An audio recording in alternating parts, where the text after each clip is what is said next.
morning. The time is 8 o'clock. Thank you for joining us on ConsumerHallaTV News at 8. To the headlines. January inflation rate to remain flat or edge higher. The Nigeria's capital importation jumps 380% in the third quarter of 2025. The federal government raises alarm as more Nigerians get recruited into foreign wars. Thank you so much for joining us on the news this morning. I am Ire Ayomikunle Eke. Now let's begin the news at 8. As Nigeria's January 2026 inflation rate is expected to remain broadly flat or edge slightly higher. According to analysts who see limited room for sharp moderation despite recent price relief in some segment of the market. Early projections place the headline figure within the 15.15% to 16.20%. The headline figure within the 15.15% to 16.25% range, reflecting a delicate balance between policy holiday ease and food prices, persistent pressure from fuel costs, seasonal supply adjustment, and import-linked goods. Moreover, while improving exchange rate stability and moderating food prices may support a steady print on the line structural cost drivers, which could push the rate marginally higher. Meanwhile, analysts note that January outcome will provide an important early signal for the first quarter monetary policy decisions, even as evolving liquidity conditions and supply-side dynamics continue to shape the inflation trajectory. And now moving the news on. The total capital importation into Nigeria surged to 6 billion naira in the third quarter of 2025, representing a 380.16% increase compared to 1.25 billion naira recorded in the same period of 2024. This is according to the latest report by the National Bureau of Statistics. Meanwhile, the figure also reflects a 17.46% rise from 5 billion naira recorded in the second quarter of 2025, and it also indicates the sustained investor interest in the Nigerian economy during the period. The portfolio investment accounted for the bulk of inflows at $4.85 billion, representing 80.70% of the total capital importation. Other investment contributed $864.57 million or 14.37%, while the foreign direct investment recorded the lowest inflow of $296.25 million, representing 4.93%. We're still giving you update on this report. The sectoral analysis shows that the banking industry receives the largest share of capital inflows, attracting $3.14 billion or 52.25% of the total importation during the quarter. And now the next report is talking about the federal government. As I stand, the federal government has raised concerns over a growing trend of Nigerians being illegally recruited to participate in foreign armed conflict under deceptive circumstances. In regard to this report, the Minister of Foreign Affairs, Ambassador Yusuf Tuga, sounded the alarm in a statement issued yesterday through the ministry spokesperson, Kimi Ebiemfa, warning citizens to avoid offers that involve enlistment in overseas conflict. According to the minister, recent media investigations and security reports indicate that many Nigerians were recruited under false pretenses, including promises of lucrative employment, security jobs, educational opportunities, or migration incentives. The minister also noted that recruiters often entice victims with offers of high monthly pay, signing bonuses, and fast-tracked citizenship. And now let's talk about the presidency. In the latest report, President Bola Ahmed Tinubu has directed the Vice President Kashim Shettima to lead a federal government delegation to Kano State to express sympathy and support for victims of the Singa Market fire disaster. Remember the fire which erupted on Saturday over the weekend evening and continued till yesterday morning, destroyed billions of naira worth of goods, and marked the second such incident at the market in just 2 weeks. According to a State House press release issued yesterday by the Special Advisor to the President on Information and Strategy, Mr. Bayo Nonuga. The delegation is scheduled to depart the Federal Capital Territory this morning. Meanwhile, the statement said the team would convey the President's condolences to traders over their losses and pledge financial assistance. The delegation, however, will also pledge on behalf of the government and as well financial assistance to aid the victims and support Kano State in facilitating the quick reopening of the market. And we progress further. The Revenue Mobilization Allocation and Fiscal Commission has its own report that certain disputed crude oil and gas wells have been recommended for ceding to specific oil-producing states, insisting that no such decision has been taken. In a statement issued yesterday, the chairman of the commission, Dr. Mohamed Shehu, said attention of RMAFC had been drawn to a purported report allegedly issued by the Interagency Committee on the verification of coordinate of disputed crude oil and gas wells between states, which was circulating in sections of the national media. The Commission said the report claimed that recommendations had already been made to cede certain oil wells to a particular state. Meanwhile, it also described the report as misleading, premature, and does not represent the position of or conclusions of the Revenue Mobilization Allocation and Fiscal Commission. As we move away from that report, the director of the Intergovernmental Group of 24 on International Monetary Affairs and Development, Ms. Iyapo Masha, on Saturday over the weekend said the ongoing tax reforms will support Nigeria's transition into a modern and more efficient economy, as she outlined the agenda for the G24 2026 Technical Group meeting scheduled to hold in Abuja, the Federal Capital Territory, from February 18 to the 28th of February this month. Mrs. Iyabo is the first African to occupy the position since the establishment of the G24 over 5 decades ago, who spoke at a press conference in Abuja, the Federal Capital Territory, ahead of the meeting teamed mobilizing finance to promote sustainable, inclusive and job-rich economic transformation. She said tax and domestic resource mobilization remains central to development, stressing that Nigeria's reform drive could deepen formalization and strengthen the public finances over time. Good to be back again here. The federal government has intensified its plan to scale up the development of micro, small and medium enterprises in 2026 following the disbursement of $200 million to small businesses and exporters in 2025. Through the Federal Ministry of Industry, Trade and Investment, the government said it would launch a national MSME census to strengthen its database of operators, improve targeting of incentives and deepen access to finance after more than 115,000 MSMEs benefited from grant, loans and trade finance interventions in the past year. The MSME census in 2026, this is part of the effort to boost the small business financing, strengthen the data integrity and accelerate industrial planning. Referring the Federal Ministry of Industry, Trade and Investment outlook for 2026, the government noted that the country disbursed $200 million in funding to MSMEs and exporters and expanded its assets to finance for over 115,000 small businesses.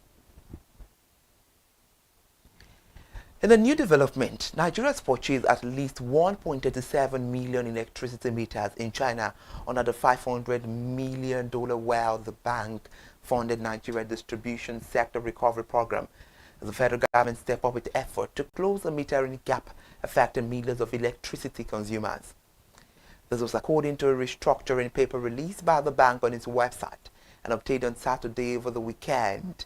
The World Bank restructuring paper shows that a contract for the first batch of 1.44 million meters was signed in August 2024 and became effective in February last year. The bank also noted that the contract for the procurement of the first batch of 1.44 million meters was signed in August 2024, and the contract has been effective since February 2025. And just joining us now, this is ConsumerHallaTV News at 8, giving you the latest report happening around. And now let's tell you that the operatives of the Nigerian Customs Service have intercepted 22 packages of suspected cocaine valued at 1 billion naira along the Badagry-Seme border corridor. While disclosing this in a statement on Saturday on X, the service said the seizure was made in the early hours of Tuesday last week at about 3 a.m. in the morning by officers of the Seme Area Command. According to the statement, the suspected cocaine was discovered in a Toyota Highlander where 22 packages were hidden in a specially constructed bunker beneath the vehicle's axle, with one suspect arrested in connection with the seizure. The official statement really says officers of the Nigerian Customs Service Seme Area Command have intercepted 22 packages of suspected cocaine worth 1 billion naira concealed in a vehicle along the Badagry-Seme corridor, reinforcing ongoing interagency effort against the cross-border drug trafficking. End of the statement. It's a pleasure to have you there joining us on the news this morning. Before we end the news, in Abuja, the House of Representatives has begun investigating the alleged non-release of a money cost 174 billion naira that was earmarked for agricultural intervention project, calling on relevant ministries, departments and agencies and development partners to cooperate fully with the probe. The announcement came from Honorable Bello Kauje, the chairman of the Committee on Agriculture Production and Services, who urged all concerned stakeholders to provide documents and information to facilitate a thorough and transparent investigation. The probe follows a motion sponsored by Kauje in late January last month, mandating the committee to review development partner-funded agriculture project, particularly those supported by the African Development Bank and the Japan International Cooperation Agency, to ensure accountability and prudent use of funds. On that note, it's a wrap on the news. But before we go this morning, a recap of the major headlines. We told you first that analysts say January inflation rate to remain flat or edge higher. Also in the headline, from the National Bureau of Statistics, we gave you the information that Nigeria's capital importation jumps to 380% in the third quarter of 2025. And lastly, on the headline, we told you the federal government raises alarm as more Nigerians get recruited into foreign wars. It's a wrap over there. Thank you so much for joining us. I am Iri Ayomi Kunle Eke. Let's meet by 10 for the latest update. Good morning.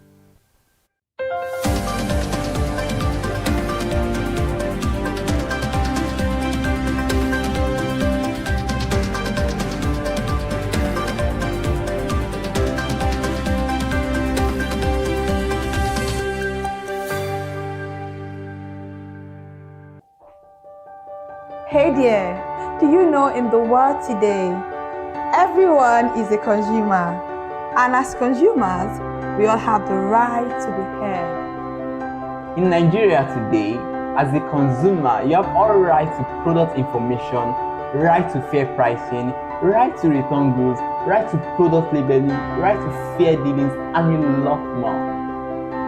Well then, have you heard about the new media channel? ConsumerHallaTV. ConsumerHallaTV. ConsumerHallaTV. At ConsumerHallaTV, our goal is to inform and educate consumers in Nigeria with insightful news alongside development within the fast-paced world of consumers through well-researched, specialized, and analytical content.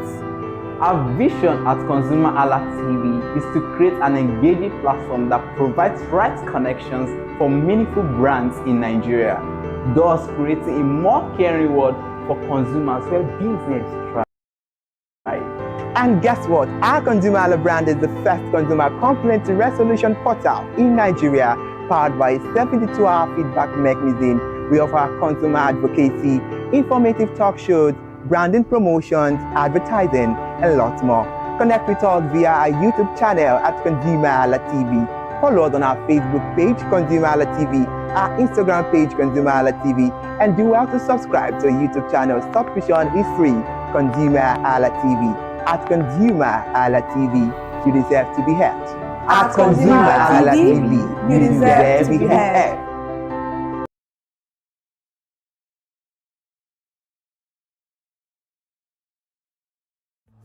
My name is Tunde Olufowora.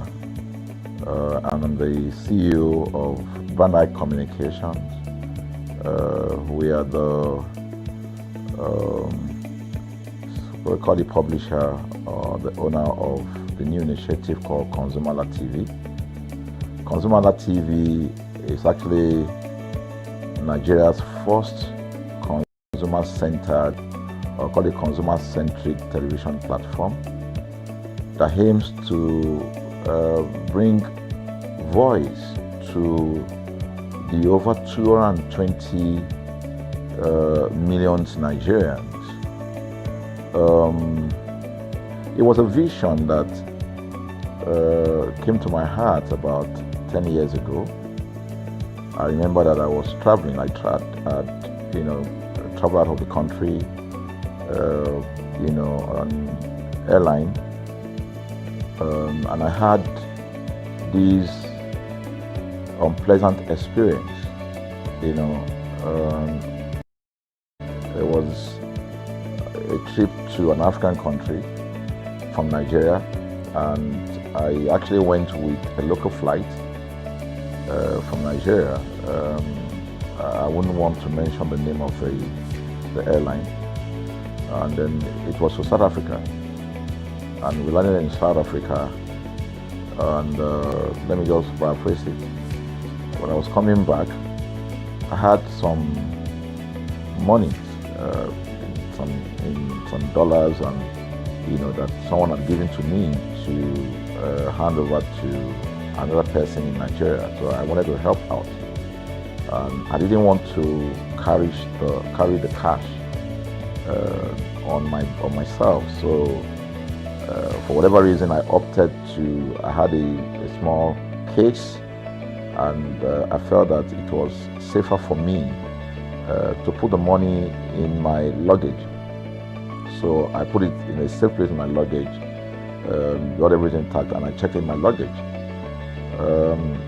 My arrival in Nigeria, I was standing and was waiting by the carousel just so that I could pick up my luggage, and then I was there for 1 hour and waiting for my luggage.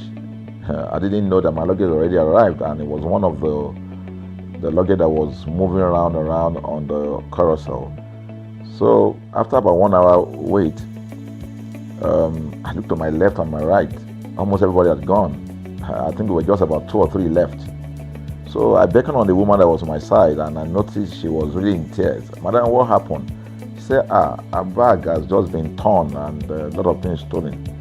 So I said, well, I've also been waiting for my own. She said, you better go and check those luggages there. Maybe yours is one of them. And lo and behold, I went around there. Mine was one of them. By the time I got it, everything inside my luggage was gone. All the valuable things there were gone. To cut the long story short, we felt there was need for us to report the case, at least to the airline. It was in the night, about 8 o'clock or 9 o'clock. We went in to go and see the officer that was in charge. As soon as we got in there, the officer said, "Oh, so sorry, but you will have to go to our head office in somewhere in Victoria Island, to lodge a complaint." Okay. So the next day we went to the Victoria Island and we lodged a complaint, and that was it. And since that day, I'm talking a story of over 10 years ago, I didn't get a call, not even a call from that airline to talk to me about what happened to my luggage. Now, about a month after that trip, I had another opportunity to travel out of the country. This time around, it was to US, and it was an official assignment. And I flew on. I will mention the airline this time around. I flew on a BA. I really didn't like BA. I usually go with Virgin Atlantic and things like that. But my protocol officer convinced me and said, "Okay, you will love BA. Why don't you go on BA?" Anyway, so I went on BA to US, and of course, when I returned from US to Nigeria, we had to do. Of course, there will be like a connecting flight from Heathrow. So we got into London Heathrow, and then because it was through Heathrow that we went, and then so they changed since it was BA, they changed the aircraft this time around to a bigger one. I mean, clearly because there were more Nigerians, or more people that were planning to come to Nigeria, and then we boarded. Not quite 10 minutes into the flight, in the air, the aircraft started malfunctioning. The air conditioning compartment were not functioning very well. I was on what you call business economy. The whole of that business economy, all the way to economy side, the ACs were not working well. It was hot, and then I was watching, and then from that moment till we got to Nigeria. From that moment till we got to, I'm just trying to paraphrase. From that moment till we got to Nigeria, I could remember very well how many times the pilot, broke into conversation and had to apologize and say, "We're really very sorry about this." He was giving us almost every 30 minutes. There's always a kind of update. "So sorry, this is what we're doing now, this is what we're doing." While we were on that journey, I also remember an incident. So they came, the crew apparently couldn't resolve they couldn't manage the crisis or what was going on about it. They couldn't fix it.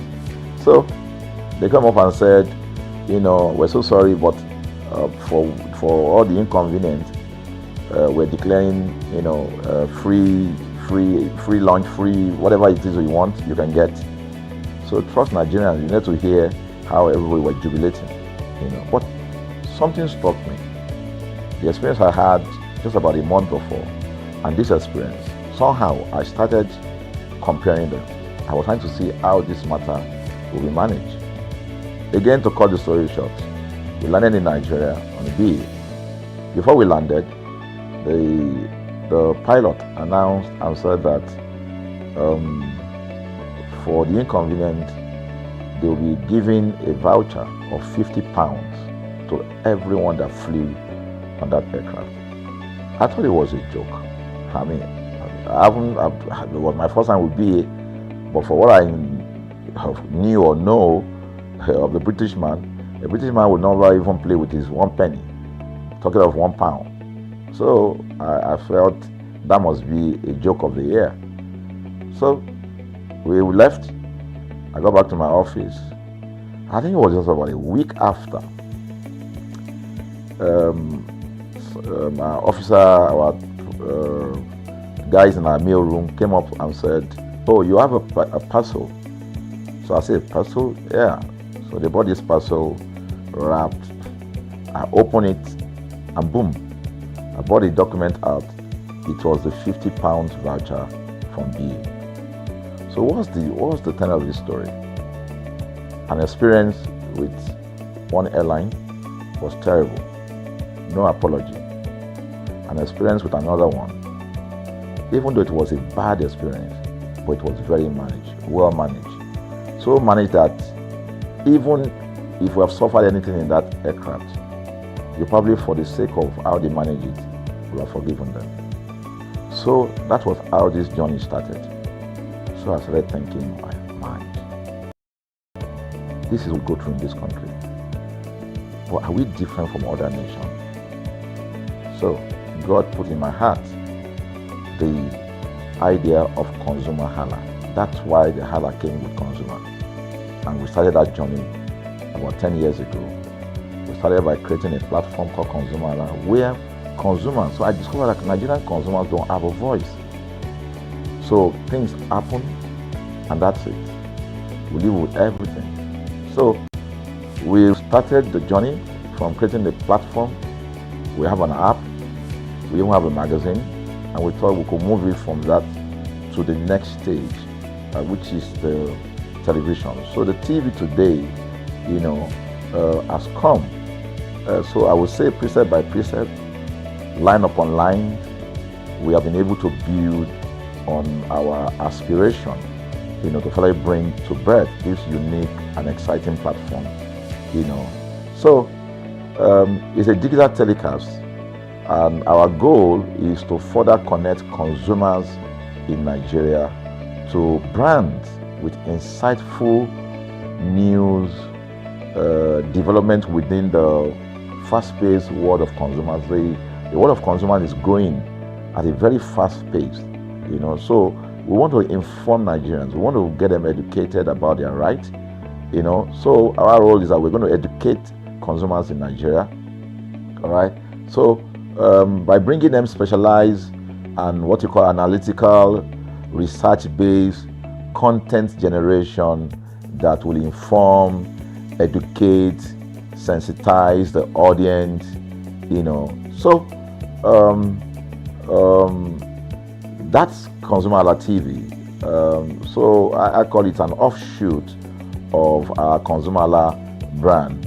ConsumerHalla brand actually was the first we call it the first complaint or consumer complaint resolution portal. When we started it about 10 years ago, or about 7 years ago, it became the first complaint resolution portal.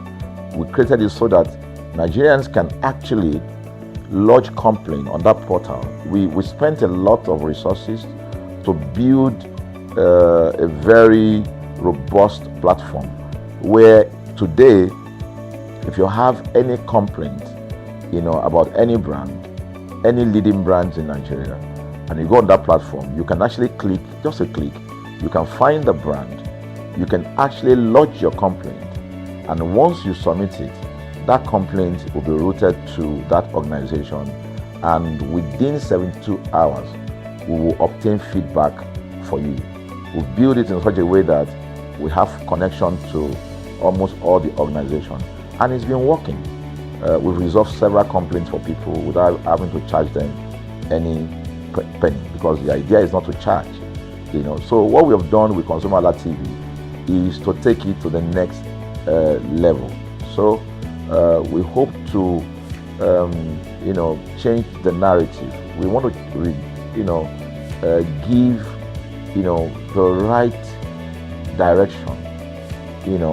Nigeria has the largest consumer market in the world, with a population of over 220 million people. Why should we be the one that is suffering the most? Everywhere you turn to, it's as though Nigerian consumers don't have a voice. You're traveling, you buy a ticket. For whatever reason, an airline will wake up middle of the night,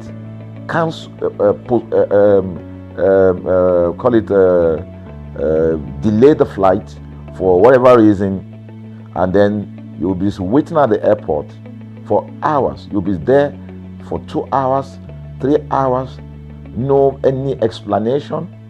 Then while you're there, they can even wake up and say, oh, flight has been cancelled. So everybody carry their luggage and go home. Nothing happened. Of course, things are changing. We must commend government, because government is beginning to wake up, but there's still a lot to be done.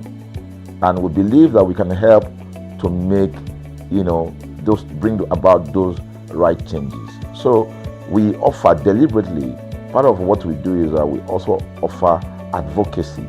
All right. We're not just an advocacy organization, but we offer advocacy. We have a legal team. We have lawyers that are registered on our platform, all right, that can also take up cases.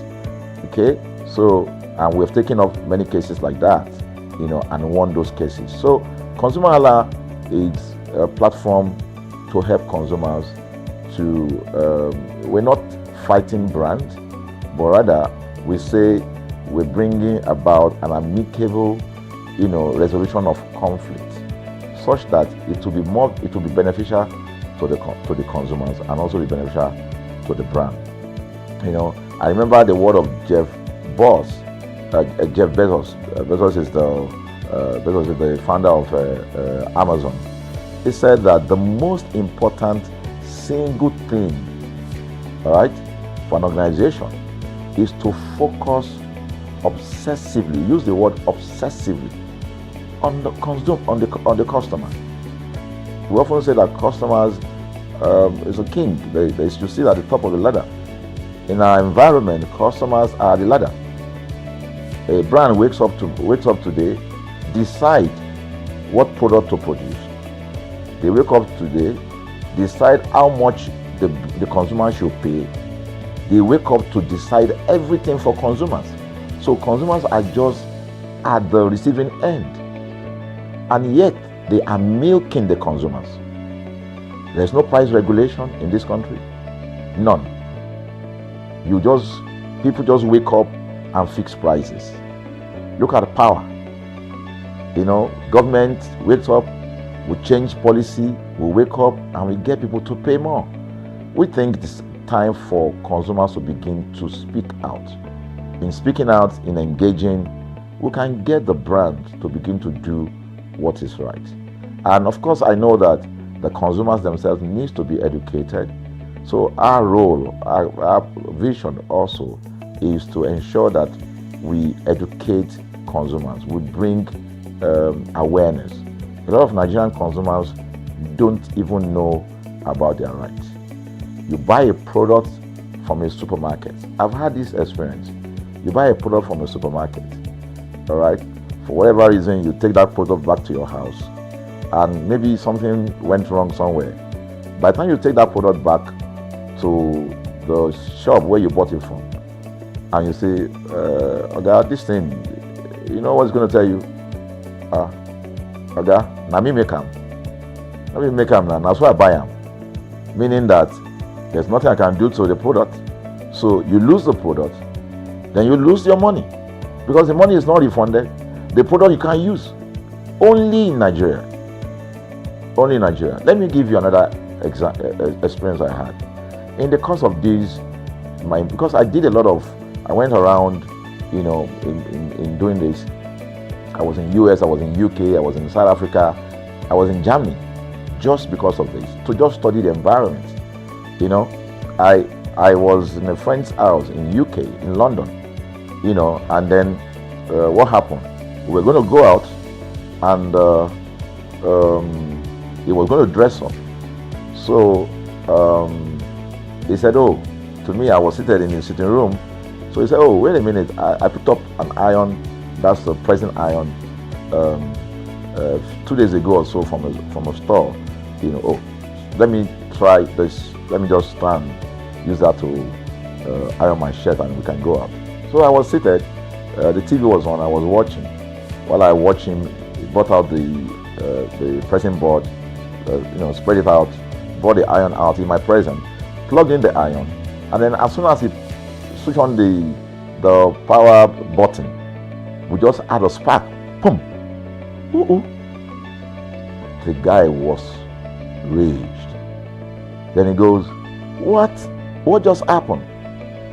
So he said, No, these guys are in trouble, they're in soup. I was thinking, what are you going to do? I was trying to compare that experience to what would have happened in Nigeria. In my presence there, he opened the pack. There was a card inside it. Inside that card was a call, number to call. And he called the shop or wherever he got the thing from.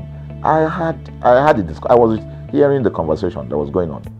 And all he said to them on the phone was, look, by the time he even called, clearly because they already, through the call, they could trace where he was calling from and who was calling. He said, I picked up this number, I picked up this iron yesterday, and guess what? I just plugged it to power, and then the thing just, stopped, didn't work.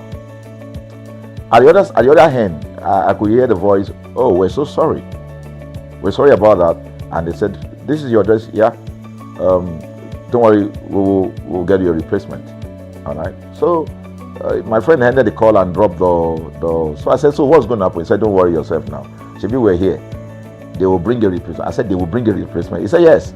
I said, they won't even try to check whether it was your fault, because it could have been your fault. Maybe you didn't do something well about the first. No, it can't be his fault. Shebi, it's a brand new item that he bought. While we were still talking, in fact, I'm not even sure it was up to 30 minutes or so. we had a knock on the door. He himself said he must be the dispatch person.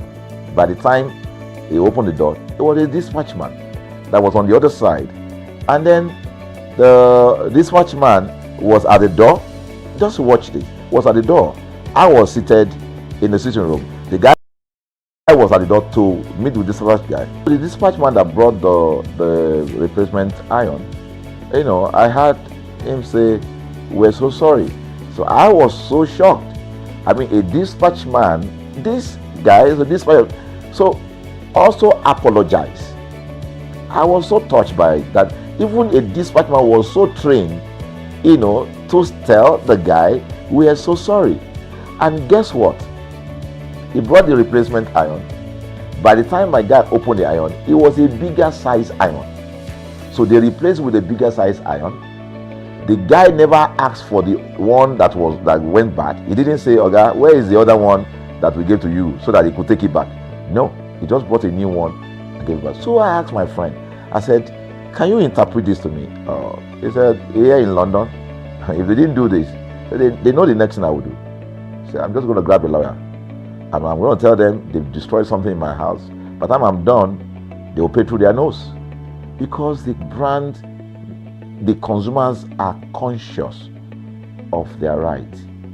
In Nigerian consumers, even those who are aware, won't even take the battle up. Everybody just go, "What can we do now?" Today they wake up and ban this. What can we do now?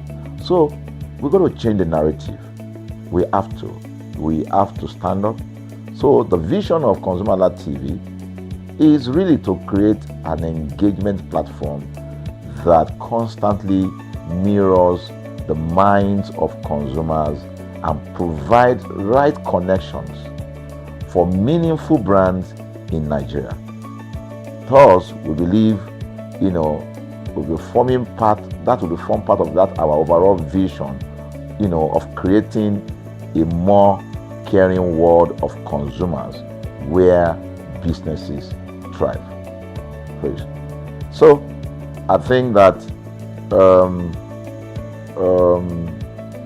we'll make our impact.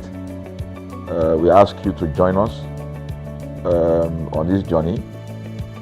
ConsumerHalla TV will drive engagement. It will also be there to help to promote brands that are doing what is right. So we're not out to criticize any brand.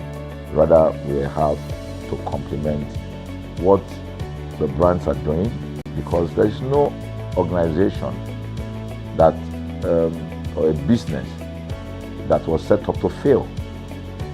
Nobody set up a business to fail. So there are just gaps that needs to be fixed. So together we can fix things, and together we believe that we will create the right story for consumers in Nigeria. Thank you very much.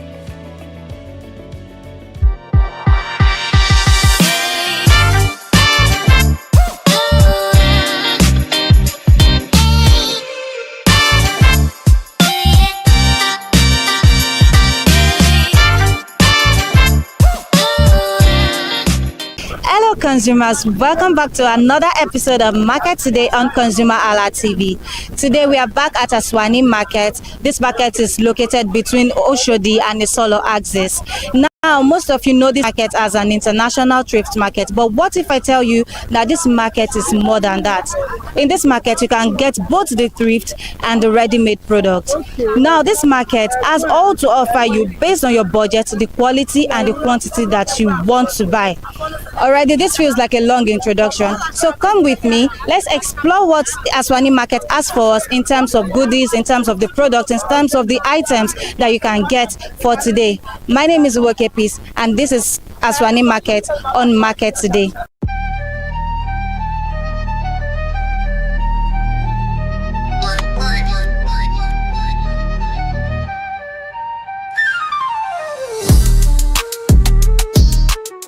Hello, good morning, ma. Good morning. How are you today? I'm doing fine. Okay, so how is the market? Thank God.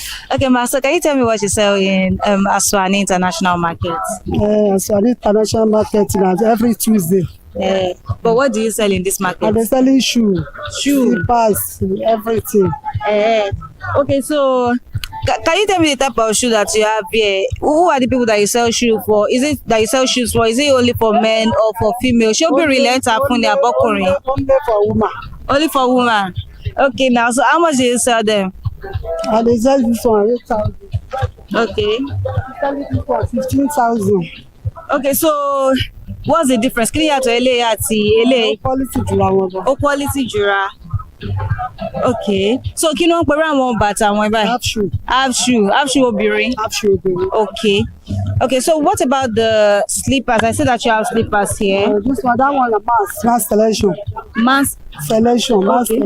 Okay, so how much is it? 3,500. Okay.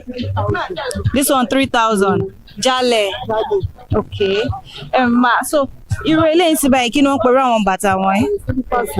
So this time are just normal heeled slippers. So how much is it? 7,000 naira last. Okay, so Ma, when the days that you are not in Aswani, Tesla Aswani, Boleti wa Mantaja? Oshodi market. Okay, all right, Ma. Okay, so where do you buy your shoes from? Boleti Mara, àwọn wo ló máa ń tà fún yín ma? Ọjà Èkó.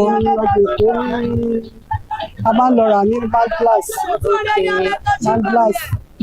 So, Ma, let's talk about the pricing and the economy compared to last month, which was January, and this month. So, do you think there's any change? Every change maybe pricing here, Sherry. Has there been any change? Gbogbo ọdún gan wọn fowó lọ́jà wípé bí gbogbo Nàìjíríà ṣe rí wọn fowó lọ́jà rárá iye tá ń tà tẹ́lẹ̀ náà ló wà. Okay, so do you think it's stable like that? Do you like it like that, or do you wish for it to come? A tún fẹ́ kó tún wálẹ̀ dáadáa because àwọn èèyàn ò lè rà nígbà tó wọ́n kò jẹ́ káwọn èèyàn lè máa rà bó bá ṣe ń wá, so a fẹ́ kó túbọ̀ wálẹ̀ dáadáa sí i tó ń jẹ́ ṣe wálẹ̀ káwọn nǹkan lílò náà kó wálẹ̀ ló tá a fẹ́ lọ́dọ̀ ìjọba nìyẹn kó jẹ́ kẹ́fíìsì kó wálẹ̀ kó lè yí sí fáwọn èèyàn láti máa rà. So your customers that come to buy, do they complain about the price or are they okay with it right now? Àwọn customer yẹn ṣé wọ́n wà okay pẹ̀lú bí price yẹn ṣe rí? Nítorí pé wọ́n rajà yẹn dáadáa bó ṣe yẹ. Ọjà mi tó yẹ kó jẹ́ 4,000 6,000 ní so ẹlòmíì máa lọ nígbà tí ó bá ti lówó tó yẹn.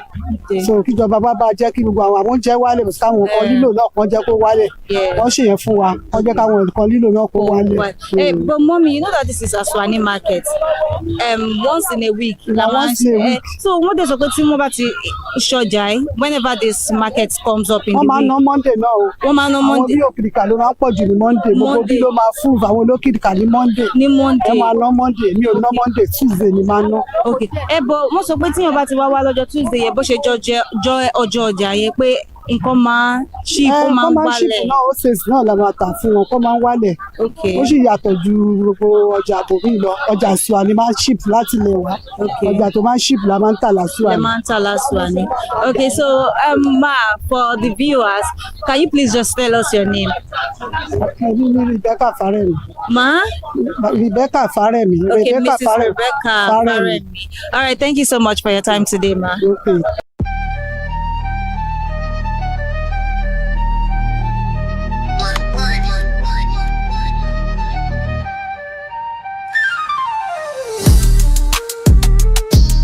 How are you today? Fine. Okay, so can you tell me your name, sir, and what you sell in this market? Okay, my name is Ifeanyi. You sell bags here. Okay. Yeah. Okay, so Mr. Ifeanyi, I see that you sell thrift bags. So can you tell me the different types of bags you have here? How much you sell them to? We have different types of bags. We have school bags. We have traveling bag, we have handbags, we have different types of bags. Different types of bags. Yeah. So I know for bags there will be price range. So can you tell me the price range? What price range do you sell the handbags, the ecolag, the traveling bags? What is the price range? Here is Aswani market. Yes. So even the prices, if you are getting it out there for like 2,000 naira, coming to Aswani to be more cheaper. So most of the bags we sell here, if it is the one you sell out there, like 4,000, here in Aswani, you get it like 3,000. So every of our bars, we used to bring that decor because of the nature of the market. Of the nature of the market. Yeah. Okay, so on the days where you are not in Aswani, where do you sell? It depends, because here, this is what we sell here. Outside there, we have other business that we are doing. But mostly, most of these people that you are seeing, they have where they transact their business. For Tuesdays, they normally come and do their business. Some of them, after the business, they will keep it here till the upper week. Some of them used to take it back to where they stay. Yeah. Okay, so Mr. Ifeanyi, can you tell me what is the most affordable item I can get here? What is the most affordable, the one that has the cheapest price that I can buy here? Any of our market here, the prices are cheaper compared to what they sell outside there. Yeah. So it depends on what you have, what you want to buy, the amount you have. Any amount you have, you will get back in Aswani. Okay. But it just depends on the quality. And the quality you want. Yeah. Okay, so where do you get them from? Where do you buy from? Most of the bars, they import them direct to Nigeria. Some get it through Cotonou, Togo. It depends on the route that person is, running. Okay. So tell me, compared to last month, what would you say about the prices of this product that you sell, this item that you sell? Do you think the price is stable right now, or do you think it has gone up a bit? Well, compared to prices now, we can't even say, because already the sales is dull. Because of the season, I know people just finish celebrating, and there's no money, school fees, and the other things. So market is dull now, so you can't even use it to predict what the market is all about. The thing is that for now, market is dull. Okay. Talking about the festive season. So during the festive season, there were massive sales for you right here in Aswani. At least there will be difference, because then at least one want to get one or two, even if you're not buying, maybe you want to travel, you want to get traveling back for your journey, or even at least there must be a difference. So what season do you think you sell most in Aswani? The thing is, whatever you want to sell here must be cheap. So if they find out there is a little bit difference, they will come and they will buy, they will patronize you. All right. Thank you so much for your time. You're welcome.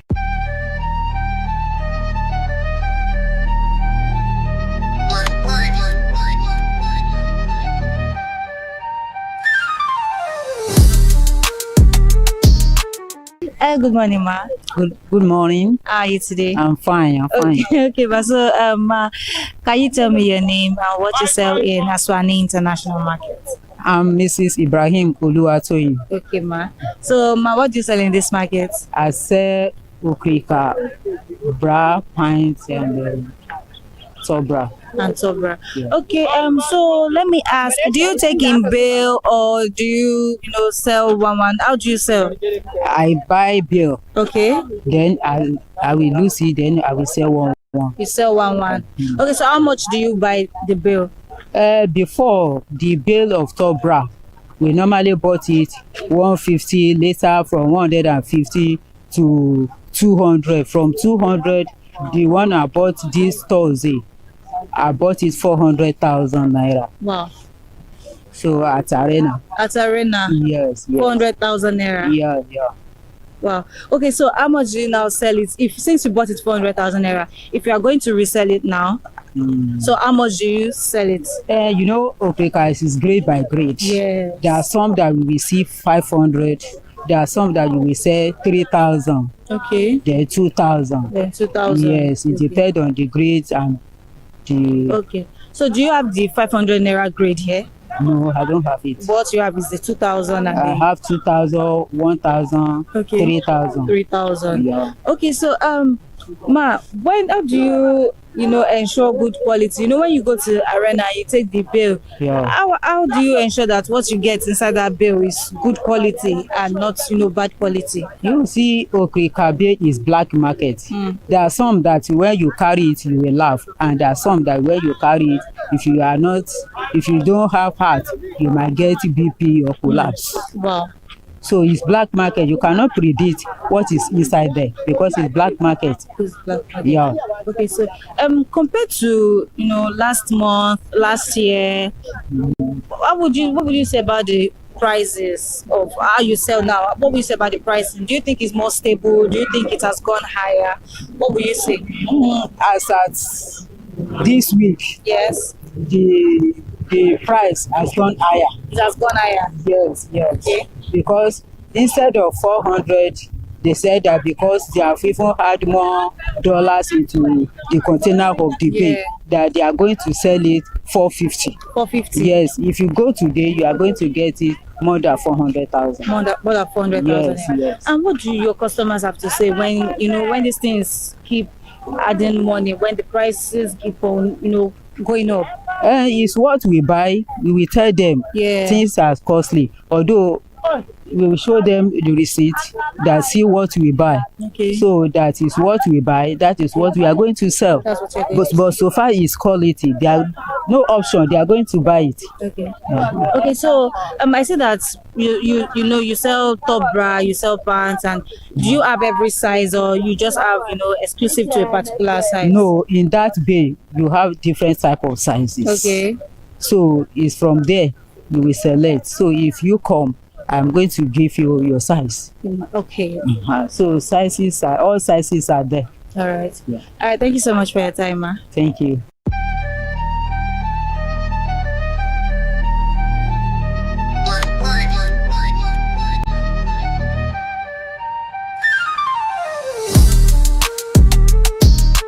Hello. Good morning, ma. My fine baby. Good morning to you. Have a nice day. Thank you. Thank you. Okay, ma. So, how are you today? I'm very fine for today. I'm begging God to give us bright weather. Yeah. Because this is morning. Yeah. Okay, so ma, can you tell me your name and what you sell in this market? Okay. My name is Mrs. Stella Chin. Okay. What do you sell in Aswani market? Well, this is my first time to touch Aswani. But this is my shop for today. Okay. I thank God for today. Okay. I sell all these things we are seeing. Okay. This bag, ladies bag, and men bag. Yeah. Okay. This mother care also. Okay. We are selling it too. Yeah. Okay, so you said that this is your first time being in this market. Yes. How are you finding it? Do you think you like what you've seen today, what you've experienced? I thank God. The way I see today, there is improvement in this area. Okay. Because I have shop in Oshodi.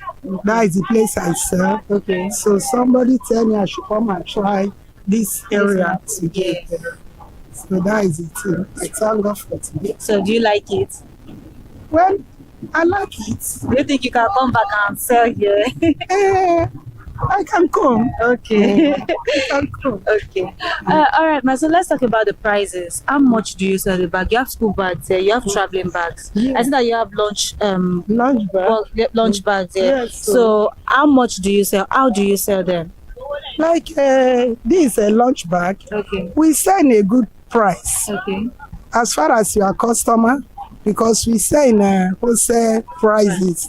Like this one, you can see this one, 3,500 in my hand. But outside I can sell it 6,000. Yeah. Because we are selling wholesale price. This is traveling bag. Okay. This one we are selling it 6,000 naira here. Okay. But outside you can get it 8,000 naira. This is we call this one one hand. You understand? That is main bag. Okay. You have 3 hands. Sorry. Okay. We are selling it. This one now is 10,000 naira. This is another lunch bag. Okay. You can see the color. Yes. This one we sell this one now 5,000 for this market for today. Yes. Yes. So I see that you have a very beautiful bag over there. Okay. Yes. So You love it. I love it. That is mother care. Okay. I sell it 9,000 naira, but outside you can see it 20,000 naira. Because we are selling wholesale price here. Because we want people to come here and follow us buy. Yeah. That is how we do it. Yeah. Okay. So where do you buy from? Oh, my darling. Sometimes We buy for importer. Okay. So direct from importer. So we sell for outside people. That is the thing. People who buy one. That is how we sell. Oh, okay. So, Ma, let's talk about last month, last 2 months. Last month was January. That's the start of a new year. Then last 2 months, that was December. That was the festive period. So let's talk about the pricing of that period compared to now. Do you think the prices of what you sell, these bags, do you think they are it is stable now, or it has gone higher? No, it's almost the same thing we are selling. If you watch it, like December time, really, just different little thing, a little difference. Like December time, we sell this one 11,000, but now we are selling 10, so that people will come and buy for a good price. So we want more people to be here buying. That's why we are here. So do you think that the price will go down in the next 2 months, or it will remain the same? Well, it depends how importer give us. When we buy cheap, we sell cheap. If you watch all these products, like this one now, like this bag here now, this traveling bag, it has 3 hands. As this traveling bag now, like this one now, you see it. This product, is very fine product. Men are using it, women are using it, and you can back it too. If you don't want to carry it like this, you can take it like this. It's for youths. Okay. Youths are using it. You can turn it like this again. So the bag is a unique bag. So how much does it go for? This one now, we sell it 5,000 naira. Wow. Very cheap. Yes. That's why we sell it. But for outsider, you can get it 8,000 naira. But when you come for the distributor, we can get it. We can give you 5,000. You can sell any amount you like. But when you sell too high, we didn't like it because we want our business to move. So one last question for you. What do your customers think about the pricing? When they come and maybe they come today, the price is stable, then tomorrow the price is not stable. What do you think they have to say about it? What do you think they say about it? They won't like it if the price is too high. That's why we are doing it in uniform, so that it will cheap. If you watch the product, it's very good product. You can use like this bag can serve you 6 years. This bag, and it's not too much. So like all these ones. So it's very, they love it. Like then I've said, this is my first time to be in this particular shop. Today, I've sold almost 150 pieces for today. Yes. Wow. People are buying it, especially these products. People are buying it. With this one too, Miana. People love it because they have many color. People love it for their children to go to school. All right. Thank you so much for your time. Thank you, my darling.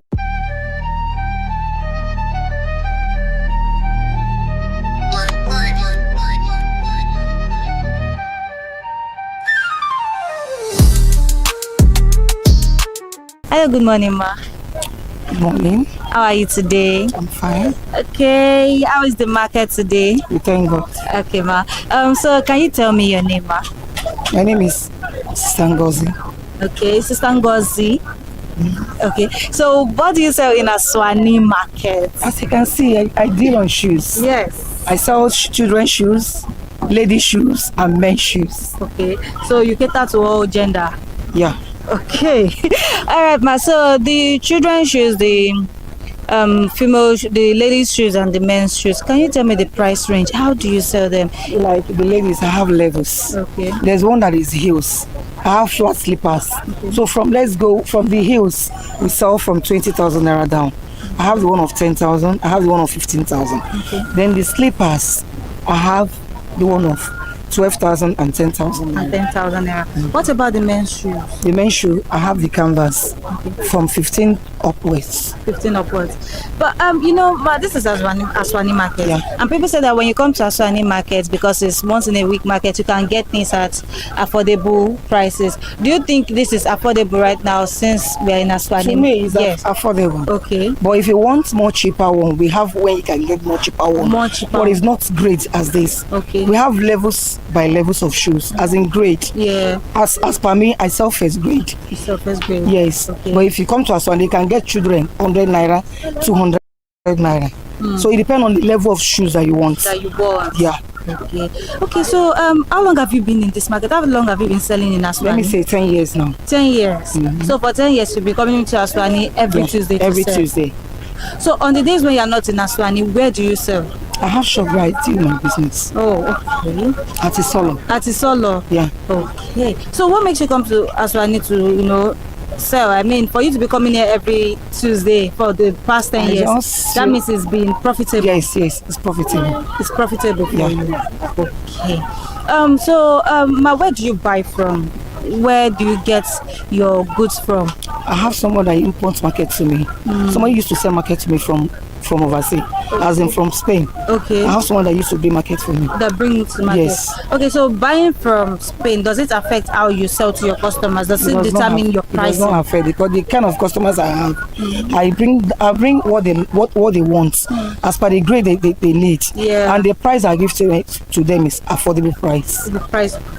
Yeah. Okay, so you said that we give them what they want. Do they tell you on phone, oh, this is what I want? Do they send you a picture? Okay, this is what I want. When you are coming to the market the next time, bring it for me. As the way I told you, I've been here 10 years now. Yeah. Since I've been making this business, any of my customers, anytime they come, they get what they want. When it's time of school shoe, when they come to this place, they get school shoes. Wow. As in black or white. Yes. So when it's season period, they get any kind of thing they want. If it's heels, I'm on heels children. Yeah. Too. Both canvas, as you can see, they can see with their eyes. Yes. So that's it. Okay, talking about season, let's talk about January. That's the start of the new year. Then let's also talk about the December period. That's the festive season. Yes. So let's compare the price of this past 2 months to this present moment that we are right now. What do you think? Has the prices been stable? Has it gone up more than you expected? No, as in now, market is somehow now. January, February, we drop markets because people are on expenses. Because likewise, they said they are paying their school fees, children's school fees. So we bring markets down to them. Season period is our season.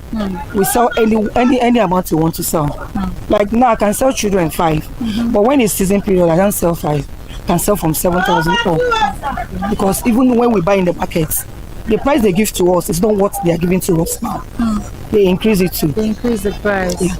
Okay, so let's do a little bit of prediction. In the next 2-3 months, do you think that the prices would have been stable? Do you think it will be stable, or do you think it will go down more than this? Go a little bit. It depends on how we buy. If I go to markets, maybe if they drop the markets a little bit for us than the way they are selling it for us. Yes. Yeah, so we'll bring down the price. You bring down the price. Yeah. Okay. All right, ma. Thank you so much for your time.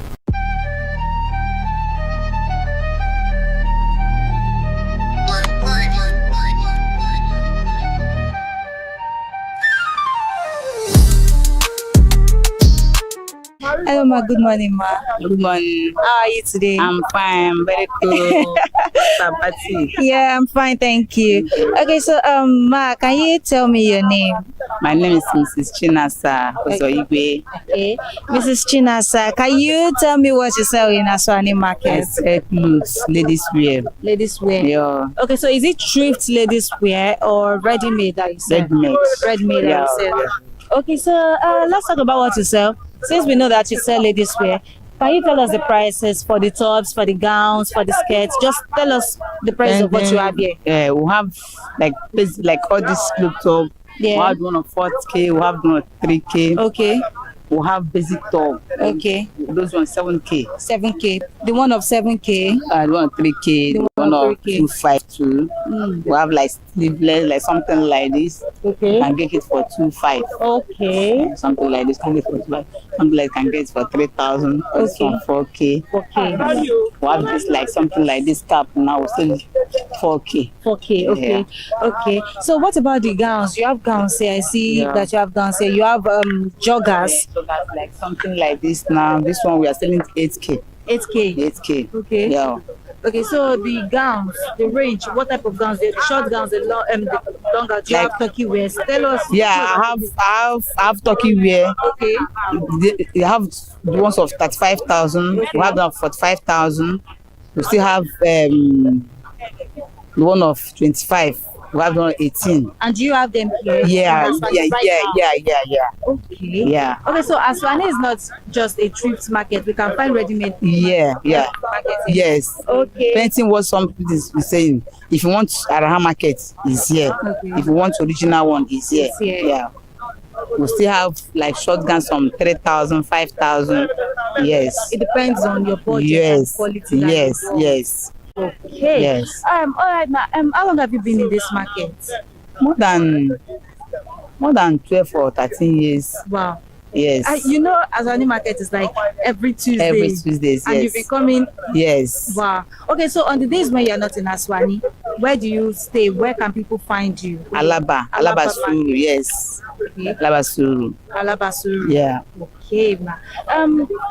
Okay, so let's talk about, last month, last year pricing. What do you think? Do you think the prices compared to today, last month's pricing compared to today's price, do you think it's fair? Do you think it's it's not stable. It's gone higher. Like this my business now. Every January market used to go up. Wow. Because here in China have gone to rest. Okay. So the one people that have market now, they will now hold it tight and put money on it. So as we buy, we sell it like that.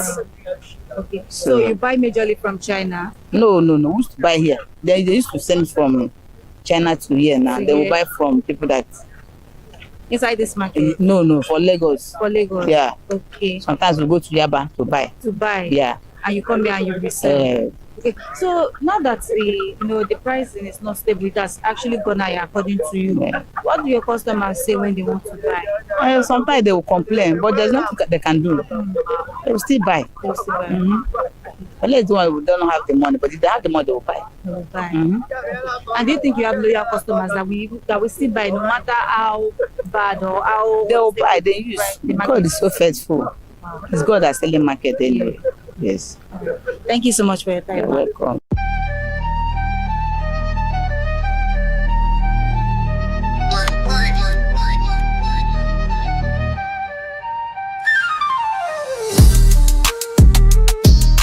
It's not a Lagos party, but it is full of people. Hello consumers, hope you've enjoyed today's episode.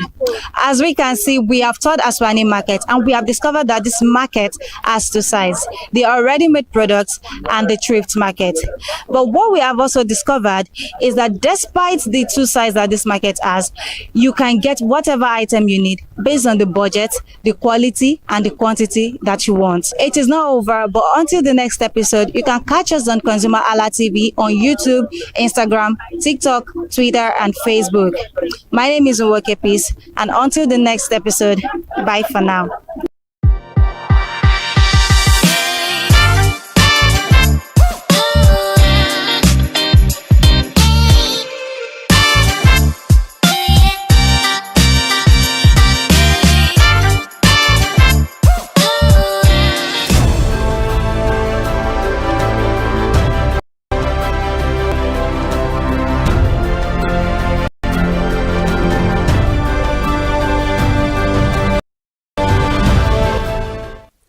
Good morning, Nigeria.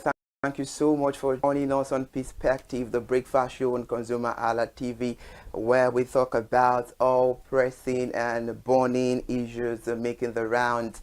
I am Ire Ayo Mikule Eke, and today will be quite special because I'm not the only one on the conversation this morning. Kike Good morning. Good morning. All right. Now, thank you so much for joining us on the conversation. Happy New Month. Happy New Month. All right. Actually. Okay.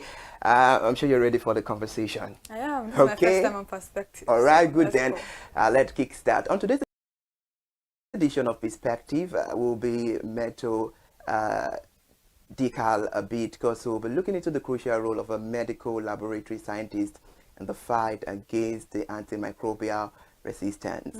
And the medical laboratory scientists are key players in fighting antimicrobial resistance, AMR, I beg your pardon. They use tests like microscopy, culture, and the susceptibility to test the identify pathogens, which are the bacterium, virus, or other microorganisms that can cause disease, and also to guide treatment and track the resistance patterns. This helps preserve the antibiotic effectiveness and protect the public health. Simple actions like seeking proper diagnosis and avoiding self-medication, which can make a big difference. And for more insight on the conversation this beautiful morning, we have Mr. Oluwafemi Peters Oladele, who will help us understand the importance of this conversation relating to our economy. It's a pleasure to have you, Mr. Peters. Thank you so much for joining us on the conversation. Thank you so much for having me. All right, then. You look dap. Thank you. All right, are you ready for the conversation? Definitely. All right, good. Now let's get into it. What are the most common misconceptions about AMR, and how can we address them in Nigeria?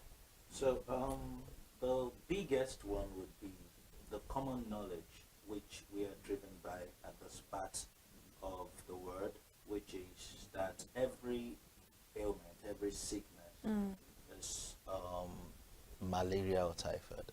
Yeah. So this belief has driven us to everyone being physicians of their own. You'll see a mother who sees a child, I have a headache, I feel hot, and just runs to the chemist, to not even the pharmacy. The chemist, that we call in Nigeria. A chemist, just a roadside shop to get medication, anti-malaria, antibiotics, to just get them treated. And once they feel that, okay, this person, the fever has broken, no more headache, they stop the medication. And according to World Health Organization, it is funny to say that wellness is, or well-being is not just absence of disease.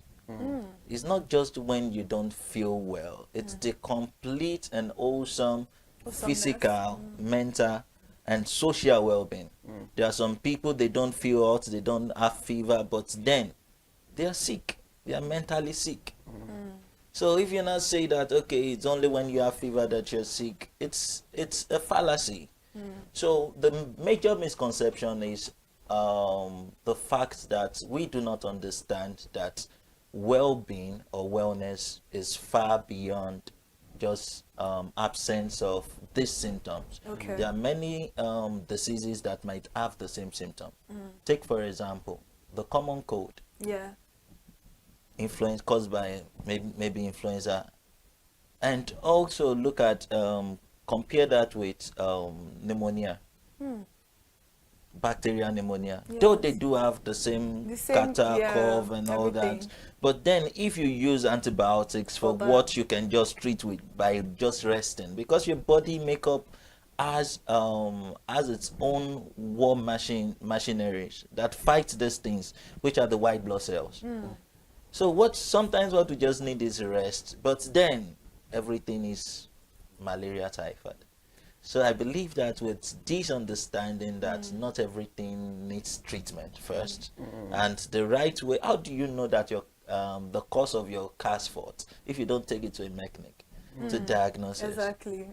So we just see ourselves just doing things just because we feel like it. I think we even take care of our cars more than we take care of ourselves, because we all know that you cannot just open your bonnet and start, going through it. But when it comes to our body, ourselves, which is actually the engine of life, we don't get to take care of it as much as we do other things in life. But before we continue on the conversation this morning, I want to actually understand what AMR is. What is antimicrobial resistance? What causes them, and the fact that many Nigerians may be familiar of, oh, there is something that caused this particular thing, but they don't know what it is and why how they can avoid it. Okay.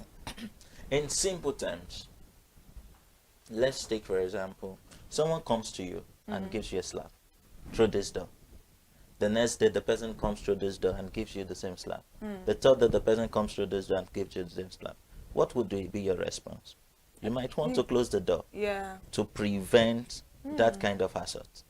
So antimicrobial resistance, in simple terms, is when the drug, which is the antibiotics, we use for common, for bacteria, because antibiotics is for bacteria. Okay. So when you use antibiotics for a viral infection, it won't work. So antimicrobial resistance is this: the bacteria that does antibiotics are supposed to kill, they grow resistant. They create some kind of shell wall against the antibiotics that is being used. Okay. So that is the simple concept of what antimicrobial resistance is. So that is how this happens. So the general knowledge is this. We've seen that, you see people say that, okay, staph aureus, if you have this thing, staph aureus, you hear that this thing very commonly. And then when you see someone with maybe UTI, when you see someone with, maybe some people even STIs. I've seen a lady when I was doing my service. She just she told me that she was having some kind of feeling, and she brought out an antibiotics, just the one that she has been using before, and she just takes one or two, and she sees that she's feeling better. She leaves it. Yeah, they continue the medication. Yeah, they don't finish the medication. But then the thing is this: when you use antibiotics as prophylaxis, that is, you use it as a preventive measure. Or you continuously use it. Yes, it creates some kind of the bacteria. It kills some of them, while it immunizes some of them. Okay, it empowers them, so that when you use that drug subsequently, it won't work for that. For the one you're what you're targeting it for anymore. Yeah. So I get that. That means that it's in common terms, it has killed all the good bacteria that's supposed to protect you when you're using the particular drug. Yes, there is that. There is that. Okay. And there is the fact that when you're supposed to use, this is how it works. When you use a medication, it goes through processes. Okay. Your liver breaks it down, releases the active part of that drug into your system, and then it is transported to that target cell where it's needed. Okay. So what happens is that when you use that drug, and there's something we call bioavailability of the drug. So when you use that drug, it kills some of them, and that is why, and when it gets to a point, the availability of that drug in the system reduces. Okay. Which is why some people will tell you use this drug twice in a day. Oh, use once a day. Yes, yes. So because it is believed that after like 9 hours or 12 hours, the concentration of that drug has reduced. Okay. So you need to replenish it. Okay. So that the effect of the drug would continue. And that is why they tell you that, okay, use this for 5 days. Exactly, in limited time, not stay on it for the rest of your life. So use this for 5 days, but then you see people say after 2 days they feel well and they stop it. Yeah, especially with malaria drugs. Nigerians, we do that a lot. All right, interesting. Mr. Oluwafemi, I love those analyses. They are LD and they are sharp. Now, let's look into this. How can the medical laboratory scientists collaborate with healthcare professionals to optimize antibiotic use and reduce AMR? Well, that's a very lovely question. I think we are doing better now compared to some 10 years ago, because medical practice now is working towards even personalized medicine. And what do I mean by that? We've come to understand the importance of collaboration in the healthcare space, in the medical space, where we see the importance of the doctor, with the importance of the pharmacist, the importance of the nurse, the importance of the medical laboratory scientist. Okay. Some years ago, we do not have that. I could remember when during my training as a medical laboratory scientist, I went to a doctor in our clinic then, and I told him that, see, I've done tests, and I've seen that I have malaria. And the guy was like, who told you that? It's only it's testing that will tell you that you have malaria. I was like, what are you even saying? The only way you can confirm if you have an ailment is when you go through testing. And now, because you want to prove some kind of superiority complex, you're trying to talk me down. And at the end of that conversation, he was telling me that, do you know you can still go back and do medicine? I was like, that's even out of the point. But now we've come to understand the unique roles of each healthcare professional. So the role of the medical laboratory scientist is even beyond diagnosis. We even do surveillance. Because you cannot say that a drug is resistant except we tell you that it's resistant. Because in a climb like ours, 2 weeks ago, I was in a conference, a summit, Impact Africa Summit. And then they asked a question like, okay, how do you know the effectiveness of the drug and all that? And the first thing the physician said was that, see, the first thing that comes to mind when you talk about, when you see a drug not functioning, is that you've prescribed or you've used a fake drug. There's that. There's that. And there is drug resistant. So the first thing that comes to mind for a random physician who is not that deep is that maybe it's a fake drug. Let's try and get from another source.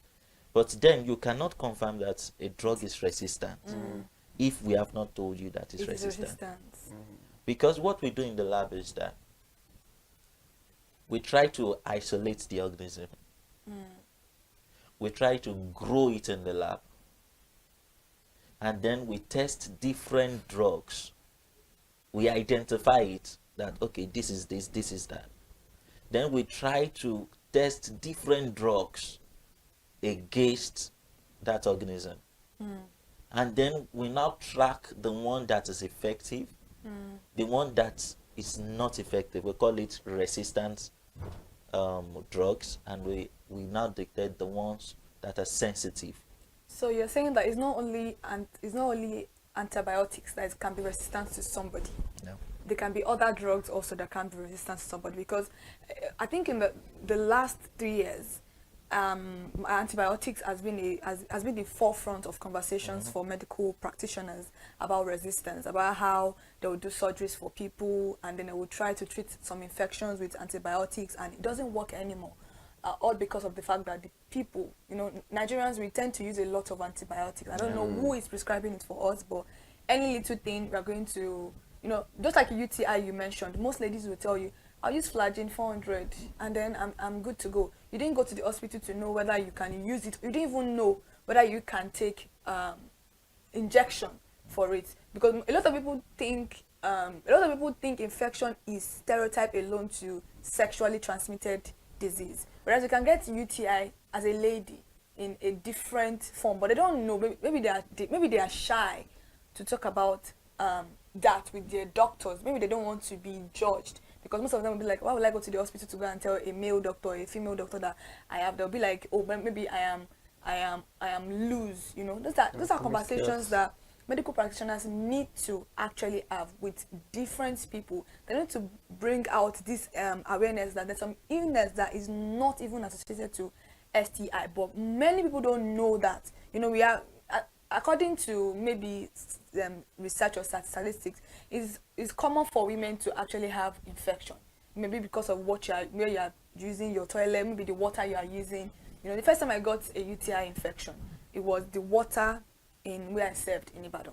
It was a well water that I used, and I noticed it, and I'm like, I've never, you know, something that I've never noticed that before. I've never had a change in my body like that. So I called my father.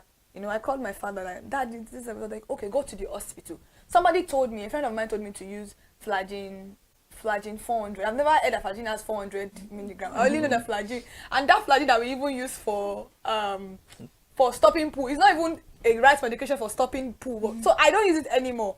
But if I tell my mom now that you don't use Flagyl, she'll be like, that's what they used to stop poo. I mean, there's a particular medication for poo, for you to stop your poo, for stooling. That's not it, but she doesn't listen. So I called my father, was like, no, go to the hospital, go and check what's wrong.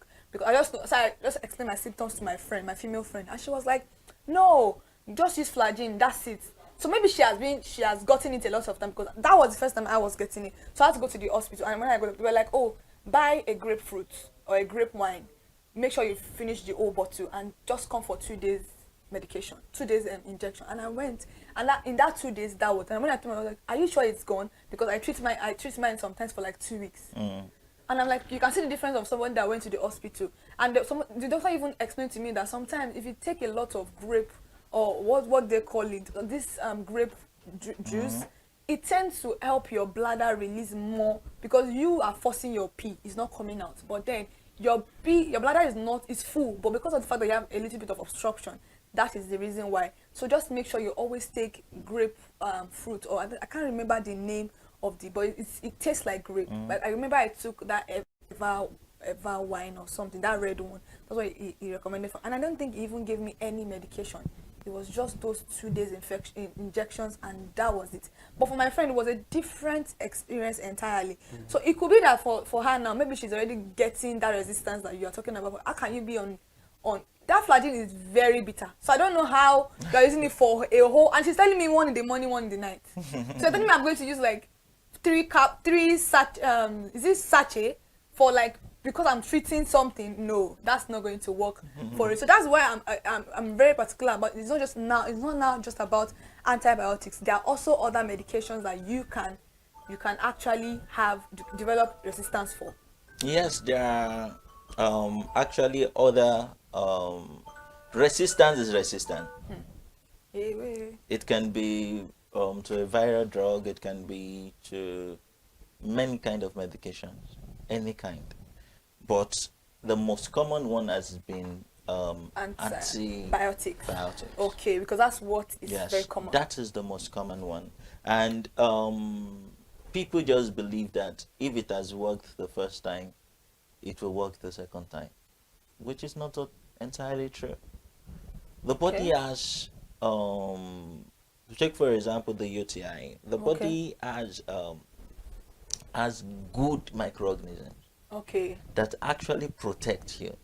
But then when you use antibiotics indiscriminately, you kill them.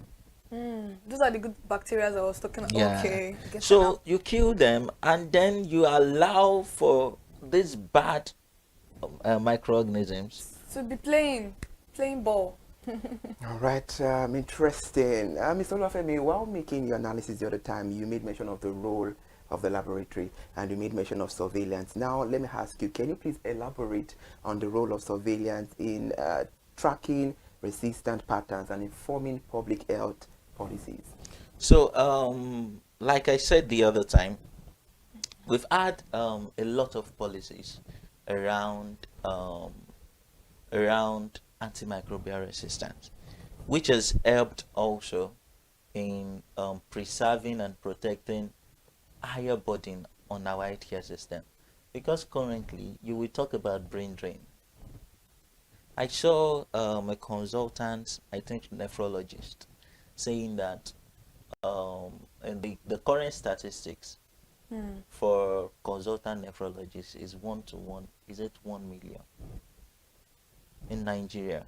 Now imagine a situation whereby, and what happens when antimicrobial resistance occurs and we do not track it down now, is that it increased hospitalization rate. People will keep on coming back and coming back and coming back to treat the same thing. And it increases the burden on our healthcare system. The same time a doctor would used to attend to like other people they will keep on using it to attend to same persons. So we see that, and then we've had the role of the medical laboratory scientist to help the physician track down and know how to make their treatments more effective. So, like I said the other time, you cannot know if a drug is resistant if we do not tell you that it's resistant. We are the ones that know the pattern. We see it from the lab that, okay, after a while, and that is the reason for data. We have our data. So we see it from pattern that, okay, over a while, and for example, we have MRSA, which is the methicillin resistant Staphylococcus aureus, which is being tracked right now. That is the role of a medical laboratory scientist. So we see the pattern, we see the drugs that are being resistant to these things, and then we alert the policymakers that, see, these are the drugs that we've seen over time that is becoming resistant to this class of organisms. So it involves and it informs them of the kind of policies that can be taken to prevent these things. So in the National Action Plan it took effect from last year 2024 to 2028, over a 4 years period. There is the antimicrobial stewardship, which is a policy that promotes the prudent use of antibiotics in both human and animal. Do you know, shockingly, that one of the major contributors for drug resistance, this particular question, is from animal. I wanted to ask about agriculture, livestock. That's where my question is going to come from, because it's very, like, I'm aware of the fact that the medication they use in treating what we ingest can also cause a lot of antibiotic deposits in our body. So I wanted to ask you that. I wanted you to even explain in great detail how that's, because a lot of Nigerians consume chicken, beef, pork, stuff like that, and these are the medication that these what will I say? Will I say the owners of this poultry, they don't even have the knowledge. It's not as they have a veterinary doctor that is taking care of their livestock. They just maybe let me just put antibiotics. Let me grind it into the water they are drinking. Let me do that, and then they are feeding these things, and for us consuming it also is depositing in our body. I wanted you to explain that for me. Those are one of the questions that I wanted to ask you. Okay, so you see, we in this our country, we are used to, we believe so much in knowledge that we don't have. Some of us, we've turned ourselves to doctors, we've turned ourselves to veterinary doctors, we've turned ourselves to mechanics, we've turned ourselves to talk about anything. Talk about trades. So, and this is creating more harm than good. It is very right that antibiotic deposit comes from this livestock that we consume. Talk about cows, chickens. And all that. So sometimes the antibiotics being used for this treatment in these poultries, sometimes they are used for prophylaxis. That means they don't see anything happening to those chicken or those birds or those. Before anything happens. Before They anything do it happen every and all morning. that. And that puts the drug deposit in the meat that is produced from this livestock. So no matter the cooking that you cook, is still going to be it's there. still going to be there. It's not an organism that dies by maybe you eat them, you subject them to high temperatures and all that. No, that doesn't happen. So that means this particular drug doesn't have any effect, like negatively, because if they are giving it So no, I'm talking about the livestock, not us. Yeah, it does have a very, very bad effect on us because that's what I'm talking about right now. I'm talking about the livestock because I'm wondering how an animal will be taking this thing, and then we, the last consumers of this thing, are going to be the ones suffering from it. So that means maybe it doesn't have any effect on the animals, or what? Why exactly are they giving the animals those things? Drug resistance to happen in animals. Okay. It does. Okay. It does. Okay. And what happens is that when we now consume this produce, we take these, we call them superbugs, because they've been exposed to these drugs over time, and they've built immunities against them. And that is one. And we have zoonotic diseases, which is from animals to humans. Yeah. So as it affects them, it affects us too. Okay. And that is where the role of policies come in. That is where it comes in. All right, interesting. I know you're enjoying yourself on the conversation this morning on Perspective. We're discussing the crucial role of medical laboratory scientists in the fight of antimicrobial resistance. And we have Mr. Oluwafemi Peters Oladele on the conversation. Let's go on a short break. When we come back, we dissect and ponder better on this issue. We'll be right back. Thank you so much for staying with us. Please sip your coffee. We'll be right back.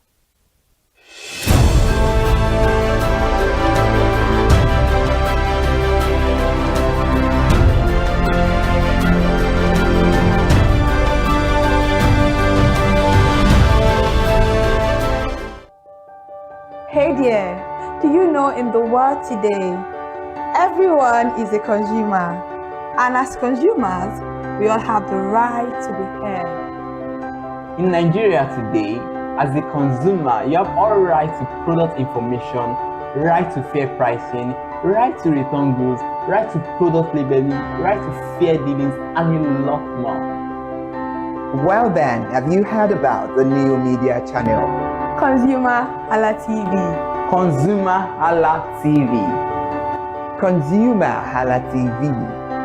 At ConsumerHallaTV, our goal is to inform and educate consumers in Nigeria with insightful news alongside development within the fast-paced world of consumers through well-researched, specialized, and analytical content.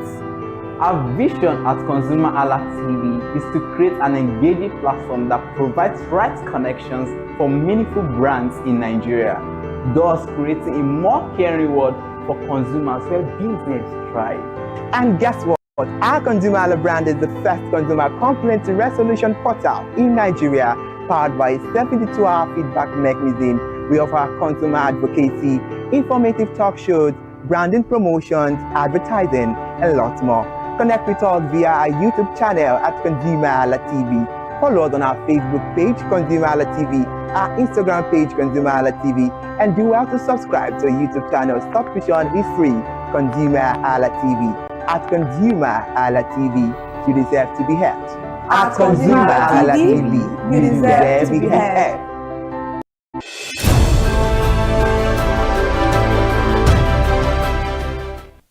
We appreciate you for still staying there and watching Perspective on ConsumerHallaTV. This is where we have discussions about pressing issues and burning issues making the round. And on the conversation, we are having something important that it's crucial to talk about. That is the crucial role of a medical laboratory scientist in the fight against antimicrobial resistance. And we have Mr. Oluwafemi Peters Oladele on the conversation. Now let's get to it. What are the implications of AMR on Nigeria's healthcare system? So when we talk about how this directly affect our healthcare system, one of the things we'll talk about is the effect of AMR, which is treatment failure. You notice that you keep on treating the same thing over and over again. And then this is increasing the burden on our healthcare system. So take for example, another topic is this typhoid thing. When people say that I have typhoid, and I have this thing, I have that, how do you know you have typhoid? Because before you have typhoid, the way you ingest salmonella is, have you taken any dirty water? Did you, how are you sure that? You can't even assert. If you have typhoid, you won't be the one to tell us you have typhoid. So you just say people just when they feel fever or they are pooing, they tell you that they have typhoid. Or diarrhea. Or diarrhea. which of course increases the burden, the healthcare burden we are faced with in the healthcare space, where treatments now fail. We are now burdened with the fact that new researchers will now have to look for new drug that can treat these infections. All right, I love this conversation a lot because it has to do with the daily lives of we Nigerians 24/7. And now you've told us about the implications of AMR on the healthcare system in Nigeria. So what step can Nigerians take to prevent AMR? And how can we promote the awareness? Because she mentioned about the awareness earlier on and about responsible antibiotic use, because there is a whole lot of misuse outside there. Yeah, that is why I must commend platforms like ConsumerHalla TV, which gives the privilege to put out this information there, because they say knowledge is power. Yeah, it is. More of these things are health behaviors that we've learned over generations. You see your mother treat any small thing, gives you anti-malaria, gives you 1 dose of antibiotics. When you give birth to, you believe that that is the pattern. And when you've seen it work once, you believe that it will continue to work. So it is on every one of us to put out that information. Like, I must commend you telling your friend about the need to go to the hospital to get tested, to get proper treatment. And then I must commend also you giving your mother a feedback that, okay, this is what I went through. Till now. But believe me, you've passed the message. They don't listen. These are our mothers. They don't listen. You tell them a lot of things, they'll be like, and your mom saying, you these children of nowadays. Do you know what's funny is that I feel like what you're saying is very true. It's like a generational thing.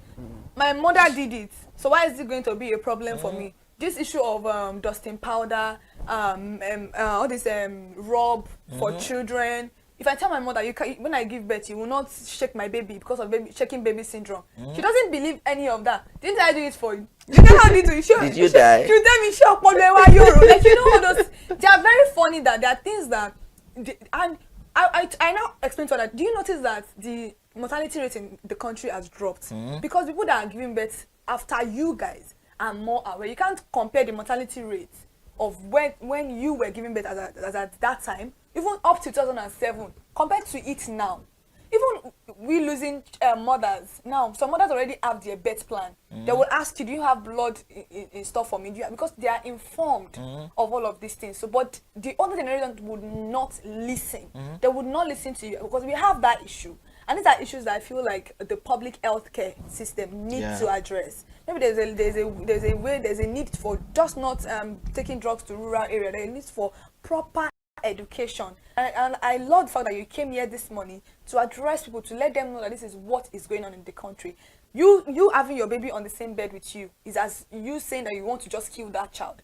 God forbid, a lot of people's children die. You just see them, we slept together yesterday, now what happened? You might have rolled, or the people might have rolled and suffocated, but they don't understand any of this because they've been doing it, and so it is very, very safe and practical, which is not always like that.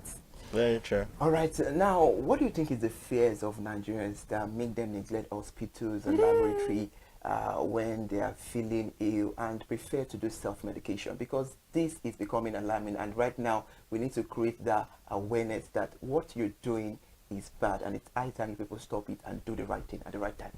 You see, one of the things I must commend the Lagos State government for is their role in helping to reduce payment of healthcare services out of pocket.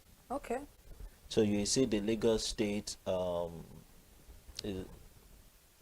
do they call them now? I think, is it Lamasa or something, that are in charge of HMOs, Lagos State HMOs, Health Management organizations. Yes. So you see them going to rural communities to tell them that, okay, you can be on this platform, and then you don't need to pay for healthcare services. A lot of them actually. So Niger girls, I've seen a lot. Yeah. So one of the major contributors for people not patronizing it's money. And would you blame them? No. Because the economy has affected the healthcare system too. Take for example, some years ago, I'm a medical laboratory scientist. One of our reagents used in testing HIV used to sell for 18,000 naira. Guess how much it is now? Just to test for HIV. As in the kit used for testing. Guess how much it is now? How much?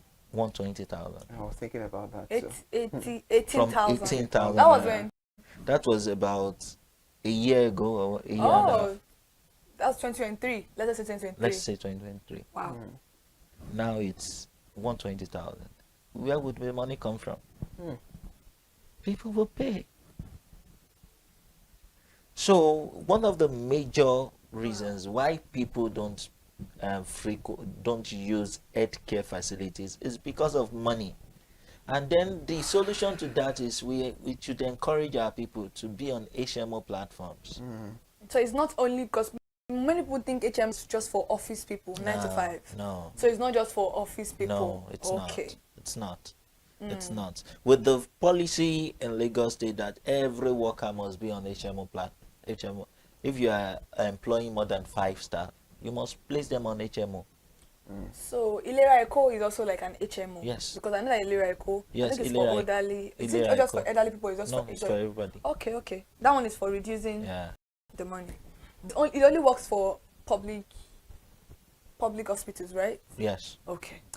You've commended the Lagos State government in charge of HMOs and all of that. How can the government and the private sector support the medical laboratory scientists in the fight against AMR? Okay, one of the things that we can do, and we that will help the system, is for research and development. Okay. Because when this occurs, no drugs must be discovered, and also funding. Help our system to get funding, so that we can help better place our healthcare system. So there are many ways, and help in surveillance also. So these are ways that the public and private partnerships can help in curbing this particular issue, because it's a menace. It is. It is a menace. According to the World Health Organization, about 1.2 million people face this yearly. Yearly, not the total. Wow. All Sorry, right. before you okay. go, because I know we are almost at the end Definitely. of the program, I want you to help educate the audience watching right now at home, and people that are going to still watch the program after we are done with this program, about the fact that AMR is a very important conversation and it's a very important issue that is affecting us. Does it have a cure? These are things I know many of us will want to know. Is it curable, or once you have that particular resistance, you have to be placed on other diagnoses? Well, antimicrobial resistance for organisms, it's not curable, and it's not, how do I put this now? Malaria is UTI is an infection, it's a disease. STIs can be diseases and all that. But for antimicrobial resistance, it can happen across board. It can happen to just anything, any disease. So if you are resistant to a drug, the thing is that we try to get other drugs that can work for you. That's what we're talking about, the personalized medication. So, and that's a lot of money, more than the one you're supposed to avoid. The thing is that if a drug A doesn't work for you, we look for higher strength, which will cost you more money. You could have avoided that by going to the hospital or by going to a laboratory to, check on what is going on. So what we are saying is that if you develop this particular resistance, which is AMR, antimicrobial resistance, there is no cure for it. So you need, you and your medical team need to look for other medications that would work for you. And trust me, if you don't know that you have this particular issue, it is also an issue that can lead to death. Am I right? Yes, yes. Because there's some people that go for major surgeries and then they have infection from those surgeries, but you cannot treat them with antifungal or anti-malaria anymore because you're already used to that particular one and it's not working for you. And these infections can be, a facilitator of death. A lot of people have died due to this particular issue. So that's what we are talking about this morning. All right, Thank you. interesting. Now to brush things up because we have to round the conversation up this morning. What message would you like to convey to Nigerians about the importance of the medical laboratory scientists in combating AMR? What I would say to us is, beyond seeking medical attention, make sure that when you have things like UTIs, get tested. Exactly. Because that's the only way you can know what drug will work for you. That's true. Drugs is not one shoe fits all. It's not one shoe fits all. The same this infection that person A has and person B has, maybe one of the drugs can treat A and not treat B. Really? So it's due to the exposures we've had over time. Okay. So the thing is, when you have you believe that you are feeling sick, seek proper medical attention. Please do. And then when you need to use antibiotics, your doctor needs to use antibiotics on you, get tested. All right, interesting. It's been a insightful and engaging conversation with the help of Mr. Oluwafemi Peters Oladele, joining us on Perspective Live in the studio this beautiful morning to talk about the crucial role of a medical laboratory scientist in the fight against antimicrobial resistance. And hopefully you've said all these things. I hope we, because I don't want to use Nigerians, because we all are Nigerians, so I hope we act swiftly to all these things, and definitely we might overcome the issue of AMR in Nigeria. It's a very beautiful conversation. Mr. Oluwafemi, thank you so much for joining us on the conversation once again. All right, we need to bring all things to an end on Perspective, another beautiful edition of Perspective will be back tomorrow. Remember, Perspective is where we talk about all the pressing and burning issues making the round. I am Iri Ayo Mikoleke. Bye for now and do well to enjoy the rest of your day by being productive.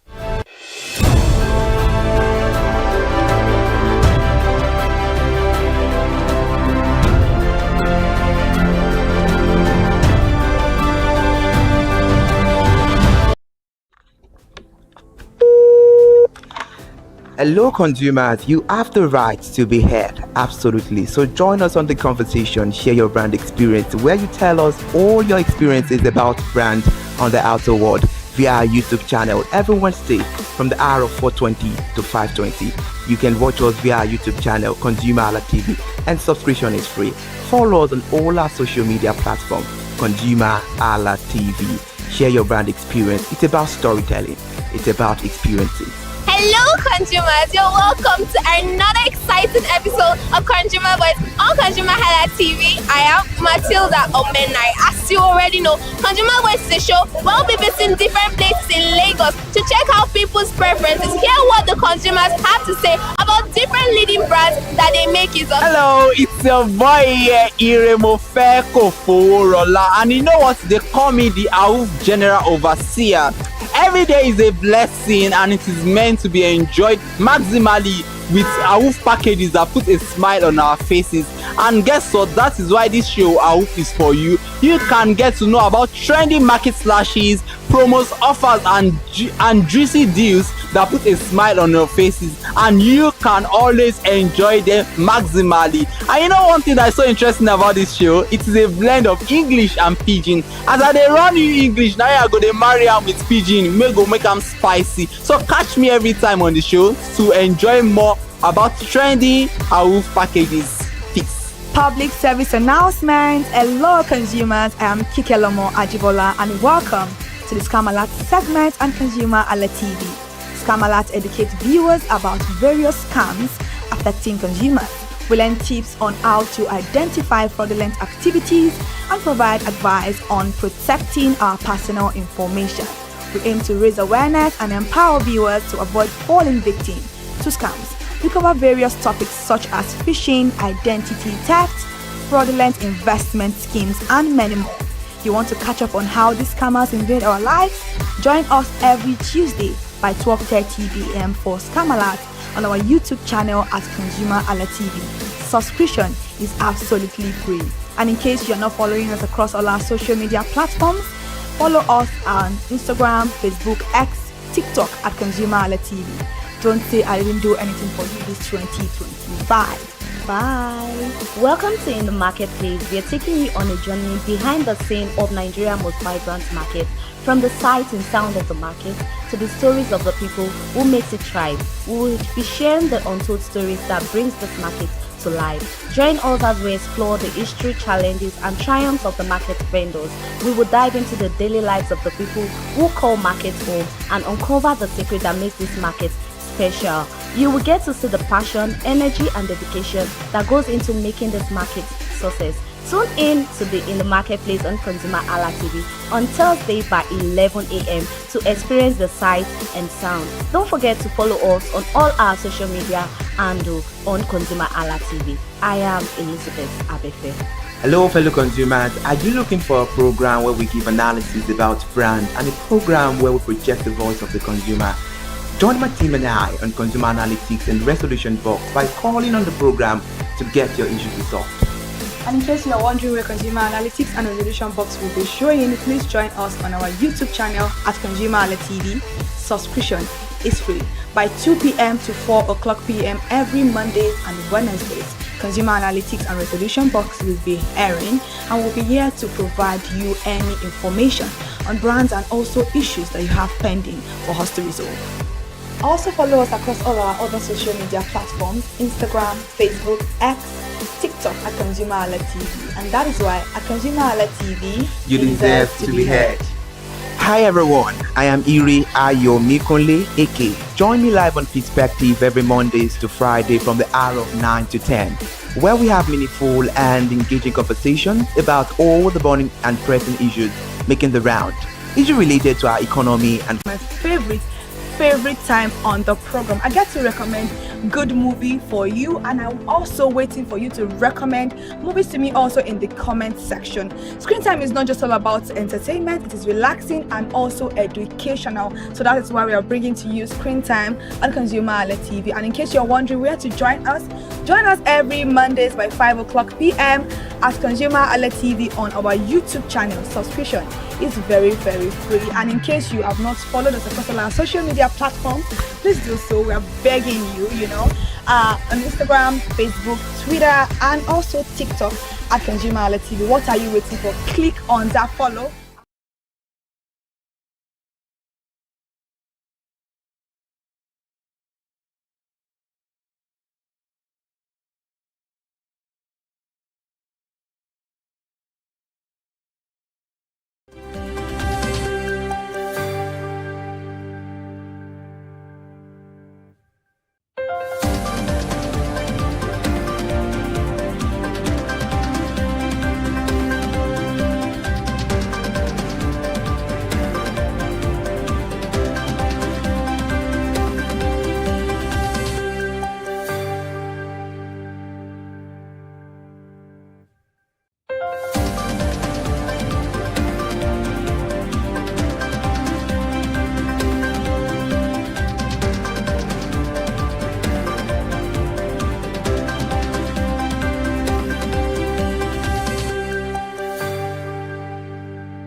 Thank you everyone for joining us. This is ConsumerHallaTV News at 10 and I am Iri Ayomikole Eke.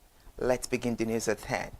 Nigeria's January 2026 inflation rate is expected to remain broadly flat or edge slightly higher, according to analysts who see limited room for sharp moderation despite recent price relief in some segment of the market.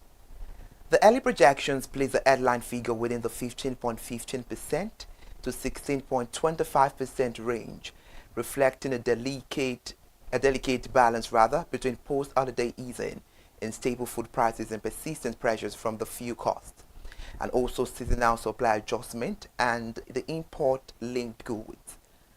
However, while improving exchange rate stability and moderating food prices, analysts say this may support a steady print and also underlying structural cost drivers, which could push the rate marginally higher.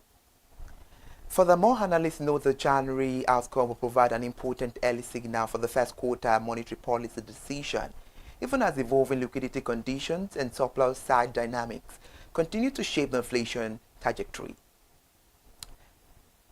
Let's move away from that story. In another news, the total capital importation into Nigeria surged to 6 billion naira in the third quarter of 2025.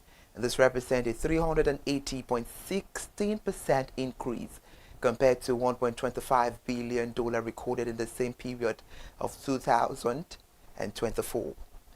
And this is according to the latest report by the National Bureau of Statistics, as the figure also reflects a 17.46% rise from $5 billion recorded in the second quarter of 2025.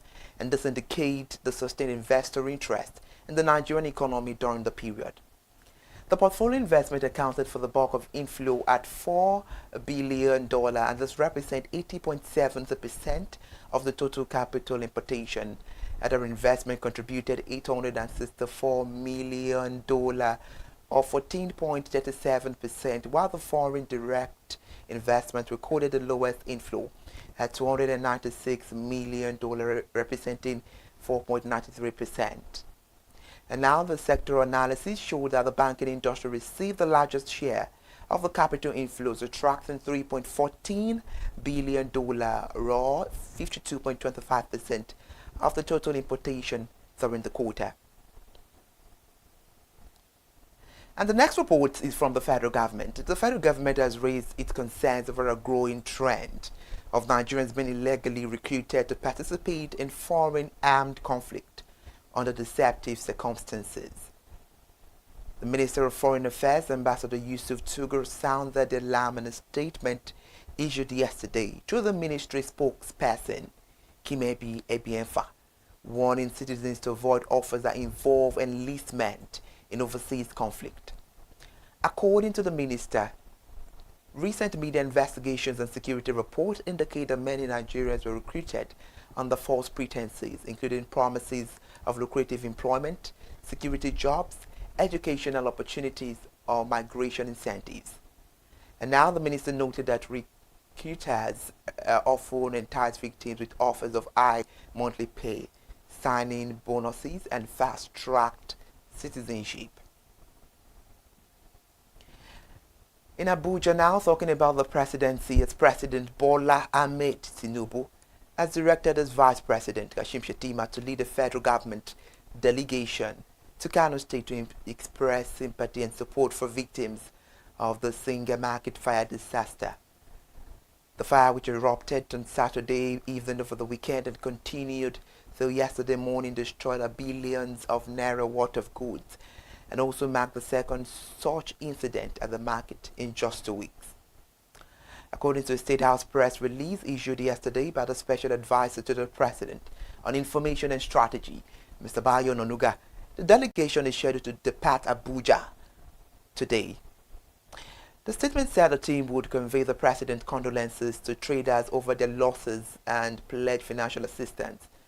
The delegation will also pledge on behalf of the government financial assistance to other victims and support Kano State in facilitating the quick reopening of the market. And right now, the Revenue Mobilization Allocation and Fiscal Commission has its own report that certain disputed crude oil and gas wells have been recommended for ceding to specific oil-producing state, insisting that no such decision has been taken. In a statement issued yesterday, the chairman of the commission, Dr. Mohamed Shehu, said the attention of RMAFC had been drawn to a purported report allegedly issued by the Interagency Committee on the verification of coordinate of disputed crude oil and gas wells between states, which was circulating in sections of the national media. The Commission said the report claimed that recommendations had already been made to cede certain oil wells to a particular state, but it described the report as misleading, premature, and does not represent the position or conclusion of the Revenue Mobilization Allocation and Fiscal Commission.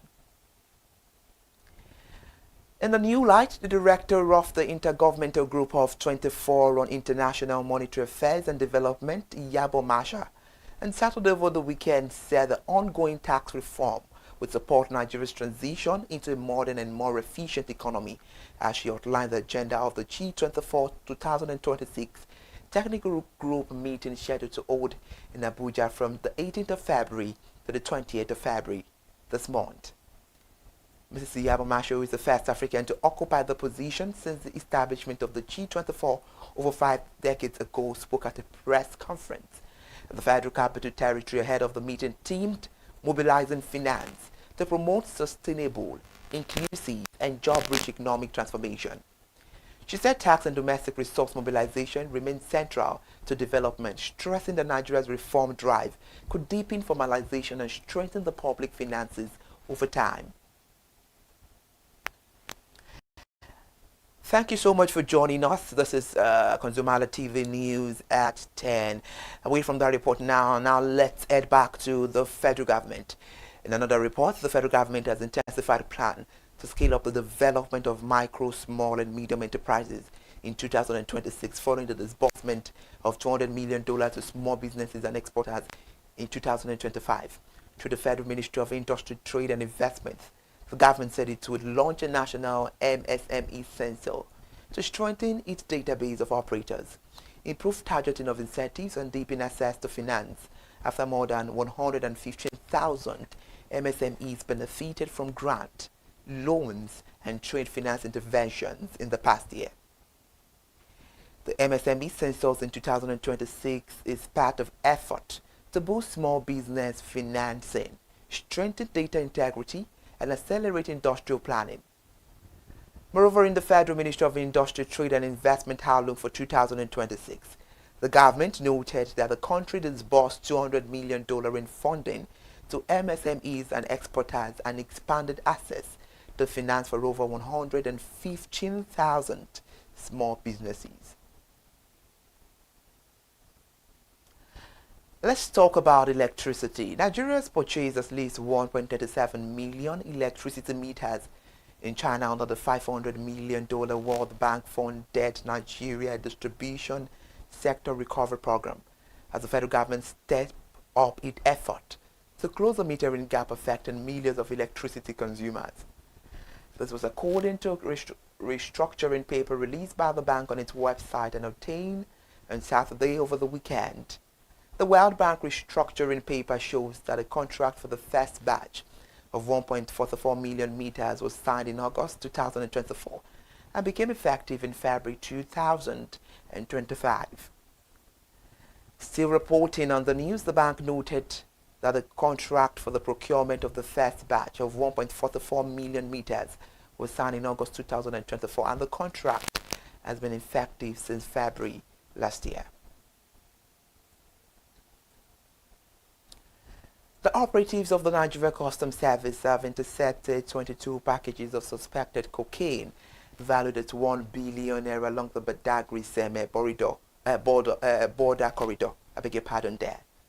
Disclosing this in a statement via on X on Saturday over the weekend, the service said the seizure was made in the early hours of Tuesday last week at about 3 a.m. by officers of the Seme Area Command. According to the statement, the suspected cocaine was discovered in a Toyota Highlander where 22 packages were hidden in a specially constructed bunker beneath the vehicle's axle, with one suspect arrested in connection with the seizure.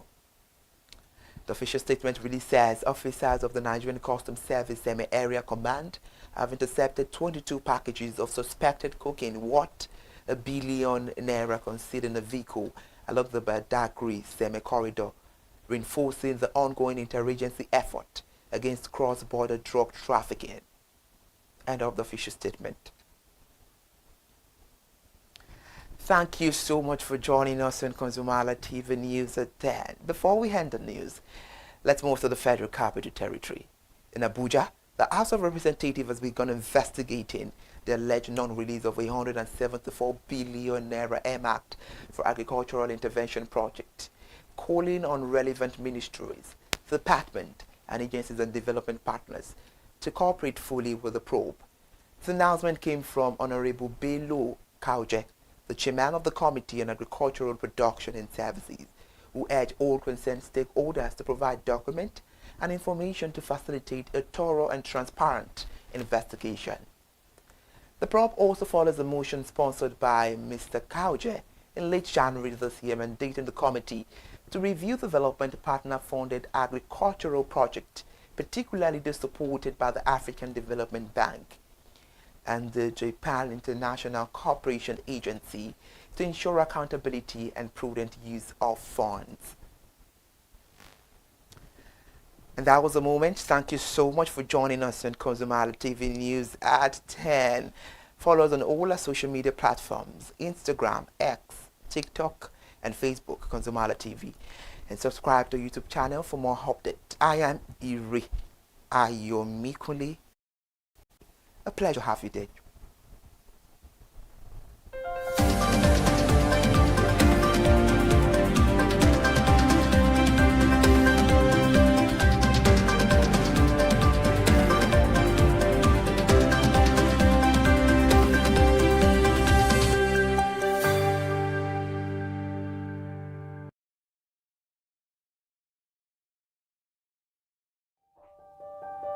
Hey there, do you know in the world today, everyone is a consumer, and as consumers, we all have the right to be heard. In Nigeria today, as a consumer, you have all right to product information, right to fair pricing, right to return goods, right to product labeling, right to fair dealings, and a lot more. Well then, have you heard about the new media channel? ConsumerHallaTV. ConsumerHallaTV. ConsumerHallaTV. At ConsumerHallaTV, our goal is to inform and educate consumers in Nigeria with insightful news alongside development within the fast-paced world of consumers through well-researched, specialized, and analytical content. Our vision at ConsumerHallaTV is to create an engaging platform that provides right connections for meaningful brands in Nigeria, thus creating a more caring world for consumers where business thrive. And guess what? Our ConsumerHalla brand is the first consumer complaint resolution portal in Nigeria, powered by a 72-hour feedback mechanism. We offer consumer advocacy, informative talk shows, branding promotions, advertising, and lots more. Connect with us via our YouTube channel at ConsumerHallaTV. Follow us on our Facebook page, ConsumerHallaTV, our Instagram page, ConsumerHallaTV, and do well to subscribe to our YouTube channel. Subscription is free. ConsumerHallaTV. At ConsumerHallaTV, you deserve to be heard. At ConsumerHallaTV, you deserve to be heard.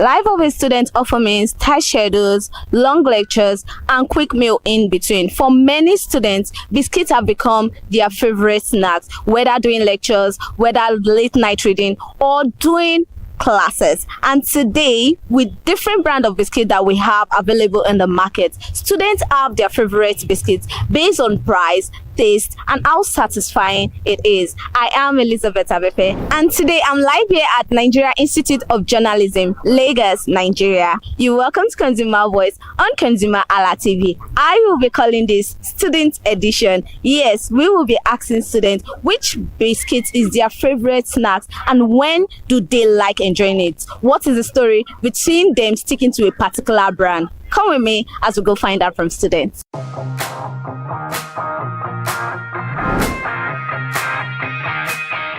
Good morning, ma. Good morning. How are you? I'm fine, thank you. Okay, so what is your name? I'm Zainab. Are you a biscuit person? Yes, I am. Okay, so which biscuit is your favorite snack? I would say Costa biscuits. Okay, so is there a reason why you love Costa biscuits? Let's say because of the texture, and I actually love biscuit and milk. Then my favorite biscuit to use is Costa biscuits. Yeah. For how long have you been taking biscuits? It's been a while. Like, I'm a lover of biscuit and milk, and I just like using just the Costa biscuits for it. Okay, so apart from Costa biscuits, which other biscuits do you know of?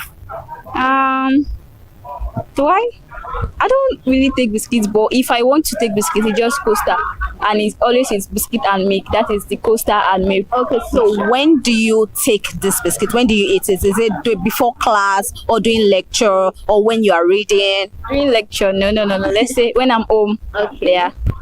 That's when I do take biscuits. That's the Costa and milk. Okay. So apart from milk, what other drink do you love taking with your biscuits? Drink. Let me say yogurt. Actually, yeah. Yogurt. Yes. Okay, so on a scale of 1 to 10, how well will you rate this biscuit brand? Let me give it a 9 because I've been taking Costa for a while now, and biscuit and milk, that's the Costa and milk. Yeah, it goes well for me. Yes. So you are trying to tell us now that you don't take biscuit just ordinarily. You can take it for lunch because deal with biscuit and milk and all of that. Yeah, on a normal day, I can't just buy biscuit and eat. That's only if I want to take biscuit and milk. So I'll just buy Costa and milk. Yeah. Okay, so is there anything you like this brand to improve on, or you're cool with them? Actually, before Costa is, the how will I say it? No. It's always like 5 before and now, but I guess it's maybe the economy. But then it's actually cool. It's fine. Then yeah, I think it's fine. Okay. Yeah. Okay. So how often do you enjoy taking biscuits? Let's say maybe in a week. Let's say 2 times. Yeah, in a week, 2 times. Okay. Thank you very much, ma. You're welcome.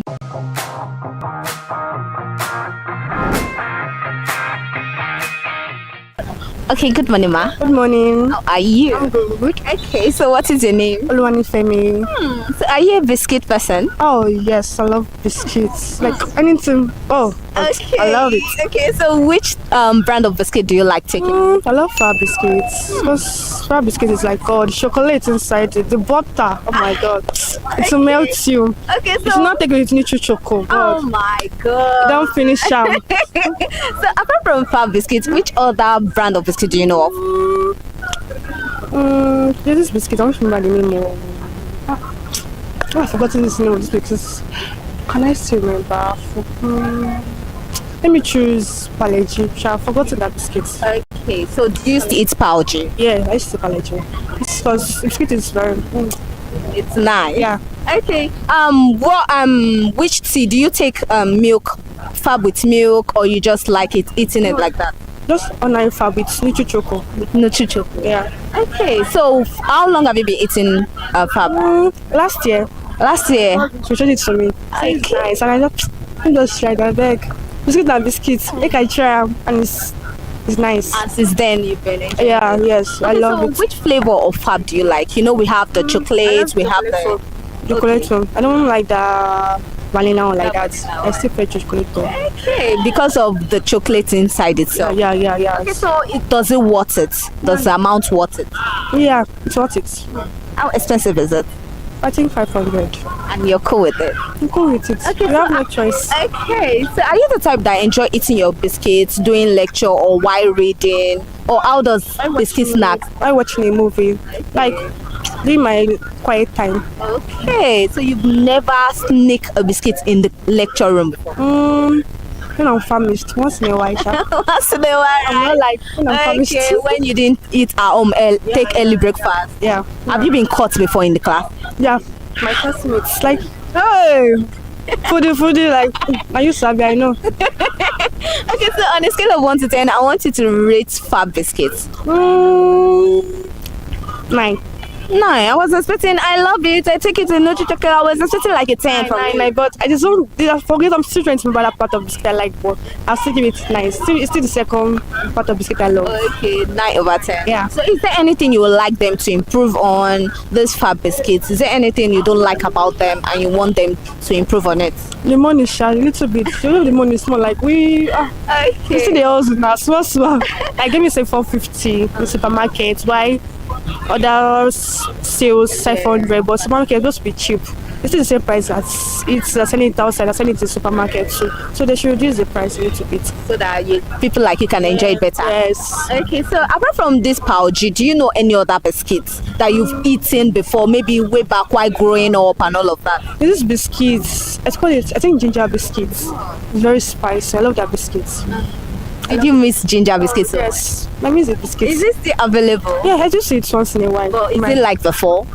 They have reduced the quantity, yes. And it's not small. It's not big again like before. Small. Okay. Yeah. So have you tried a particular biscuit that you don't like it? You don't really like the taste or something, and you feel like, oh, that's. Let me try and remember. I don't know. Bishop, I'm trying to remember the biscuits. The biscuit that soda biscuit, but it's tastes nice, y'all. I don't like the biscuit, but it's nice, tasting nice. Okay, to you don't like it's not just your kind of vibe. It's not sweet. But now, getting that. But now it's still manageable, child. Okay. I still like the biscuit anyway, child. Okay. Thank you very much, ma.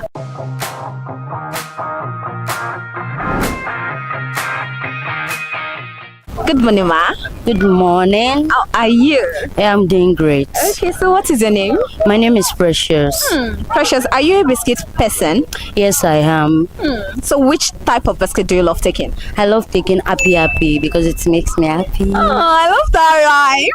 So for how long have you been taking Happy? Oh, I can't record it, but it's been long. I take it for long. How do you get to know about those biscuits?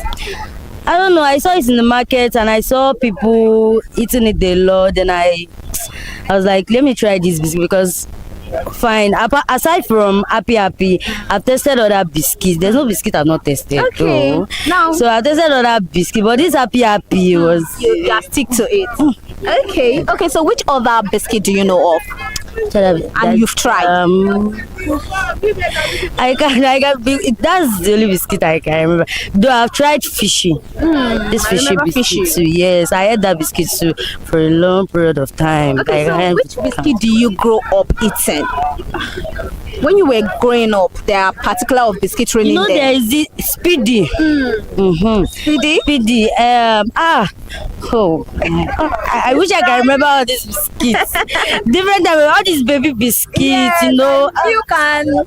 Yeah, I remember that too. I wish I can remember all the names. Okay, so do you miss those biscuits? I really miss them so much. I wish I can have them again the way I do when you were growing up, right? Exactly. It was memory type of biscuits. Okay, so now this Happy now, what do you like taking it with?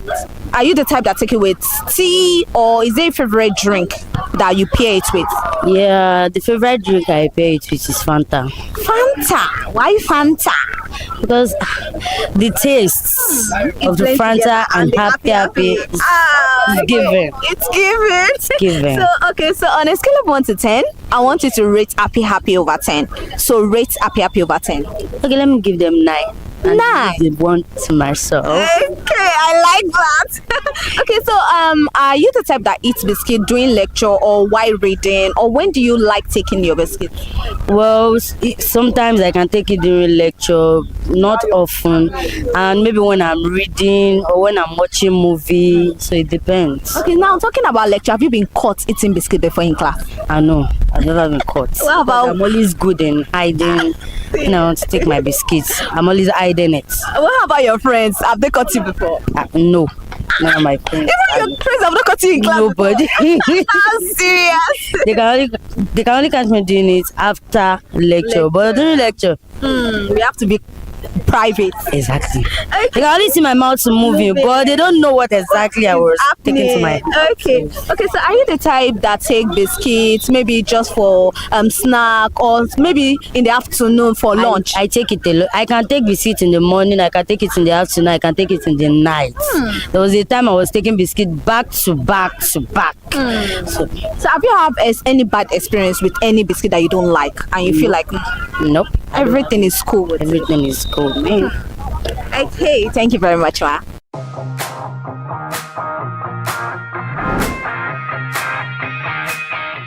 Good morning. Good morning. How are you? I'm good. Okay, so what is your name? My name is Precious. Okay, Precious. Are you a biscuit type of person, biscuit lover? Yes, I am. Which biscuit do you like to get? Fab biscuits. Why Fab? Because it's very sweet. That's this taste, chocolate taste. It's very sweet. Okay, how do you get to know about Fab? Okay, when I was doing drum lesson, so anytime the lecturers are teaching, I had to okay, don't look for something to grab and eat, and I'll just eat Fab.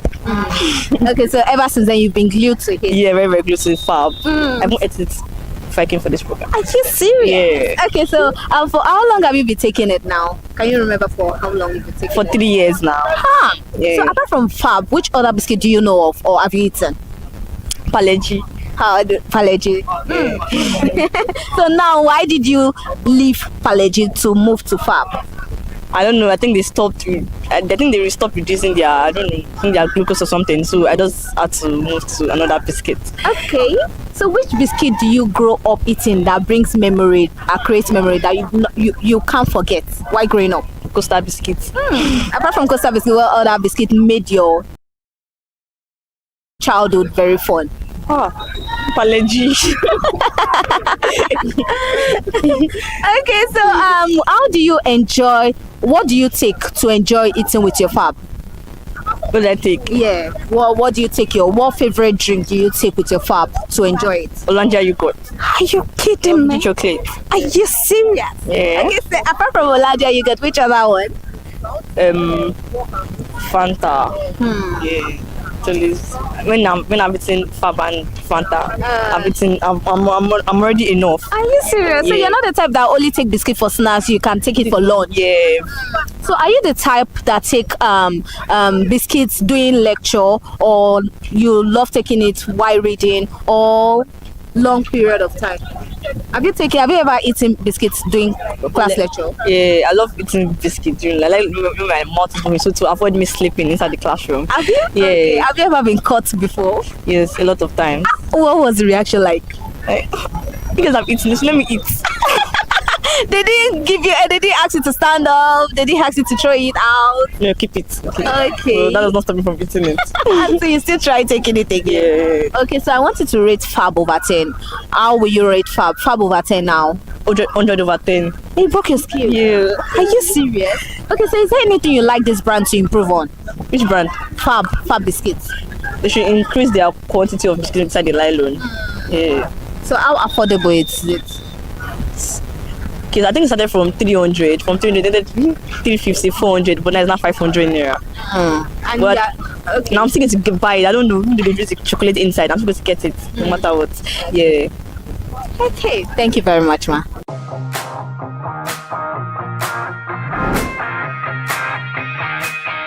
Good morning. Good morning. How are you? I'm fine. Okay, so I'm fine. What is your name? My name is Emmanuel. So are you a biscuits lover? Yeah. I eat biscuit a lot. Okay, Yeah. which one of them? Munchkins. Munchkins. Yeah, Munchkins. For how long have you been taking it? Probably like 6 years now. Yeah, 6 years, over 6 years. How did you get to know about this munch? Because yeah, it was when I was having like my 10-year-old birthday that I started. So after the 10-year-old birthday, probably like I ate it there, and I realized that I like that biscuit. So after like 2 years down, 3 years down, I started eating it. So now I'm eating. So yeah, calculation perfect. Okay, so which other brand of biscuit do you know of? Yeah, there's other biscuit like they don't cook chocolate stuff. I've actually forgotten the name too, but yeah, Nurios chocolate biscuit. So like, I like chocolate biscuit also. Okay, can you remember the type of biscuits you had while growing up? Those biscuits that brings you memory. Yeah, Speedy, those ones purple nylon and yeah, circle, Speedy, fish biscuits. Yeah, fishy. Yeah, those biscuits are really nice. Do you miss them? I miss Speedy a lot because I do mix Speedy and milk. I know it eats so well. Yeah, Speedy and milk. I eat that a lot, so yeah, I miss Speedy a lot. Speedy. Sunday morning, I take Speedy. Yeah, Speedy. So they make a great memories for you, Great one, Speedy, yeah. Okay, so now, what do you take this your munchkins with? Whenever you want to enjoy it, how do you enjoy taking it? I take it with American Cola. Number one. Pepsi, and most times I mix it with milk. Aww. Yeah. So are you the type that just snack on biscuits or you take it for lunch? Lunch. Are you Yeah, most times while in Nigeria, most times for lunch, and also I take it for snack some other times. So after eating, I'll just buy me one munchkins away, that kind of thing. Okay, now I will ask you this: have you when do you take this biscuits? Is it doing class, doing lecture, or while reading, or late night reading? Only how to take, like just picking it, putting in your mouth and like this, yes sir. And you're nodding. As in, yeah, take it. And at night, I take that chocolate biscuit at night because around 10 o'clock in my area, I just go downstairs and the Abuki torchlight is just on that biscuit and it's calling your attention. As in, and I just taking the biscuit and on the road. And then making call. Yeah, I understand. I take it at night mostly. Okay, so have you been caught munching your biscuits in the class? Countless time, and it's always that chocolate biscuit. I've never been caught in munchkins, and I don't know why. Countless times, like back then at secondary school. Please, because I'm mostly losing my last card to buy munchkins back to back. Oh yeah. Okay, so is there any biscuits you tried and you were like, I'm not feeling the vibe of this biscuit? Soda. Soda, why? Because it's not sweet. Soda is horrible. Soda and this is butter bread biscuit. Not really main butter bread. You're just giving the butter bread shape, and that biscuit is. I don't advise anybody to buy that biscuit. Why? Waste of money. One of my friends likes this biscuit. I was like, how come? How are you? How? But that biscuit. Preference, right? Yeah, exactly. I would say that preference and so on a scale of 1 to 10, I want you to rate Munchkins biscuits over 10. Breaking the scale. Munchkins and American Cola, they should just collaborate and sell in a pack, like for everybody. Because Munchkins is a lot. Munchkins is not a biscuit, it's not just a biscuit. What's this like chocolate balls in it. Yes. Breaking it and eating it and so now like, Munchkins is not just a biscuit, it is what? It is a food, it is a great meal. Okay, yeah. I think I get the vibe. When you eat it, you get full and all of that. Full, and I can stay from 12 till 5. Like just taking that. Break time, 12 till when I'm going home like this. So how expensive is it? Yeah, Munchkins now is 500. In some places 700. But 500 for is here. There anything you like them to improve on, or you're cool? They should add more biscuits to the 500. Make it bigger. Exactly. So we that don't really have much, that I have though, but we that don't have. You get. You're speaking for a lot of people. A lot of people put in more. And they should make it like they should add those balls more, because there was one I ate the balls. Nothing was there. So shout out to Munchkins. Make the balls plenty there, because it's giving the vibe. You can break it inside. I've broken Munchkins inside American Cola before to show you how.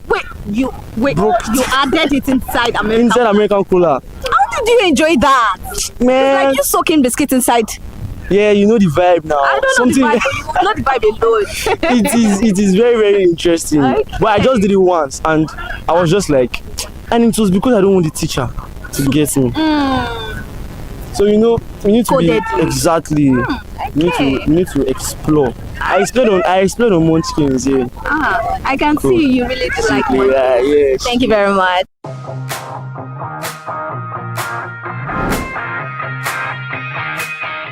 Hi, good morning. Good morning. How are you? I'm fine, thank you. Okay, what is your name? Esther. Do you take, are you a biscuit lover? Yeah, of course. Which one do you like taking? Fab chocolates. Fab chocolates. Okay, for how long have you been taking Fab chocolates? Since when I realized that was around last year. Are you serious? How did you get to know about the biscuits? A friend. She just shared it with you. No, actually, sure. They were hyping that biscuit. I was like, let me try Okay, it. let me try it. And Then ever since then? I became obsessed with that Oh, I love the word obsession. Okay, so which other biscuit brand do you know of apart from Fab? biscuit. Okay, I'm not actually a biscuit lover, but I like the Fab because of the chocolate and stuff. Then let me say Allergy or Costa, those two. Okay, so remember back then while growing up, which biscuits do you grow up eating? Oh, fishery. Fishy, and what? Allergy, the small one there. Those are the two you remember taking? Yeah. Do you miss them? Yeah, of course. The taste and the flavor. The joy when we get that sour food snacks. Wow. Okay, so it brings back memories, right? Yeah, sure. Okay, so now, how do you enjoy eating your Fab? What do you take it with? Sometimes Fanta, or I take it with ice cream. Are you serious? Yeah. Okay, so when do you take your Fab biscuit? Do you take it during lecture or watching movie or night reading? I take it during lecture, like in case I'm getting bored, I need something to be munching on.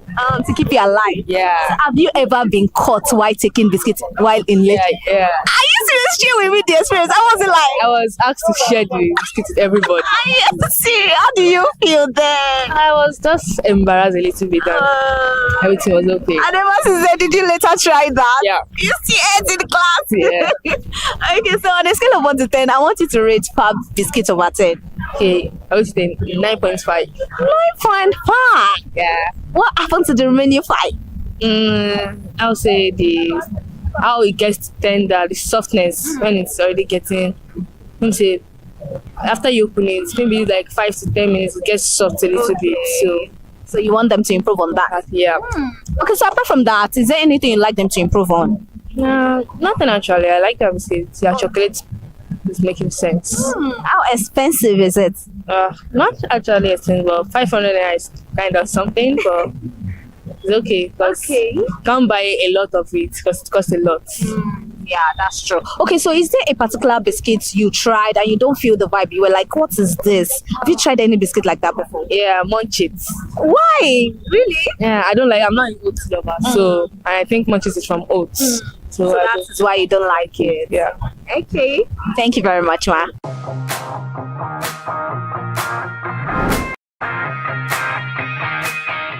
Good morning. Good morning. How are you? I'm fine, thank you. You look good, by the way. Thank you. Okay, so what is your name? My name is Emiola. Are you a biscuit lover? Yes, I am. Which biscuit do you like? I would say crackers. Crackers is my favorite biscuit. Are you serious? Yes. Why crackers? It's something I grew up with, so I became used to it. So it's just like I'm an habitual lover. I love it. Habitual lover. So apart from crackers, which other biscuits do you know or have you tried? Big Bites. Yes. Okay. Do you like that too? Yes. So have you tasted a biscuit and you were like, I don't feel the vibe of those biscuits? Why? Do you have any biscuits you've tried and you don't like the vibe of it? Do I have to mention the name? Yeah, you're free to mention the name. They would sue me. No, they won't. It's just to allow them. I don't know. I can't really say a particular. Okay, all these biscuits that have butters in it that children like. Oh, why don't you like it? Too sugary. Okay, that's why you don't like it. Yeah. Okay, so why growing up? Do you remember those biscuits that made your memories back then growing up? Crackers. Crackers, just crackers. Crackers, cabin. Okay, so how do you love your biscuits? How do you like enjoying it? Oh, I take it with tea. Tea? Yeah. Okay, so apart from tea, do you take drink with it? Yes. Which drink? Any drink really, but my go-to is Hollandia. Yogurt? Yeah. Okay, I love the vibe. Okay, so on a scale of 1 to 10, I want you to rate this cracker out over 10. How well will you rate it over 10? 9. 9 over 10. That is nice. Okay, so when do you enjoy eating your cracker biscuits? When do you enjoy? Is it during class? Is it while reading or watching a movie? I eat it anytime, but most especially when I want to watch a movie. So has there been a time whereby you were eating, you were trying to take a quick snacks in class in lecture? Yes. Have you been caught before? Not really. I do my thing low key. Low key, codedly, right? Yes. Okay. So is there anything you like this brand to improve on? Maybe they should just increase the number of biscuits in each pack. That would be so good. It's now smaller, right? Yes, it's smaller. Okay. Thank you very much.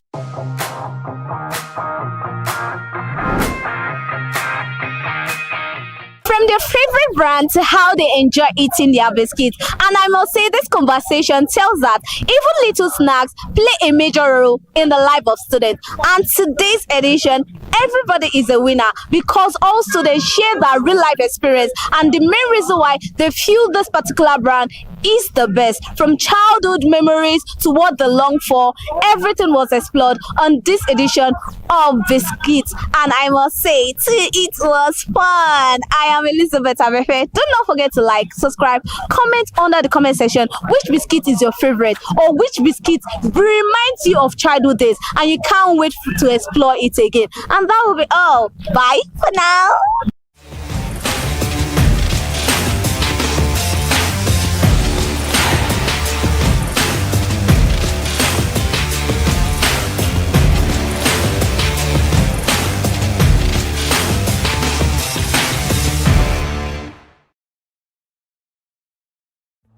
My name is Tunde Olufowora, and I'm the CEO of Van Eyck Communications.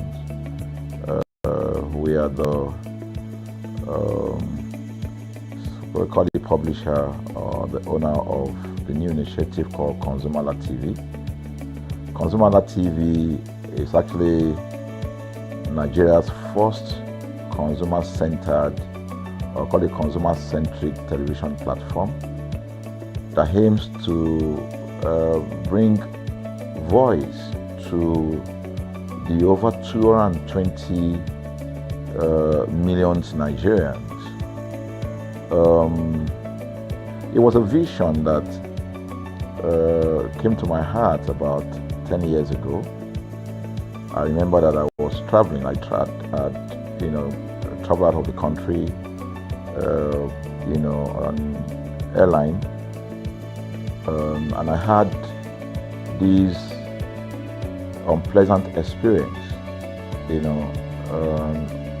was a trip to an African country from Nigeria, and I actually went with a local flight from Nigeria. I wouldn't want to mention the name of the airline. And then it was to South Africa, and we landed in South Africa. And let me just paraphrase it. When I was coming back, I had some money, some dollars, and that someone had given to me to hand over to another person in Nigeria. So I wanted to help out. I didn't want to carry the cash on myself. So for whatever reason, I had a small case, and I felt that it was safer for me to put the money in my luggage. So I put it in a safe place in my luggage, got everything intact, and I checked in my luggage. My arrival in Nigeria, I was standing and was waiting by the carousel just so that I could pick up my luggage, and then I was there for 1 hour. And waiting for my luggage. I didn't know that my luggage already arrived, and it was one of the luggage that was moving around on the carousel. So after about 1 hour wait, I looked to my left and my right. Almost everybody had gone. I think there were just about 2 or 3 left. So I beckoned on the woman that was on my side, and I noticed she was really in tears. Madam, what happened? She said, her bag has just been torn and a lot of things stolen. So I said, well, I've also been waiting for my own. She said, you better go and check those, those luggages there. Maybe yours is one of them. And lo and behold, I went around there. Mine was one of them. By the time I got it, everything inside my luggage was gone. All the valuable things there were gone. To cut the long story short, we felt there was need for us to report the case, at least to the airline. It was in the night, about 8 o'clock or 9 o'clock. We went in to go and see the officer that was in charge. As soon as we got in there, the officer said, oh, so sorry, but you will have to go to our head office in somewhere in Victoria Island, to lodge a complaint. Okay. So the next day we went to the Victoria Island and we lodged a complaint, and that was it. And since that day, I'm talking a story of over 10 years ago, I didn't get a call, not even a call from that airline to talk to me about what happened to my luggage. Now, about a month after that trip, I had another opportunity to travel out of the country. This time around it was to US, and it was an official assignment. And I flew on, I will mention the airline this time around. I flew on a BA.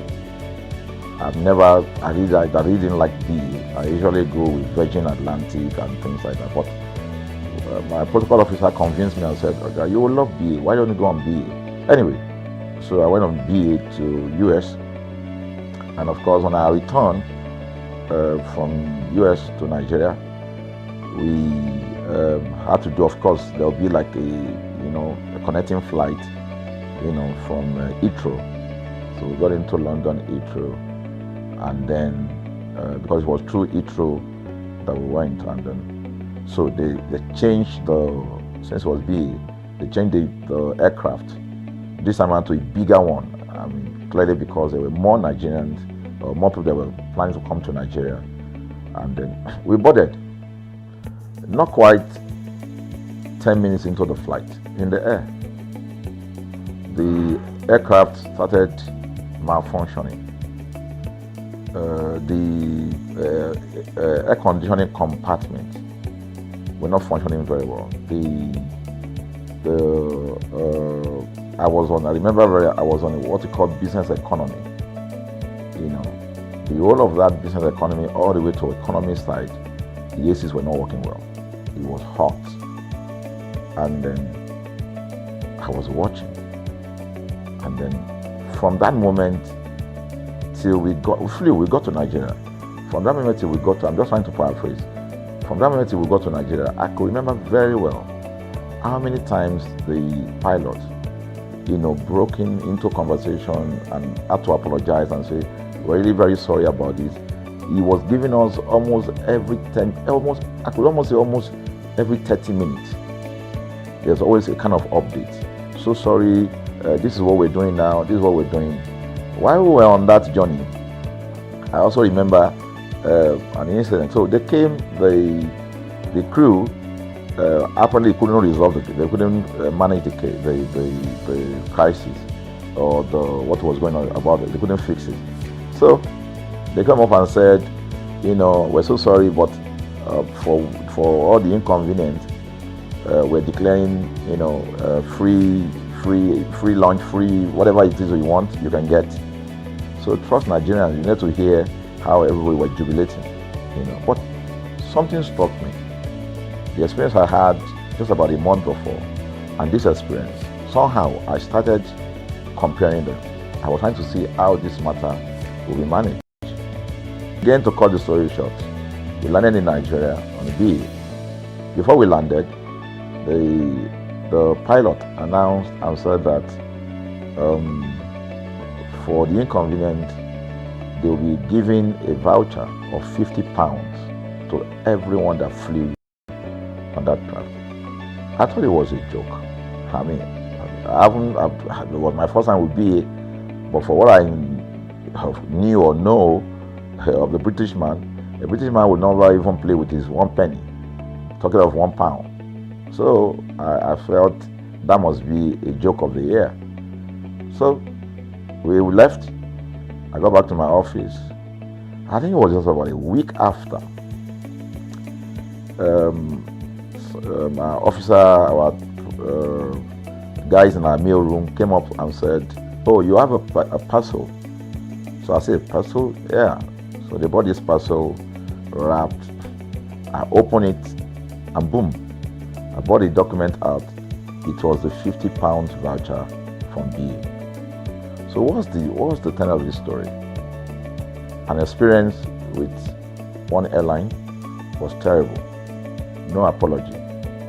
An experience with another one, even though it was a bad experience, but it was very well managed. So managed that even if we have suffered anything in that aircraft, you probably, for the sake of how they manage it, will have forgiven them. So that was how this journey started. So I started thinking, my mind, this is what we go through in this country.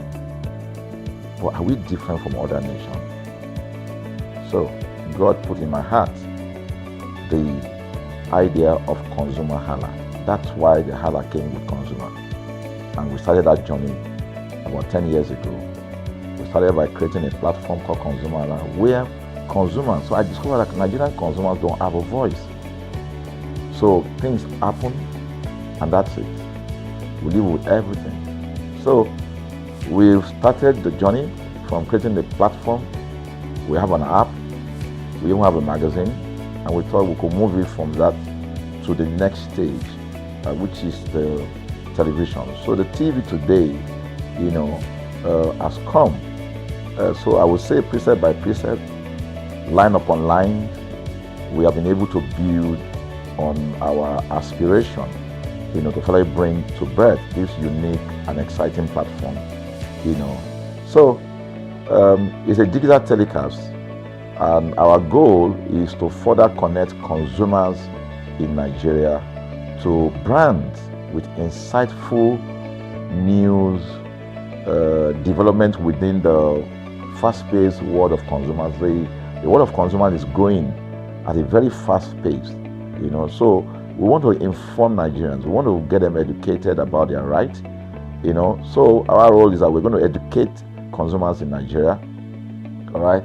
So by bringing them specialized and what you call analytical, research-based content generation that will inform, educate, sensitize the audience, So that's ConsumerHallaTV. So I call it an offshoot of our ConsumerHalla brand. ConsumerHalla brand actually was the first we call it the first complaint or consumer complaint resolution portal. When we started it about 10 years ago, or about 7 years ago, it became the first complaint resolution portal. We created it so that Nigerians can actually lodge complaint on that portal. We spent a lot of resources to build a very robust platform where today, if you have any complaint, about any brand, any leading brands in Nigeria, and you go on that platform, you can actually click, just a click, you can find the brand, you can actually lodge your complaint, and once you submit it, that complaint will be routed to that organization, and within 72 hours, we will obtain feedback for you.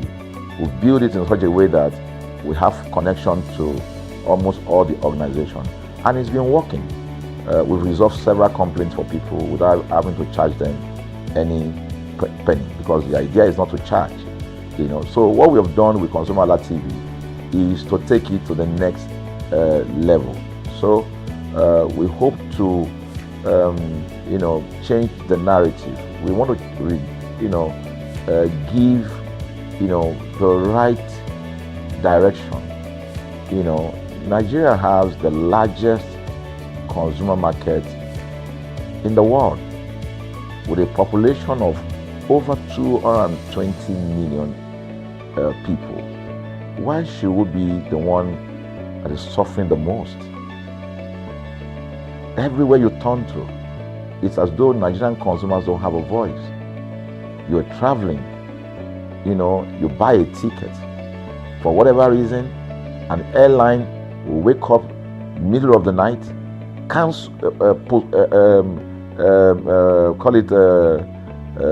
delay the flight for whatever reason, and then you'll be waiting at the airport for hours. You'll be there for 2 hours, 3 hours, no any explanation. Then while you're there, they can even wake up and say, oh, flight has been cancelled. So everybody carry their luggage and go home. Nothing happened. Of course, things are changing. We must commend government because government is beginning to wake up, but there's still a lot to be done. And we believe that we can help to make, bring about those right changes. So we offer deliberately, part of what we do is that we also offer advocacy, all right? We're not just an advocacy organization, but we offer advocacy. We have a legal team, we have lawyers that are registered on our platform, all right, that can also take up cases, okay? So, and we've taken up many cases like that, and won those cases. So, ConsumerHalla is a platform to help consumers to, we're not fighting brands, but rather we say we're bringing about an amicable, resolution of conflict, such that it will be beneficial to the consumers and also be beneficial to the brand. I remember the word of Jeff Bezos. Bezos is the founder of Amazon. He said that the most important single thing, all right, for an organization is to focus obsessively, use the word obsessively, on the customer. We often say that customers is a king. They should sit at the top of the ladder. In our environment, customers are the ladder. A brand wakes up today, decide what product to produce. They wake up today, decide how much the consumer should pay. They wake up to decide everything for consumers. So consumers are just at the receiving end. And yet, they are milking the consumers. There's no price regulation in this country. None. People just wake up and fix prices. Look at the power. Government wakes up, we change policy, we wake up and we get people to pay more. We think it's time for consumers to begin to speak out. In speaking out, in engaging, we can get the brand to begin to do what is right. And of course, I know that the consumers themselves need to be educated. So our role, our vision also is to ensure that we educate consumers, we bring awareness. A lot of Nigerian consumers don't even know about their rights. You buy a product from a supermarket. I've had this experience. While I watch him, he bought out the pressing board. He bought out the pressing board. Spread it out. Brought the iron out in my presence. Plugged in the iron, and then as soon as he switched on the power button, we just had a spark. Boom. The guy was raged. Then he goes, What just happened? So he said, No, these guys are in trouble. They're in soup. I was thinking, what are you going to do? I was trying to compare that experience to what would have happened in Nigeria.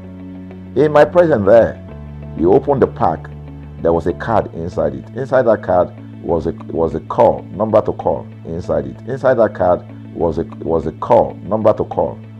And they called the shop or wherever he got the thing from. I had the shop or wherever he got the thing from. I was hearing the conversation that was going on.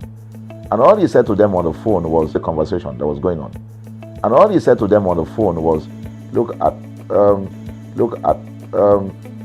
the time he even called, clearly By the time he even called, clearly because they already, through the call, they could trace where he was calling from and who was calling. He said, yeah, I pick up this number, I pick up this iron yesterday, and guess what? I just plug it to power, and then this thing just, stop, didn't work.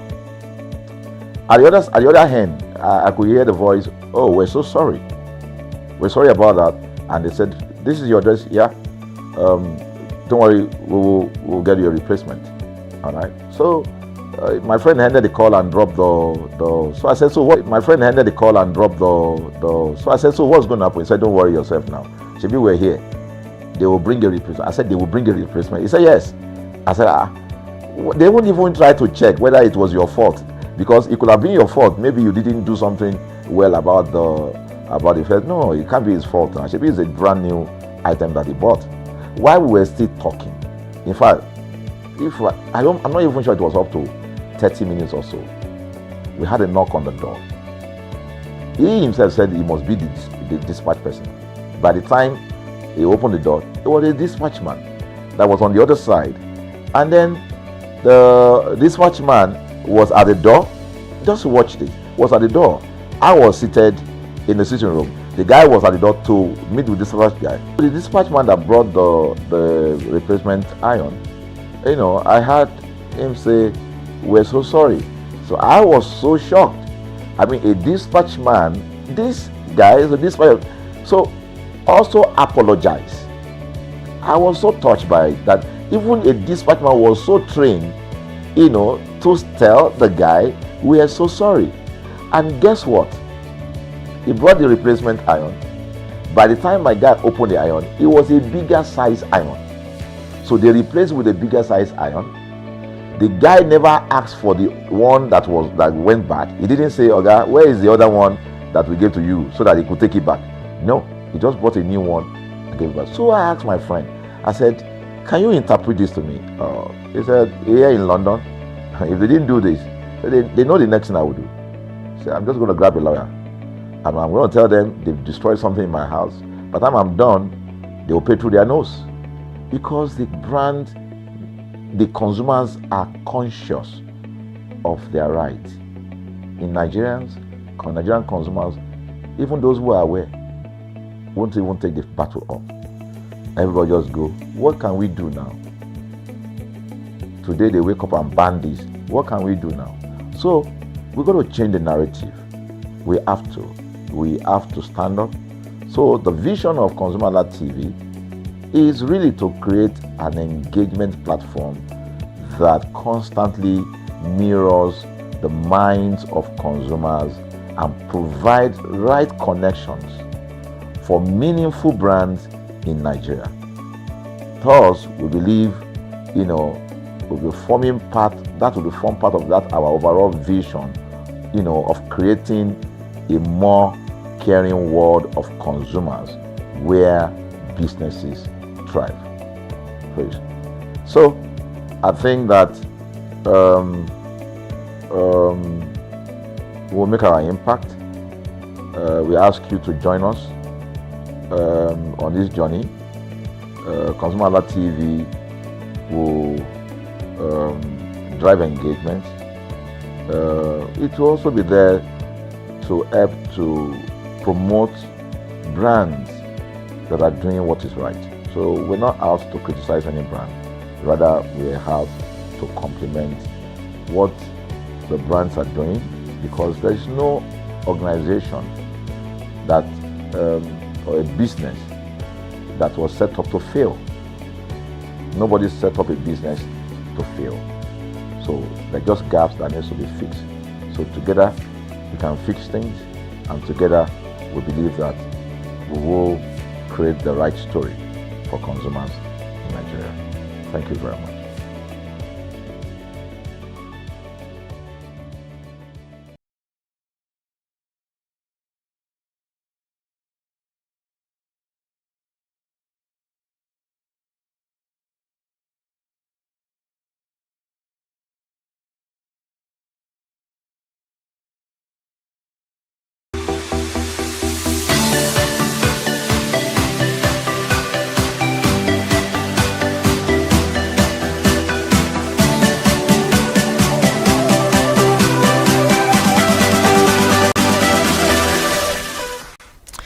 Right, it is another lovely Monday morning here at ConsumerHallaTV. Thank you so much for joining us once again this morning for Healthy Living on ConsumerHallaTV. I am Kike Lomo at Jibola. Good morning. On Healthy Living, we talk about everything diet, health related, wholeness, and also wellness on the program.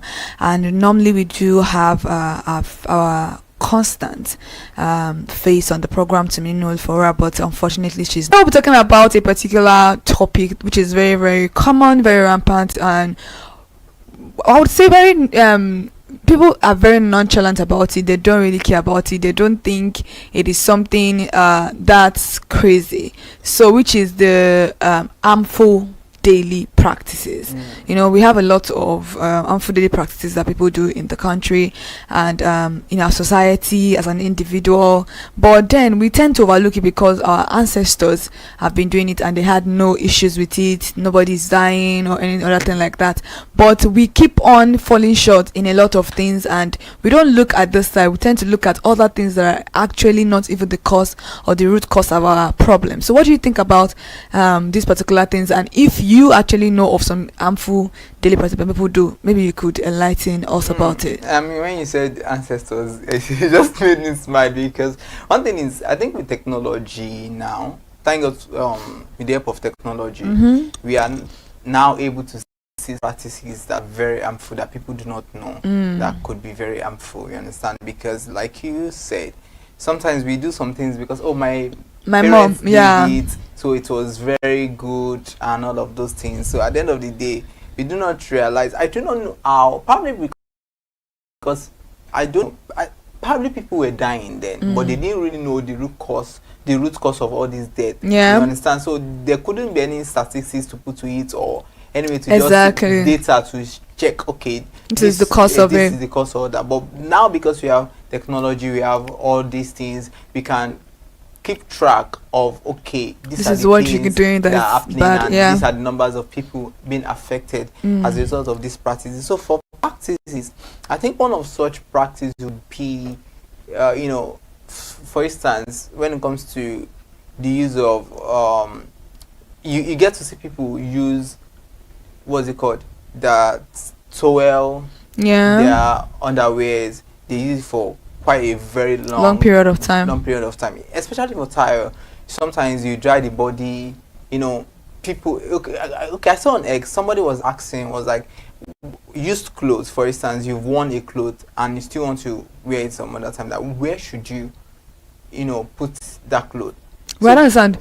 They didn't want to wash the clothes. They don't want to wash. They just want to, like, okay, I've worn it this time. Okay, when else I want to put it on? Where should I keep that particular clothes I've worn? People were giving different okay, why do you have the wardrobe undo? Why do you have this? We have chairs in our rooms that you can just put it. So people were just saying all sorts of things, and in my mind I'm like, some of these practices are wrong. They are actually. People do not know. Even for tires, sometimes people use it, they drive their body, then you see the next thing, people just put it on somewhere, the chair, anywhere, and at the end of the day you still use this particular towel to dry your body or your body. Then you just realize that sometimes you have some rashes, you have some this is one of the practices that in 2026 an adult should not even be indulging at all. So that is one. Even kitchen, sometimes you see the way you go into people's kitchen, funny enough, people don't even clean up their kitchen regularly.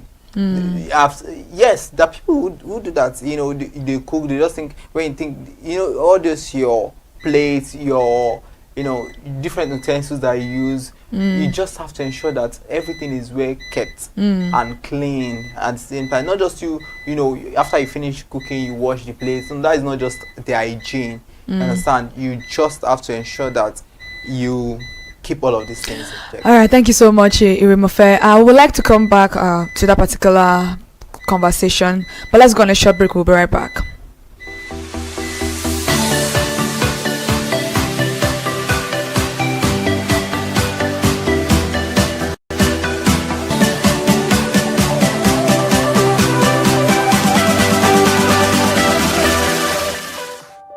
Hey there, do you know in the world today, everyone is a consumer, and as consumers, we all have the right to be heard.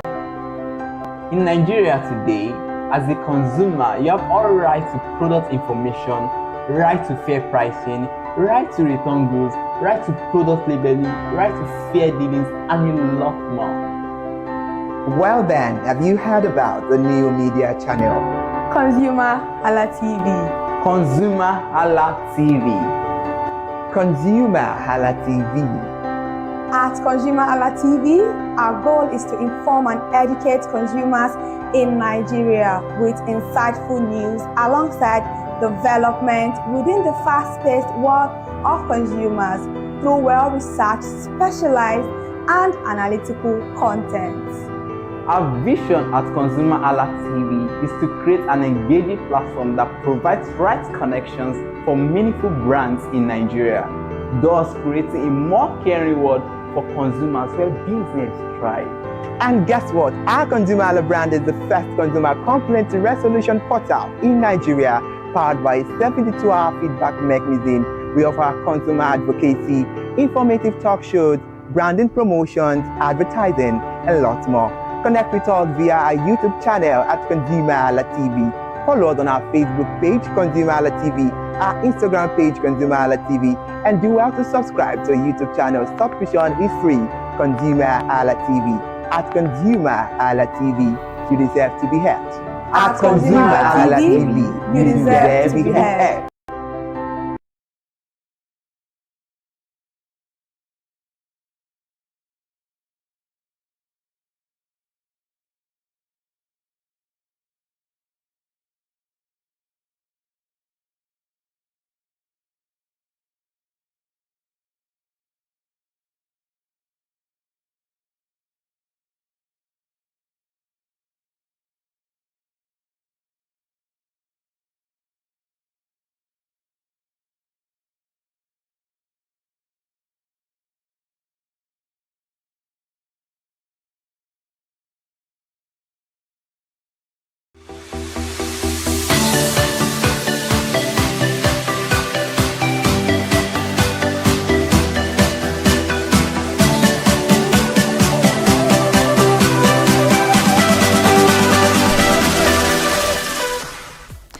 Alright, welcome back from that short break. This is still LD Living on ConsumerHalla TV.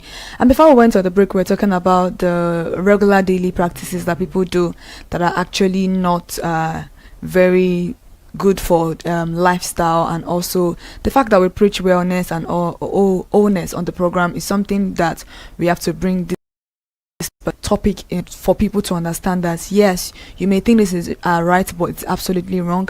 Just like we spoke about the monsters in our home the other time, I think we had like 3 episodes of those for like 3 consecutive weeks, because we just wanted to cover as much as we could, even though till now we've not been able to cover up all of those topics. But today's particular one deals it deals closely with everything that we do every minute, every second, and every hour of our lifetime for almost 365 days of the year. And people have been practicing this thing since the ancestral time, and they'll be like, yeah, my ancestors used this, they did that, nothing happened to them, so why would mine be a different case entirely? So these are conversations that are very, very important for us to have. I think I need to say this, it didn't cross my mind earlier when you asked for practices that people engage in. It's one of such is putting your toothbrush in the bedroom. Yeah, why would you keep it in the bedroom, you leave it uncovered? Yep. At the end of the day, sometimes you have different insects in the bedroom, cockroaches and all that. They perch on you, the blister, you take the brush again, you use I know one thing that people don't even, I don't know if it was only me, even though I keep my toothbrush in my kitchen. Like you see it at my kitchen counter like this. That's where I keep my toothbrush. And even if I'm to remove it, I rinse it first before. But some people actually I'm like, why? Yeah, you understand. So I don't believe in covering up my bristles because I want to air dry it. I want it to be dried up. Someone like me now, I can't use a cold. If I'm not the one that actually rinse it before I put it in my mouth, and it's cold, I can't use it. I don't know if you got like me now. I just ensure that mine is covered anyway. But the thing is that after use of it, I ensure that the water, everything is properly drained out then I keep it. That's the way me I do. I understand. So, but leaving it in a bedroom, it's very harmful. Especially when you then leave it uncovered and you are flushing your toilet. All the germs particles are actually in the air. So maybe people think germs are not really so like much in the bedroom. That's why they just like, okay, this is where I bathe. Then it's very germs wrong. are actually way worse in the bathroom because they are moist. Those are moist areas. Exactly. So moist areas are actually they harbor more of germs more than any other place. I don't understand. And also people actually also use loafers. They use glove sponges, which I wouldn't say you shouldn't use it if you want to use it, but glove sponges are one of the sponges that actually harbor germs a lot if you are not drying them out. Like if you are just putting them in the place that they are wet, you take it in the morning and again you use it on your body, continuously. It's very, very good to use, very, what would I call it? There are net sponges. Yeah. You can use net sponges that once you are done. That's why it's always good. They will say you should do like this. Yes. And then I have this sponge container that has space. Yeah. You understand? It's a very tight container. At the end of the day, air can eat. Some people don't even dry it out. They just after finishing, even as wet as it is, then you put it. Then you see the soap.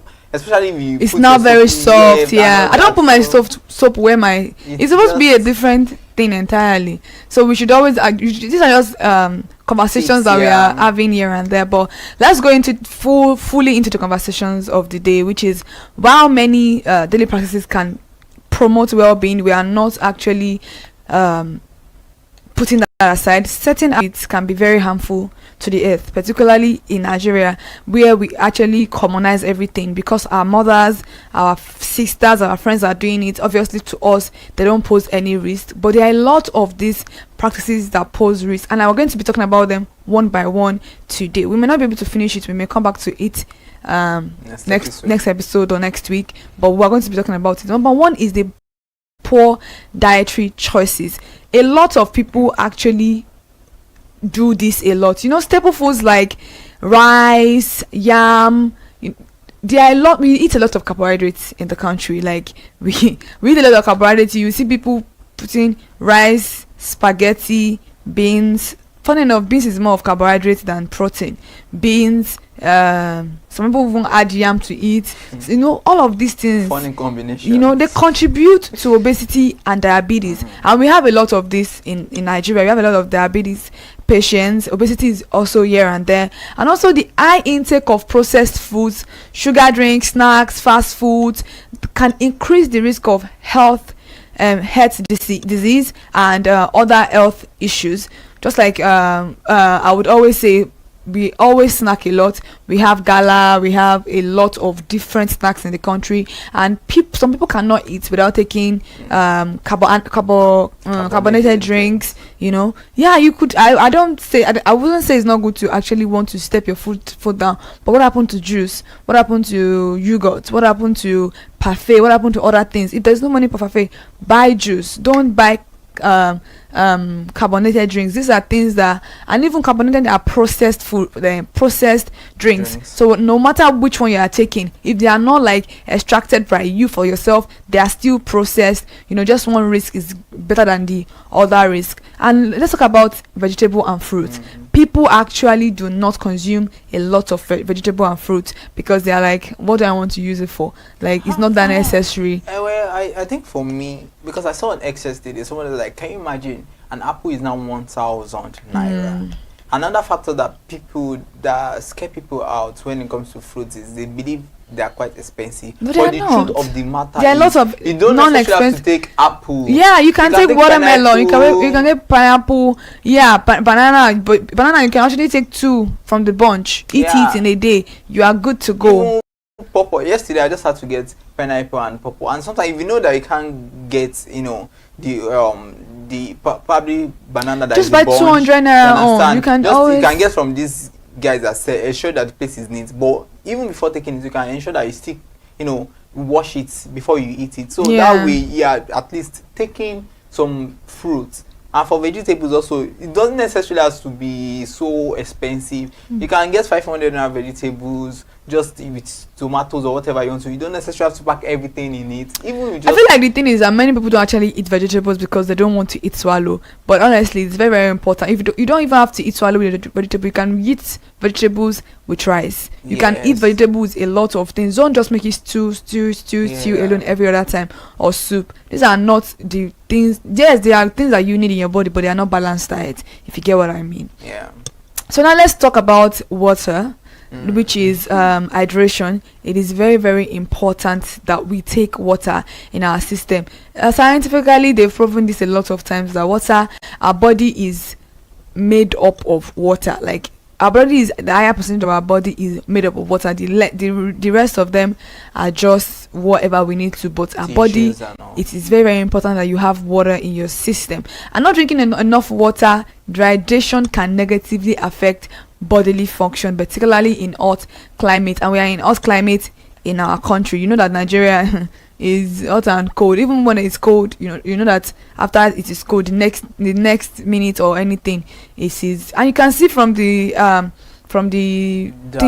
diagram on your screen, this you could have a lot of symptoms. You know, when your mouth is very dry skin, less frequent urination, which can cause kidney problems and every other thing. So these are issues that you can have from just not drinking water. Your life may not properly function the way you want your life to function. It's very, very important to have water in our system. And this practice where you eat and you don't drink water, it's very common. I used to be that person that I'm like, I'm not a fan of water, I don't like water. If you feel like you're not a fan of water, you don't like water, please try and inculcate watermelon in your diet. Watermelon is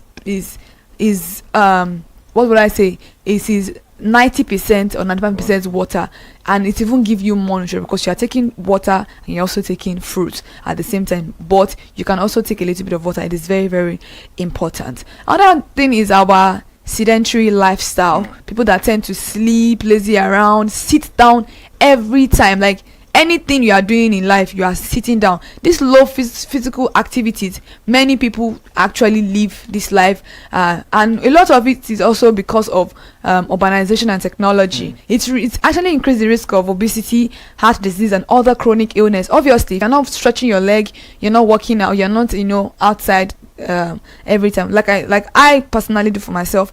I come to work every day, although I've already stressed myself, but I know that I'm sitting almost every day. Once I get home, I take a walk, at least like 30 minutes walk around my area, and I go back to the house. You may not want to do that, but if you are sitting down in your house, you are doing remote job or every other thing, that doesn't give you the right and the excuse to be sitting on the couch. Even the couch that you are sitting on, the wetness, you're already soaked in your clothes, everything. There is no free movement here and there. So it is very, very important to know that walking around and stretching your legs are very good for your health.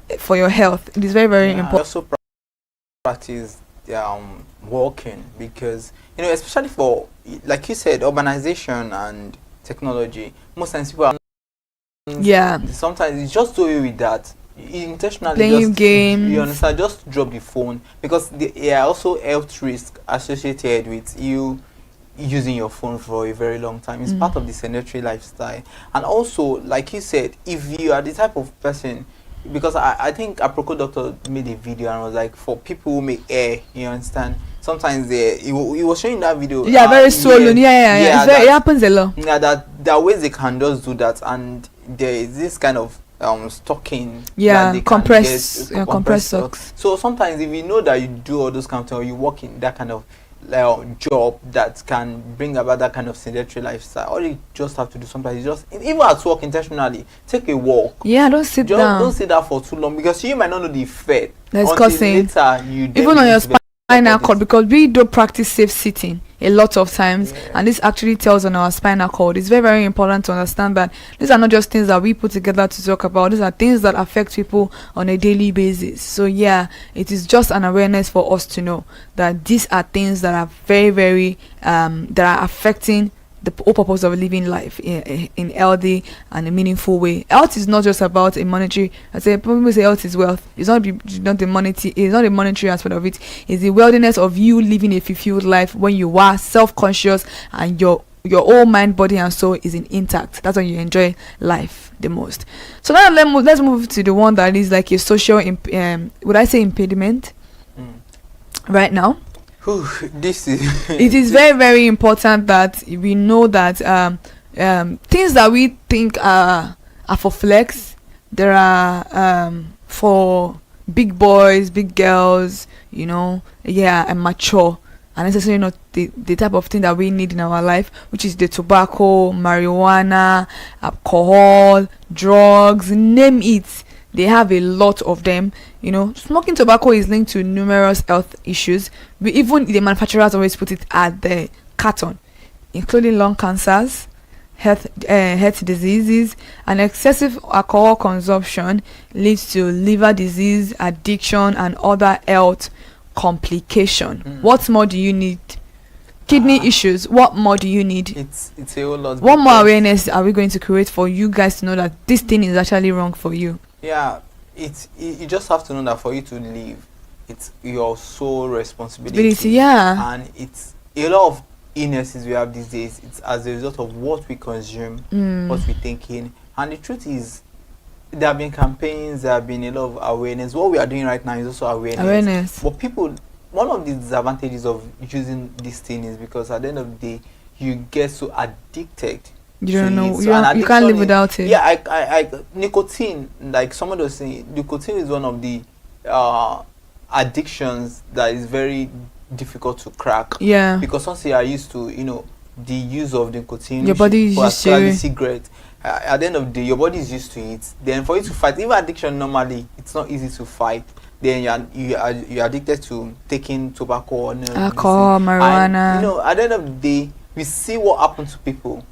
You see a lot of young lives wasted as a result of this. Sometimes you are too high, as they say, then you indulge in a lot of activities that might take your life. Understand? If you are in your right frame of mind, you never go near those activities. Exactly. So I just believe that for healthy lifestyle, people should cut away the use of tobacco or any of these drugs. Drugs are not a thing that it's even really on the increase. Yeah. You see young people are not even people in their teens. People who should have proper plans for their lives.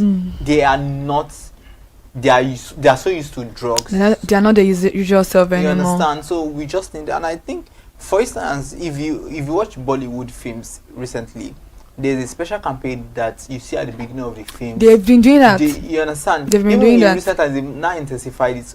Even in their movies, when there are scenes that are smoking, they blur it out. No, they even put it on. Yeah, on that thing. Yeah, sometimes I feel like they blur it out. Yes, to let you know that this thing is injurious to health.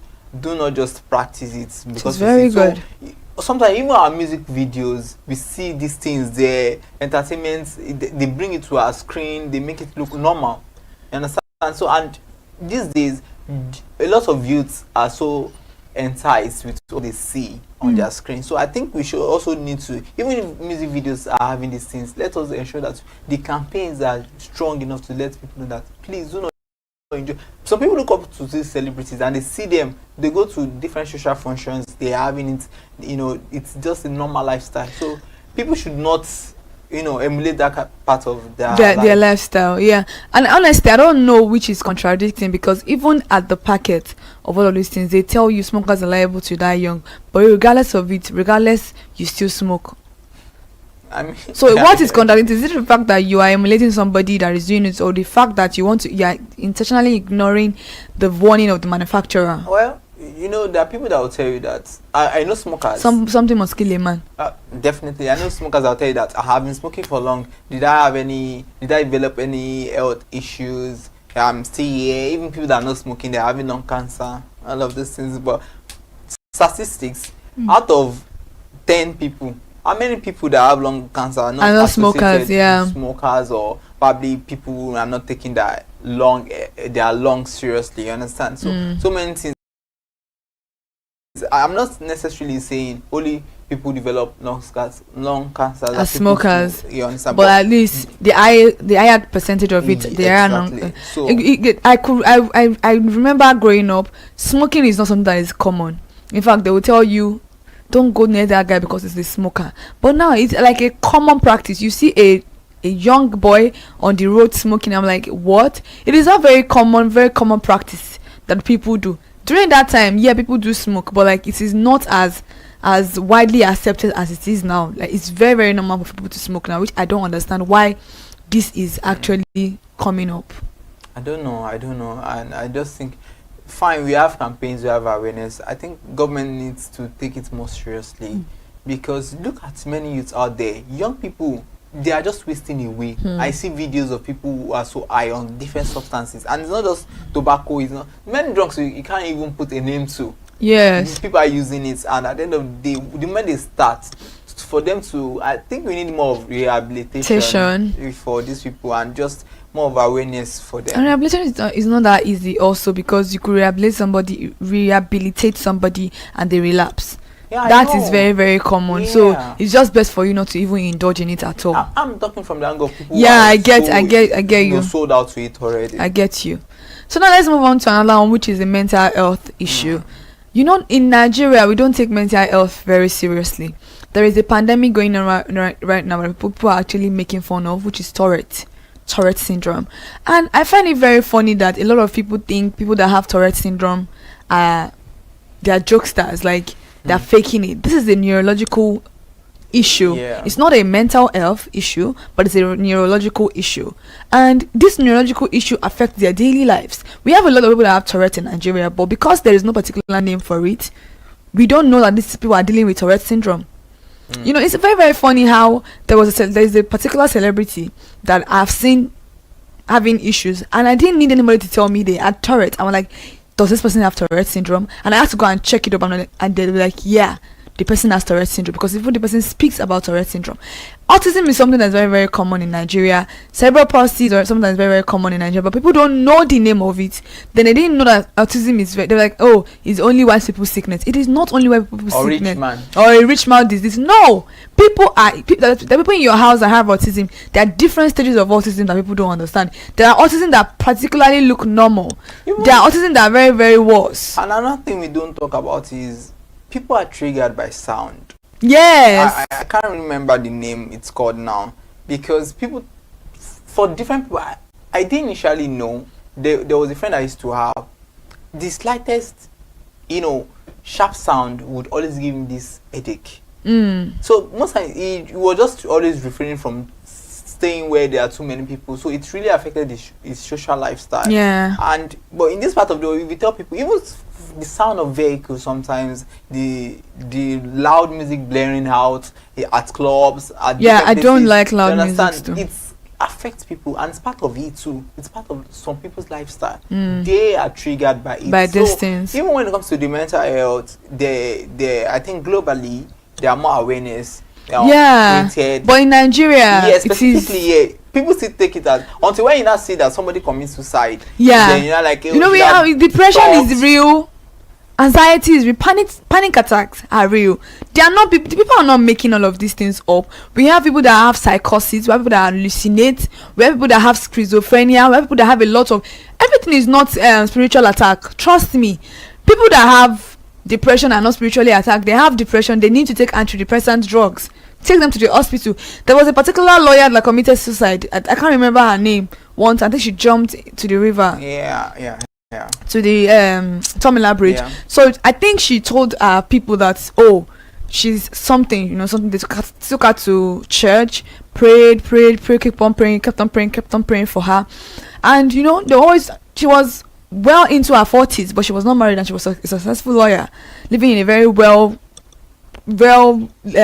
beautiful estate on the island. And she's like, no, I'm sick. Like, she still kept on telling them. They were like, no, this is a spiritual thing.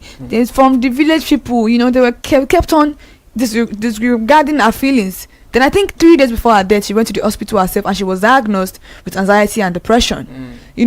But I don't know. I think she was scared to tell her parents that she had depression, because maybe she has been trying to, and has been shutting her out. It was when she died that her siblings came out and said they were not going to forgive the parent, because their sister wanted them to understand that this is the medical issue. Because when they went to this thing with the letter, she left the letter and also the report of her diagnosis. But she's already gone. So these are things that people need to understand. health is very, very real. People are depressed. People have anxiety. People have panic attacks. People have psychosis behaviors. People have antisocial behaviors. People don't just act. People don't just act like they don't want to associate with people just because they don't want to. Some people have the specific way of relating to people. So us knowing when these things are supposed to be taken care of, and us knowing that okay, this is this person's way of life, is actually very, very important. What can make anybody snap in an instant is very, very real.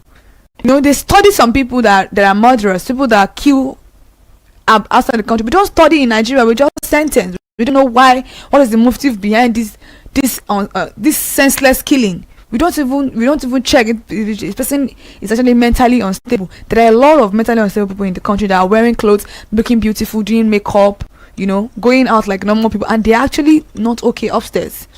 So it's very, very important to understand that mental health is real. It's a real challenge. People go through this mental health.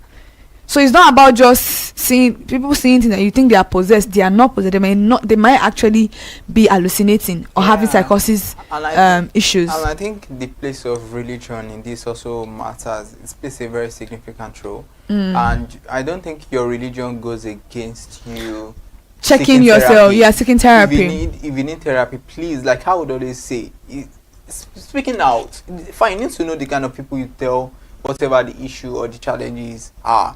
But ensure that you talk to someone, you find somebody trusted. And I think that NGOs that look into all of these things, a lot of them, please, your life matters a lot. Suicide is never an option. Please, if people do not understand you enough, seek help. Seek help is very, very important. Before we go, let's talk about one thing that is very, very common, which is the poor hygiene practice. I think we even started with that in the first place, about the towel, about everything. People tend to do a lot of things that I'm like, how on earth do you think, do you think this is very, very nice for you? You go to the toilet, you don't wash your hand, you open with the handle, you don't clean your hand after you've gone outside. You want to eat. We have a lot of foods that we eat with our hand in the country. You don't rinse your hand before you actually take this food into your hand. We have a lot of people that are living in riverine areas, people that are living in waterlogged areas, and these things spread communicable disease. We have a lot of issues, you know, in the country. Imagine you even trying to board the bus. You don't know who you are running into. You don't know who you are touching. You don't know what the last person that stands on that seat, what they are carrying in their hand. And you go to your office, immediately you open your food, you dig your hand inside without even properly cleansing your hand and every other thing. And I think sanitizer is not just there for COVID time. It is important for everyday lifestyle. I think COVID was just trying to teach us how to be very hygienic, because after COVID now, people just stop, you know, the whole idea of things, washing hands, using sanitizers. That's another thing. People use their hands to eat, basically. So check that fingernails sometimes. Very dirty, and if you can't keep a clean fingernails, cut off your nails. It's even more, guys, particularly, where we outgrow some things. I used to keep nails, but even when I was keeping nails, my nails weren't dirty. But I cannot tell you for sure that they weren't dirty, because even if they were neat, there's some particles. You understand? You can't say this. So when you see guys that keep nails, I'm not like, to what end? Do you need it for? Most of these diseases, like I said, it boils down to lifestyle, and your hands also can really affect you a lot. In lots of negative ways. So always wash your hand. Hygiene starts with that. You know, because you use your hand for so many things. Put it on your face, put it in your mouth, a lot of things like that. And also, improper food, unsafe food handling, improper food hygiene leads to a lot of foodborne diseases. There was a time that diarrhea, cholera broke out, I think, on the island like that. Because those places are riverine area, there are places that are very, very moist and every other thing. And even their water is not actually that good. I can imagine them cooking with those waters and everything. That is why cholera was, I think, 2 years or a year ago. Was it last year? We still have cases of cholera last year. Exactly, and it was actually very rampant. So it's very, very important to understand that poor hygiene and all of these things are things that affect our daily lives. It is very important to know that our health is our wealth. Exactly. If you don't understand that, you are putting yourself at risk. And I think we do not really talk more of foodborne diseases. Yes. People are more concerned about waterborne, airborne. Yeah. But foodborne basically it's deadly. It's very deadly, and people just do anyhow. That's why even where you buy food, if you buy food, you always check out for the hygiene. Yeah, and don't always change your where you're buying your food. Just Stick to a particular place. Even if it's just because at the end or of the cook in day, your house. Yes. I'm just saying sometimes you might not necessarily have the luxury of time to yeah, cook. exactly. But if, like she said, stick to one place. If at all you have any medical condition, you can really figure out. Yeah, you know where you got that from. But food poisoning is very important, and this is from either waterborne or also of definitely foodborne, but waterborne can also be included in all of these things. All right, now thank you so much for joining us, and thank you so much for joining me on the program. We'll actually be extending this until next time, because there are a lot of ones that we are not able to cover today, so we are going to bring some of them to talk about it next week on the program. Thank you so much for joining me this morning for Healthy Living on ConsumerHalla TV. In case you haven't followed us across all our social media platforms, please do so. Instagram, Facebook, X, TikTok, and on YouTube. Subscription is absolutely free, all at ConsumerHalla TV. I am Kike Lomo at Jibola. See you next week, Monday.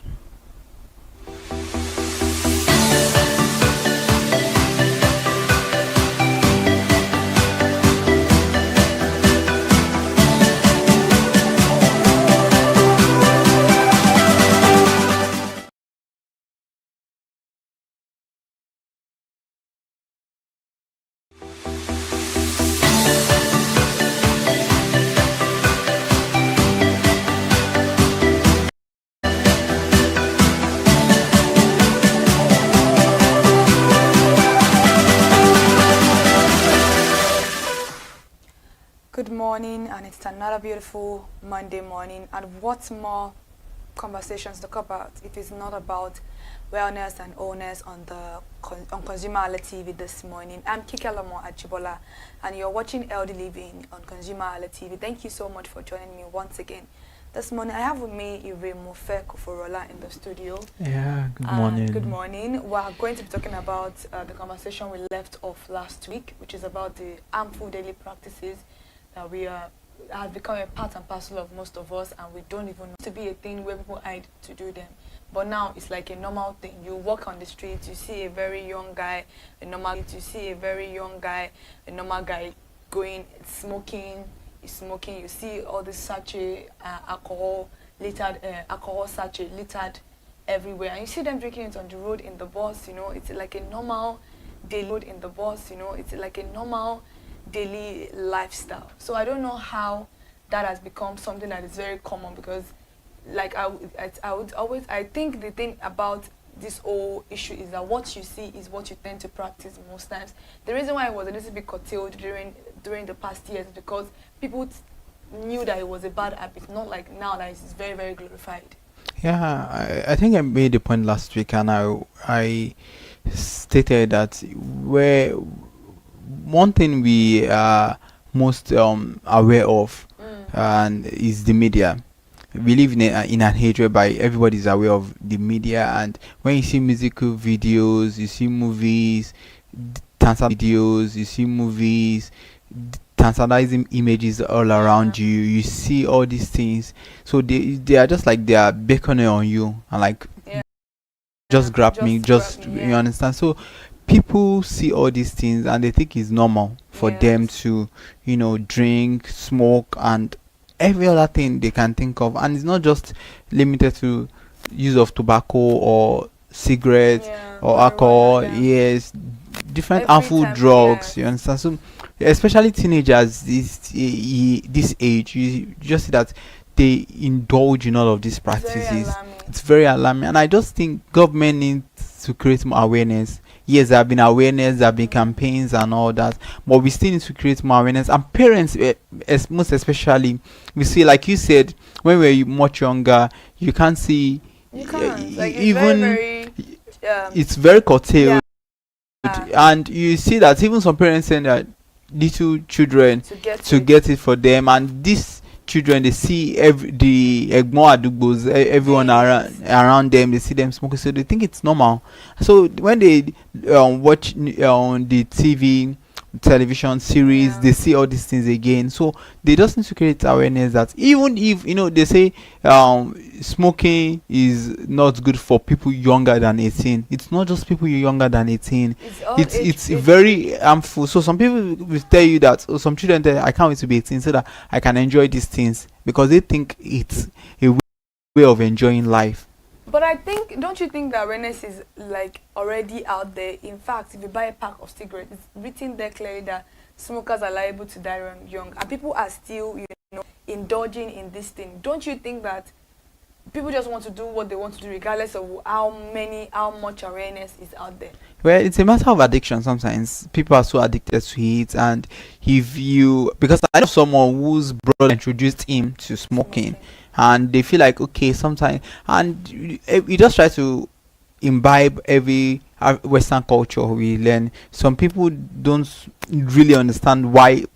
Mostly it is more common in Western countries why they smoke a whole lot. So people just want to take everything. But the truth of the matter is, you are endangering your life, not any other person. So if you think, some people tell you, even those that are not smoking, they're having long issues, a lot of diseases are not there. But the truth is, if it happens, it happens, But why would you have to wait till why you understand? Why do you want to be the architecture of your own misfortune? It's even in a way? It's not left to the male gender. You even see some girls who are chain smokers. Everywhere you turn to, people they no longer hide it. I made mention of everything still boils down to the fact that the society is still to create more awareness. I think while growing up, there was just this. I don't know if it's all about the moral fabric of the society. Maybe now. Because if I look at it, I think I was sent to get smoke a lot of times, to get these particular things a lot of times for people in my streets. Be like, oh, go and buy this thing. Doesn't mean that I would want to do it. A lot of us were sent to go and buy these things. Doesn't mean that even people then. I don't even. All right, let's go on a short break. So when we get back, we'll talk about the health-related issues when it comes to tobacco and alcohol.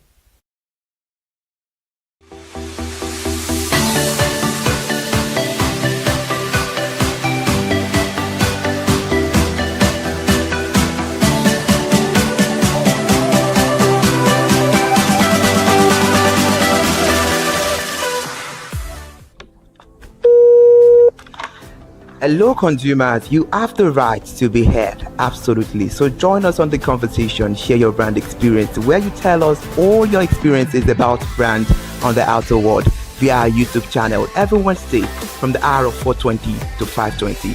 You can watch us via our YouTube channel, ConsumerHallaTV, and subscription is free. Follow us on all our social media platforms, ConsumerHallaTV. Share your brand experience. It's about storytelling.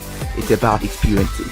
Hello consumers, you're welcome to another exciting episode of Consumer Voice on ConsumerHallaTV. I am Matilda Omenai. As you already know, Consumer Voice is a show where we'll be visiting different places in Lagos to check out people's preferences, hear what the consumers have to say about different leading brands that they make use of. Hello, it's your boy Iremofeko Foworola, and you know what? They call me the AUF General Overseer. Every day is a blessing, and it is meant to be enjoyed maximally with AUF packages that put a smile on our faces. And guess what? That is why this show AUF is for you. You can get to know about trendy market slashes, promos, offers, and juicy deals that put a smile on your faces, and you can always enjoy them maximally. And you know one thing that's so interesting about this show? It is a blend of English and Pidgin. As I dey run you English, now you go to marry am with Pidgin, make them spicy. So catch me every time on the show to enjoy more about trendy AUF packages. Peace. Public service announcement. Hello consumers, I am Kikelomo Ajibola and welcome to the Scam Alert segment on ConsumerHallaTV. Scam Alert educates viewers about various scams affecting consumers. We learn tips on how to identify fraudulent activities and provide advice on protecting our personal information. We aim to raise awareness and empower viewers to avoid falling victim to scams. We cover various topics such as phishing, identity theft, fraudulent investment schemes, and many more. You want to catch up on how these scammers invade our lives? Join us every Tuesday by 12:30 p.m. for Scam Alert on our YouTube channel at ConsumerHallaTV. Subscription is absolutely free. And in case you're not following us across all our social media platforms, follow us on Instagram, Facebook, X, TikTok at ConsumerHallaTV. Don't say I didn't do anything for you this 2025. Bye. Welcome to In the Marketplace. We are taking you on a journey behind the scene of Nigeria's most vibrant market, from the sight and sound of the market to the stories of the people who makes it thrive. We will be sharing the untold stories that brings this market to life. Join us as we explore the history, challenges, and triumphs of the market vendors. We will dive into the daily lives of the people who call markets home and uncover the secret that makes this market special. You will get to see the passion, energy, and dedication that goes into making this market success. Tune in to the In the Marketplace on ConsumerHalla TV on Thursday by 11 a.m. to experience the sight and sound. Don't forget to follow us on all our social media handle on ConsumerHalla TV. I am Elizabeth Abefe. Hello fellow consumers, are you looking for a program where we give analysis about brands and a program where we project the voice of the consumer? Join my team and I on Consumer Analytics and Resolution Box by calling on the program to get your issues resolved. And in case you are wondering where Consumer Analytics and Resolution Box will be showing, please join us on our YouTube channel at ConsumerHallaTV. Subscription is free. By 2 p.m. to 4 o'clock p.m. every Mondays and Wednesdays, Consumer Analytics and Resolution Box will be airing and will be here to provide you any information on brands and also issues that you have pending for us to resolve. Also follow us across all our other social media platforms, Instagram, Facebook, X, TikTok at ConsumerHallaTV. And that is why at ConsumerHallaTV, you deserve to be heard. Hi everyone, I am Iri Ayomikunle Eke. Join me live on Perspective every Mondays to Friday from the hour of 9 to 10, where we have meaningful and engaging conversations about all the burning and pressing issues making the round. Issues related to our economy and consumers. It's conversing, it's relatable, it's beyond interview. We have expert analysts who gives updated analysis about all aspects of a conversation. Join the moving train by subscribing to our YouTube channel, ConsumerHalla TV, and do well to follow us on all our social media platforms, ConsumerHalla TV. Stay informed. Thank you. I am Matilda Omenai. As you already know, Market Today is the show where we visit different markets across Nigeria, Lagos, to check out the prices of different things, ranging from household items to foodstuffs to cosmetics, electronics, every other thing. In a world of hustle and bustle, entertainment keeps us alive, and that is why at ConsumerHalla TV, we ensure you enjoy all around 360-degree entertainment program. Screen Time is the show for you, where you enjoy top 5 countdown, celebrity of the week, exclusive interview, and other segments. Don't mind him, he's just a jealous person. Oh, His new movie release, update, and Screen Time. I'm going to enjoy myself because this is my favorite time on the program. I get to recommend good movie for you, and I'm also waiting for you to recommend movies to me also in the comment section. Screen Time is not just all about entertainment, it is relaxing and also educational. So that is why we are bringing to you Screen Time on ConsumerHalla TV. And in case you're wondering where to join us every Mondays by 5 o'clock p.m. at ConsumerHalla TV on our YouTube channel. Subscription is very, very free. And in case you have not followed us across all our social media platforms, please do so. We are begging you, on Instagram, Facebook, Twitter, and also TikTok at ConsumerHalla TV. What are you waiting for? Click on that follow and subscribe right now. And from the I to the R to the E to the M to the F to the E, my name is Iremofe Koforola, the man always clothed in wealth and strength. And I am Kikelomo Ajibola. Ta-da!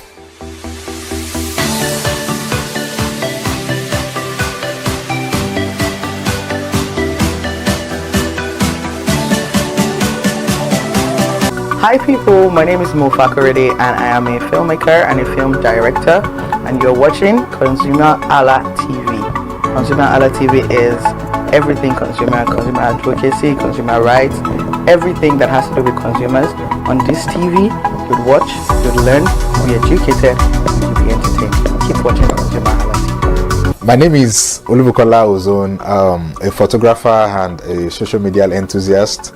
You're watching ConsumerHalla TV. It's a consumer advocacy TV. If you have a problem, anything, any consumer related problem, just holla at them, just like their name implies, and they're going to get it sorted for you. Keep watching, stay tuned. Thank you very much. Hi guys, my name is Joba Jalabi.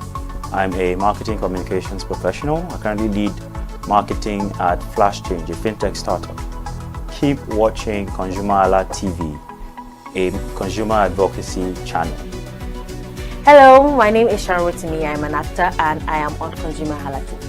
Now, ConsumerHalla TV is a consumer advocacy channel. So if you have any issues, consumer-related issues with brands and services, you can reach out to them and they will be sure to handle it or to cater to you. Thank you so much. Hi guys, my name is Iyebiye Adeton. I'm a film poster designer and illustrator. This is ConsumerHalla TV. It's a consumer advocacy channel. We show content on consumers. You paid for.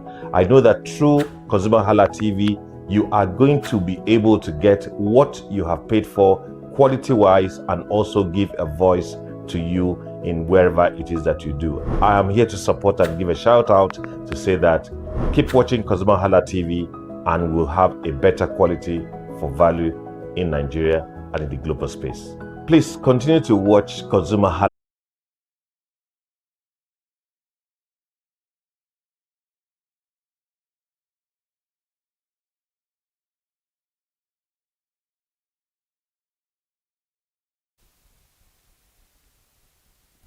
Good afternoon and thank you everyone for joining us on the media news at ConsumerHalla TV. I am Ire Ayomikunle Eke. This afternoon, let's start the news talking about the Monetary Policy Committee of the CBN prepares to meet next week.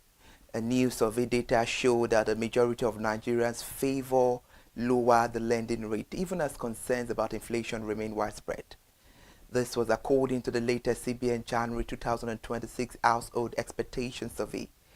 The findings comes ahead of the CBN 304th Monetary Policy Committee meeting, scheduled for the 23rd and 24th of February this month, after the committee retained the monetary policy rate at 27.00% at its last meeting in November 2025, following a 50 basis point cut in September.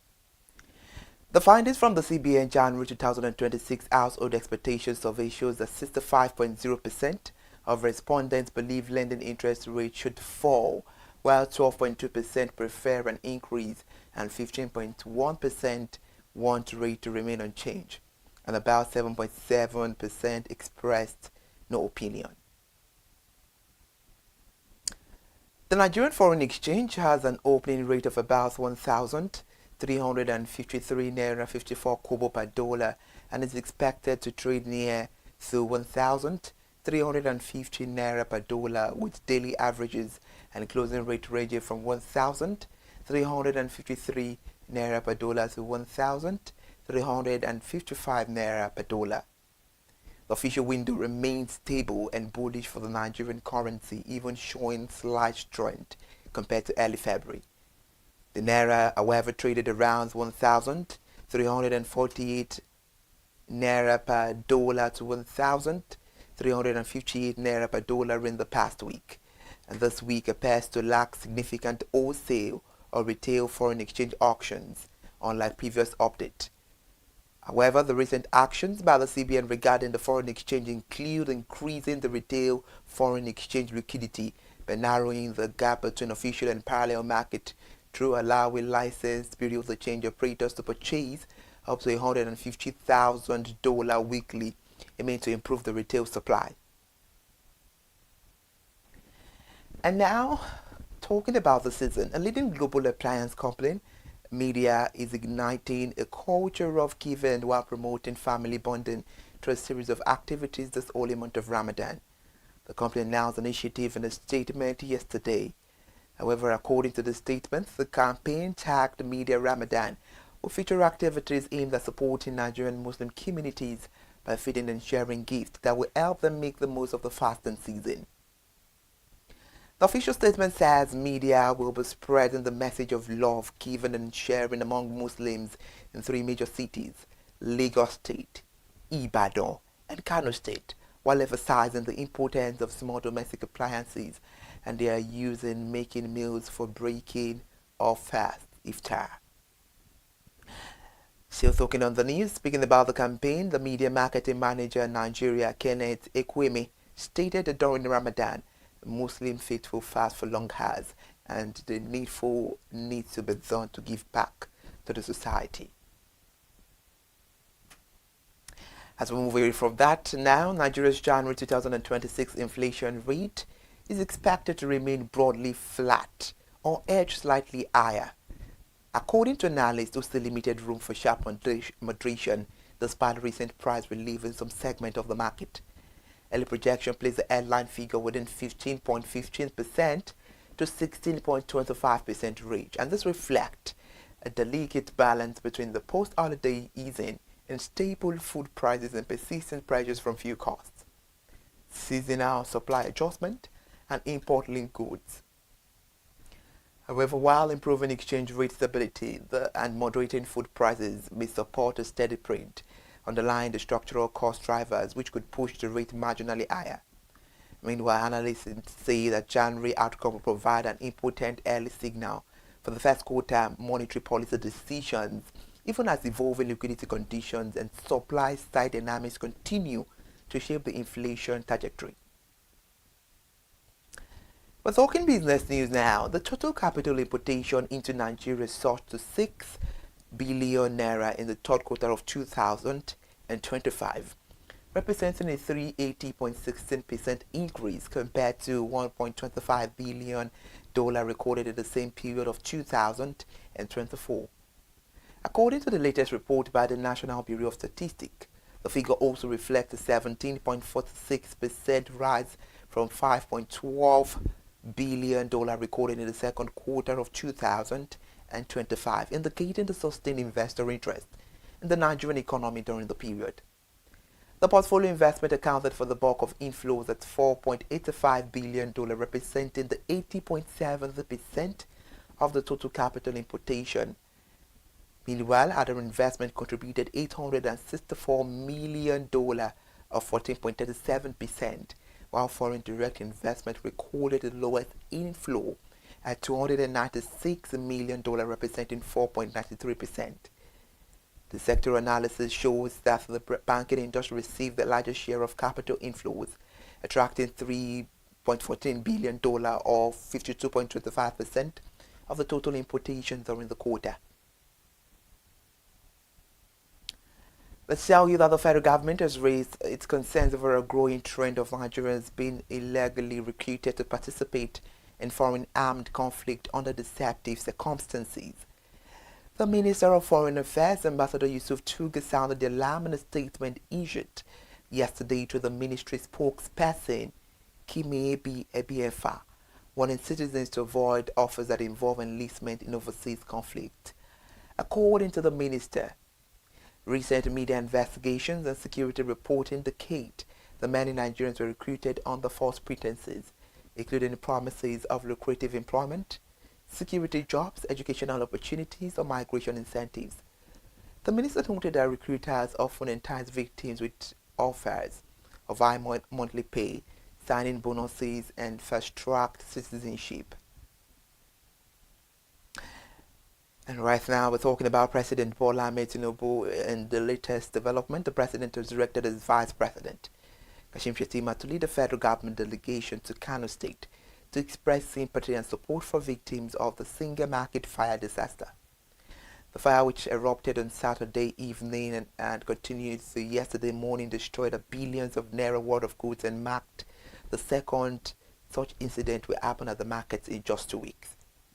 According to a State House press release yesterday by the Special Advisor to the President on Information and Strategy, Mr. Bayo Ononuga, he said the delegation is scheduled to depart earlier today.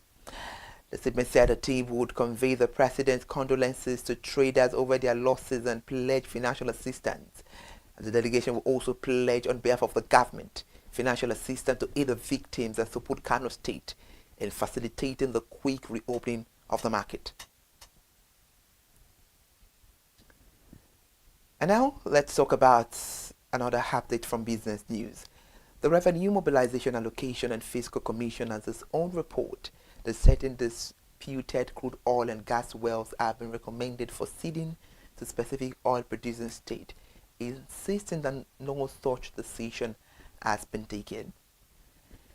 Relatively, in a statement issued yesterday, the chairman of the commission, Dr. Mohammed Shehu, said the attention of RMAFC had been drawn to a purported report allegedly issued by the Interagency Committee on the Verification of Coordinate of Disputed Crude Oil and Gas Wells between state, which was circulating in sections of the national media.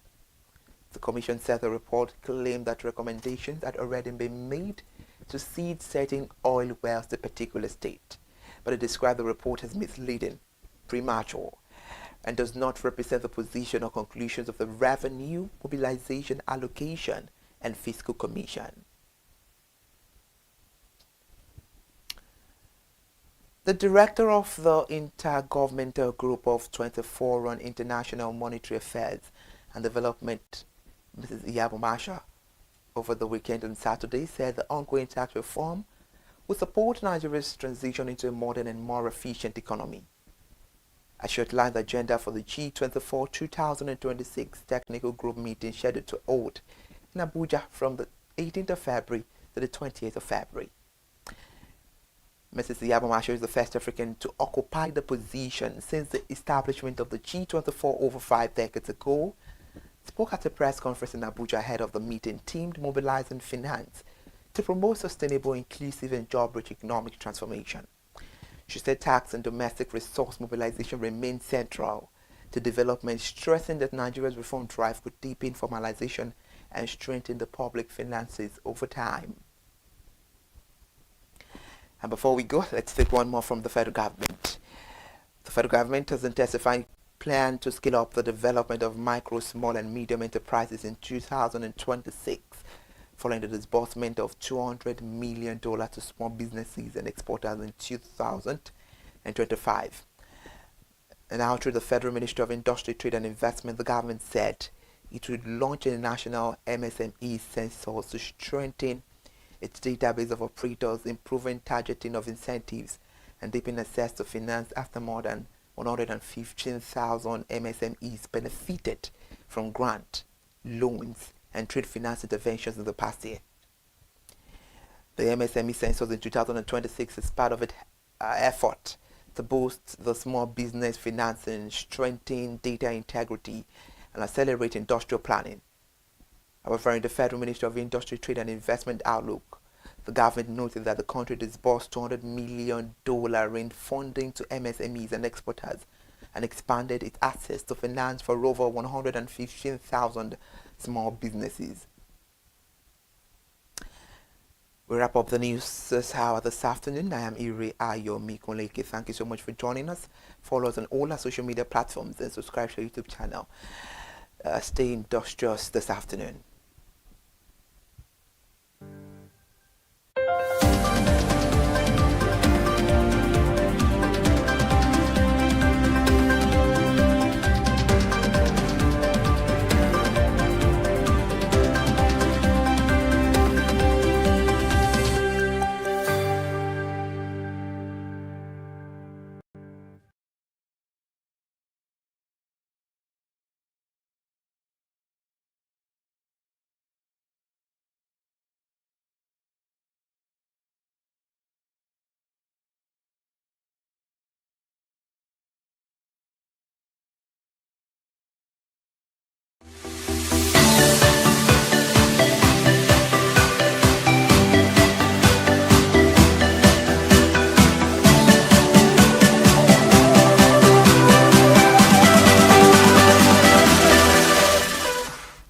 Welcome back from that short break. This is still Early Living on ConsumerHalla TV.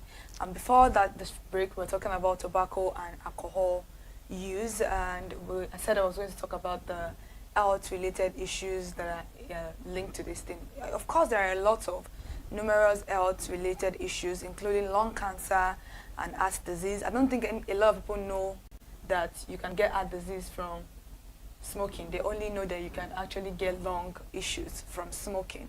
So lung cancer, heart disease is very, very important. And when it comes to alcohol, we should know that heavy consumption of alcohol can lead to liver disease, addiction, and other health complication. I think alcohol also is one of the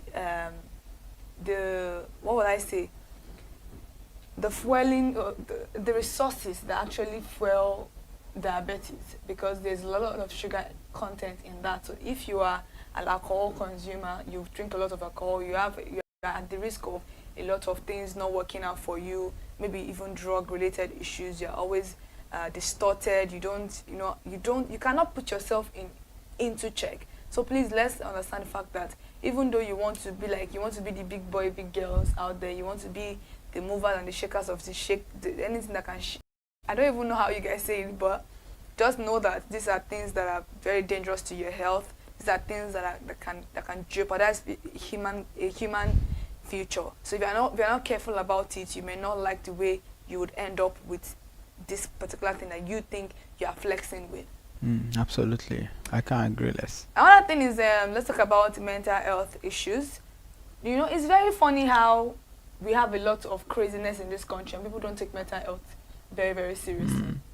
Yeah, mental health is just something that we really joke with in this country. Yeah. If people come to say that, oh, my mental health, I'm suffering a lot of breakdown, you're like, why? Especially if it's come from a man, more especially from a man. I just feel like, yeah, you're a man, you need to man up, you need to brace up, you just have to fight, you have to lock in and all that. Fine, you don't have to give up, you have to lock in. But there are times that it's just like the body system, the metabolism in the body. Sometimes it's just, but in this situation, it's everything about. And the moment somebody, fatigue can easily be cured compared to depression or mental health crisis.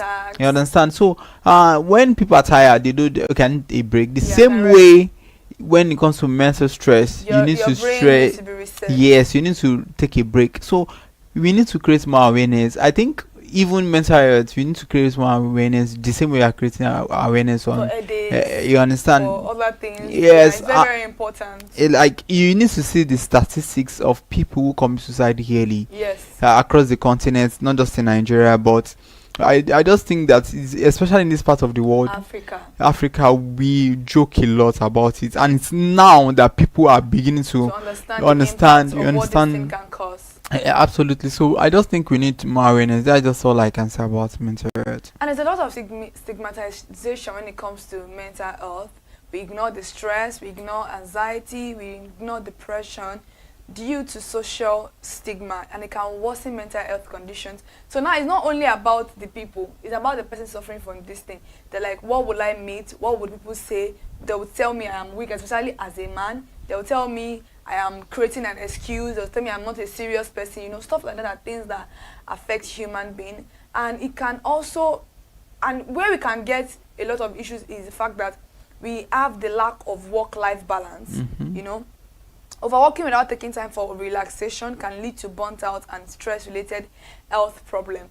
If you are a Lagos person, you live in Lagos and you do a 9 to 5, trust me, you are at the brink of this thing. This is like a very, very normal trigger for you, because going to work from Mondays to Fridays, some people even go to work from Mondays through Saturday, and they are fighting for boss, going to work, a lot of workload, going home late in the night. Fighting for their life too. Fighting for their life and every other thing, Yeah. Trying not to get robbed on the way, trying not to your phone not to be picked, a lot of things are just going on right there. And coupled with the fact that when you face all of these things, you still go home to face family issues. Exactly. Some people mental health issues begin from their families. Understand? A lot of it, and you come to work, the work environment is toxic.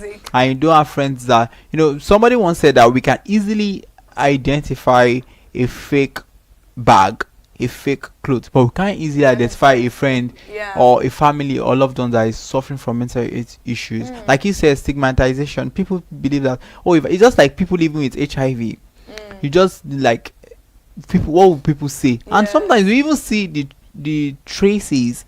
But people are dropping notes on social media. They are talking about a lot of things, and they are joking about it. Like you even see some hateful speeches online. People like, if you want to die, go and die. And I'm like, I've talked. If only I had known this and that. What would you have done if you had exactly? known? What do you have done joking differently? About it. You know, there's a particular lady that there's a song out there that I feel like if you listen to that song, it's an hip hop kind of thing. You would understand what people that go through mental health issues is. By I think People by Libianca.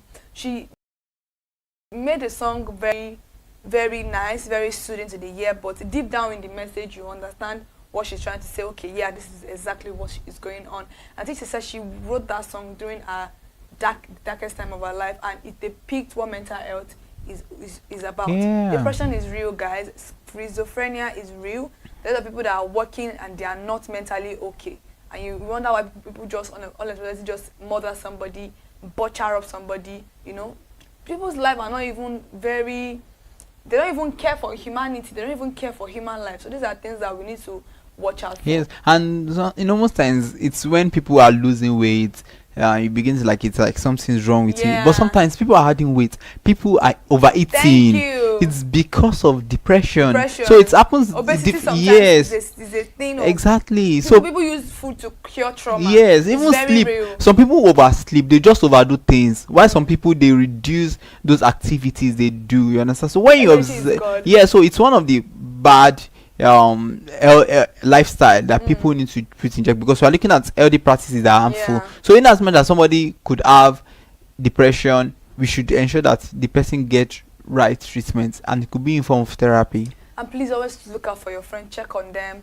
Don't just say hi, how are you? Ask them, are you really, really okay? You know, try to be as much as possible. That should be as friendly as possible to people, and try to put people in your shoes.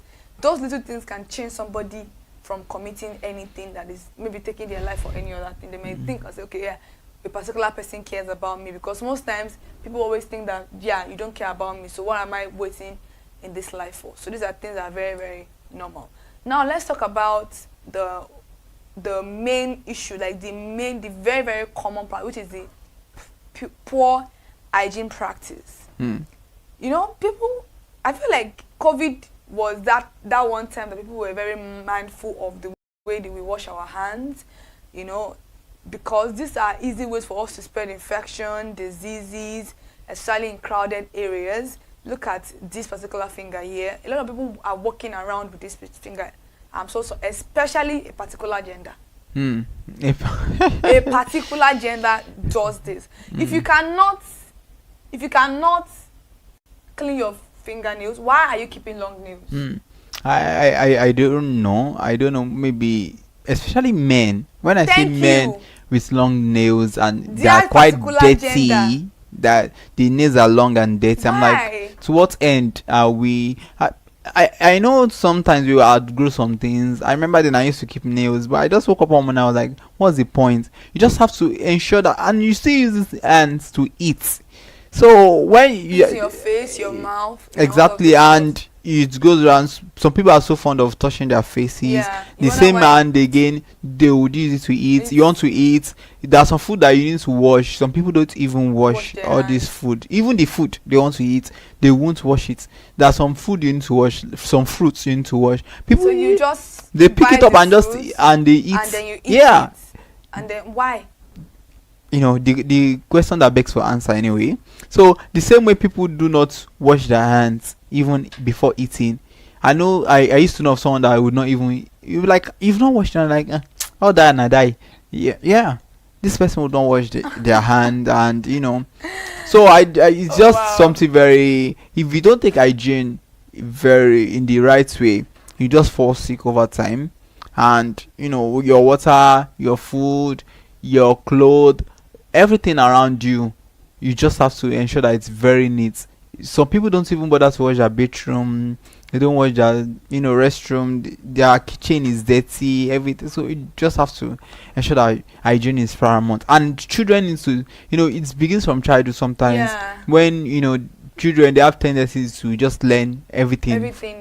During their formative years. So anything they learn, and it becomes a part of them. So if they are used to it as adults, what do you expect? So I agree with you on that. It is very, very bad of you to not regularly take proper care of yourself. Your hand is one thing that you use every second of the day. Like there's no way your hand is not going to be working. Only when you are sleeping, you're doing something else. So please, if you know that you cannot, you know, keep beautiful, you cannot maintain proper hygiene with your nails, clip them off. You don't need them in your life. It makes you look tacky. It makes you look very, very dirty. It makes you look unclean. Just not as aesthetically pleasing. It's not cute. It's not nice at all. Talking about health issues, you know, Nigerians tend to always only do checkup when they are sick. In fact, they don't even do checkup when they are sick. It's only when the sickness is so bad that they are taking them to the hospital. That is when they do checkup. Yeah, I quite agree. A lot of people, if we ask them when was the last time you did just general checkup, like, I'm not sick now.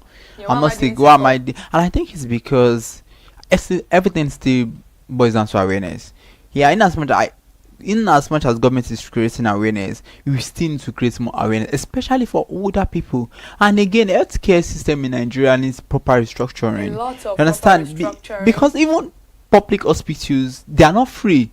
Sometimes you go to the hospital, they tell you have to pay for gloves, you have to pay for... Which is very ridiculous. You understand? You have to pay for this, you have to pay for that. And at the end of the day, people, what's the minimum wage? How much are people earning? The condition of living is not palatable. You understand? So when people when they think of all these conditions, I'm like, I've not even eaten. You are telling me to go for checkup. And again, people like, what you don't know does not kill. It's Elayo. It is what you don't know that kills you. Faster. It kills you faster, because if you get to know on time, you know how to. Yes, if something that can be controlled, yeah. you know, until before it's then, you know, consumes your whole system, then that time might be late. Some people that have died of different diseases probably wouldn't have died if they had known. So it's very important that they go for checkup and you know how to control it. If it's something to reduce the intake of some things, you know that okay, the consumption of these things I need to, and there are some things that you need to start taking, you know, to help your system. So it goes both ways. Please and please, health is very important. And the people that they know that okay, they have this thing, they don't even use their drugs. For instance, the other day we had a guest who was talking about people living with HIV. So people are living with HIV, they know that they are meant to take the antiretroviral drugs. They would not even bother taking it. That's that. Some people have diabetes, a lot of health related issues, because you know one thing, it's not even easy using drugs every day. Especially if something you have to keep using, it's not easy. Sometimes it could be tiring. Sometimes you blame yourself, especially if something that you think that you could have prevented. You are even stigmatizing yourself. At the end of the day, if you don't have a kind of medical advice or a personnel that kind of check up on you, you might end up not taking those drugs. So in as much as you don't go for checkups, or you know that you have any health related issues, you should always use your drugs. You know, like I'm very happy that we even brought the topic of health issues today, because we lost a very beautiful soul in Nigeria. I think in the last 2-3 days it has been going viral online. If Naya, the fast rising female singer, I think she was on the Voice Nigeria, or probably, I think she was on the Voice Nigeria. And it is so sad that the healthcare system is so not in that particular space right now, to the fact that somebody had to die from a snake bite. If there was antivenom, there's literally nothing that is going to cause the death. Like, because I'm very sure, because people speculations are around, you know, that there was no way they could get an antivenom for her. That was workers that did. And cobras are one of those snakes that are very, very dangerous. They spread really slow. They can give you at least maybe like 4 or 5 hours before death happens. And once a snake actually beats you, don't think, there are a lot of snakes that are not venomous, though. You can't determine which ones are not venomous. The next thing for you to do is to go to the hospital, but the hospital you are going to also doesn't even have a cure for you. So it's so sad that somebody has to lose their life because of these little things. And even if you get antivenom, they are very expensive, they are costly. And you may even need like 2 vial of it, 3 vial of it. How much is the normal ENA the average earner of a person, how much do they have? And in Nigeria, a lot of cases have been documented. I think they said around 53 people are being bitten by snake every single day in the country.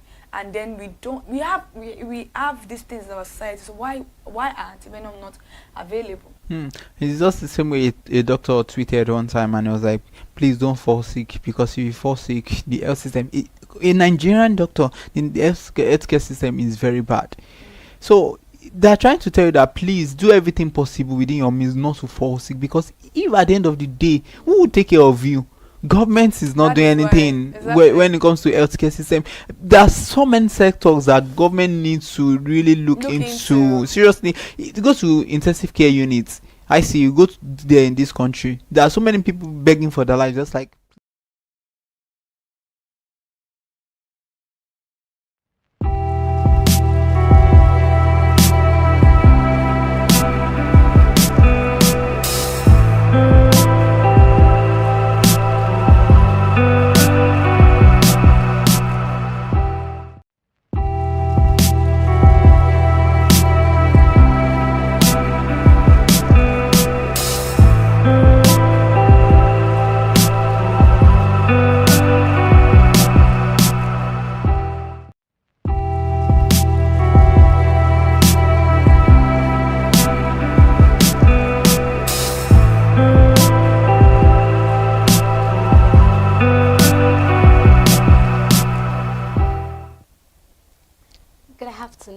Welcome to Real Estate Today on ConsumerHalla TV, where we bring you verified updates shaping Nigeria real estate world, from market trend and government policy to regulatory enforcement and investment opportunities.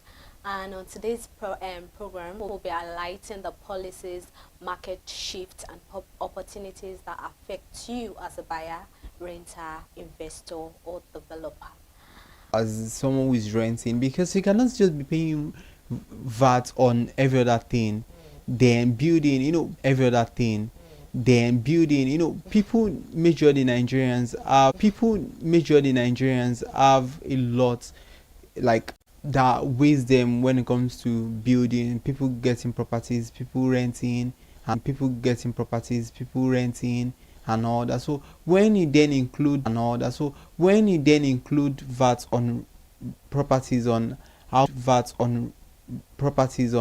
houses, then it's become more draining for them, more overwhelming. So in this way, it's good that Taiwo Edele is the one who has come to clear the air to talk about this, that there is no need for VAT on building. So there are many benefits associated with that. Yeah, I think I love the part that you said many people do not have the idea of what tax is all about. They just feel everything, both building, both anything you're buying, tax is really included in it. And I think I like the idea Oyedele coming out to tell us that that is not what it is. Explaining it very better. So moving on, Lagos seals unapproved estate over permits violation. According to The Guardian Nigeria, Lagos state authorities have sealed several estates along the Lekki corridor, including Victoria Nest, Vista View Estate, Empire Homes, Jade View Estate, Blessed View Homes, and Mikran Villa Estate for lacking approved layout plans and building permits. Dr. Oluyinka Olumide, Commissioner for Physical Planning and Urban Development, warned that enforcement will continue across other growth corridors. What does this mean to consumers? It means it ensures estates have official approvals before buying. It also avoids properties at risk of demolition or legal disputes. It also reinforces safer housing and long-term value.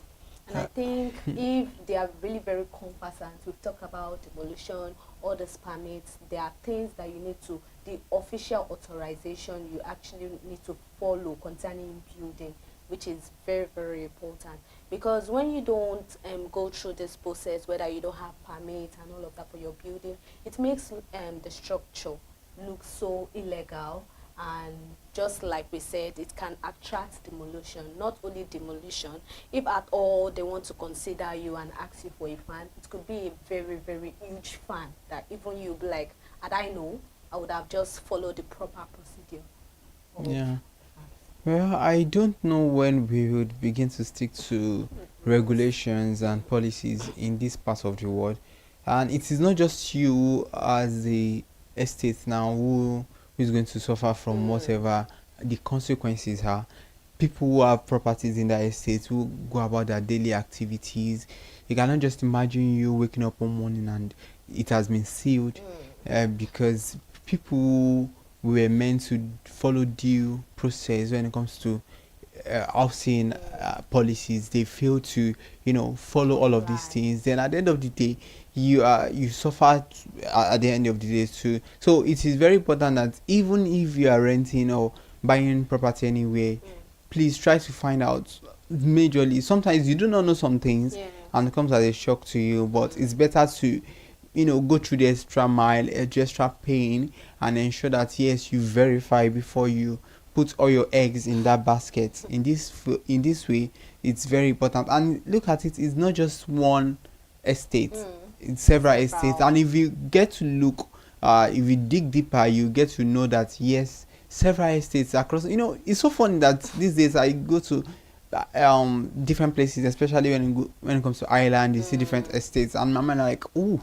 everywhere now is just like estate. So well, it's just to ensure that when it comes to legal process and enforcement, that Nigerians comply, especially people who have estates. But the fact is, I really don't understand the fact that most of us actually know the right thing, but we are always feeling so lenient about it. I'll be like, I will do it. Most of the time, they procrastinate a whole lot. I'll be like, I will do it, tomorrow will come. Then you just find yourself, your building being sealed. Something you could have actually done immediately. Yeah. You could actually avoid all this. That's why I believe that most issues don't happen. You can actually avoid them and not allow them to happen. Yeah, these violations, basically, there could be many factors responsible for it. Permissions, getting the necessary documents, and sometimes some of these places where they erect these buildings, they are not meant to officially erect buildings there. So many things, and at the end of the day, you see that some places don't even have drainage. So all of this together, then yes, environmental hazards that it creates for people. So anyway, let's see the outcome of it. Okay, so her next story, EFCC warns real estate sector against financial crimes. According to Business Day Nigeria, the chairman of the Economy and Financial Crimes Commission, Ola Olukoyede, speaking at the annual meeting of the Real Estate Developers Association of Nigeria, REDAN, in Lagos, warned that the property market must not become a channel for money laundering or terrorism financing. He urged developers, agents, and investors to maintain strict due diligence and proper documentation. What does it mean? It means it protects buyers from fraudulent or suspicious transactions. It also promotes transparency and security in property deals.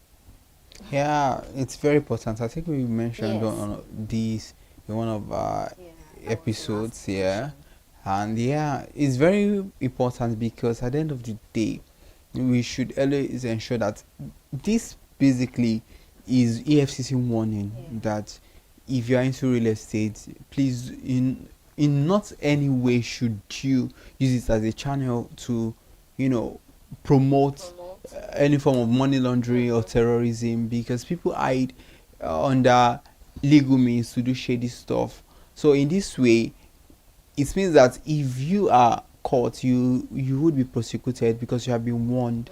So people, even you'll be so surprised that things that ordinarily shouldn't be used for any form of illegal means, people are really doing it. So real estate is no exemption. For him to have warned, and good, it was even a guardian of all these stakeholders in real estate. So he telling them publicly that please ensure that nobody should be caught. Don't even attempt it at all. So EFCC is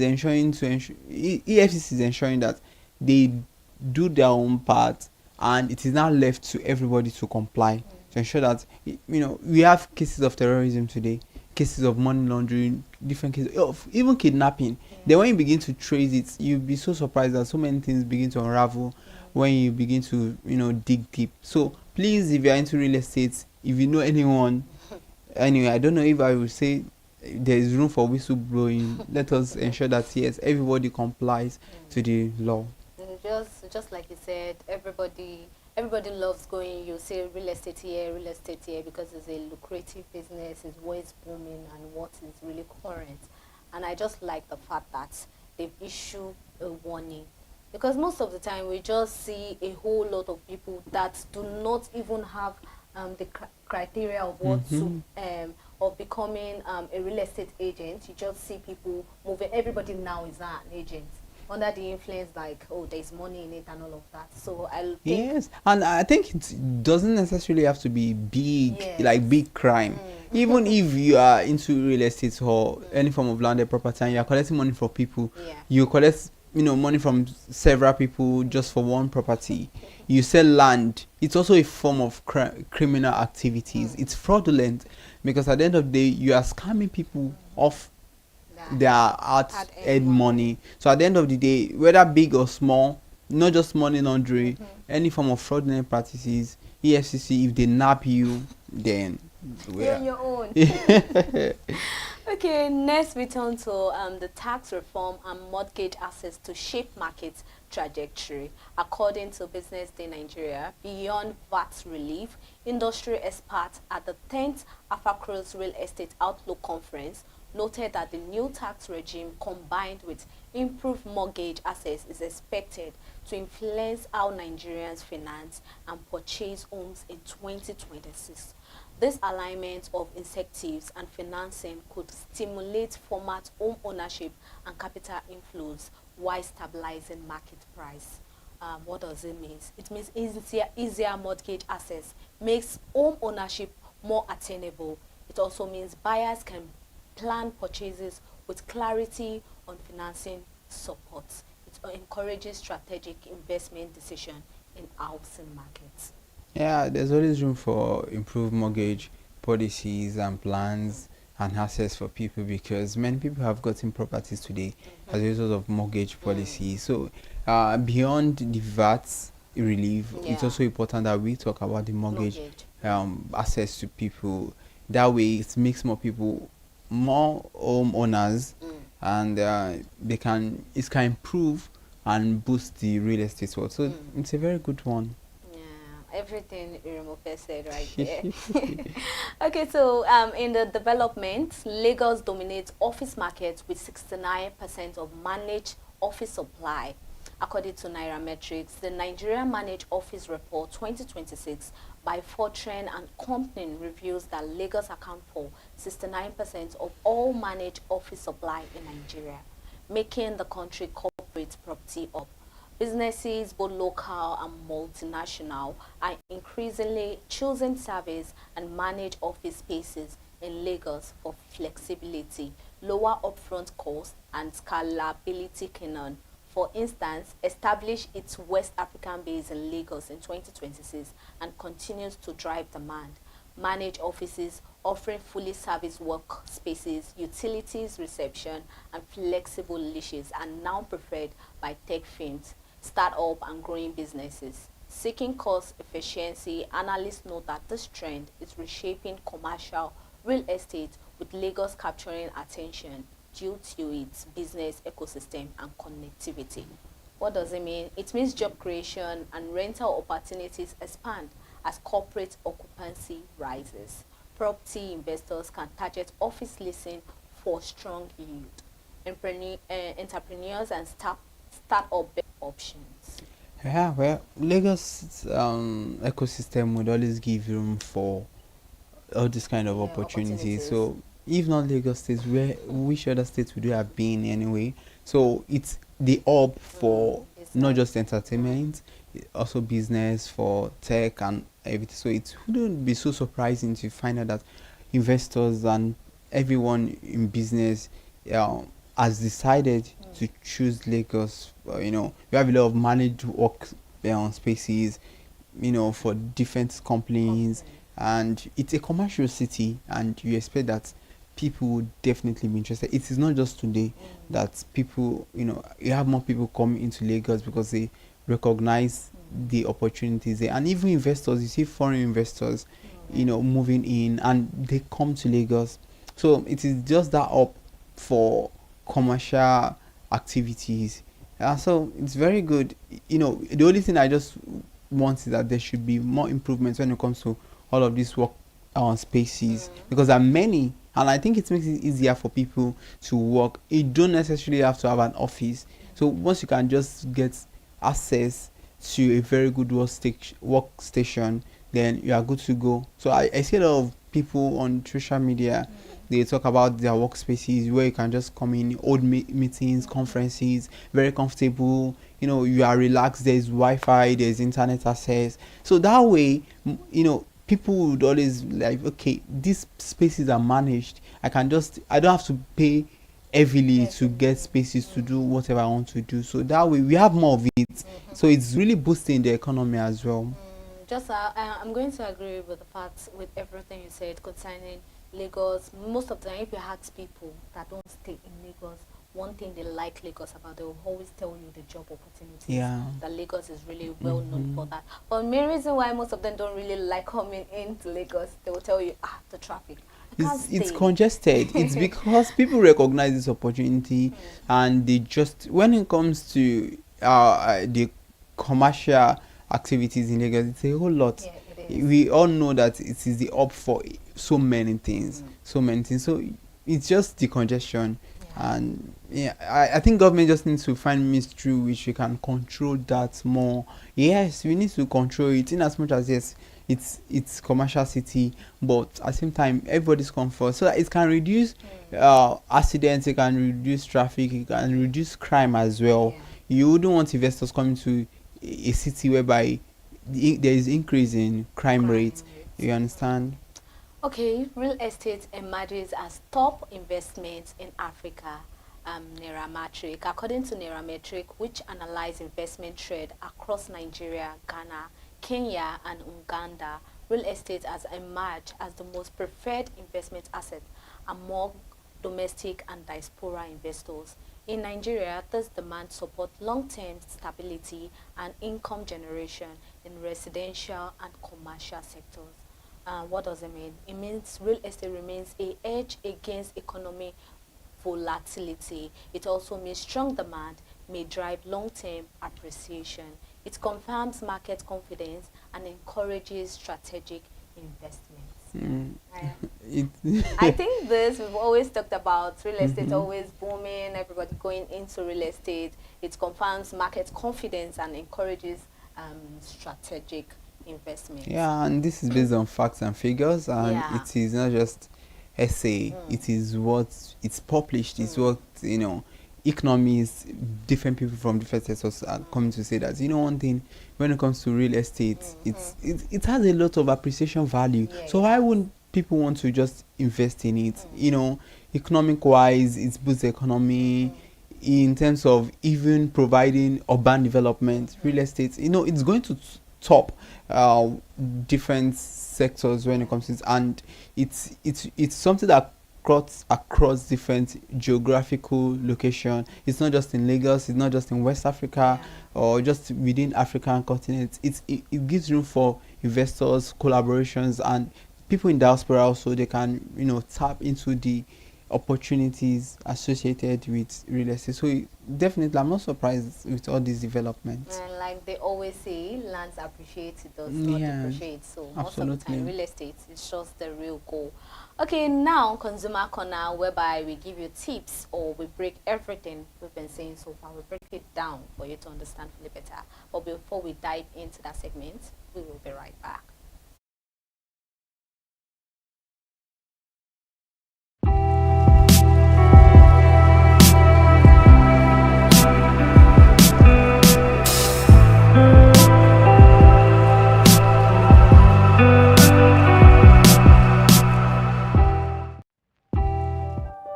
Hey there, do you know in the world today, everyone is a consumer, and as consumers, we all have the right to be heard. In Nigeria today, As a consumer, you have all right to product information, right to fair pricing, right to return goods, right to product labeling, right to fair dealings, and a lot more. Well then, have you heard about the new media channel? ConsumerHalla TV. ConsumerHalla TV. ConsumerHalla TV. At ConsumerHalla TV, our goal is to inform and educate consumers in Nigeria with insightful news alongside development within the fast-paced world of consumers through well-researched, specialized, and analytical content. Our vision at ConsumerHalla TV is to create an engaging platform that provides right connections for meaningful brands in Nigeria, thus creating a more caring world for consumers where business thrive. And guess what? Our ConsumerHalla brand is the first consumer complaint resolution portal in Nigeria, powered by a 72-hour feedback mechanism. We offer consumer advocacy, informative talk shows, branding promotions, advertising, and lots more. Connect with us via our YouTube channel at ConsumerHalla TV. Follow us on our Facebook page, ConsumerHalla TV, our Instagram page, ConsumerHalla TV, and do well to subscribe to our YouTube channel. Subscription is free.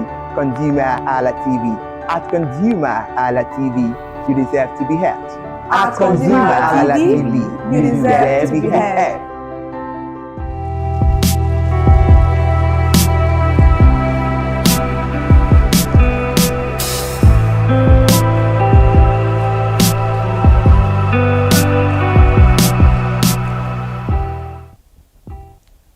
Welcome back, still on Real Estate Today on ConsumerHalla TV. If you've not subscribed to any of our channel, you are wrong. You just have to subscribe, you like, you comment, you share across to some of your friends that you know they need this update.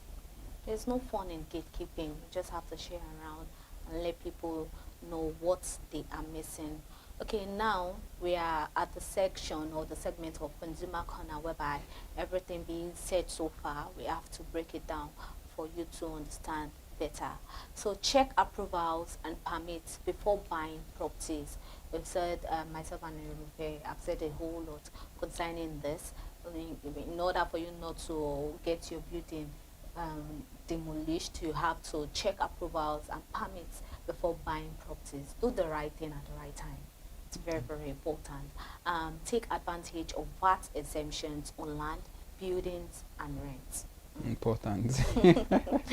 Okay, so explore mortgage options for home ownership planning. Yeah, always explore mortgage options for home ownership planning. Also identify office leasing as a potential high-yield investment. Very important. Monitor emerging investment trend across growth and corridors and also luxury segments. Stay informed on regulatory and enforcement actions affecting property security. It is very important for you to be aware, stay informed, always know what is current, what is ongoing. Just like the EFCC issue that we talked about any fraudulent activities concerning real estate, money laundering, and all of that. Always stay informed, be aware. Do not say they did not tell you. No, it doesn't have to be a huge money laundry of a thing. Even though you accommodate, you know the right thing, but you refuse to do it. Accommodating or not doing the right thing concerning checking your real estate agent on the portal, you're also giving room to crime. Or it's even my apologies, or even you know that's okay, fake document is also part of it. Some people you just issue fake documents, I mean, you are trying to be smart. At the end of the day, all of these things, they are all fraudulent practices. So please, danger zone, keep off. Keep off. Very important. Just like you said, you just want to try to be smart. You want to prove smartness. After all, I got it cheap. I can just have my way around it. Okay, that will be all. So Irofe, is there anything you have to tell the viewers at home? Well, all I just have to say is watch, learn, and keep sharing the piece of information with every other person. We said a whole lot on the show today, so I really did not know if to talk about the VAT, to talk about EFCC warning, or to talk about different managed work spaces that you have. So which of these really caught your attention? You can please go to the comment section and we will be waiting for you right there. Okay, I would just say make wise property decision is very important. Always be wise. Don't prove you are too smart. Too much of smartness will land you into trouble. So please keep off. Just like Europe said. Okay, so anyway, I would say too much of being smart that is not used in the right way. Okay. Yeah. Used in the right way. My apology for that. Okay, see you next time on Real Estate Today on ConsumerHalla TV. Let's say bye. Bye.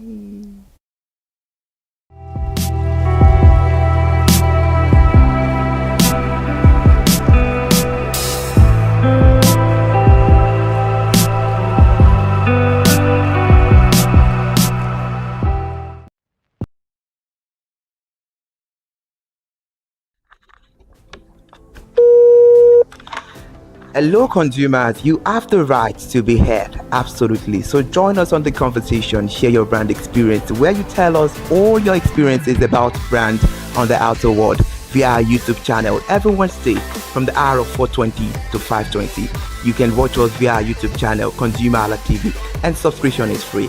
Follow us on all our social media platforms, ConsumerHallaTV. Share your brand experience. It's about storytelling. It's about experiences.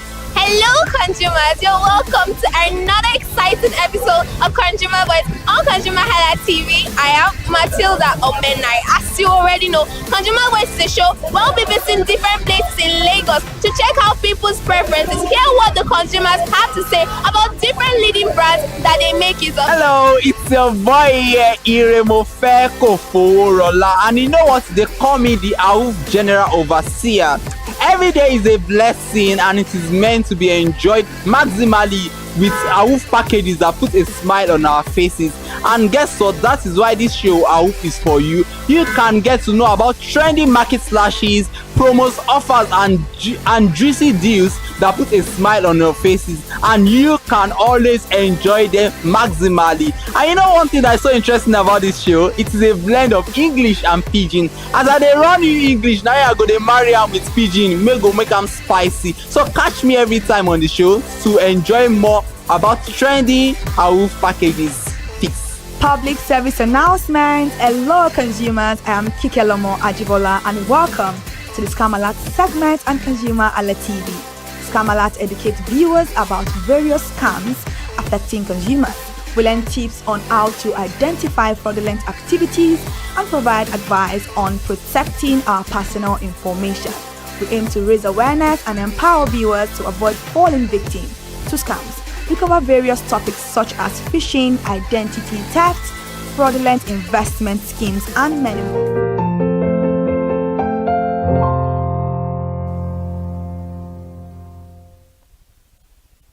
It's a beautiful time on your screen to enjoy tips and tricks. Good afternoon. We appreciate you for watching. This is Tips and Tricks, where we give you all the tips and tricks that you need to live and maintain a healthy lifestyle. And we've bring something beautiful, something relatable, something we will discuss proper on the program this afternoon. I am Iri Ayomikole AK. Good afternoon, and thank you so much for joining us once again. Good afternoon, and thank you so much for joining us again this afternoon for Tips and Tricks on ConsumerHalla TV. It is Friday and everybody's getting ready for the weekend to just come. But we all know Monday is knocking at the door. But today, Tips and Tricks is going to be beautiful, entertaining, sweet, and very short. It's an essential topic to talk about for every person, every individual, be it old, young, married, single, anything. This particular topic cut across all variants of age group and everything that you want to think about. So this particular topic is very important, and it is how to effectively secure your home in Lagos. We all know Lagos is a crazy market when it comes to apartments, looking out for apartments. In fact, agents are a whole lot of different deals entirely. If you have not even been part of the old palaver or old shenanigans of agents, you don't know what God has done for you. I'm Kikelomo Ajibola. Thank you so much for staying connected to ConsumerHalla TV. And in case you haven't followed us across all our social media platforms, Instagram, Facebook, X, TikTok, and on YouTube, subscription is absolutely free. all at ConsumerHallaTV, please run along to go do that so that you can be able to see and enjoy beautiful conversations like this here at ConsumerHallaTV. All right, interesting. And in summary, we'll be giving you the tips and tricks on how to effectively secure your homes in Lagos State. But Kike, before we move into the conversation, let's talk about looking for a house. We all know it's not an easy task. It's just like you embarking on a project, and it's very, very difficult. Most of the time, you will call the agent will call you, and you have to pay money for transportation to go there. When you get there, you'll be like, is this the house they called me for? And I was doing something more productive. Some of the time, you just feel like, what is actually happening? We know it happens everywhere, but Lagos is my it's like an 100% of over stress. It's really a stress. Now let's get to talk about it. You've ever heard about someone say to you when looking for an apartment, or have you fallen victim of such scenario or circumstances before? Well, I think I've only started staying in Lagos by myself, but I've always stayed alone in Ilorin. I stayed alone in Ibadan, and the experience is very, very different. When looking for my apartment in Lagos, I think I was fortunate enough. I met good agents, people that were nice, but it's just the ridiculous amount of money. You signing documents, you paying different agents for them to be giving you houses. And funny enough is that in Lagos, it's very hard for you to just walk into an apartment and say, oh, you put to let outside, let me enter. They will see, the landlord would still refer you to an agent, which is a very, very stressful thing, all in all. But when my younger sister was looking for an apartment, oh my God, we went through it because I followed her to look for the apartment, and the amount of the house compared to the old standard of the house, I'm like, how exactly is this correlating? So I had to just tell her that, you know what, if you want to live alone, want to stay in Lagos, you have to calm down. Like, you have to really, really calm down, because I know a lot of people, a lot of my friends will look for apartment for like 4 months and they won't be able to get to Lagos. And Abuja have been said to be one of those notorious places when it comes to you searching for apartments, meeting ridiculous people, very, very anyhow agent there. So a lot of crazy stories out there. You can even if you go to TikTok right now and see people searching for apartments, you'll be like, a house that's already slopey, or a room that is as tiny as just a passageway. They'll give to you and say, oh, 400,000 or 1 million naira. So it's just very, very crazy like that. Kike, I'm so happy for you that when you wanted to get to your apartment, you met a good agent, same as me. It was a very soft one for me. But we have some, bad eggs out there that they are always putting the consumer on a tight corner. What is really happening? Then welcome to Lagos, where everything and anything goes. It's a global city, like we all put it. There's something that they're always saying that 70, the ratio 60-30. 70-40. How does that work? Some people say maybe 50-20-30. I don't understand that ratio. Can you please ponder on it? The landlord's money, the caretaker, the agent fee, and then the agreement and commission. So that's why those money are like that. Some places is even 4 places: 50, 30, 20, 10, which is landlord. So the landlord will have the 50. Yeah, okay. Like 50% of the money. Okay. Agreements, commission, then damages. Just in case you damage anything. That's that 10% of the money is a refundable amount. Do you think people refund the damages? They do. If you know you're right, they do refund the damages. Yeah, they do refund. But why is it that most of the time a lot of people complain that the money, the agent, tax? I would say it's just a tax on this amount is very, very cumbersome. What happened? Don't you think this is high time government needs to do a whole lot of regulations? We've always heard it that there was a time we heard that the government was to look into it, but they've not yet got into a very mutual conclusion about this issue, and it's becoming worrisome. So what can we say about this agent fee? Because most of the time, if we look into it, the house rent, Kike, is not the problem, but the agent fee, people are always having they're always afraid, panicking, and all of that. Like the agent fee is not as much as the money for the house, honestly. Yeah, because if you are taking an apartment, maybe like you're taking an apartment of 350,000 naira. It's not even the agent fee. It's still all going to the landlord. It's just that it's a fee particularly for the agent in that money. So agreement and commission, probably like you are taking a house of 400,000 naira. agreement and commission may likely be 140 or 120 or 130 thereabout, and then the old damages is 50, so you're paying around 600,000 naira. So the money is not most likely from the agent. I just feel like if that money can be left out, it will be better for a lot of people. We have to really talk about this, and that is what we are doing on this program, because most time agents will even trick consumer. This house is good, there's always light 247, and the consumer will pack into the house 2-3 months, you will not see light. That is why we will be giving you these tips and tricks so that you can be on your toes when you want to search an apartment, because searching for an apartment in Lagos can be exciting yet challenging experience, and here are some tips and tricks to help you navigate the process effectively. You have to set a budget, and I think this is one thing. When you call an agent, they will ask you, what's your budget? So that budget is very, very important, you know, for you to determine your maximum rental budget, considering additional expenses like utilities and maintenance, which is very, very important. And for the tricks about that, use a chart to visualize how different rent amounts impact your overall monthly finances, which is very, very important. And also, you have to actually choose the very right neighborhood. It's very important to know that your safety, your peace of mind is very, very important. That's why it is very good to research the neighborhood you want to live based on your lifestyle, how close it is to school, how close is it to work, how close is it to social amenities, you know, like maybe like a relaxing place, maybe like a market, maybe like anywhere. So it always, and also is that the trick about it is to visit the neighbor at different times of the day to gauge traffic, noise level, and overall vibe. You don't just want to move into an apartment because you like it. Trust me, I'm supposed to know the vicinity where you're going to be residing is very, very important. Kike, I have a funny question before we move on in the conversation, because let's use Lagos as a landscape, for example. We know some areas that we know that, oh, this area is kind of a slum area, or this area is, we know it's a bad area, bad boys are always there. If consumers are, you know, opting away, moving away from all these bad places, who are going to live in this place? Well, I feel like it's just about it's just your own preference, because not a lot of people can navigate that kind of life. But if you know you can, why not? And things are very, very cheaper on that side. You just know that you have to be very, very high on alert, because anything can happen.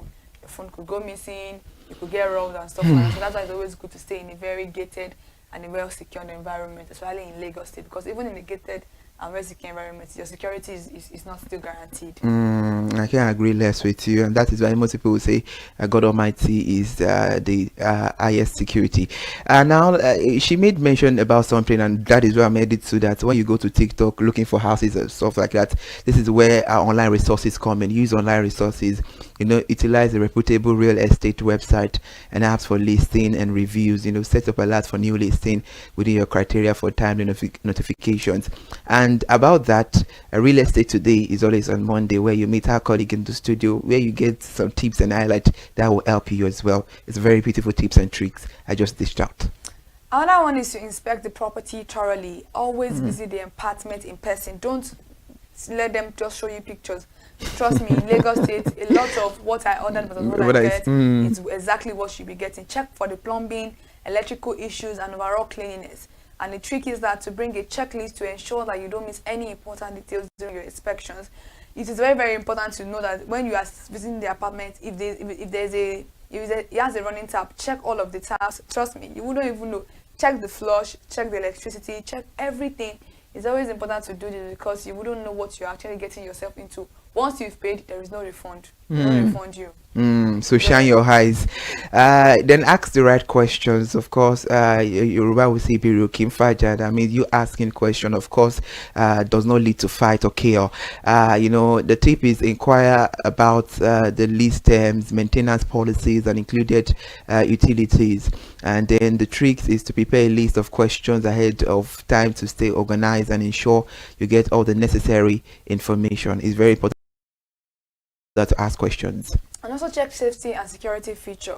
You know, looking for security measures like gated access, security personnel, and functional smoke detectors. Not all Lagos State houses are like that, because you may not be where you may not be in Ukoyi, you may not be in Lekki, but try as much as possible to understand that ventilation is very, very important when you are cooking in your apartment. So if you don't, even if there's no smoke detectors, always make sure you have a cross ventilation in your apartment. And also talk to current residents about the experiences regarding safety in the environment. Don't be shy. Try as much as possible to actually talk to them. Even if you don't get to talk to your neighbor, try as much as possible to talk to someone that is living beside your house or 3 places away from your house. They may know 1 or 2 things about the house. Then negotiate the rent. Negotiation is very, very important. Don't hesitate to negotiate the rental price, especially if the property has been on the market for a while. So the research you made mentioned earlier on, you have to research similar listings to strengthen your negotiation position. And also understanding the terms of lease is very, very important. You need to read the lease agreement carefully before signing. Look for clauses related to lease duration, penalties, and renewal terms. These are very, very tricky things. You don't just collect these papers and start signing them. It's very, very important to actually read them. And if one thing that you don't understand there, please take it to somebody that is more knowledgeable. If you have a lawyer in your corner or somebody else that can help you look into it, 2 heads is better than 1. Trust me, if that is just how life is. And highlight key sections for easy references and clarification before moving in. If you find something that you're not comfortable with, try as much as possible to bring it up with your caretaker or your landlord so that you can know where to meet at the middle ground. If it's not working for you, please leave that house for them and look for your own home to settle in. All right, Kike, most of the times when we are looking for apartments, I used we because, of course, we are at that age for now. I know that in few years to this time, by God's grace, we'll have the house of our own that we build ourselves. But it's very, very important because a lot of people will start complaining when they get to work. You came late today. Why? The transportation. No, where I'm living is far, you know. So when you're looking for an apartment, transportation is very, very important. It was on Tips and Tricks, you and I were having a conversation, and I think we made mention of salary during the cost of implication of transportation, save and everything. You are earning 100, 150. Just look for somewhere closer to your place of work that you'll be able to save. I think it was on that program you were saying they should be able to save like 40 or 50,000 per month if they stay close to work. So it's very, very important. So considering the transportation options is something you need to evaluate very well. You have to evaluate the availability of public transport and road connectivity from the apartment to your workplace or school, for easy and convenient. So check traffic patterns during rush hour to understand your daily commute. And lastly, get references if possible. Reach out to previous tenants, people that move out of the house. If you can be able to do your research, patience is very, very important. It is key. Reach out to them for insights about the landlord's property conditions. I personally don't blame people that will say, I don't want to live with my landlord because it can be very, very... Absolutely. It can be draining. Use social media or local community groups to connect with others who may have lived in the area before. It is very, very important that when inspecting an apartment in Lagos, being vigilant about red flags can save you from future headaches, and there are a lot of red flags that you should actually watch out for. We'll be talking about them very, very shortly. Kike, I believe and everything we want to do, surely put it in good hands. Now, do you think when we want to start renting an apartment now, if you're a Muslim, you should go on your mat and pray? If you're a Christian, go to church that God please. Do you think we should put this as prayer point with the way things stands right now? Yeah, because that's going to be your home for the next 2-3 years. So you need the prayer, honestly. I'm looking for apartments in Lagos. There's a lot of craziness. All right, prayer is the key. Please let us pray where we are looking for accommodation or we are looking for apartments in Lagos State. So let's give you the red flag you should always side. Talking about water strength or mold indicators, signs of water damage on walls or ceilings and concern. This could indicate plumbing issues or poor ventilations. Kike, we have to talk about this. Because when it's raining season now, we see people, most especially people living in the island, they will start doing a whole lot of video. Look at my kitchen, look at my bedroom. A whole lot of stuff is happening. They will come online to scream to just let people know what is really happening. How can we cite these red flags? Because most of the time you might not even go to look for the apartments during rainy season. It might be dry season when there is no rain, and very, very bad. I feel like the best time to look for apartment in Lagos is during rainy season, so that you can see all the things that you need to see. During rainy season is the best time of anywhere, of any time to look for apartments. And when we talk about mold is a silent killer. Mold is something that we need to be very, very to understand. If you see these things in your house or in yours and want to rent, I would advise you not to even rent it at all, because these are medical. It can cause a medical issue, and it can cause anything. And death is something that can come from this particular mold issue. So if you know that this is something that you are looking at in a home that you have not moved or paid for, please try as much as possible to avoid a particular apartment. All right, then pest infections, signs of insect or rodents such as dropping or nest is very, very important. Pest problem can be difficult and costly to resolve, so please make sure you adhere and see to all these things. It's very, very important. Then poor electrical wiring, exposed wires, flickering lights or overloaded circuits. This poses safety hazard and could lead to electrical fire. So please, let's be very, very careful. Because number one is that some people may live in an apartment and maybe the landlord offend them. They dismantle, like they actually do everything anyhow. And if you are moving into, I feel like it's a responsible thing for the landlord to affix it before you coming in. But a lot of landlords don't do that. In Lagos, they will ask you to do it yourself. So you should be able to put your foot down and tell them that this is not something that it is your problem. It is their problem because you made the house like that. Another thing is to have to understand that appliances that don't work, like stoves, refrigerator, leaky faucet, or malfunctioning repairing them may not be promptly addressed by the landlord. If you have issues with your plumbing, if you have issues with your pumping machine, all of these things, landlord will tell you that no, it's not me that's going to be repairing it and stuff like that. And some houses that come with it fully furnished, try as much as possible to test the equipment out before you actually move into your apartment. It's very, very important to do so for the peace of your own mind. Yoruba would say moto to lolo I'm talking about being clean.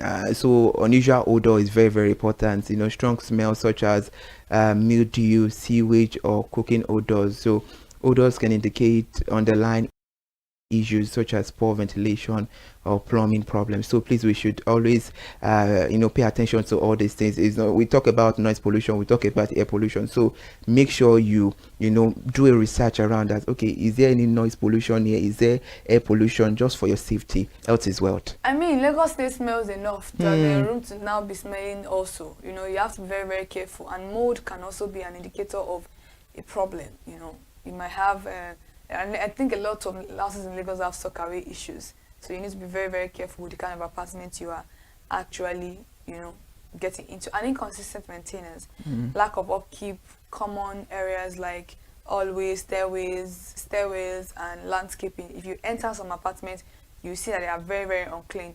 It may actually reflect on the landlord's neglect or may indicate potential issues with the apartment itself or also the tenant living there. So you may likely not have your energy to be fighting every time, so avoid that totally. And high level of noise is very, very important. Like you said, noise pollution. Lagos is a busy environment entirely. You're on the road coming back from work, and then you're still in your house, you're still listening to noise. It can be very, very mentally, it can be mentally draining, and it can affect your quality of life and comfort in your apartment. I can't imagine me coming back from work and I'm entering my house and I'm still hearing all the noises. It would actually be very, very exactly. So it's always okay then. It's always like that. Okay, vague lease terms. The indicator is that the lease agreement that lack clarity or have vague terms. So ambiguities can lead to misunderstanding regarding recent increases or maintenance responsibilities. So please be very careful. Read the terms and conditions very, very well. Review it. Review it very, very well. And now, security concerns. A lack of functional locked security guards or gated access can lead to insufficient security. Measures can compromise your own safety. Trust me, you will get to some apartments and the lock is paused because of a tenant is angry with the landlord, and the landlord will not fix it. And you yourself, you are moving into an environment such as that is not even gated in the first place, and then you are not doing as much as possible to protect yourself. So run away from that particular apartment. It's very, very, very unsafe. This one I want to say, I will have to think. Okay, face to face is Yeah. another way of life for this country. Please face me, I face you for the jagba unhappy tenant. Of course, we all see the drama. Then face my face you as to face to face the home drama. So Yeah. please let us make sure that our tenants are very happy, because unhappy tenants can lead to chaos, it can lead to disaster, frustration, a whole lot of things will set in, expressing dissatisfaction with management. This might signal a larger issue with the property or the landlord management style. So please, unhappy tenants, you should do the first day you set your leg into the apartment, you want to secure your neighbor. You're meant to ask, who are my neighbors? Of course, an English adage says, first impression last longer. So in the first day you see them, the impression they give you and everything really matters a whole lot. It's very, very important to understand that your peace of mind is very, very important, and the home you are living in should be your peace. You should not be It should running be a away safe from haven. Yeah, it should be that particular place that is just for you and you alone. And I pray that whoever is looking for an apartment in Lagos State, more grace to your elbow. Amen. God will be your strength. Amen. Try as much as possible to use these tips and tricks to understand the fact that life can be much more easier if you actually do research and you are open your eye, shine your eye very, very well, because Lagos State is not for those that snooze. You must be smart, you must be at alert, and you must be up on your feet. If there is anything I love about this tricks, it's because we give you that information that is well needed for you to be able to live a healthy lifestyle. Looking at all these things said on this program and you following them daily, of course you have a healthy life. There is not going to be any headache, nothing will disturb you from your sleep, everything will be sound and peaceful. So definitely you have to adhere to everything we've said on the program. It's a very good conversation, and now we have to draw the curtain on tips and tricks, the last edition of the month of January 2026, and next one we'll be seeing on the show, it will be the first Friday of February. Happy new month in advance, and please do well to enjoy the rest of your weekend. See you next month by the grace of God.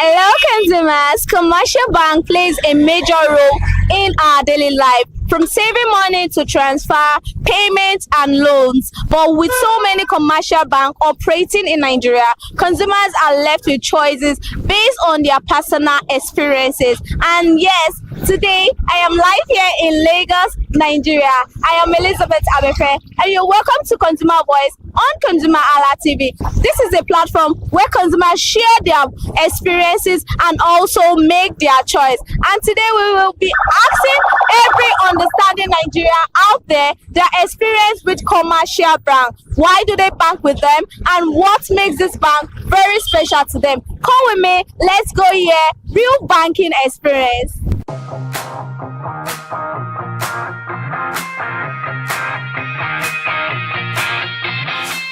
Good morning, ma. Good morning. How are you? Very well, thank you. You look good.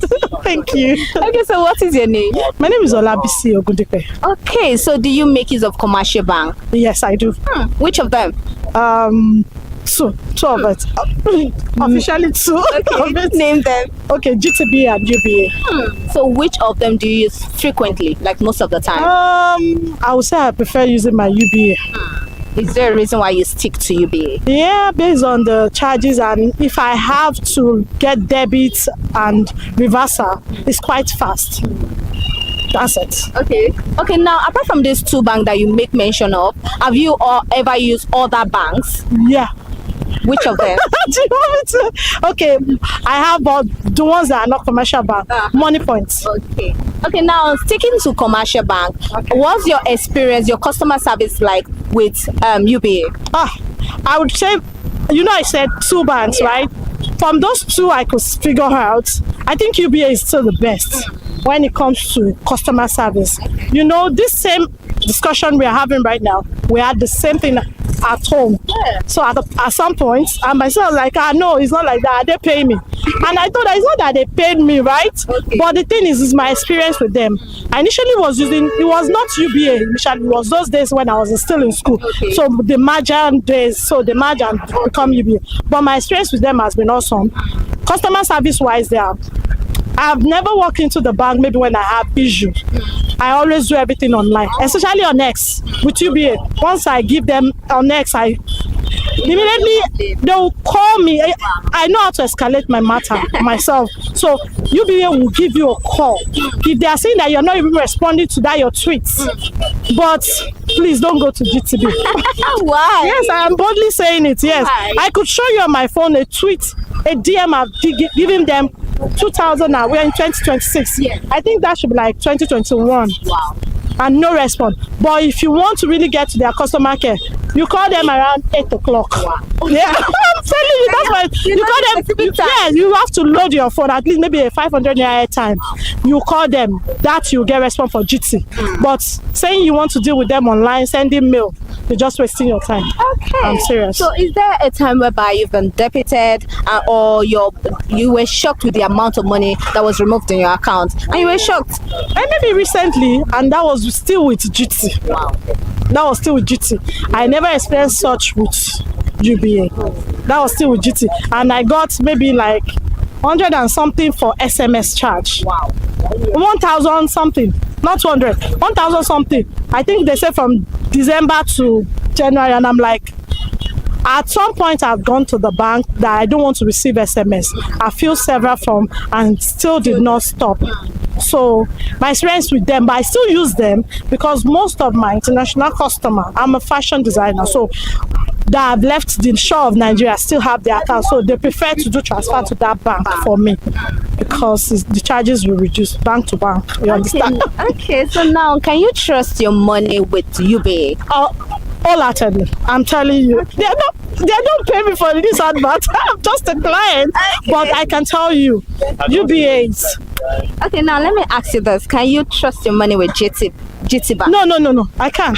No, I can't. Mainly because of your experience with Yes, and the thing is, the way they deduct is so ridiculous and it's annoying. And you when you get into the banking hall, I'm not shading anybody. This is not a paid advert. Yes. But the way the staff reacts is as if you are nothing. And they don't know that if with our money you are being paid salary. So my experience with them is nothing to write home about, seriously. Okay, so what's the frustrating thing about UBA? What's the frustrating thing about that? That I've experienced. Funny enough, okay, maybe when I wanted to open a current account and my branch, I opened it from my branch and the account officer, I needed it to do a bidding. So I opened it from my area and they are telling me it's going to take 24 to 48 hours. I did. Trying to use it wasn't working. Not until when I went to the market as a market woman myself. So I went to the market to Lagos Island and I just said, okay, let me go to their headquarters. And I escalated the matter myself. And they had to call me like, they didn't do that. I was like, no, you are not attending to me, so I need to just do what I had to do. Okay, so what about your GT? Because I know you've made mention of a lot. What about GT Bank? What's the frustrating thing about that? When I tried to open that current account, they really frustrated me. So, and I didn't, they're like, oh, go and bring these affidavits. I brought my NIN and they're like, the name, the Oluwafumi is not the Oluwafumi. Go and do the, no, it was really frustrating. The whole day was spent and nothing, no results. I just had to drop the form and that was why I head back to UBA to do that current account. Okay, so are you the type that make use of the app most of the time, online transaction, than going to their office? Yes, I do. I prefer using the app. Okay. And I must be honest, the app is okay for me. Okay, so on a scale of 1 to 10, I want you to rate UBA over 10 and also rate GT Bank over 10. Don't do that. So rate UBA Don't do that. Okay, 10. I'll rate UBA. Okay, for the sake of the current account I had issue. Okay, I'll give them 9.5. Wow, that's a pass mark. Yeah. Okay, so what about GT Bank? I'll give them 5. 5 over 10? Yeah. No, in fact, -5. So they're owing you? They're owing me. They're owing me. Okay, so is there anything you like these two banks to improve on? Please, for duty, I want them to work on their customer service. It's very, very poor. It's not encouraging. I have a friend now that stopped using that bank because they debited money from her account and she's been going up and down to the bank in all. I had to give her my experience that just wake up 8 a.m., put the call through, just load your phone. They are going to waste your time, but you are going to get attended to. Just what is not, they should work on their customer care, please. Okay, anything for UBA? Oh. Okay. Thank you very much, ma.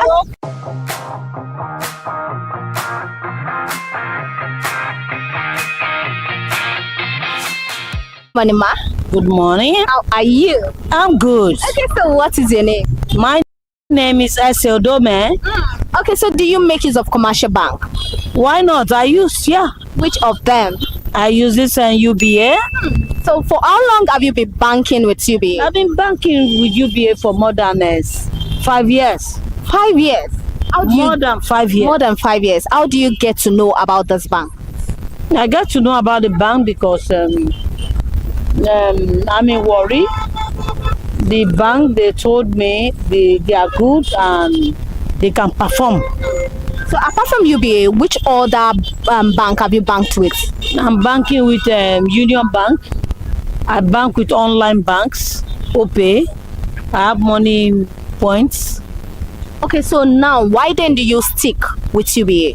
What makes UBA special? I'm still with UBA to date. And what makes UBA special that you are still banking with them? Special because they are good. You don't have issue with them. When you bank with them, you don't have any issue. They are good. Okay, so why then do you, because UBA is good, why then do you leave other bank to bank with I UBA? didn't leave UBA. I'm still with UBA. I'm talking about the other bank that you bank with. Because they have to express themselves that they are good. Then I have to spread my money around all the banks. Do not make me feel that UBA is bad. UBA is good. They are good bank. Okay, so how is their customer service like?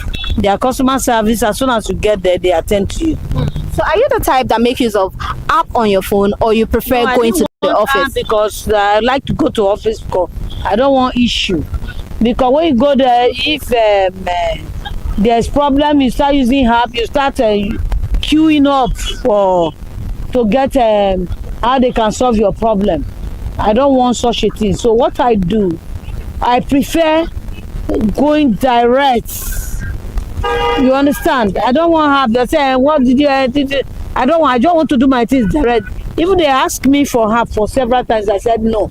I want it direct. Okay, so have there been any time whereby you were debited by mistake?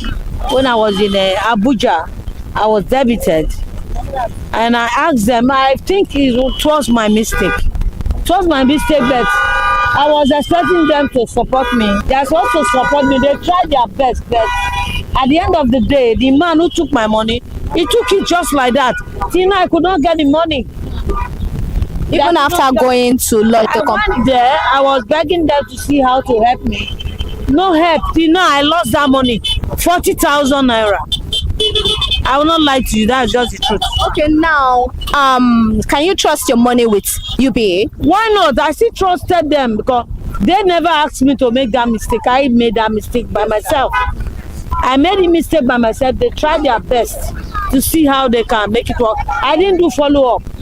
But if I do follow-up, I know they're going to return that money back to me. So how frustrating can your bank be? Have you have any issue whereby it was very frustrating and you were so angry? In which aspect? Maybe in your bank. Do you have any issue whereby something happened? UBA. Anyone, maybe UBA or other bank? I'm not getting frustrated with UBA. What about other banks? It's just that I do not follow up. Finish. What about other banks? Do you have other any banks? I've never gotten any frustration because my frustration started when I made a mistake.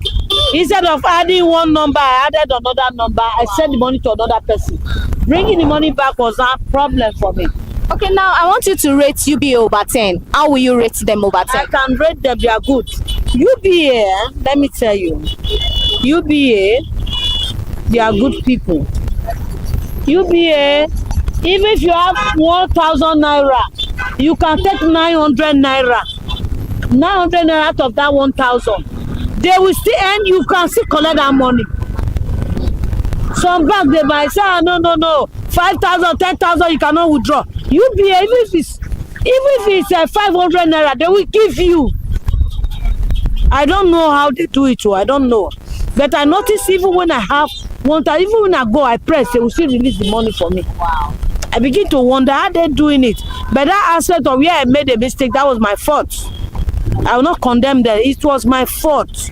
UBA is good. It dates my money. If it's 1 naira, it remains there. That's all. Okay. Thank you very much, ma. God bless you.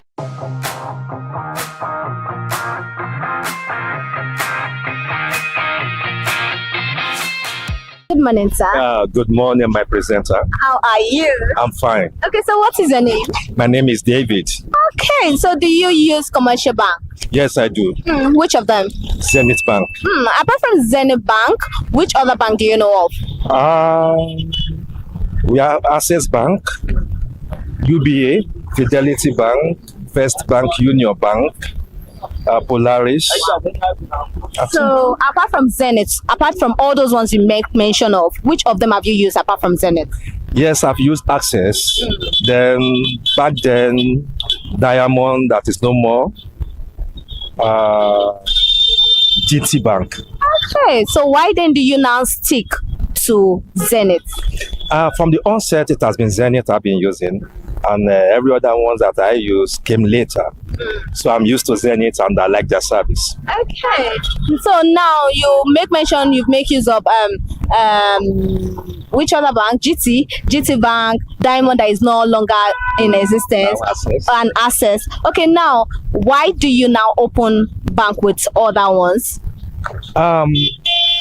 It has to do with the place I was working then. It was the place I was working, they were using Diamond Bank, and at the time Diamond was no more in existence. Now Access took over.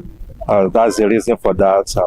And as regard that of GT, also the same thing where I worked then back then. But that of UBA, I think a marketer came and just spoke to me about that, and that was how I had to open UBA accounts. Okay, so for how long have you been banking with Zenith Bank? That should be back then, 2007. Wow. Yeah. 2007. Okay, now speaking about the customer service, how is the customer service of Zenith Bank? Oh, the customer service of Zenith Bank has been awesome, very good, friendly. Yeah. So is there a time where you have issues, maybe with transaction? How were you able to deal with it? Of course, that happens in all the banks anyway. Whenever such thing occurs, I just be patient about it, because I know that in no time they will fix it up. It's not a bank that you will your mind will just be like at the top. You say bank that with time, just give it a short time, you will discover that your service will be back and good to go. Okay, now talking about your experience with other bank and Zenith, which one will you rate so well? Just as I said, I've been using Zenith for quite a long time, and I'm used to Zenith. Okay. I'm used to Zenith, so I stick to Zenith. Okay, let me now ask you this. Now tell me your experience with, let me just pick Access. Tell me your experience with Access or UBA. Access. I do not much use UBA, but that of Access, yes. Access also has a good networking stuff. Then back then when I used to work where I used to work, we do use Access. So Access also is good. They're just that I'm used to Zenith. Okay, now can you trust your money with Zenith Bank? Sure. Okay. Sure. So is there anything you like Zenith Bank to improve on, or you're just cool with them? Is there anything I would like them to improve? They'll be improved. It's a bank that improves on its own anyway. Okay. They are friendly to customers, and whatever they've been doing good, I just want to tell them that they can do better. So that's just it. Okay, so are you the type that make use of the app or online transaction most of the time, or you just prefer going to their office? I use their online transaction most of the time, yeah. And how has it been so far? The online transaction has been very good, very good. Very good. Just as I've said before, anytime there is issues in their network, with time it is fixed. Okay. So on a scale of 1 to 10, I want you to rate Zenith Bank over 10. Oh, 8. 8 over 10? Yes. That is really good. Yes, yes. Okay. Thank you very much, sir. Thank you very much.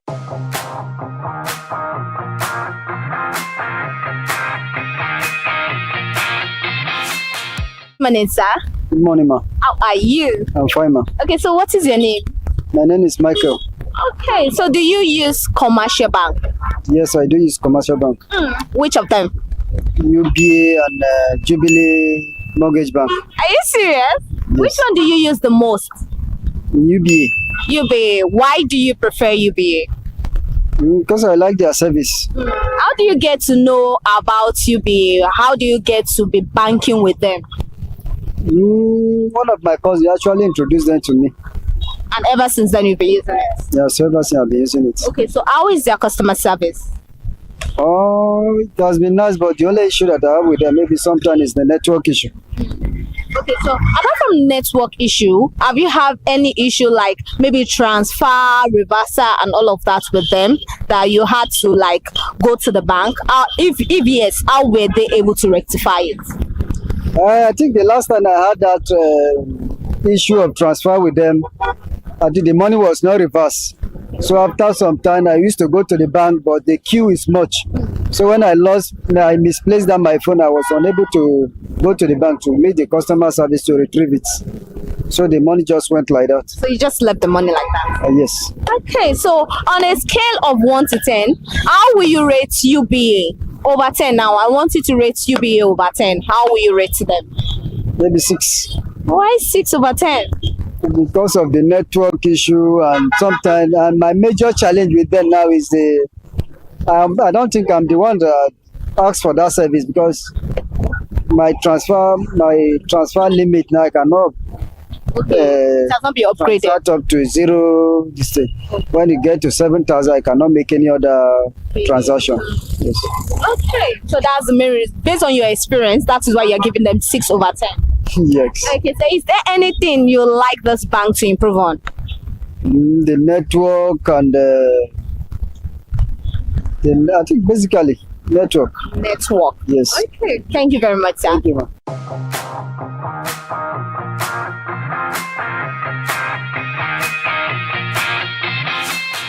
Good morning, sir. Good morning. How are you? I'm fine. Okay, so what is your name? My name is Nogden Kodri. Okay, so do you make use of commercial bank? Yes, of course. Okay, so which of them do you use? I use Access Bank and UBA. Access and UBA. So which one do you use mostly? Most of the time. Mostly, which of them do you use? Access is my first. Okay. Okay, so why do you stick to Access? Why do you prefer Access? Why do you use Access most of the time? Well, both of them are the same, but Access is still more better than UBA in the sense of their service, because UBA, sometimes their charges is too. Sometimes they will debit unnecessary debit. They will charge electrical charges, different of charges. But the same thing Access too. But Access is still fare better than UBA. Okay, so now apart from Access and UBA, which other commercial bank do you know of? I've used Union Bank before. My first bank is Union Bank. That was where when I was still in secondary school, So, but now I use Access and UBA. My Union Bank account have dormant, you understand? So I don't use them again. So, but I'm using Access and UBA. So is that the main reason why you just decided to let go of Union and stick to Access and UBA? It's not like that. It's because the account are dormant. Okay. So that's why I left it.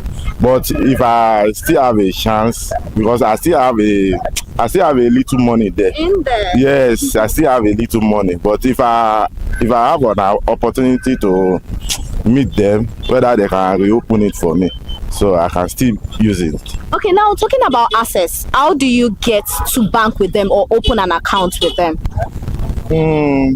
There was a lady that met me on the road, you understand, like this. So I opened it and I asked her which branch is it. He said it's open. I don't want them to debit me unnecessarily, so I have to go. So after I bought in another place, another visit station. So no, I don't even. I went to POS and do another transfer. So I now collect cash and buy the phone. Okay. So very painful, and they disappoint. There's two of them, even say UB. So now, have you ever been debited, that they debited, you were so shocked and it wasn't reversed? If so, how were you able to rectify it? I've had the experience like that. So they debited me, but I make a complaint to them and they reverse it back to me. Okay, now between the app we have on our phone banking app and going to their going to the bank, which one do you use mostly? Which one do you mostly use the bank, or you prefer walking into their bank? I prefer using the Apple. Apple is better.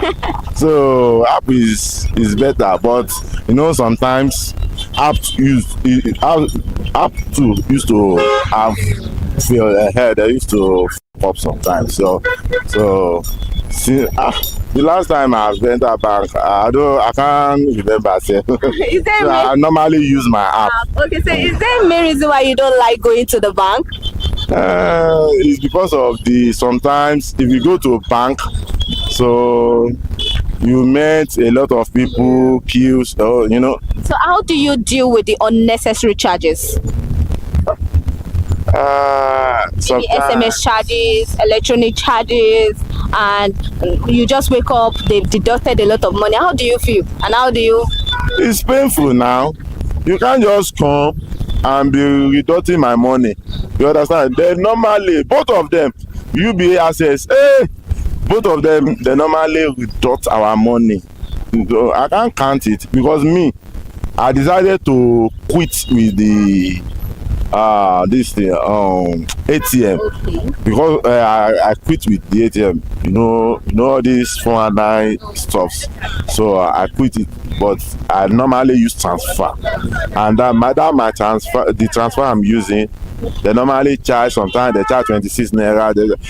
That charges alone, it's painful. We just tell our government to help us to just meet them, to reduce, most especially the CBN. They should just help us meet those banks. They should reduce the charges. The charges is annoying. It's too much. Okay, now on a scale of 1 to 10, I want you to rate your bank over 10. Access now over 10. How well will you rate it? Let me just give them. I will give them 6. Why 6? Because you still make use of it all the time. Why? I make use of it, but they used to fuck up. Access used to fuck up. Sometimes they fuck up like this. You just be standard. You know, I normally use transfer. So sometimes if I need cash and I went to POS, I want to collect cash. So once I do it, I will just be feeling. You know, they should improve their service. They should improve. I want them to improve. Even if the UBA, before I use UBA more than Access. But when UBA up, me up. So I now reduce so I started using Access. You understand? So and now you are still stuck. I'm using both of them, but you know, it depends how I keep money. But I use Access for my job, my contract.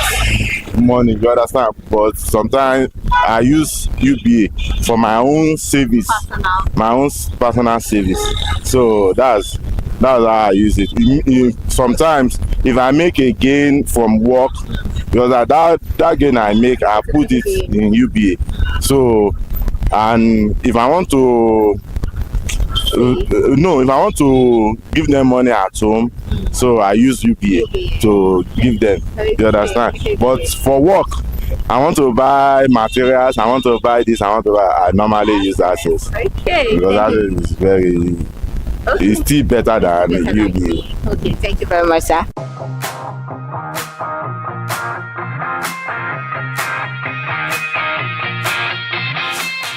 Good morning, ma. Good morning, my sister. How are you? I'm really fine. Okay, so what is your name? My name is Sadiqa Hassan. Okay, so do you make use of commercial bank? Yes, my sister. Which one? Union Bank. Okay, so apart from Union Bank, which one have you used before? I'm not using anyone. The first bank I use for Nigeria is Union Bank. Okay, so how do you get to know Union Bank? Through my husband. Okay, so for how long have you been banking with them? Since 2018, April. So any challenges with them so far? No. How is the customer service? Very nice. And our customer service, they don't have any problem, and they're nice. Especially my sister Comfort for Okwebi. Nice serving go. Okay, yes. So have there been any time you were debited and it wasn't rectified? No. Okay, so on a scale of 1 to 10, I want you to rate Union Bank over 10. Over 10, rate them over 10. Over 10, like, give them a number over 10. Okay. You know, you said they are good, they are nice, so I want you to give them over 10. Rate them over 10. Is it 6 over 10, 7 over 10? No, I give them 100%. 100 over 10? 100 over 10, yes. That's a lot. Yes, because they're very, very nice bank and nice customer care. They don't have issue, they don't have problem with, I don't have problem with them. Anytime, full service, transfer, normally, network normal. So do you do online service or you just go to their office to make complaint? No, I'm doing online service, and I still do go bank. Yes, really, especially now, I want to reach Union Bank baby, because I delivered my baby last 2 weeks and my baby go back. So I want to go and tell my sister Comfort to know. Yes. Thank you. Thank you.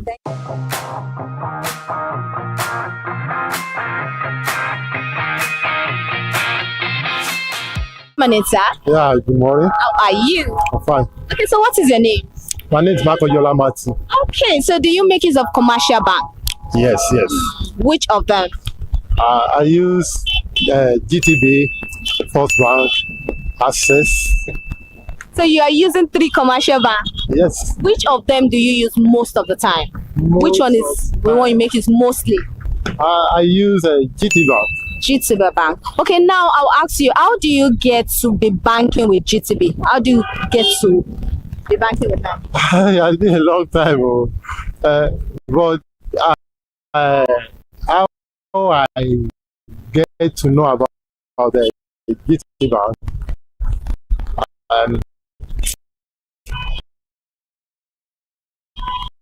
it's just because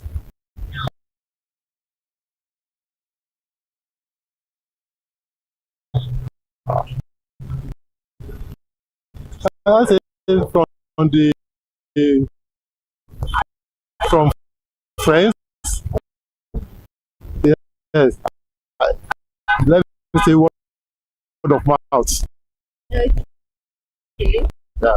Okay. So what about the other banks? How do you get to be banking with them? First Bank, First Bank is like the name implies first. Yeah. So we have been using that one for a long time.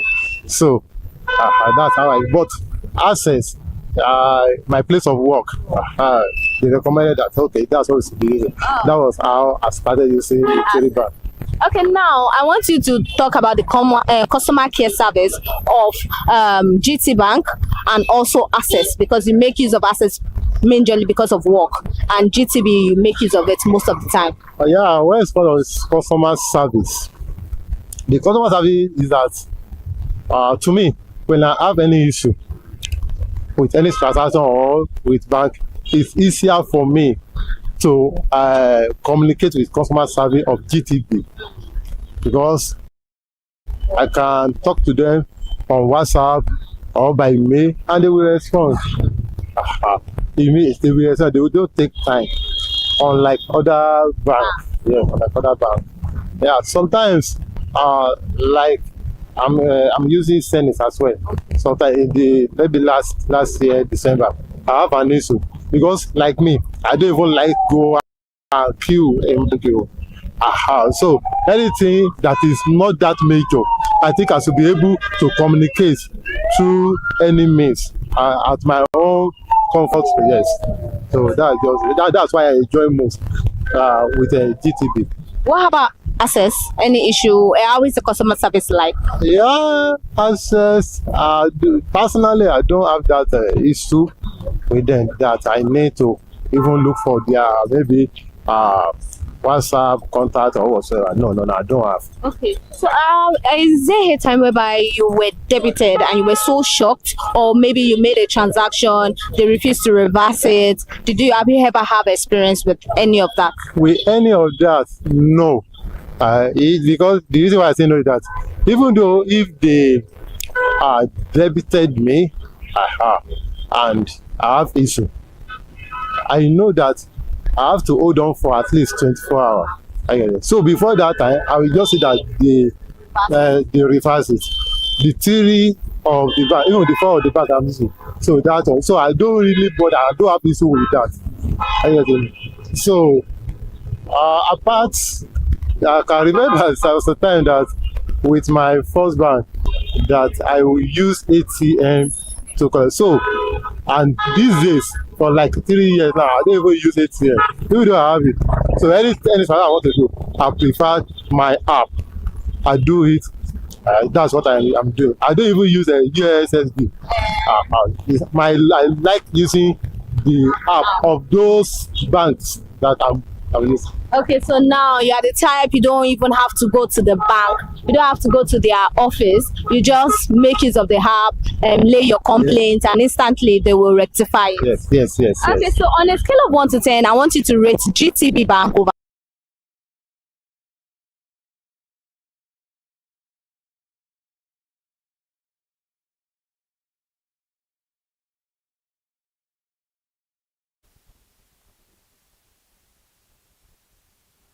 Good afternoon. This is the news at 2 on ConsumerHallaTV. I am Kike Lomo at Chibola.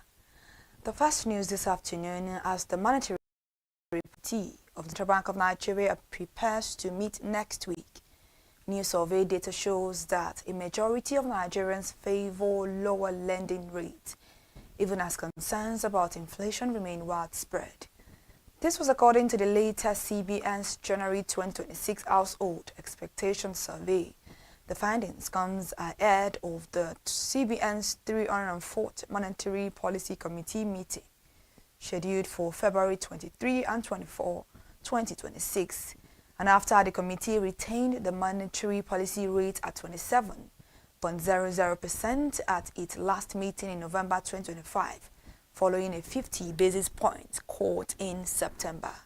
Findings from the CBN's January 2026 Household Expectation Survey shows that 65.0% of respondents believe lending interest rates should fall, while 12.2% prefer an increase and 15.1% want rates to remain unchanged. About 7.7% expressed no opinion. The Nigerian foreign exchange market has an opening rate of about 1,353.54 naira per dollar and is expected to trade near 1,350 naira per dollar averages, and closing rates ranging from 1,353 naira per dollar to 1,355 naira per dollar. The official window remains stable and bullish for the Nigerian currency, even showing slight strength. Compared to early February, the Naira traded around 1,348 Naira per dollar to 1,358 Naira per dollar in the past week. This week appears to lack significant wholesale or retail FX auctions. Unlike previous updates, recent actions by the CBN regarding FX include increasing retail FX liquidity by narrowing the gap between official and parallel market through allowing licensed bureau de change operators to purchase up to $150,000 weekly, aiming to improve retail supply. And now a leading global appliance company, Media, is igniting a culture of giving while promoting family bonding through a series of activities this holy month of Ramadan. The company announced the initiative in a statement on Sunday, and according to the statement, the campaign tagged Media Ramadan will feature activities aimed at supporting Nigerian Muslim communities by feeding, sharing gifts that will help them make the most of the fasting season. Media will be spreading the message of love, giving and sharing among Muslims in 3 major cities, Lagos, Ibadan and Kano, while emphasizing the importance of small domestic appliances and their use in making meals for breaking of fast iftar, the statement read in part. Speaking about the campaign, Media Marketing Manager in Nigeria, Kenneth Ekweme stated that during Muslim faithful fast for long hours. Away from that now, Nigeria's January 2026 inflation rate is expected to remain broadly flat or edge slightly higher, according to analysts who see limited room for sharp moderation despite recent price relief in some segments of the market. If ILE projections place the headline figure within the 15.15% to 16.25% range, reflecting a delicate balance between post-holiday easing in staple food prices and persistent pressures from fuel cost, seasonal supply adjustment, and import-linked goods, while improving exchange rate stability and moderating food prices may support a steady print. Underlying structural cost drivers could push the rates marginally higher. Analysts note that January's outcome will provide an important early signal for first quarter monetary policy decisions, even as evolving liquidity conditions and side dynamics continue to shape the inflation trajectory. Total capital importation into Nigeria surged to $6.01 billion in the third quarter of 2025, representing a 380.16% increase to $1.25 billion recorded in the same period of 2024. This is according to the latest report by the National Bureau of Statistics. The figure also reflects a 17.46% rise from $5.12 billion recorded in the second quarter of 2025, indicating sustained investor interest in the Nigerian economy during the period. Portfolio investment accounted for the bulk of inflows at $4.85 billion, representing 80.70%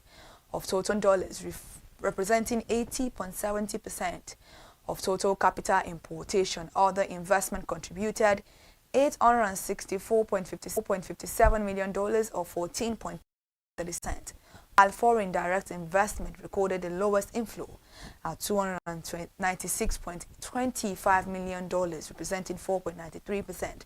Sectoral analysis shows that the banking industry received the largest share of capital inflows, attracting $3.14 billion or 52% of total importation during the quarter.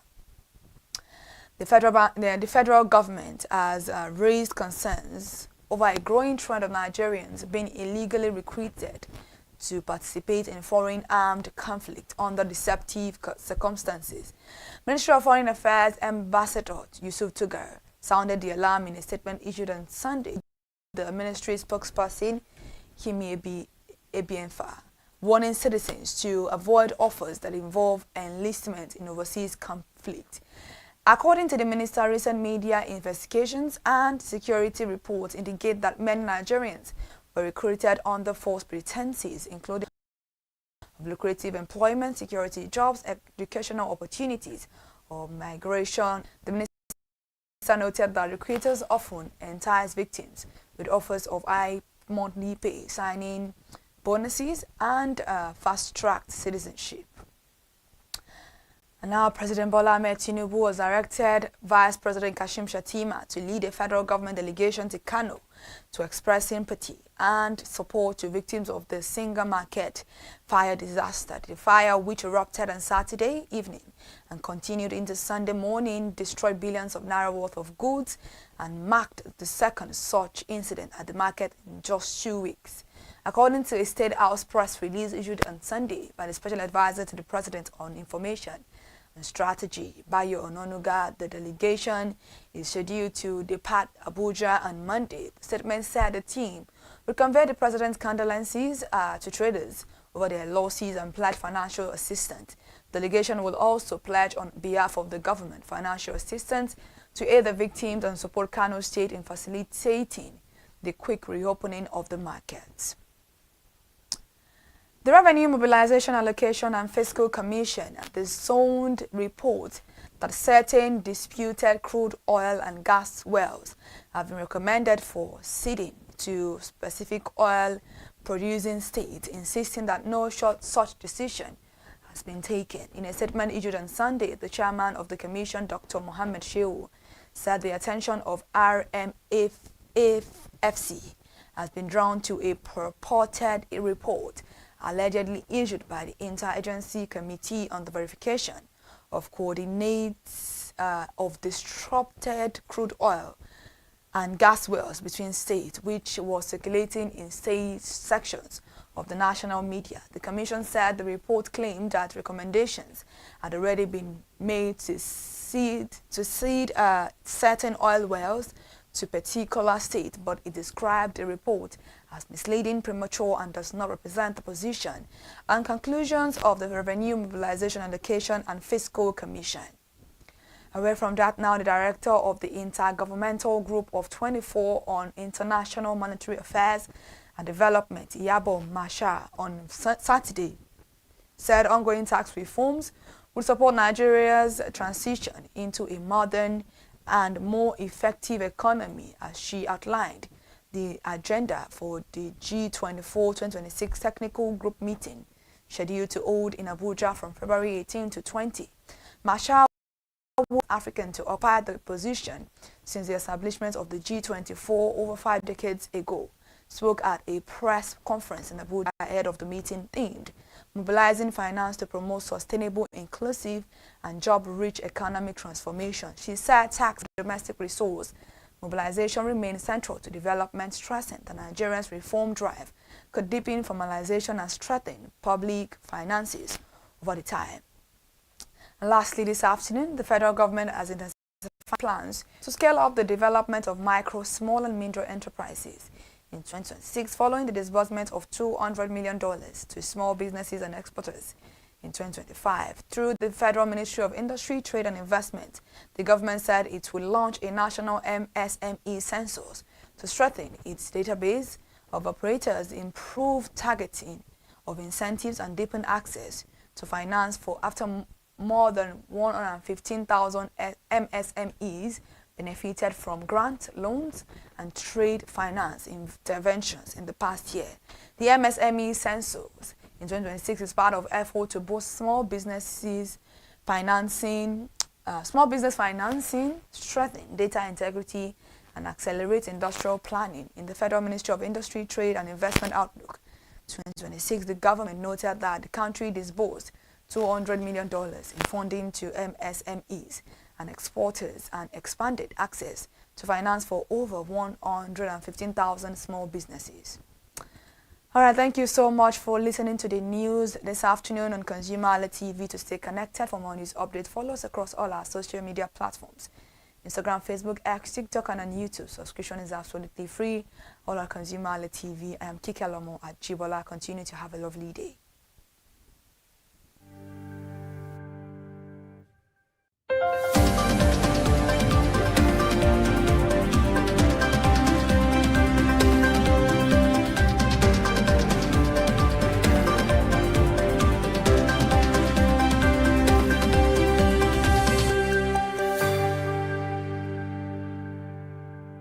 the app of those banks that I'm using. Okay, so now you are the type, you don't even have to go to the bank, you don't have to go to their office, you just make use of the app and lay your complaint, and instantly they will rectify it. Yes. Okay, so on a scale of 1 to 10, I want you to rate GTB Bank over 10. On a scale of 1 to 10, how well will you rate GT Bank? GT Bank, well, I can't give them 10. So I will give them 8. Hey, Yes. 8 is fair. What about Access? Access, I will give that a 7. 7. Okay, so now I know it's understandable that you use Access mainly because you have to open it for work, and GT you use it most of the time. Why is it that you make use of 4 banks all at the same time, at the same time? Because you mentioned that you make use of Zenith 2 and First Bank. First Bank and GTB. Yeah, when I want to rate, I rate GTB higher because I don't have issue with them. And when somebody has issue with one bank, maybe in time of the service surge, or maybe you have issue and you can't resolve it in time until you see how to just come and waste the whole day.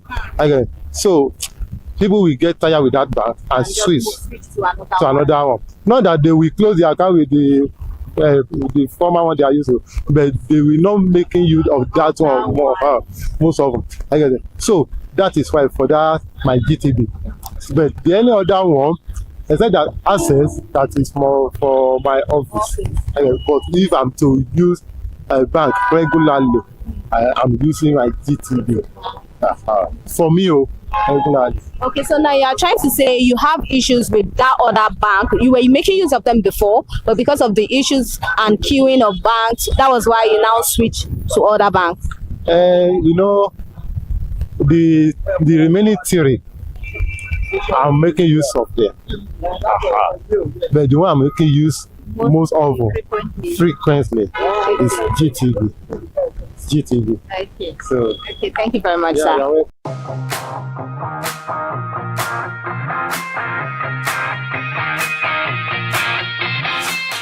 Hello, consumers. From today's review, it shows that consumers value different things when it comes to their favorite banking commercial bank. And I must say, from customer service to trust, consumers have said it all. They've made us realize the main reason why a particular bank worth it than the others. And I am not saying other banks are not doing their best, but based on consumers review, today's edition, UBA has done it. They are the ones that consumer really vote in for, mainly because of their service and mainly because of how responsive they are in terms of dealing with issues. And that will be all on today's edition of Commercial Bank on Consumer Voice on ConsumerHallaTV. I am Elizabeth Abefe. Do not forget to like, subscribe, comment under the comment section. What's your real life experience with your favorite bank, and what is that thing you would like them to improve on?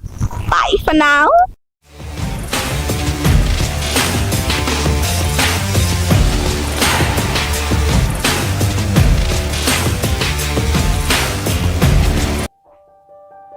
Hey there, do you know in the world today, everyone is a consumer, and as consumers, we all have the right to be heard. In Nigeria today, as a consumer, you have all right to product information, right to fair pricing, right to return goods, right to product labeling, right to fair dealings, and a lot more. Well then, have you heard about the new media channel? ConsumerHallaTV. ConsumerHallaTV. ConsumerHallaTV. At ConsumerHallaTV, our goal is to inform and educate consumers in Nigeria with insightful news alongside development within the fast-paced world of consumers through well-researched, specialized, and analytical content. Our vision at ConsumerHallaTV is to create an engaging platform that provides right connections for meaningful brands in Nigeria, thus creating a more caring world for consumers where business thrive. And guess what? Our ConsumerHalla brand is the first consumer complaint resolution portal in Nigeria, powered by a 72-hour feedback mechanism We offer consumer advocacy, informative talk shows, branding promotions, advertising, and lots more. Connect with us via our YouTube channel at ConsumerHallaTV. Follow us on our Facebook page, ConsumerHallaTV, our Instagram page, ConsumerHallaTV, and do well to subscribe to our YouTube channel. Subscription is free. ConsumerHallaTV. At ConsumerHallaTV, you deserve to be heard. At ConsumerHallaTV, you deserve to be heard.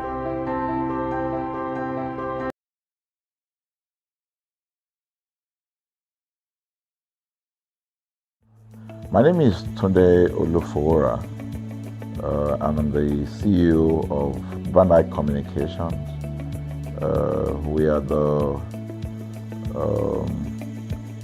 we call the publisher or the owner of the new initiative called ConsumerHallaTV.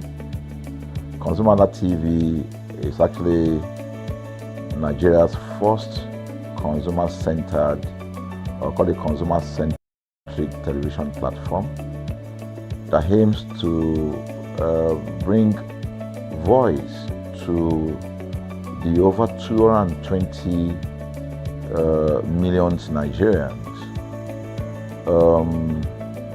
It was a vision that came to my heart about 10 years ago.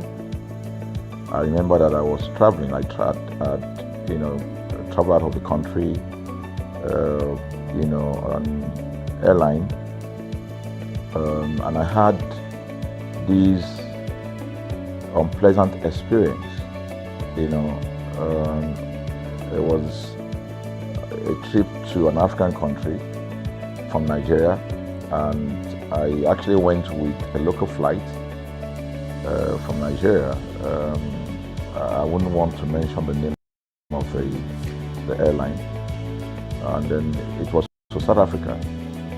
And we landed in South Africa, and let me just paraphrase it. When I was coming back, I had some money,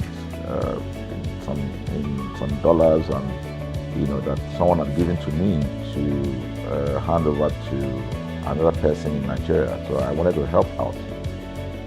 I didn't want to carry the cash on myself. So for whatever reason, I opted to. I had a small case, and I felt that it was safer for me to put the money in my luggage. So I put it in a safe place in my luggage, got everything intact, and I checked in my luggage.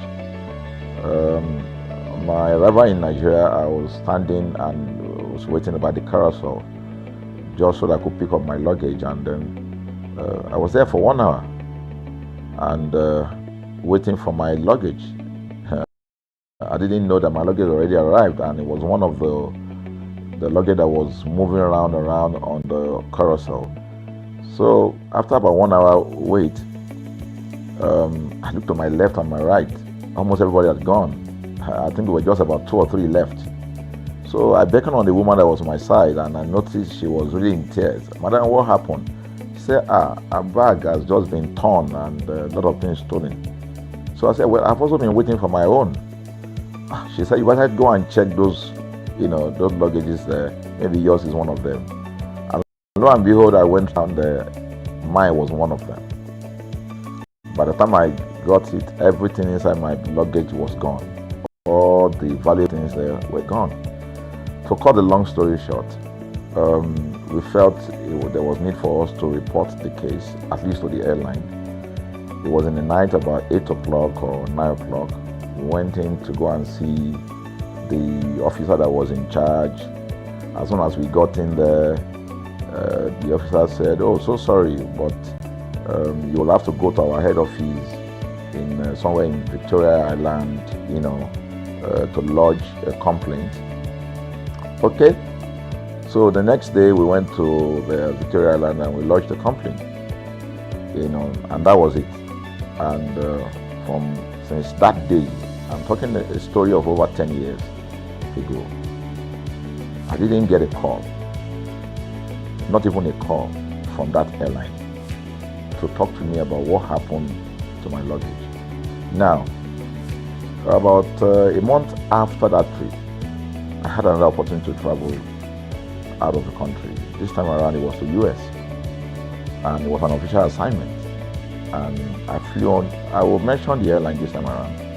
I flew on a BA.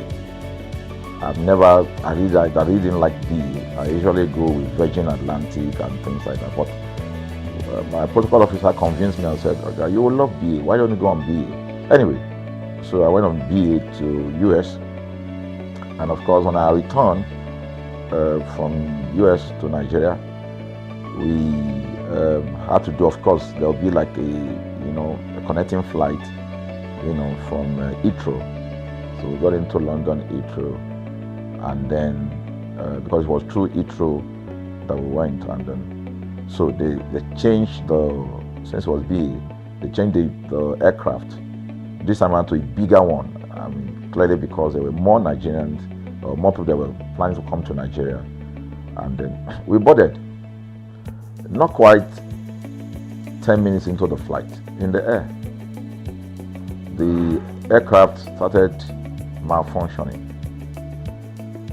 The air conditioning compartment were not functioning very well. I was on what you call business economy. The whole of that business economy all the way to economy side, the ACs were not working well. It was hot. And then I was watching. And then from that moment till we got to Nigeria. From that moment till we got to, I'm just trying to paraphrase. From that moment till we got to Nigeria, I could remember very well how many times the pilot, broke into conversation and had to apologize and say, we're really very sorry about this. He was giving us almost every 10, I could almost say almost every 30 minutes. There's always a kind of update. So sorry, this is what we're doing now, this is what we're doing. While we were on that journey, I also remember an incident. So they came, the crew apparently couldn't resolve they couldn't manage the crisis or what was going on about it. They couldn't fix it. So they come up and said, we're so sorry, but for all the inconvenience, we're declaring, free lunch, free whatever it is you want, you can get. So trust Nigerians, you need to hear how everybody were jubilating, But something struck me. The experience I had just about a month before, and this experience, somehow I started comparing them. I was trying to see how this matter will be managed. Again, to cut the story short, we landed in Nigeria on a BA. Before we landed, the pilot announced and said that for the inconvenience, they will be giving a voucher of 50 pounds to everyone that flew on that aircraft. I thought it was a joke. I mean, it was my first time with BA, but for what I knew or know of the British man would never even play with his 1 penny, talking of £1. So I felt that must be a joke of the year. So we left. I got back to my office. I think it was just about a week after. Our guys in our mail room came up and said, oh, you have a parcel. So I said, parcel? Yeah. So they bought this parcel wrapped. I opened it and boom, I bought the document out. It was the £50 voucher from BA. So what's the tenor of this story? An experience with one airline was terrible. No apology. An experience with another one, even though it was a bad experience, but it was very well managed. So managed that even if we have suffered anything in that aircraft, you probably, for the sake of how they manage it, will have forgiven them. So that was how this journey started. So I started thinking, my mind, this is what we go through in this country. But are we different from other nations? So God put in my heart the idea of ConsumerHalla. That's why the Halla came with consumer. And we started that journey about 10 years ago. We started by creating a platform called ConsumerHalla, where consumers, so I discovered that Nigerian consumers don't have a voice. So things happen, and that's it. We live with everything. So we've started the journey from creating the platform. We have an app, we even have a magazine, and we thought we could move it from that to the next stage, which is the television. So the TV today, has come. So I would say precept by precept, line upon line, we have been able to build on our aspiration, to finally bring to birth this unique and exciting platform, So it's a digital telecast, and our goal is to further connect consumers in Nigeria to brands with insightful news, development within the fast-paced world of consumers. The world of consumers is growing at a very fast pace, So we want to inform Nigerians. We want to get them educated about their rights, So our role is that we're going to educate consumers in Nigeria, all right? So by bringing them specialized and what you call analytical, research-based content generation that will inform, educate, sensitize the audience, So that's ConsumerHalla TV. So I call it an offshoot of our ConsumerHalla brand. ConsumerHalla brand actually was the first we call it the first complaint or consumer complaint resolution portal. When we started it about 10 years ago, or about 7 years ago, it became the first complaint resolution portal. We created it so that Nigerians can actually lodge complaint on that portal. We spent a lot of resources to build a very robust platform where today, if you have any complaint, about any brand, any leading brands in Nigeria, and you go on that platform,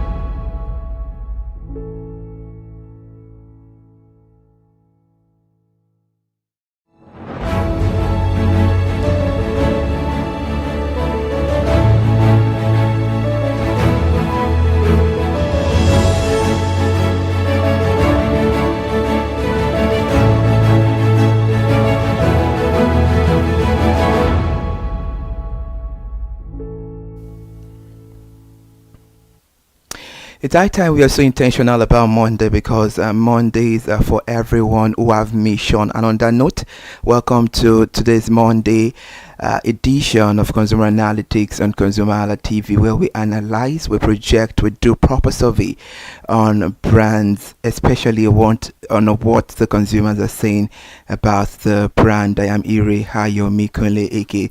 Thank you so much for joining us. It is the 16th day in the month of February. I'm so happy, I'm delighted, and it's so great here to be in the studio. Good afternoon, Kike. Good afternoon. All right, Kike, we'll be having a conversation, a proper survey on ice cream. But before we get to the end of the consumers to know the voice they are projecting, what is it with ladies and ice cream? Because we all have this flash on our head that ladies have a special cravings for ice cream. Let's talk about it. No, I don't know if it is a ladies thing. I think it's for everybody that has a sweet tooth that likes to drink ice cream. Well, I think there's a notion that it's only ladies that drink sweet stuffs, but I think everybody drinks ice cream. But it's just I don't know. It's very weird though. Well, you ladies are funny sometimes. I'll be like, I'm craving for ice cream. Do you have that cravings too? Everybody craves something. It's not only ice cream. You saying I'm craving for something doesn't mean that it has to be ice cream. Yeah, you can crave for stuffs. Even men crave for stuffs, but most people would not want to say they are craving for something because they they feel like it's watered down their masculinity. So yeah, if that is it, yeah, a lot of people crave for different things, and ice cream is part of it. All right, so talking about ice cream, which brands are you familiar with, and which one is your most favorite brand? Well, for ice cream, I think there are a lot of various brands I really do like. But when it comes to a favorite of mine, I think it has to do with Go Slow. Go Slow is because it's because it's on the expensive end, because not every time I don't get it every time. But my favorite one, I think, is the peanut. Yeah. The peanut chocolate ice cream. That's one I like most. And for Frosty Bite too, is also the peanut chocolate one in the nylon. I like that. I like Fan Ice and I like Supreme. So I like a lot of ice cream. Just I think those four are what I'm very, very comfortable with. Okay, anytime you take this Go Slow, you said Go Slow, how do you feel? Do you think there is something they need to improve on? Do you think the packaging and branding is okay for you? No, for the for the flavor that I'm taking, everybody has what Yeah, they taste what like. For the flavor that I'm taking, I don't think there's anything they need to improve on. I love the flavor. Maybe people will say it's expensive, but I feel like those kind of ice cream are pricey. So honestly, yeah. I like it. All right. It's nice. Okay, interesting. Thank you so much, Kiki. I think just before we move into the business of the day, I needed to start with you. Now, on a simpler note, we're talking about ice cream. And if you're just joining us, this is Consumer Analytics on ConsumerHallaTV. We project the voice of the consumer. And the reason why we are viewing into ice cream today is because ice cream is a brand. And of course, it's a product that people consume. And our TV is consumer-related TV. So anything that has to do with brand, trust me, on Consumer Analytics, definitely it's so certain for us to analyze. I will be looking at ice cream, and research made it to know that ice cream is a frozen dessert typically made from milk or cream that has been flavored with a sweetener, either sugar or an alternative, and a spice such as cocoa or vanilla, or with fruit most times, and such as strawberries or peaches. And food coloring is sometimes added in additions to stabilize it. Have you tried any ice cream of strawberry before? Because I think a lot of people love ice creams are nice. I don't know, not everybody can say they like strawberry, but strawberry ice cream are very nice, especially the one for Fan Ice. They're really nice. On a note of pleasure, let's have the flavors that you've tasted that it was so nice on your end. Well, I think I really do like the chocolate flavor. That's my favorite flavor. But don't you think it's chocolate flavor? I think chocolate flavor, if you can prove me wrong, please, I think it's always more expensive than the normal flavor, or it's still... It's the same price. It just depends on the brand. It's the same price. And we're funny how ice cream has different the millimeter, what would I call it? The sizes. They the ml. Various sizes. So it's different. If the one that your money is, if you are comfortable with this price, you can buy it. So it's not as if it is big. Okay, now let's intrude your privacy for a few minutes. Was there a particular time whereby maybe your friend bought a particular brand and it was not suitable, and maybe please bring it on. Let's have the conversation. I don't remember the name of those brands. That's why I said that. There are some ice cream brands that I just cannot remember their name, but they are not as nice as the four I mentioned. And these four are probably the most popular ones in Nigeria. Which for the Go Slow you mentioned? Is it Go Slow? I said Go Slow. Okay, I said Go Slow. Okay, apologies. SL0, okay. The Go Slow, the Fan Ice, Supreme, and Frosty Bite. Fan Ice, I think they have the yogurt. Oh, you got to still ice cream. It's still ice cream. Now let's take it back to when we used to have the vendor that used to be on bicycle. The reason why I said the chocolate used to be more expensive because I think the chocolate used to be on the higher side and the normal flavor used to be. That is not ice cream. That's yogurt, right? I think that's yogurt. Yeah, yogurt is different. Things are different. Yogurt is different. That's not ice cream. But the Fine Ice one is ice cream is a nylon. Even if you drink it, you see that it's not always hard. It's always like very mushy, very softer than those one that is like block. So yes. Yes. Mm-hmm. It's really nice. Okay, all right. The mixture is cooled below the freezing point of water and stirred to incorporate air spaces and prevent dictatable ice crystals from forming. And according to specialists, those who are they specializes in ice cream, they made it know that it can also be made by whisking a flavored cream base and liquid and nitrogen together, and the result is definitely smooth, a semi-solid foam that is solid at very low temperatures below 2.C or 35.F, and it becomes more malleable as its temperature increases. And now let's talk about the nutrient benefit. Okay, ice cream got some surprising nutrient packs. Low-key, it's a quick source of energy from carbs and fat, plus it packs calcium and phosphorus for strong bones and teeth, and you also can get vitamins like A, B12 and D, plus minerals like potassium and magnesium. But please watch out, high sugar and fat means it's best in moderation. Anytime you take it excessively, there are tendency that obesity and all right. But to you, are you not surprised that it has some vitamins? Because most people just label it as something sugary, something. No, I'm not actually surprised that it has vitamins. They write it there now. Vitamins that's true. There are a lot of things that are sugary that are best consumed moderately, but they have their own vitamins. Depending on how you take them, that's what is going to make them have some kind of effect on you. Everything has consequences. Kike, for health reference, so I remember we've had conversations several times, even on the program, whereby I think it was Malt, whereby he said if anybody has low sugar, they will tell you to. I think it was Malt or. Yeah, they tell you to drink more. Doesn't mean that it's medicine. So most of the time, if there is low sugar, is it do you think it's advisable? That's the word. This is sugar rush now. Something that can give you a sudden sugar boost, so you get the permanent solution when you get to the hospital. But yeah, you feel like you have kind of woozy or something, it's best for you to consume something that has sugar in it most time, just for energy boost. Yeah. All right, interesting. Now we have to get to see what the consumers are saying to know their most preferred brand. We're talking about ice cream on ConsumerHalla TV. We're analyzing the voice of the consumers about it. Let's get to the consumer hand. Hello consumers, you're welcome to another beautiful and exciting episode of Consumer Voice on ConsumerHalla TV. I am Matilda Omenai. Consumer Voice is a show where we'll be visiting different places in Lagos, Nigeria to check, track and know people's preference towards products and brands that they make use of, and today is not different. Now there are different brands of ice cream in the market. Now that's a sweet dilemma because we want to know which brand people prefer taking. So come with me as we ask people what brand of ice cream they prefer taking to cool off. Let's go. Do you take ice cream? Yes, I do. Okay, so what brand do you like taking? Frosty Bites. I like Fine Ice. I love Go Slow. Fun Ice. Fun Ice. Frosty Bites. Fun Ice.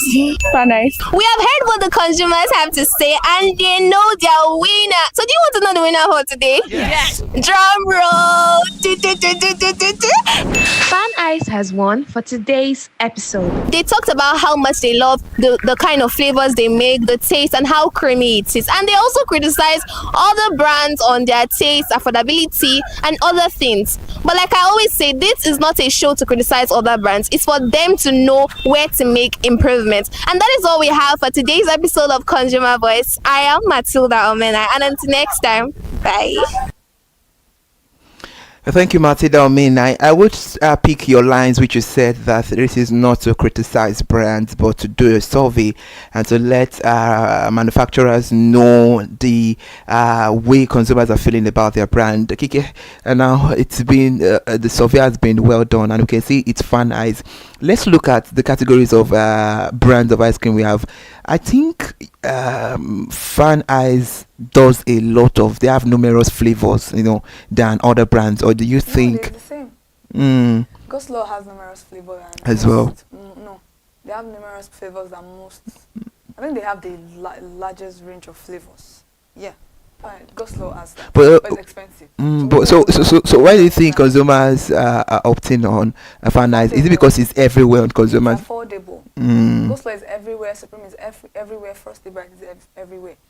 Fun Ice is really affordable compared to other brands in Nigeria. So, and it's a good ice cream. So why not? You've tasted it before? I've said them. Those are the 4. Okay, I thought you just said Ghost. Fan Eyes. No, Ghost is my favorite, but it is expensive, so I don't take it every time. But Fan Eyes is my second because it is very affordable. Supreme is also nice. It's affordable, but no, I don't think it's as affordable as Fan Eyes. Maybe a little bit different. And Frosty Bite, I don't really take Frosty Bite ice cream as there's a particular one I take that is similar to Ghost Law peanut flavor. That one also, but it's very cheap compared to. So if I don't have money for I think the way you're talking about is Fan Eyes. Definitely, it's we'll have the maybe the economic size that is quite. Do we have Ghost Slow? The economic size is very pricey. It is still pricey compared to Fan Eyes. Because you could see for 1.2, yes, but for Ghost Law, I think the least price is 5,000 naira. So yeah, it is expensive compared to finance. But what is inside of it is different from what is inside finance. So absolutely, we of course we are still getting on the program. Now it's time for us to make analysis of what consumers are saying about their most preferred brand. All right, so that's a very beautiful one, Kike. Now, if aside from Fan Eyes and which one other ones have you tasted? All right, now let's start about. Rebecca says Frosty Bite. I like the flavor and packaging, especially the chocolate flavor. I find other brands. This is affordable and I get the value of money, 9.5 over 10. Have you tasted Frosty Bite before? I have. I have tasted it before. I don't particularly go for the ice cream. I go for I don't know how to say, Frosty Bite in a nylon. It is like chocolate chocolate frozen on top of an ice cream, but from the chocolate there's a peanut inside the chocolate. So it's the one inside the stick that I do take. Well, come to think of it, do you think ice cream is filling at all? Filling? No, is ice cream filling? No. Okay. All right then. Okay, Esther says Fan Eyes. I enjoy the delicious blended taste, especially the chocolate flavor. She says she has been a fan of it for about 15 years, and it's the authenticity is top notch. Rating 9 over 10. Interesting. And if you lower way, it says go slow. All right. I think that's the right pronunciation. Yeah, go slow. Go slow. Okay. Go slow. Go slow. I love the creamy, rich taste and their broad vibe. Is it giving a broad? Yeah, it's more of like the expensive bougie type of ice cream. That's why. Okay. And you can see that this is one that has the most flavors. Like this is almost 8 or 7 flavors, and I know they still have more. Oh, now it looks familiar. Was it? Okay. I prefer. I knew the brand through Sharon Oja advert. Prefer the cookies and cream flavor. I suggest a stronger branding, though the product is good and it's affordable. 18 over 10. And now I think she's making mention of Sharon Oja doing the advert. I think I've seen the she does adverts for. Was it Sharon Oja that influenced you on, or you've been using it before they actually? I've been taking Go Slow since like way back, not even now. Like way back, not even. I don't even think it's like 8 years or 10 years. It's way back. Also, it's a very, very nice ice cream. It's just like it's pricey. That's just it. So, what other? You always do you specialize mainly on your most preferred flavor, the peanut, or you go for other flavors? I've tasted the almond. I've tasted. I don't really even like mint, but I tried mint. It just didn't work for me. I've tasted the almond. I think it's just too soft. I don't like the taste of the. Naturally, I'm not even a fan of almond nuts. It's just that I wanted to try it that day. Cookies and cream, I think I'll try it because I don't know how. You've not tried it out before? I don't think I would like it because I'm not really a fan. When it comes to ice cream, I don't think I like a lot of just too much of things. Junks or something. Yeah, just like if I go to Domino's now for ice cream, I would mostly take bland, like just a normal flavor, no gummy bears, no M&M in my I just don't like it. So maybe that's why I've not tried, but I would try it because of what the consumer says. Okay then. All right, so let's get to see what we have. Tumineni says, "Fan eyes. I enjoys the." She says she enjoys the beta. I said hi. She said she enjoyed the bitter sweet taste. Yeah, it does have It that. had a bad. She said she had a bad sore experience with another brand after storage, and she said the chocolate flavor is perfect for her, but the strawberry is too sugary. She said it's affordable, 18/10. Ratings 8/10. So Fan eyes has this bitter taste. I don't think it's bitter, but it does have Bittersweet rather. You know when something have like a very rich cocoa powder, chocolatey taste. That's exactly what it tastes like. It tastes really rich. I feel like out of all of the flavors they have, the chocolate tastes more richer. So yeah, I would say maybe that's why they feel like that. But it's a very nice flavor. Kike, we need to talk about it because of Consumer Voice. Consumers made mention of a particular brand. They made mention of Supreme. I could remember a consumer was being intention about what she said, that there was a time she bought Supreme and she was not in the mood. She was not having the urge to consume, and she kept it for a while. And by the time she went back, it was very, very watery. It wasn't. Maybe you shouldn't keep it in a cold place. There's a particular temperature that you need to keep your ice cream. So it's not the brand's issue. It is the way you kept it. Maybe your fridge is not, because they don't keep ice cream in just regular fridge. That's why you see that the fridge they keep ice cream is quite different from where they keep beverages. This thing is a different thing entirely. So you can't blame the manufacturer. It is on you because you didn't keep it where it's supposed to be frozen. Any ice cream will do that. Any ice cream will do that. So have you, so to justify the conversation, have you tried Supreme at a time before? All ice cream have done that before to me. If you don't keep your ice cream well, even if you're carrying your ice cream from where you bought it to the house, if it's too far and probably the temperature is too high, you become foamy and kind of watery. Because every ice cream so that means it's best to consume immediately at the exact cold, place. That's how it is. Not even at the exact place. Maybe your house is not that far. Or maybe you have a freezer that is particularly for ice cream, frozen ice cream, then you're good to go. All right, interesting. That's a very beautiful one to take home for ice cream consumers. When it comes to ice cream, that please, there is a way you keep all this stuff. You don't just keep it anywhere. It's very, very important. That's a very beautiful one to say. And I'm saying all brands are doing very, very well. We could Fan Eyes is topping the charts today. It's affordable, and I was even thinking it's everywhere, but Kike had to tell me that all brands are everywhere. Fan Eyes is everywhere. Frosty Bite is everywhere. Ghost is everywhere. Depend on your pocket. And I know for sure that Fan Eyes is. I knew Fan Eyes was going to be number one because it is very affordable.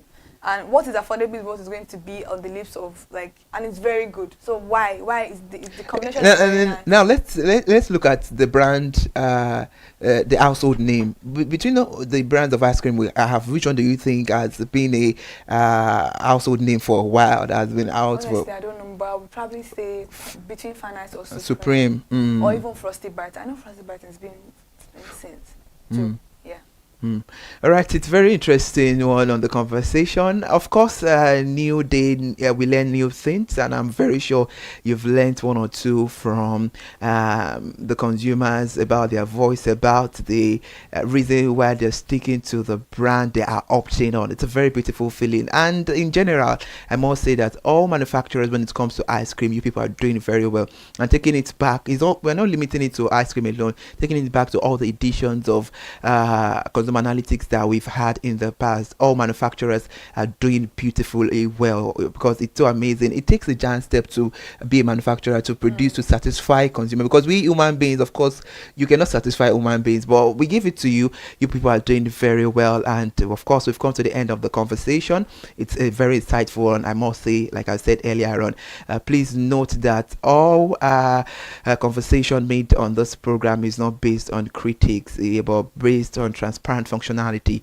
of each product or brand that we've analyzed on today's episode of Consumer Analytics. I am Iri Hayomikole.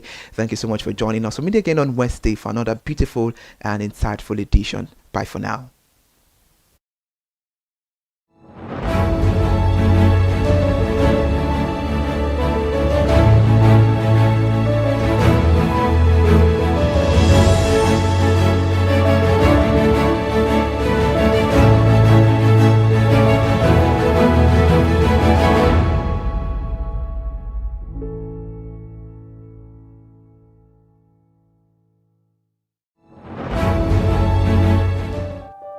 Hey there, do you know in the world today, everyone is a consumer, and as consumers, we all have the right to be heard. In Nigeria today, as a consumer, you have all right to product information, right to fair pricing, right to return goods, right to product labeling, right to fair dealings, and a lot more. Well then, have you heard about the new media channel?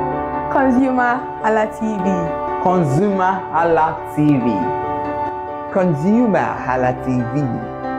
At ConsumerHalla TV, our goal is to inform and educate consumers in Nigeria with insightful news alongside development within the fast-paced world of consumers through well-researched, specialized, and analytical content. Our vision at ConsumerHalla TV is to create an engaging platform that provides right connections for meaningful brands in Nigeria, thus creating a more caring world for consumers where business thrive.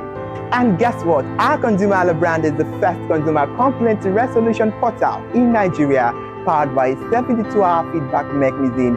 We offer consumer advocacy, informative talk shows, branding promotions, advertising, and lots more. Connect with us via our YouTube channel at ConsumerHalla TV. Follow us on our Facebook page, ConsumerHalla TV, our Instagram page, ConsumerHalla TV, and do well to subscribe to our YouTube channel. Subscription is free. ConsumerHalla TV. At ConsumerHalla TV, you deserve to be heard. At ConsumerHalla TV, you deserve to be heard.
Welcome to Market Series on ConsumerHalla TV. This segment is called In the Marketplace. Yes, where we visit major markets in Nigeria, bringing you behind the scene of a particular market, the story, history, how the market got developed, redeveloped, necessary thing you need to know about a particular market without omitting anything. We bring facts on this episode of In the Market.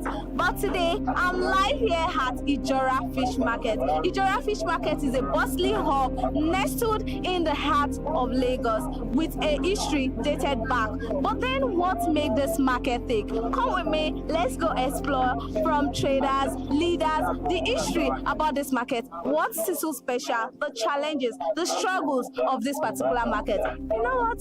Come, let's go find out.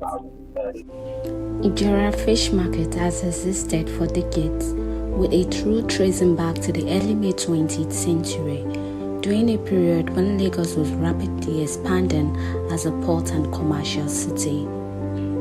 But according to the market leaders, it true trace back to around 1962 when trading along the Lagos Lagoon began to become more organized. What started as a small waterside trading point has grown into one of the largest and most populous fish markets in Nigeria. From mixed trading to fish dominance, in its early years, Ijora was not strictly a fish market. Traders sold various goods, food items, poultry, household products alongside fish. Over time, however, proximity to the lagoon, the rise of fishing trawlers, and Lagos' growing population shifted the focus. Today, Ijora deals primarily in seafood, both locally caught and imported, serving as a major distribution hub for Lagos and beyond. Ijero Fish Market is highly structured. The market is divided into 3 major groups: Bolonduro, Turkey and Poultry, Ajelowo, Fish Traders, Ifelodun, Fish Traders. Leadership is not by election, as Alhaja Sherifat Amusat, Iyaloja of Bolonduro, explained briefly. A leader must be humble and carry people with love.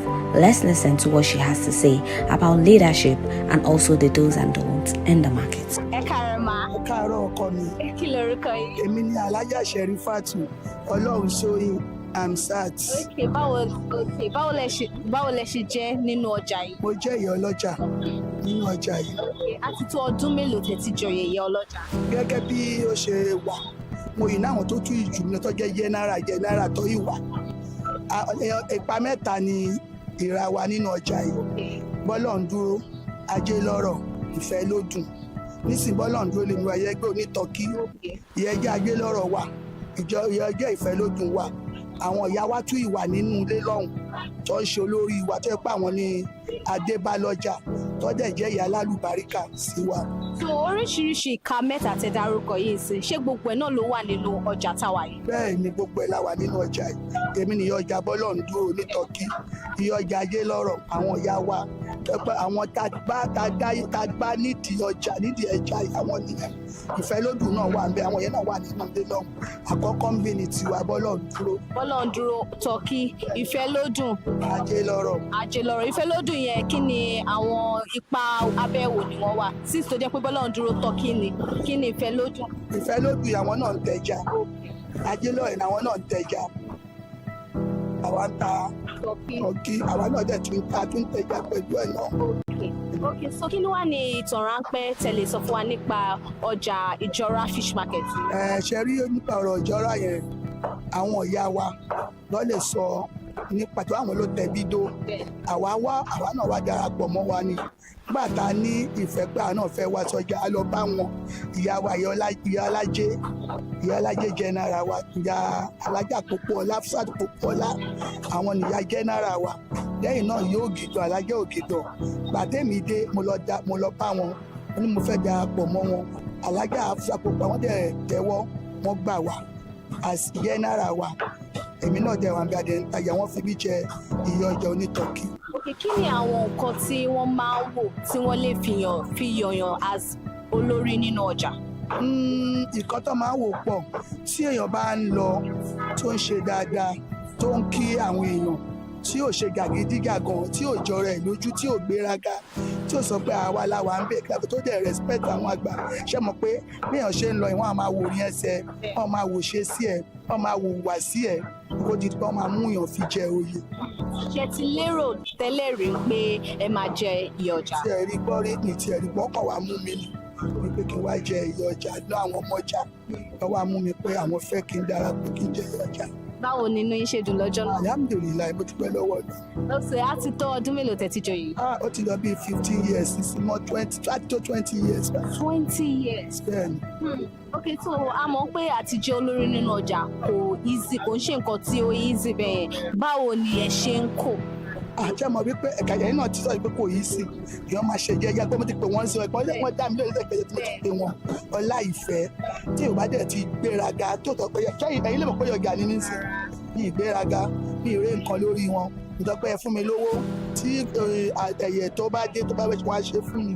Ẹ káàárọ̀ ẹ̀kúlé tí ìjà níjà kan bá ṣe bí ẹni dé, àá dìde síbẹ̀, àá parí ẹ̀. Àwọn tó bá dẹ̀ fẹ́ gbọ́, àá gbé lọ sí ilé ńlá lọ́dọ̀ àwọn ìyá wa tó tún jù wá lọ. Tẹ́lẹ̀ mo fẹ́ bèèrè pé báwo lẹ ṣe máa ń yanjú èdè àìyedè láàárín àwọn trader tó bá ń jà, bọ́ nísìnyí ẹ ti sọ fún mi pé ẹ máa ń yanjú ẹ̀, bọ́ tí kò bá ṣe ń pé ó tóbi jù ẹ máa gbé lọ sí àwọn ilé. So wọ́n á fún wọn ní suspension, tó bá fún wọn suspension tó bá yìí sí wọn kì í jà nínú ọjà. Bíi pé ṣe wọ́n ń jà, wọ́n ń yọ àdá, wọ́n ń ṣe gbá, kò sí yẹn nínú ọjà. Gbogbo ẹ ti wà ní àkọsílẹ̀, wọ́n bá ti fẹ́ wọjà, wọ́n máa gbé, wọ́n máa ka òfin wa.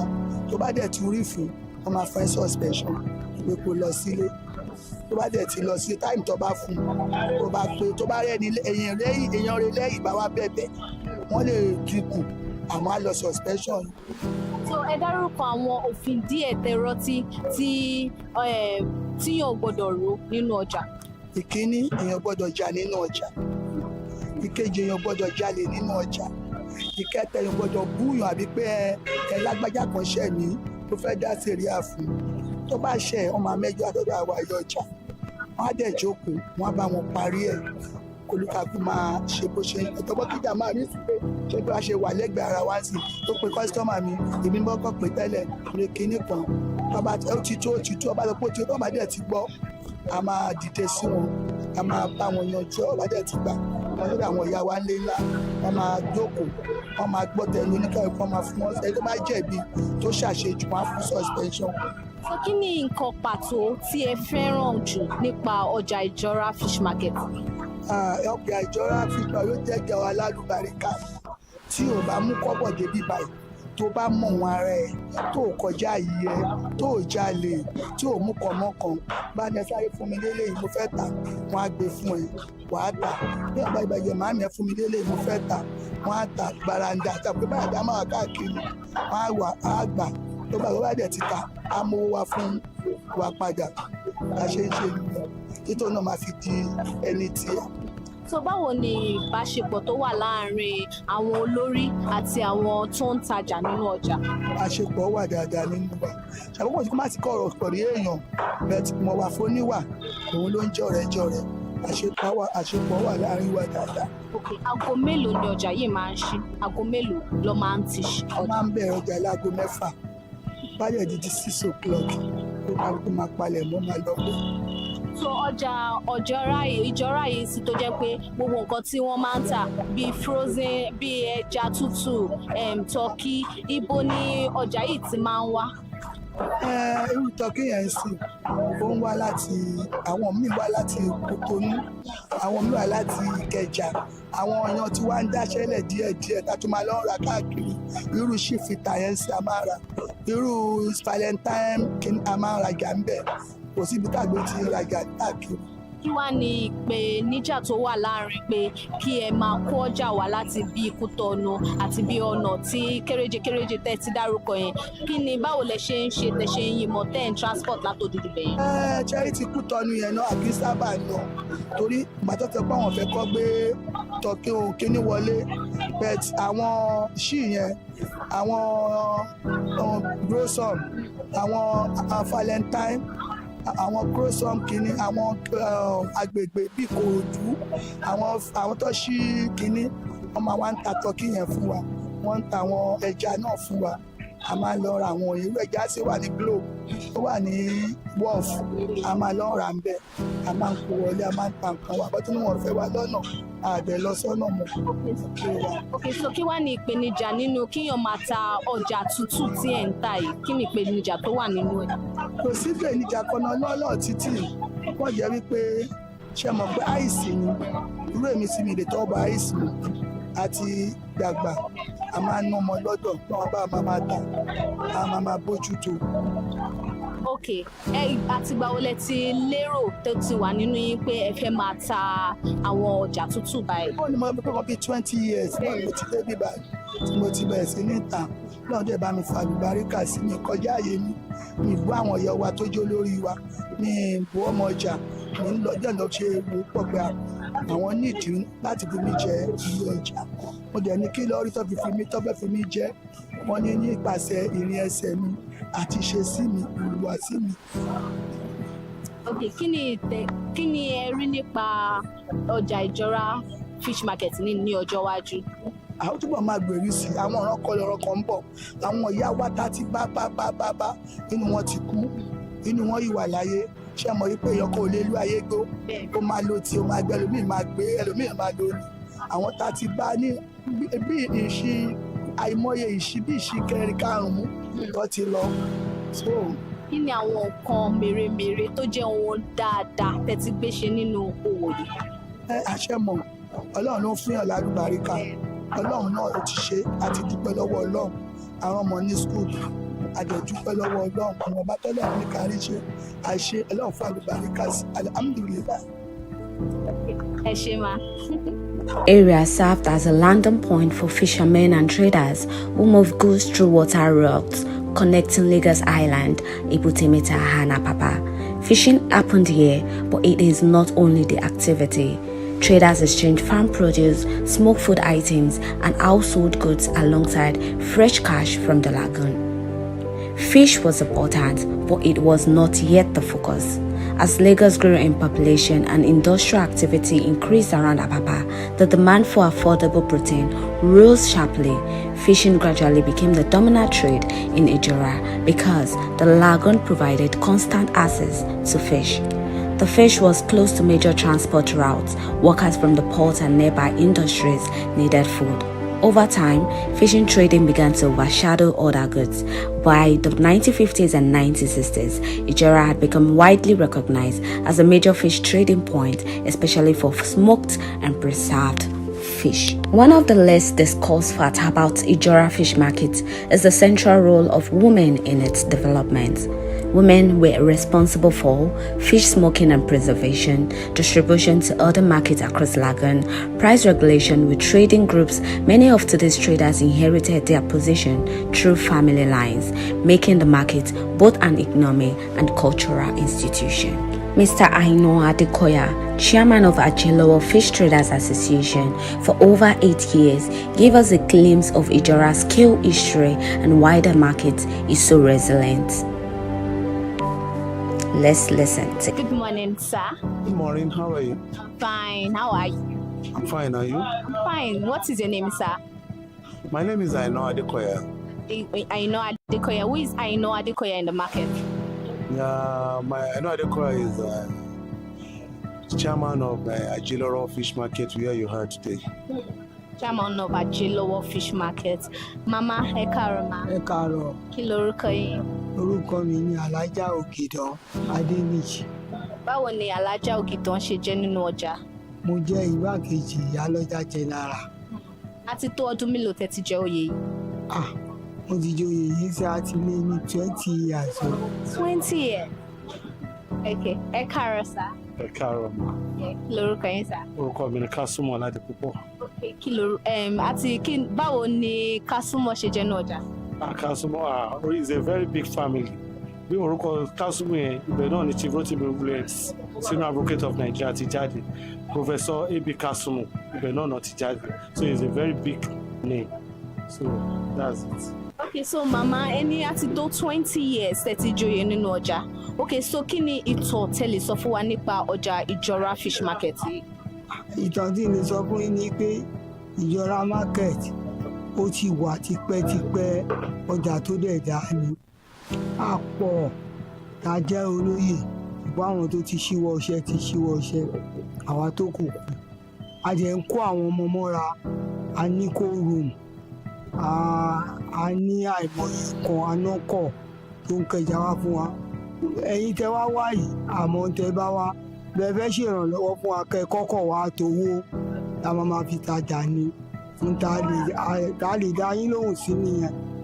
Okay, so sir, what history can you tell us about Ijora Fish Market? Ijora Fish Market has been in existence for a very long time. If I'm not exaggerating, maybe like since 1952 or thereabout. And we had a large of our mothers that have traded there. So many of them have gone, and we still have a couple of them still alive, living well. And we have like 600 to 700 traders that trade there on a daily basis. So, and we are basically trading on seafood, fish, both import and local. And Ijora Fish Market is known as the widest and the biggest and the most populous fish market in the Federation. And we are doing well. Nevertheless, we still have some challenges that we face, but the market is still waxing stronger. Okay, now talking about the challenges, can you tell us a bit about the challenges the market is facing? Yeah, the challenges we have here mainly is on the electricity, and we are managing. The government at hand is trying to put everything in place. But right now, or very recent, we have Our major customers being displaced at Makoko. The displacement in Makoko has really affected this market in the past 2 weeks. That the sales has dropped, the customers are not coming, because they mainly reside by the water side, and the government of the day has displaced them. So we don't have power and we don't know what to do. But at the same time, we are begging the government to please look into their bill, because they are the major customers that we have there, and they trade all over the federation and they buy from there. They are our major customers, so it's a major blow on the market. It's a major blow on the market. So now talking about the locality, what other local markets comes here to buy from this market to resell? Yeah, this is general fish market, and again we have the fish markets at Liverpool. We have they sell the same kind of species that we sell here, but they buy from here. Basically because the fishing trawlers owners sells to this market, so we are in partnership with them. So whatever they are bringing, they are selling here. So they come to buy here. We have a Jegule market, we have a Oyinbo market. The entire traders that sell small fish in Oyinbo market buy from here. We have a Jegule market, they buy from here. We have Oshodi market, they buy from here. The entire market in Lagos, this is the only market where you can buy domicile fish. It is called domicile frozen fish. This is where you can get it. Okay, so now for how long have you been the chairman of this market? 8 years counting. 8 years? Counting. 8 years counting. Okay, so what do they look at before they give someone the post, or why do you apply for the post of chairman? It's not on appliement, it's not about election, it's about selection, and it is based on our mother's discretion. That's based on mother discretion. Okay, now, ever since you have you ever had it in mind that you are going to be a chairman someday? It is based on the mother's discretion. They are the mothers. They know what is good for the market. They take the decision. We just follow. Okay, now, as the chairman of the market, what has been your goals for the market, and how have you been working towards it? It's a work in progress. It's a work in progress. We keep working, but our main aim is the development of the market. That's the main thing. Yeah, nothing more. Okay, so what are the challenges being a leader in the market? Enormous, because we have a different kind of people from different background and different understanding. So for you to manage people is much more difficult, but you have to be patient. So that patience and the resilience is what we've been working with to keep the market moving. Challenges will come, challenges will go, people will stay. Okay, now how do you settle disputes? How do you settle disputes between traders, or what dispute has been very challenging for you to settle? Have you ever encountered any challenging dispute so far? To God be the glory. There is no dispute that cannot be settled if there is understanding. No matter how large it is, we'll sit down and we'll discuss it. So, but because of the understanding of the people and the understanding of the management team of the market, every dispute is settled. Okay, so any fine for those who fight in the market? You dare not fight here, you fight, you go. You dare not fight here. Yeah, that's the law. There is a law that guides the market. You dare not fight. You can't yet. Yes, the misunderstanding will come, but you remember that when you fight here, you go. If you dare fight and it comes to the market hearing, you pay a fine of 200,000 or you go. 200,000 naira. So you dare not fight. Okay, so what are the do's and don'ts in this market? Our do's and don'ts are: you dare not steal. You dare not steal. You must be of good conduct. Don't fight the customers. Attend the market meeting and pay your dues. So what are the days of the market? Maybe is there a particular day that there are some people, they'll be like, this particular days, Monday, Wednesdays, Friday, a particular booming market whereby they call it Oja. Yes. Every day is a sales day. We don't have any day particular for Georgia. We believe in God's blessings. So we trade here every day. But after our trading every Wednesdays, we have a general meeting. Then every Thursdays, there is environmental sanitation. You can't try it. So you must keep your environment clean. Okay, so what are the days the market open and closes? The market opens every day. On Sunday, it opens. As long as you can sleep and wake up and your eyes is open, the market is open. Okay. No time, no closing time, no resumption time. So what are the festivals that happen in the market? Because we've been to some particular market like Bariga market, Idumota market. They have some festivals that they do in the market. Some will say they have Odun Aje and there are particular days they do this particular market, and the main reason why they do this festival. So does Ijora Fish Market also have a particular festival they do in the market? Yeah, Ijora Fish Market has a day or twice in a year that they make provision for the market prayers. The IGs too will be, the diet will be given what is supposed to be given. It happens like that. Of recent, we just passed one. So then there is a day that will create for pastors will come, will pray to the entire market. The imams will come, they will pray for the entire market. Everybody will pray. It's usually once or twice. No particular day, but we'll choose a date for it. Yes. Okay. Mama mo fẹ́ kẹ́ sọ fún wa nípa ọdún ajé yìí gangan tí wọ́n máa ń ṣe nínú ọjà. Kí ni ìdí tí a fi máa ń ṣe ọdún ajé nínú ọjà? Kò sọ́jà tán kì í ṣe ọdún ajé. Tán ò bá ṣe kò dá ṣẹ̀ṣẹ̀ ni. A ṣẹ̀ṣẹ̀ ṣe tiwa ní last week. Ṣùgbọ́n èyí tó jẹ́ kókó ká fẹ́ bẹ̀yìn fún kí ajé yẹn lè ṣiṣẹ́ torí a ti ṣe láti ọ̀sẹ̀ tó kọjá lọ́hùn. Tó dẹ̀ yẹ pé bàbá ti ṣe bẹ́ẹ̀ a máa ń rí sáìn pé a ṣe ajé. Ẹ bá wa bẹ àwọn ìjọba, àwọn ègùn tán wà ní Makoko kọ́jọ kan bá wa fi wọ́n lẹ̀. Àwọn náà ń rajà wa, a rí wọn, a dẹ̀ mọ̀ pa àrí wọn. Bẹ́ẹ̀ bá wọnú gbogbo kóòrùn ẹja kúnbẹ̀ tààtà kọ́jọ kan ṣàánú wọn, kán wo tí wọ́n ṣe, kán gba tàwa náà rò. Ọ̀wọ́n là ń rí la ṣe ń jẹun, àwa làwọn náà rí náà ṣe ń jẹun. Kán jẹ́ ká jẹ́ tá a ṣe kó ṣiṣẹ́. Ẹ jọ̀ọ́ ẹ bá bẹ̀jọba. So, sir, I saw one development that is ongoing in the market, one new building that, I don't know, maybe it's a big market that they want to move people into. When we were coming in, we saw like a new development going on in the market. So what is that building for? That building is not part of the market. That is the Jora NEPA District's new complex. So it's not for the market, it's a NEPA office. So that complex is made for NEPA. They just finished the construction. I think they will be moving anywhere from now.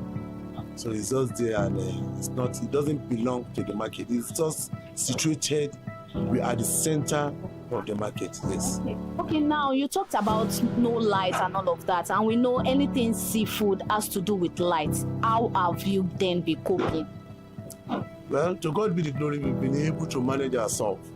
And with the understanding we have with the PCN, at least they've been managing, trying to give us 16, 17 hours light. Or better than what we used to have. If the government is doing it well, let us say it's doing it well. Better than what we used to have in the past years, where we have just 6 to 7 hours in a day. But now we're having 16, 17 hours. So we appreciate them. But if there is no how, sometimes we will have some faults that will come. We just want to appeal to them again, so that when you have fault, let them, try to rectify it quickly. Then we want to beg for the change of new transformers. I know this is not going through your channel, but we are working on it. New transformers are required in the entire market. Okay, so what are the challenges you think are facing this market? The challenges that we are facing in this market right now is about the eguns at Makoko, at Iwaya. We want to plead to the government that they should leave them. They should please, for God's sake, they should not destroy their homes. Now they are homeless, they don't have where to sleep. They can't come to the market to sell market and to buy market from us. The situation now is affecting our market right now, even this Nigeria, and we don't want it to be like that answers. We are praying to this country. Please, I beg government that they should leave them. those egun, they normally live on the water. Please, I'm pleading to the government that they should please leave them. And those people at the wire, those ending of the wire, Makoko, most especially Makoko, I'm begging the government that they should please and leave them. Please, they should please. So I won't have much to say. That government should please and leave them for right now. So it is affecting the country now. So that. Okay, sir. So in one word, what do you like about Ijora Fish Market? What I like everything. Ijora Fish Market has made me, and where you made is where you like. Am I right? So. Okay, Grandma, kí ni nǹkan tí ẹ fẹ́ràn nípa ọjà Ijora Market? Tí fẹ́ràn.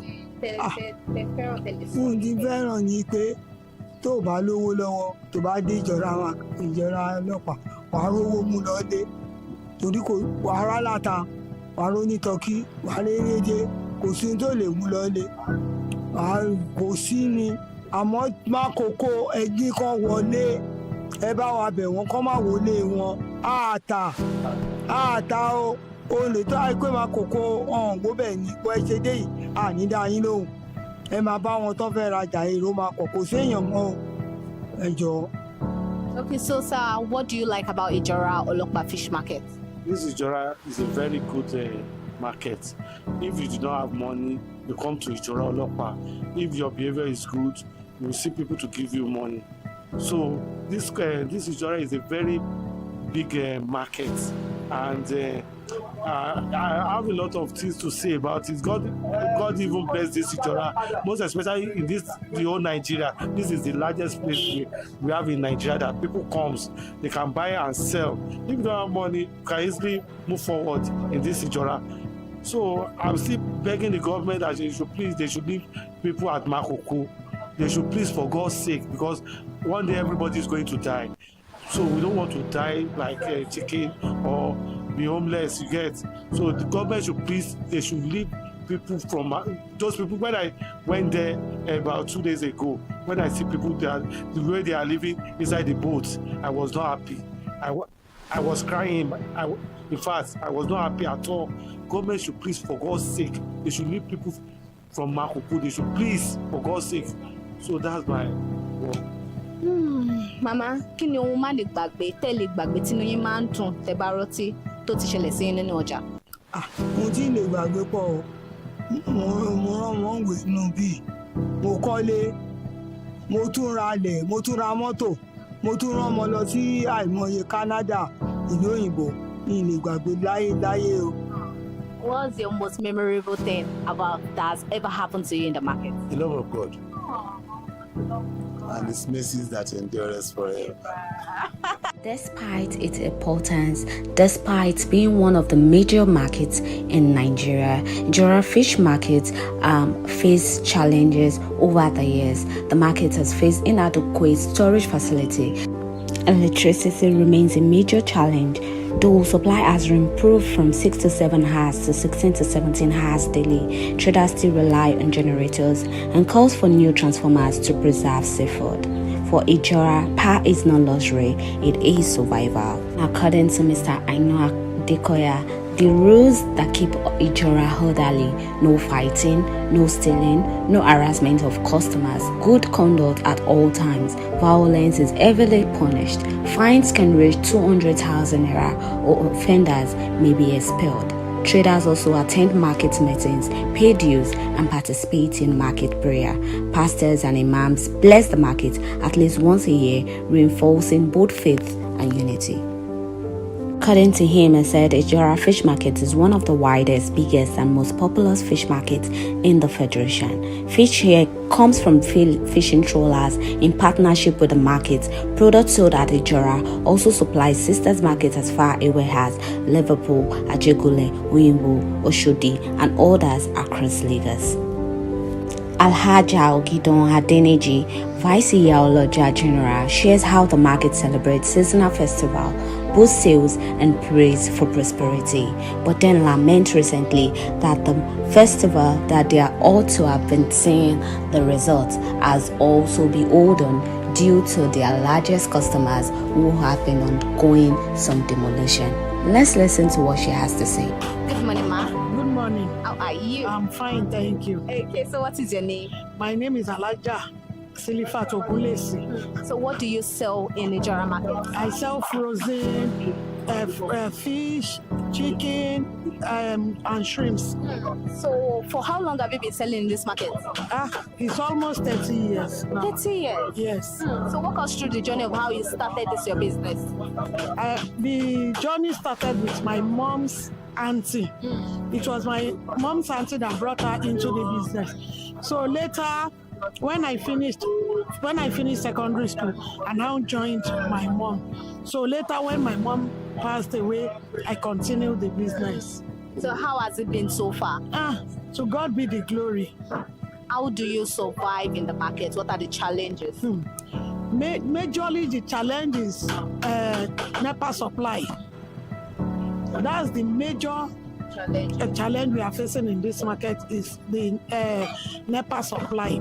Apart from that, sometimes the challenges vary from availability of market because it's seasonal. Like now, fish is available very well in the market. Sometimes it will be scarce, but to the glory of God, He has been sustaining me. So how do you source for this your fish? How do you get them? Majorly, we buy from companies, from different companies. We buy from Cosmos, from Sea Gold, from ORC, and all that. How do you then transport them from there, or is it the company that brings them down here? We have transporters in the market. Whenever, after making payments, when the fish is available, they call us. So we send the driver there to go and collect on my behalf. Okay, so now how do you know the price to sell a particular market, a particular fish? It depends on the market. The market price, the company price determines. So after collecting from the company, we had the expenses. So that's what determines. After adding the expenses, then I'll now add my own gain. So what is that memorable thing that has ever happened to you in the market? Is it in a good form or? Anyone. The good form, the bad form. The memorable aspect is during the scarcity period. That is when we make more gain. You know, when supply is higher than demand, so that is when we get more gain. But the other side of it is when this period that we have so even especially Makoko, most of our buyers are Egun, so their homes have been destroyed. That is where they normally smoke fish too. So now you can see even the market that everywhere is there. So it's just the grace of God that is sustaining us. So what is the reason why, or describe Ijora fish market in just a word? Ijora fish market is a very good place. According to ConsumerHalla, child of the first Iyaloja, reflects on the challenges traders face when major customers are displaced. The displacement of Makoko residents in recent weeks was heavily affected sales as cauldron filled with unsold fish and livelihoods are threatening. Market leaders appealed to the government, emphasizing the mutual dependence between Ijora and Makoko. Without Makoko traders, the flow of trade across Lagos slows drastically. But isn't that strange? Strangely, one of Ijora Fish Market's largest customers is Makoko, a community long known for fishing along the African coast. Makoko traders now buy large quantities of fish from Ijora. Other traders also have things to say concerning sales, the challenges, the bills, the payments they have to pay. Even a woman who actually will bill most of our fishes to other states. Let's listen to what other traders in Ijora Fish Market also have to say concerning the market and also the challenges so far. Ẹ káàárọ̀. Kí lorúkọ yín?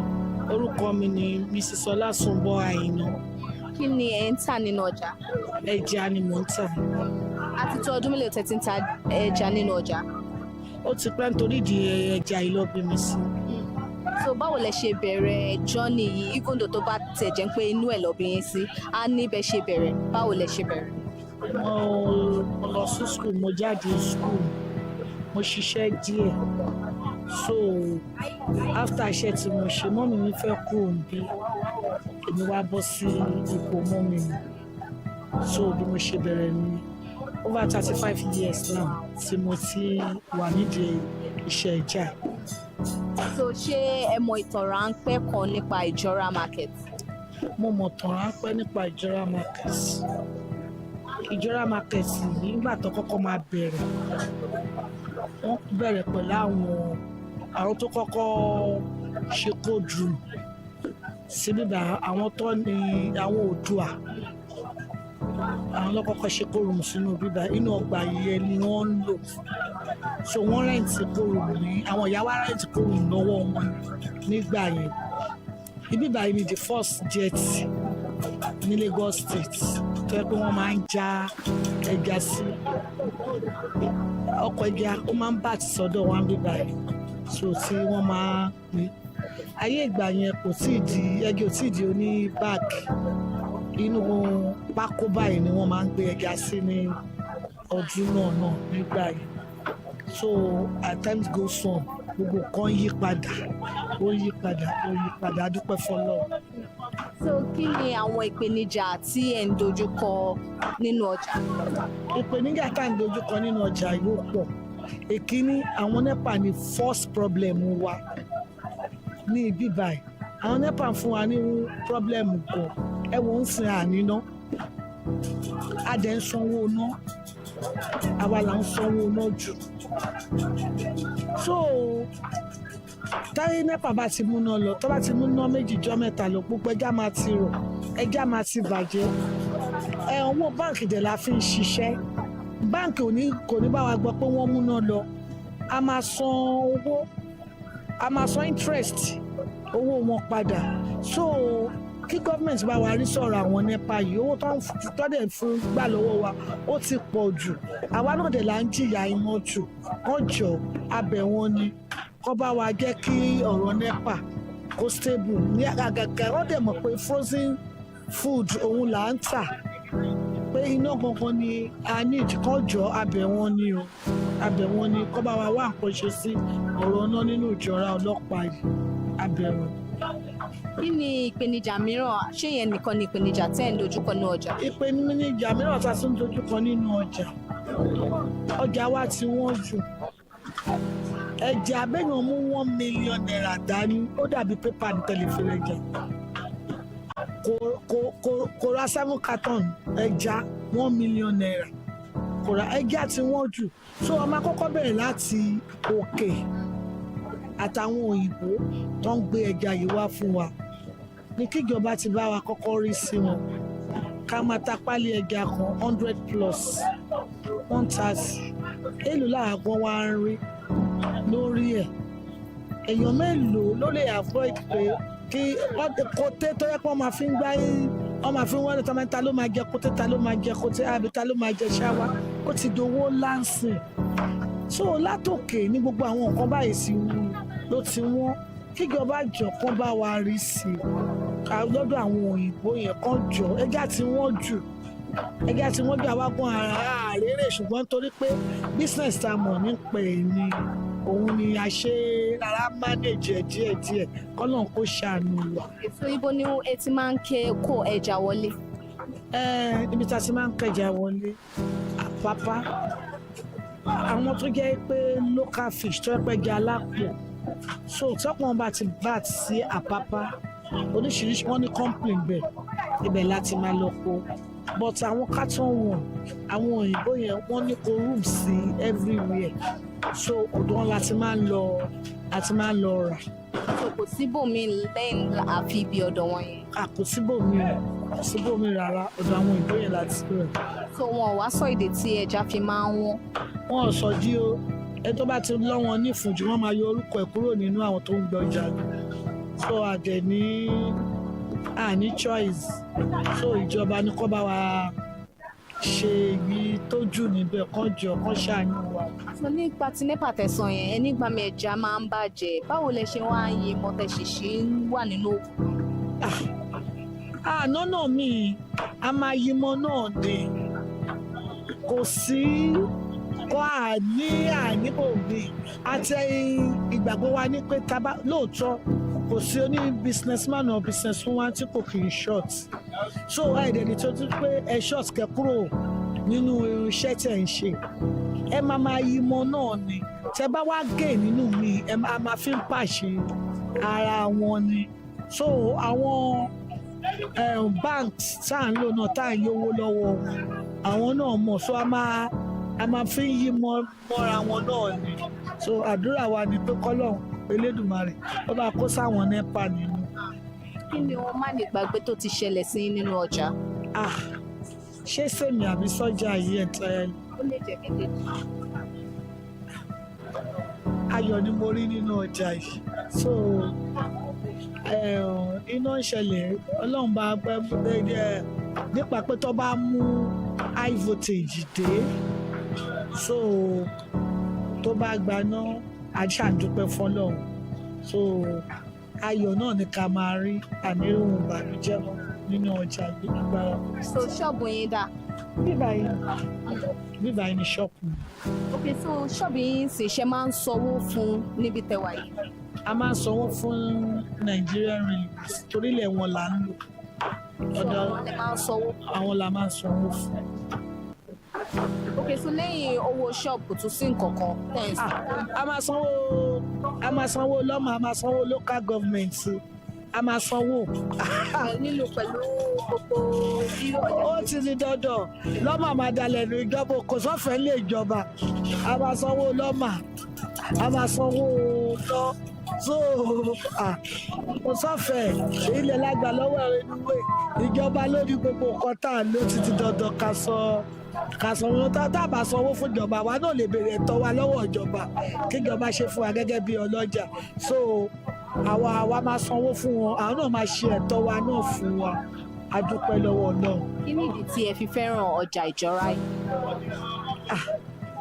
èyí tí mo fi fẹ́ràn ọjà ìjọra mo ń tà mo rà ibẹ̀ ni mo ti ń jẹ ibẹ̀ mo ti mú ibẹ̀ ni mo ti rán àwọn ọmọ ní school so mi ní option ó ti di dandan.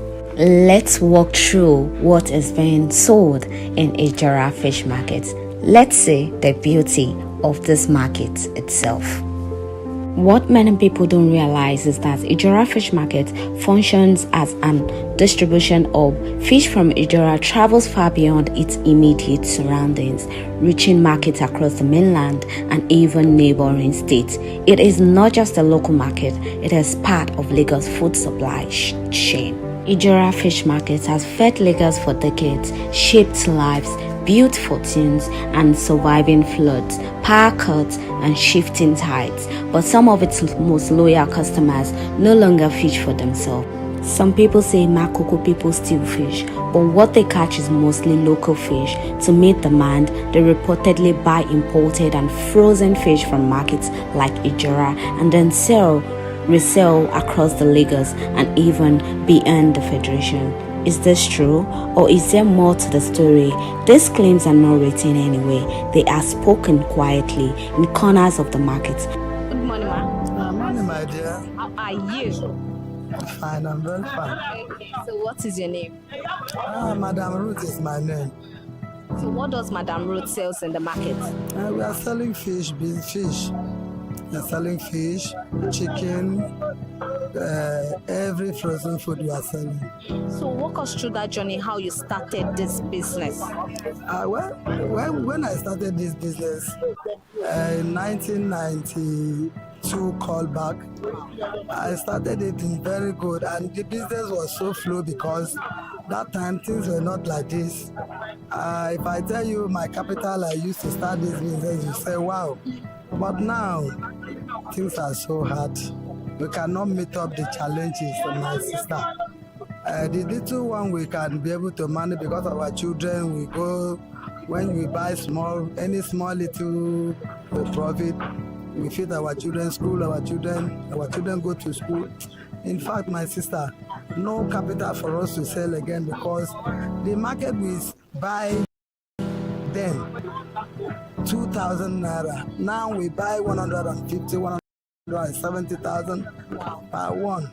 It depends on how the market is. So it's true cost. For us to even see capital now to move the business, my dear, is very tough for us. Okay, now you talked about the capital you use in starting the business then. Can you remember the capital then? My darling, the capital then, if you have 10,000, you move very well. So what can 10,000 naira buy now? 10,000 cannot even buy anything in the market. Talk less of buy half carton of our chicken, or even 1/4 fish that we sell now. I cannot buy anything. So how then do you survive? How do you survive with everything being like this? My darling, we still beg God, we cry. You can see today now, all of us sitting down since morning, I cannot say 1 naira. Because of what? The challenge we face, my sister, is too much. If I begin to break it down one by one, you will not live here. Give us few. Number one challenge we have, even as here that we are sitting down, since I don't understand why everywhere is being break the houses, some area, especially this our business, the people that they break their houses, they are 100 people, they are 100% people that buy in our market. Since last 3 weeks now, we don't even see them again because they break where they are living. They are not living because this our business is fish business. Some of them will buy, they will go and try and they will sell into small market like that. So where they are living, where they are selling, where they are dry and then sell, and where they do, they break their house, scatter everywhere. No way for them to come. Many of them go back to their village, so their town. So we feel challenges very well this very January.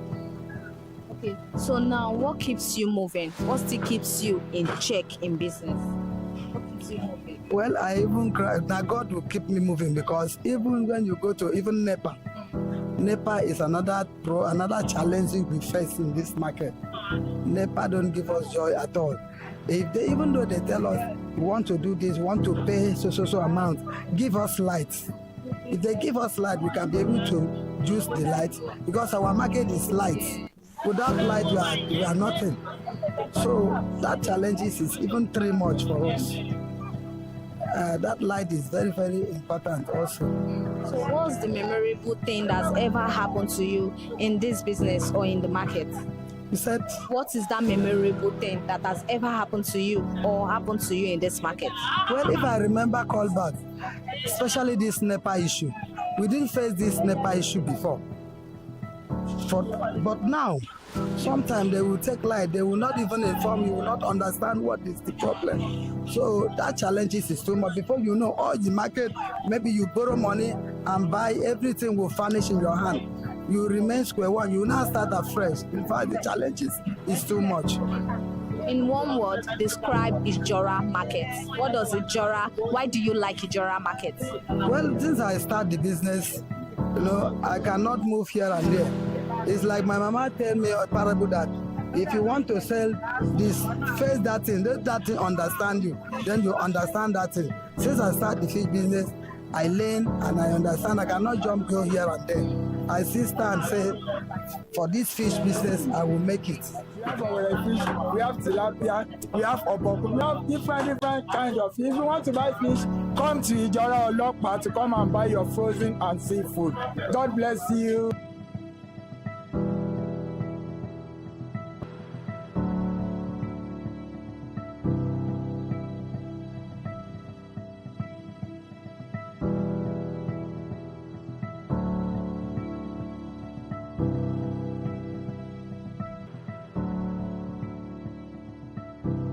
We flet it.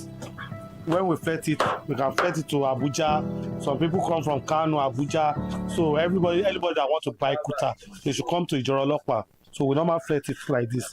You see, we start from the extreme end. So we flet it like this.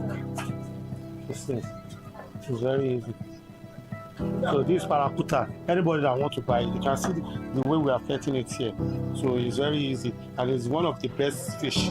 This parakuta, anybody that wants to buy it, come to Ijora Olokpa. Good morning, sir. Good morning. How are you? I'm fine. Okay, so what is your name? My name is Shola Ahmed. So what do you... People know me to be Afa Ahmed Samaga in the market. So what do you sell apart from fish? I sell chicken.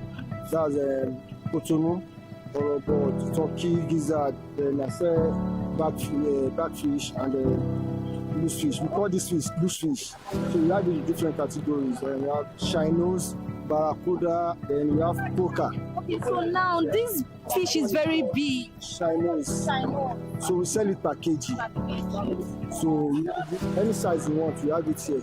We have the smaller size, we have the medium and the bigger ones. So we have it. We have this one too in bag too. Then we have the one of the other products like coca. We have it in big size like this, and we have it in bags. So different price. People buy this per kg. We sell it per kg. So what are the challenges selling this particular big fish? There's no much challenges like that, except the issue I have is light. Light, that's it. NEPA, that's the only issue I have here. If there is light here, we are safe with this fish. Okay, so what's the name of the fish inside water? So we call it Owere, red papu, Owere. So we have the local ones, we have the imported one, we have the local ones, we have the imported. This one is imported. So apart from light is just the major issue. Yeah, that's our major. So like this one now, where is that one? One that table is coca. So we call it fresh cockers. You have the sap one, you have the big ones too. So everything is per kg? No, this one we sell it in a bag.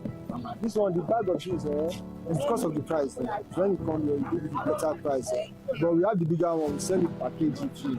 But we have other products. We have egg, we have Titus, we have Osmark, that's Kote. Then we have tilapia. So the major challenges we have on all this is light. So that's it. Thank you very much, sir. But today, one question refused to go her way. Why is Makoko, a community known for fishing, now one of the biggest buyers of fish in Nigeria? Do they still fish? If they do, why buy imported fish from other markets? And what really happened to the water that once defined their livelihood? Some say the answers are simple, others say the truth is far deeper. Watch closely, because in the marketplace, stories don't always end where they begin. And in the Makoko edition, so many questions lingering unresolved and answers that only the Makoko edition can reveal. Watch closely and stay curious, because in the marketplace, the truth is always deeper than it seems. This is In the Marketplace, and this is ConsumerHalla TV. I am Elizabeth Abefe.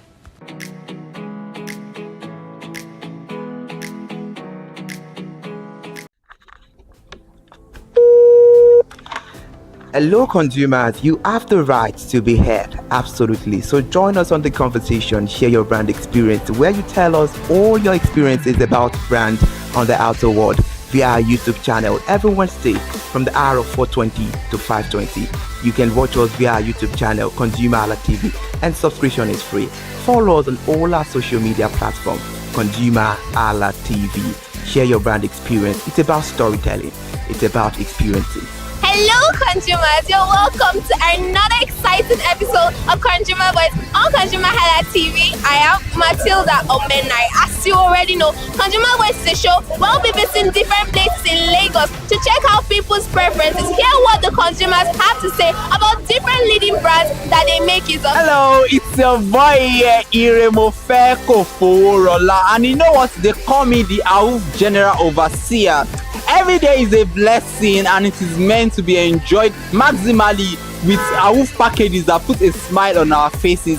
And guess what? That is why this show AUF is for you. You can get to know about trendy market slashes, promos, offers, and juicy deals that put a smile on your faces, and you can always enjoy them maximally. And you know one thing that is so interesting about this show? It is a blend of English and Pidgin. As I dey run you English, now I go dey marry am with Pidgin, make am spicy. So catch me every time on the show to enjoy more about trendy AUF packages.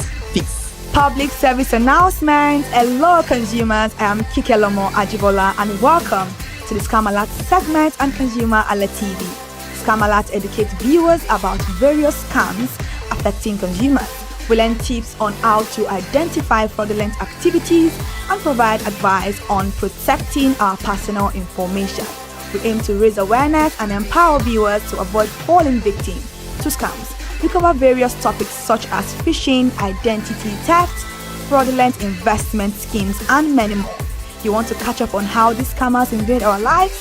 Join us every Tuesday by 12:30 p.m. for Scam Alert on our YouTube channel at ConsumerHallaTV. Subscription is absolutely free.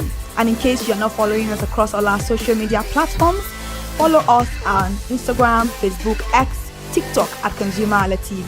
Don't say I didn't do anything for you this 2025. Bye. Welcome to In the Marketplace. We are taking you on a journey behind the scene of Nigeria's most vibrant market.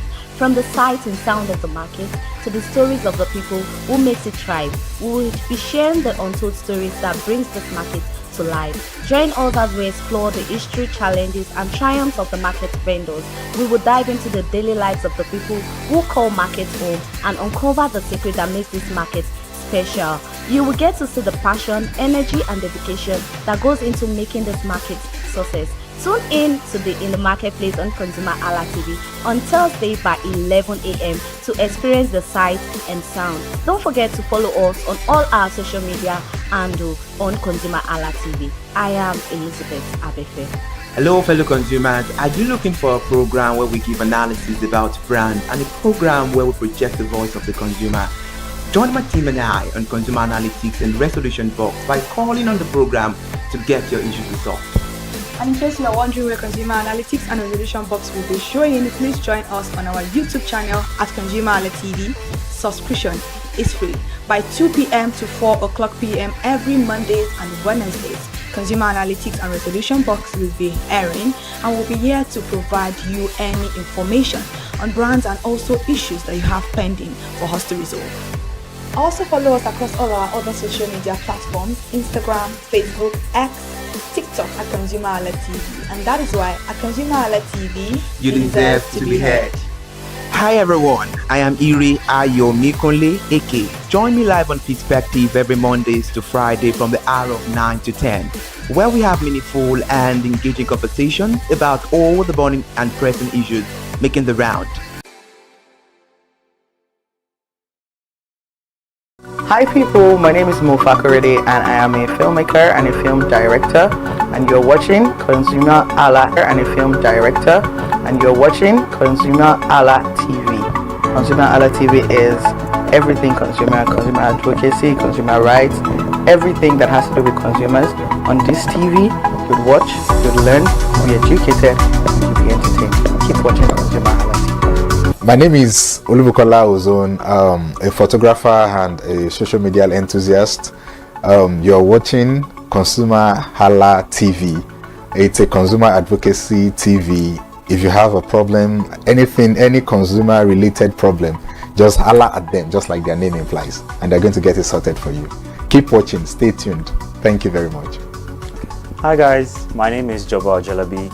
I'm a marketing communications professional. I currently lead marketing at Flash Change, a fintech startup. Keep watching ConsumerHalla TV, a consumer advocacy channel.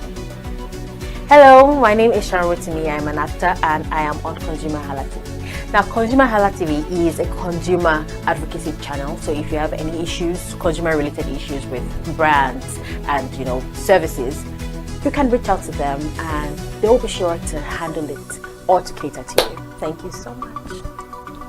Hi guys, my name is Iyebiye Adeton. I'm a film poster designer and illustrator. This is ConsumerHalla TV. It's a consumer advocacy channel. We show content on consumers-based news, entertainment, and all of that. So I want you guys to stay tuned to ConsumerHalla TV. My name is Anoluwapo Alao, a sales consultant for Star Times Nigeria. This is a ConsumerHalla TV, where they discuss anything consumer needs and get knowledge about anything about consumer. So keep watching it. Hi, my name is Adebola Ogushino. I'm a filmmaker and you're watching ConsumerHalla TV. Any consumer related issues, they've got you. Hi, my name is Stephen Olorunshisi. I'm a strategy and sales professional, currently working with Obey, and you're watching ConsumerHalla TV.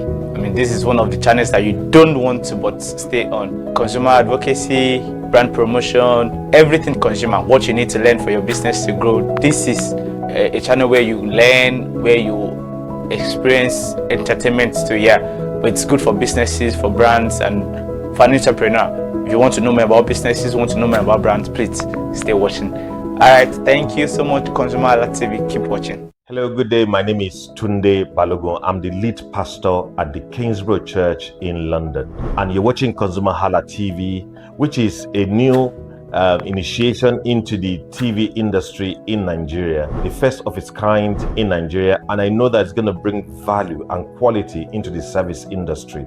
ConsumerHalla TV is here to offer value to service industry and to give a voice to consumers, bring awareness to the brand industry, and also bring education to what it is to have quality for what you paid for.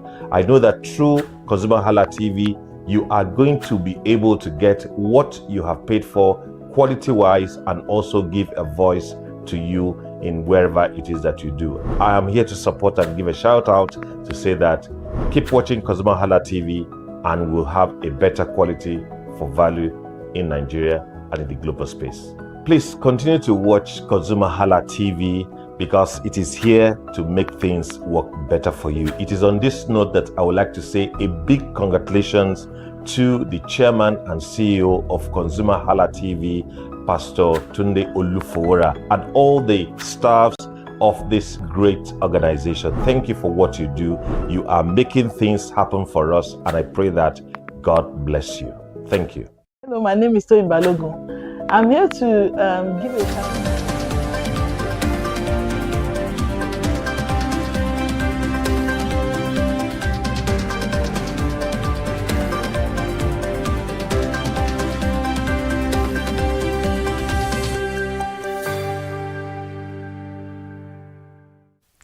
Good evening and welcome to News on the Hour on ConsumerHalla TV. I am Kike Alomo at Chibola. Now, the senators urged the management of the North Central Development Commission to prioritize investments in agriculture and security in its 2026 budget. The chairman of the Senate Committee on NCDC, Senator Titus Zam, made the call on Monday when the management of the commission appeared before the committee to defend its 2026 budget estimates. The News Agency of Nigeria reports that the commencement of the budget defense, the committee went into a closed session to consider the commission's budget. Zam, after this closed session, said the committee had considered all the items in the estimate and found them relevant and useful for the North Central region. As the Monetary Policy Committee of the Central Bank of Nigeria, CBN, prepares to meet next week, new survey data shows that a majority of Nigerians favor lower lending rates, even as concerns about inflation remain widespread. This was according to the latest CBN's January 2026 Household Expectations Survey. The findings come ahead of the CBN's 304th Monetary Policy Committee meeting, scheduled for February 23 and 24, 2026, and after the committee retained the monetary policy rate at 27.00% at its last meeting in November 2025, following a 50 basis point cut in September. Findings from the CBN's January 2026 Household Expectations Survey shows that 65.0% of respondents believe lending rates should fall, while 12.2% prefer an increase and 15.1% want rates to remain unchanged, and about 7.7% express no opinion. Another one this evening, the Nigerian foreign exchange market has an opening rate of about 1,353.54 naira per dollar and is expected to trade near 1,350 naira per dollar, with daily averages and closing rates ranging from 1,353 naira per dollar to 1,355 naira per dollar. The official window remains stable and bullish for the Nigerian currency, even showing slight strength. compared to early February. The Naira traded about 1,348 Naira per dollar to 1,358 Naira per dollar in the past week. This week appears to lack significant wholesale or retail FX auction, unlike previous updates. Recent actions by the CBN regarding FX include increasing retail FX liquidity by narrowing the gap between official and parallel market through allowing licensed bureau de change operators to purchase up to 150,000 Naira, $50,000 weekly, aiming to improve retail supply. A leading global appliance company, Media, is igniting a culture of giving while promoting family bonding through a series of activities in this holy month of Ramadan. The company announced the initiatives in a statement on Sunday. According to the statement, the campaign tagged Media Ramadan will feature activities aimed at supporting Nigerian Muslim communities by feeding and sharing gifts that will help them make the most of the fasting season. Media will be spreading the message of love, giving and sharing among Muslims in 3 major cities, in Lagos, Ibadan and Kano, while emphasizing the importance of small domestic appliances and their use in making meals for breaking of fast, iftar. The statement read in part, speaking about the campaign, Media Marketing Manager, Nigeria, Kenneth Ekweme, stated that during Ramadan, Muslim faithful fast for long hours. Nigeria's January 2026 inflation rate is expected to remain broadly flat or edge slightly higher, according to analysts who see limited room for sharp moderation, despite recent price relief in some segments of the market. Early projections place the headline figure within the 15.15% to 16.25% range, reflecting a delicate balance between post-holiday easing in staple food prices and persistent pressures from fuel costs, seasonal supply adjustments, and import-linked goods. While improving exchange rate stability and moderating food prices may support steady print, underlying structural cost drivers could push the rate marginally higher. Analysts note that January's outcome will provide an important early signal for first quarter monetary policy decisions, even as evolving liquidity conditions and supply side dynamics continue to shape the inflation trajectory. Now, total capital importation into Nigeria surged to $6.01 billion in the third quarter of 2025, representing a 380.16% increase compared to $1.25 billion recorded in the same period of 2024. This is according to the latest report by the National Bureau of Statistics.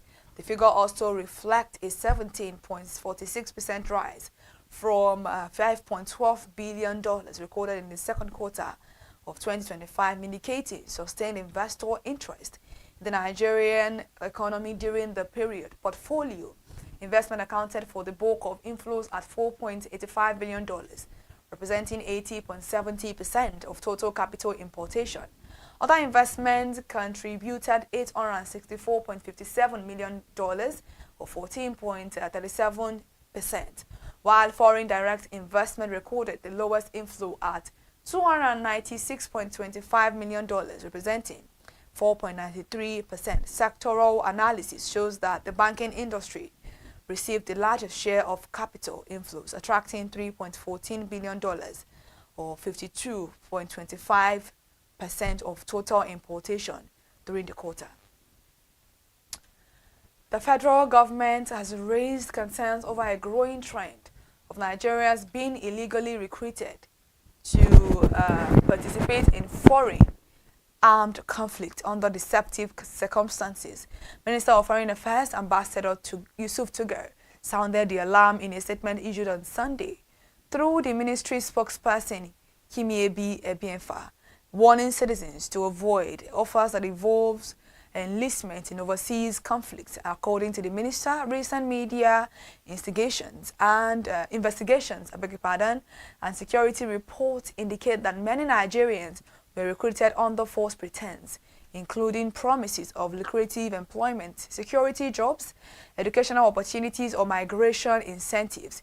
The minister noted that the recruiters often entice victims with offers of high monthly pay, signing bonuses, and fast-tracked citizenship. Moving on now, President Bola Ahmed Tinubu has directed Vice President Kashim Shettima to lead a federal government delegation to Kano to express sympathy and support for victims of the Singa Market fire disaster. The fire, which erupted on Saturday evening and continued into Sunday morning, destroyed billions of naira worth of goods and marked the second such incident at the market in just 2 weeks. According to a State House press release issued on Sunday by the Special Advisor to the President on Information and Strategy, Bayo Ononuga, the delegation is scheduled to depart Abuja on Monday. The statement said the team would convey the President's condolences to traders over their losses and pledge financial assistance. The delegation will also pledge on behalf of the government assistance to the victims or to support Kano State for their losses. All right, thank you so much for joining the news at 4 here at ConsumerHalla TV. To stay connected for more news updates, please follow us across all our social media platforms, Instagram, Facebook, X, TikTok, and on YouTube. All at ConsumerHalla TV. I am Kike Lomo at Jibola. Continue to have a lovely day.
Consumers, welcome back to another episode of Market Today on ConsumerHalla TV.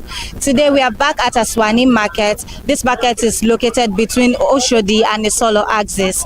Now, most of you know this market as an international thrift market, but what if I tell you that this market is more than that? In this market, you can get both the thrift and the ready-made products. Now, this market has all to offer you based on your budget, the quality and the quantity that you want to buy. Already, this feels like a long introduction, so come with me. Let's explore what Aswani Market has for us in terms of goodies, in terms of the products, in terms of the items that you can get for today. My name is Uwoke Peace, and this is Aswani Market on Market Today.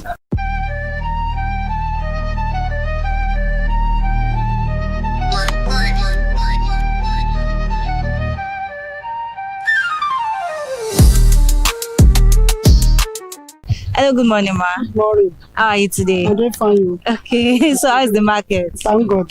Okay, ma, so can you tell me what you sell in Aswani International Market? Aswani International Market is every Tuesday.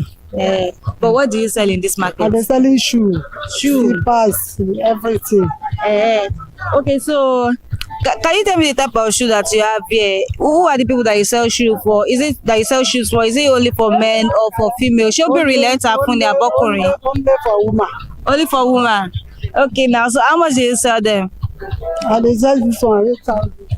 Okay. I sell this one 15,000.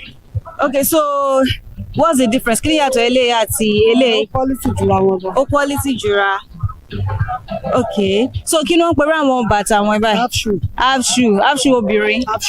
Okay, okay. So what about the slippers? I see that you have slippers here. This one, that one, mass selection. Mass selection.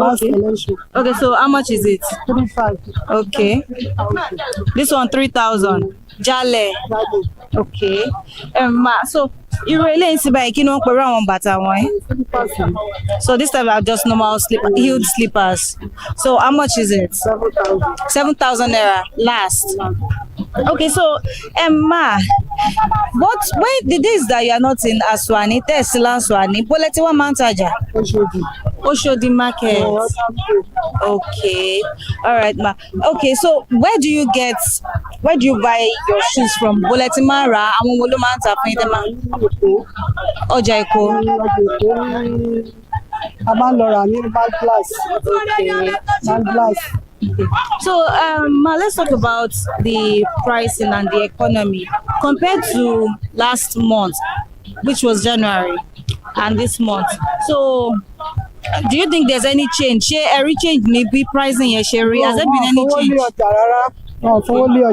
Gbogbo ọdún gan wọn fowó lọ́jà wípé bí gbogbo Nàìjíríà ṣe rí wọn fowó lọ́jà rárá iye tá ń tà tẹ́lẹ̀ náà ló wà. Okay, so do you think it's stable like that? Do you like it like that, or do you wish for it to come? A tún fẹ́ kó tún wálẹ̀ dáadáa because àwọn èèyàn ò lè rà nígbà tó wọ́n kò jẹ́ káwọn èèyàn lè máa rà bó bá ṣe ń wá.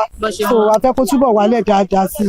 Tó ń jẹ́ ṣe wálẹ̀ káwọn nǹkan lílò náà kó wálẹ̀. Ìwọ́n tá a fẹ́ lọ́dọ̀ ìjọba nìyẹn kó jẹ́ kẹ́fìsì kó wálẹ̀. Ṣùgbọ́n kó lè yí sí fáwọn èèyàn láti máa rà. So your customers that come to buy, do they complain about the price or are they okay with it right now? Àwọn customer yẹn ṣé wọ́n wà okay pẹ̀lú bí price yẹn ṣe rí? Nítorí pé wọ́n rajà yẹn dáadáa bó ṣe yẹ.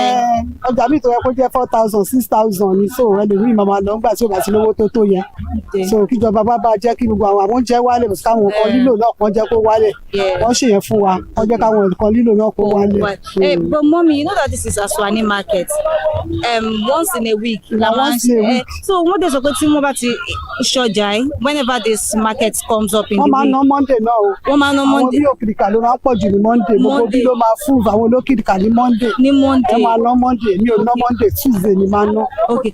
Bọ̀ wọ́n sọ pé tíyàn bá ti wá lọ́jọ́ Tuesday yẹn bó ṣe jọ ọjọ́ ọjà yẹn pé nǹkan máa ṣí kó máa ń wálẹ̀. Náà ó ṣe náà la máa tà fún wọn kó máa ń wálẹ̀. Ó sì yàtọ̀ ju gbogbo ọjà àbòmí lọ. Ọjà Aswani máa ń ship láti ilẹ̀ wá. Ọjà tó máa ń ship la máa ń tà l'Aswani. La máa ń tà l'Aswani. Okay, so Ma, for the viewers, can you please just tell us your name? Rebecca Faremi. Ma? Rebecca Faremi. Okay, Mrs. Rebecca Faremi. All right, thank you so much for your time today, Ma. Okay.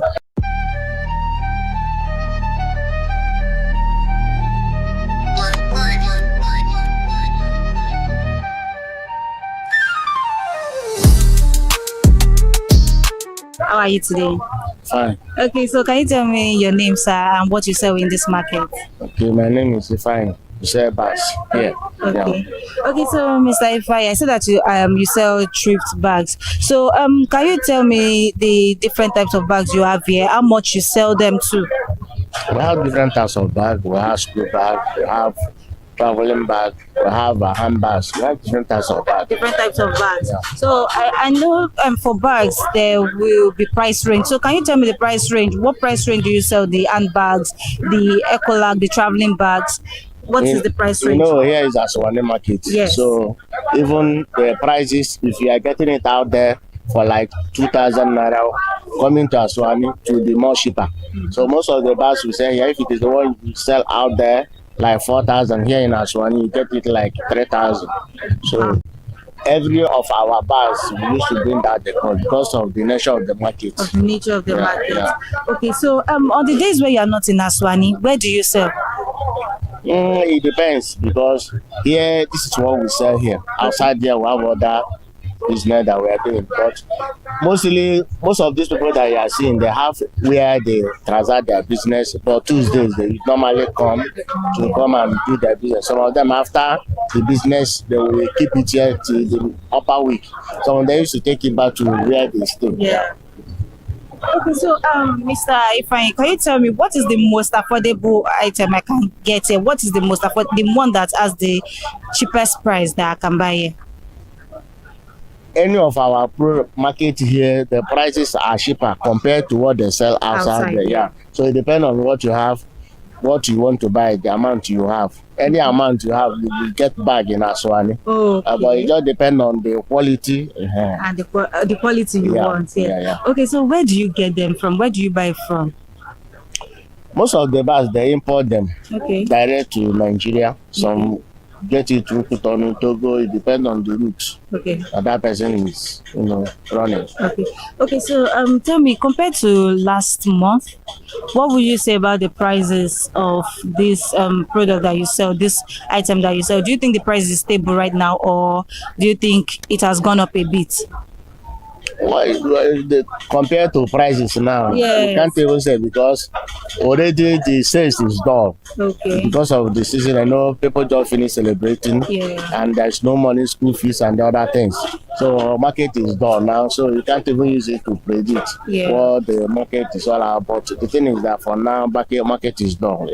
Okay. Talking about the festive season. So during the festive season, there were massive sales for you right here in Aswani. At least there will be difference, because then at least one want to get one or two. Even if you are not buying, maybe you want to travel, you want to get traveling back for your journey, or even at least there must be a difference. So what season do you think you sell most in Aswani? The thing is, whatever you want to sell here must be cheap. So if they find out that is a little bit difference, they will come and they will buy, they will patronize you. Okay. All right. Thank you so much for your time. You're welcome.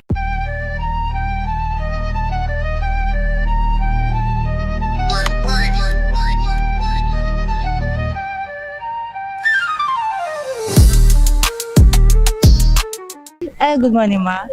Good morning. How are you today? I'm fine. Okay, but so ma, can you tell me your name and what you sell in Aswani International Market?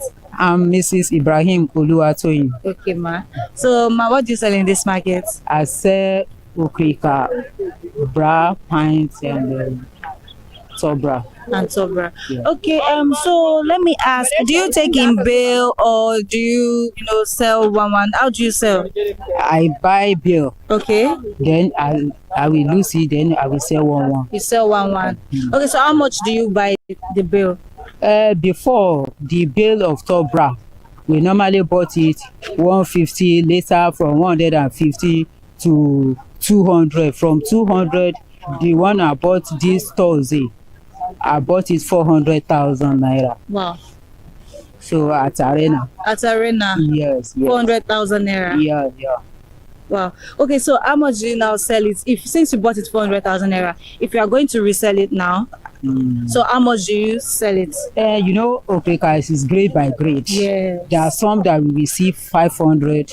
There are some that you will sell 3,000. Okay. Then 2,000. Then 2,000. Yes, it depends on the grades and the. Okay. So do you have the 500 naira grade here?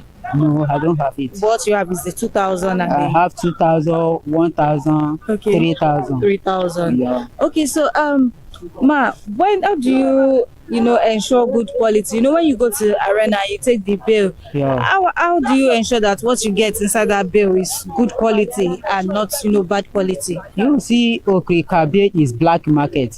There are some that when you carry it, you will laugh, and there are some that when you carry it, if you don't have heart, you might get BP or collapse. Wow. So it's black market. You cannot predict what is inside there because it's black market. It's black market. Yeah. Okay, so compared to last month, last year, what would you say about the prices of how you sell now? What would you say about the pricing? Do you think it's more stable? Do you think it has gone higher? What would you say? As at this week, yes, the price has gone higher. It has gone higher. Yes. Okay. Because instead of 400, they said that because they have even had more dollars into the container of the bill, that they are going to sell it 450. 450. Yes. If you go today, you are going to get it more than 400,000. More than 400,000. Yes. And what do your customers have to say when when these things keep adding money, when the prices keep on going up? It's what we buy. We will tell them things are costly. Although we will show them the receipt that see what we buy. Okay. So that is what we buy. That is what we are going to sell. That's what you're going but so far it's quality. There are no option. They are going to buy it. Okay. Yeah. Okay, so I see that you sell top bra, you sell pants, and do you have every size or you just have exclusive to a particular size? No, in that bay you have different type of sizes. Okay. So it's from there you will select. So if you come, I'm going to give you your size. Okay. So all sizes are there. All right. Yeah. All right. Thank you so much for your time, ma. Thank you.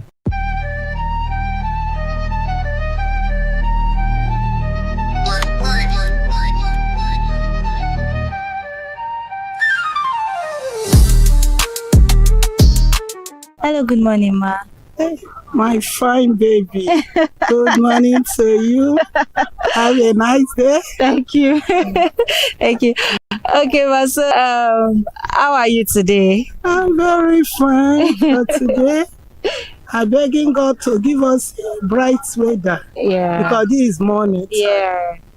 Okay, so ma, can you tell me your name and what you sell in this market? Okay. My name is Mrs. Stella Chin. Okay. What do you sell in Aswani market? Well, this is my first time to touch Aswani. But this is my shop for today. Okay. I thank God for today. Okay. I sell all these things we're seeing. Okay. This bag, ladies bag, and men bag. Yeah. Okay. This mother care also. Okay. We are selling it too. Yeah. Okay, so you said that this is your first time being in this market. Yeah. How are you finding it? Do you think you like what you've seen today, what you've experienced? I thank God. The way I see today, there is improvement in this area. Okay. Because I have shop in Oshodi. That is the place I sell. Okay. So somebody tell me I should come and try this area today. So that is it. I thank God for today. So do you like it? Well, I like it. Do you think you can come back and sell here? I can come. Okay. I can come. Okay. All right, ma. So let's talk about the prices. How much do you sell the bag? You have school bags there. You have traveling bags. Yeah. I see that you have lunch bag. Well, lunch bags there. Yes, so how much do you sell? How do you sell them? Like this is a lunch bag. Okay. We sell in a good price. Okay. As far as your customer, because we sell in wholesale prices. Like this one, you can see this one. 3,500 in my hand, but outside I can sell it 6,000. Yeah. Because we are selling wholesale price. This is traveling bag. Okay. This one we are selling it 6,000 naira here, but outside you can get it 8,000 naira. This is we call this one one hand. You understand? That is main bag. Okay. You have 3 hands. Sorry. Okay. We are selling it. This one now is 10,000 naira. This is another lunch bag. Okay. You can see the color. Yes. This one we sell this one now 5,000 for this market for today. Yes. Yes. So I said that you have a very beautiful bag over there. Okay. Yes. So I love it. I love it. That is mother care. Okay. I sell it 9,000 naira, but outside you can see it 20,000 naira. Because we are selling wholesale price here. Because we want people to come here and follow us buy. Yeah. That is how we do it. Yeah. Okay. So where do you buy from? Oh, my darling. Sometimes we buy for importer. Okay. So direct for importer. So we sell for outside people. That is the thing. People who buy one. That is how we sell. Oh, okay. So ma, let's talk about last month, last 2 months. Last month was January. That's the start of a new year. Then last 2 months, that was December. That was the festive period. So let's talk about the pricing of that period compared to now. Do you think the prices of what you sell, these bags, do you think they are it is stable now, or it has gone higher? No, it's almost the same thing we are selling. If you watch it, by December time, really, just different little thing, a little difference. Like December time, we sell this one 11,000. Okay. But now we are selling 10, so that people will come and buy for a good price. Yeah. So we want more people to be here buying. That's why we are here. So do you think that the price will go down in the next 2 months, or it will remain the same? Well, it depends how importer give us. When we buy cheap, we sell cheap. If you watch all these products, like this one now, like this bag here now, this traveling bag, it has 3 hands. As this traveling bag now, like this one now, you see it. This product, is very fine product. Men are using it, women are using it, and you can back it. So, if you don't want to carry it like this, you can take it like this. It's for youths. Okay. Youths are using it. And you can turn it like this again. So the bag is a unique bag. So how much does it go for? This one now, we sell it 5,000 naira. Wow. Very cheap. Yes. That's why we sell it. But for outsider, you can get it 8,000 naira. But when you come for the distributor, we can get it. We can give you 5,000. You can sell any amount you like. But when you sell too high, we didn't like it because we want our business to move. So one last question for you. What do your customers think about the pricing? When they come and maybe they come today, the price is stable, then tomorrow the price is not stable. What do you think they have to say about it? What do you think they say about it? They won't like it if the price is too high. That's why we are doing it in uniform so that it will cheap. If you watch the product, it's very good product. Who you can use like this bag can serve you 6 years. This bag, and it's not too much. So like all these ones. So it's very, they love it. But like then I've said, this is my first time to be in this particular shop. Today, I've sold almost 150 pieces for today. Yes. Wow. People are buying it, especially these products. People are buying it. With this one too, Miana. People love it because they have many color. People love it for their children to go to school. All right. Thank you so much for your time. Thank you, my darling.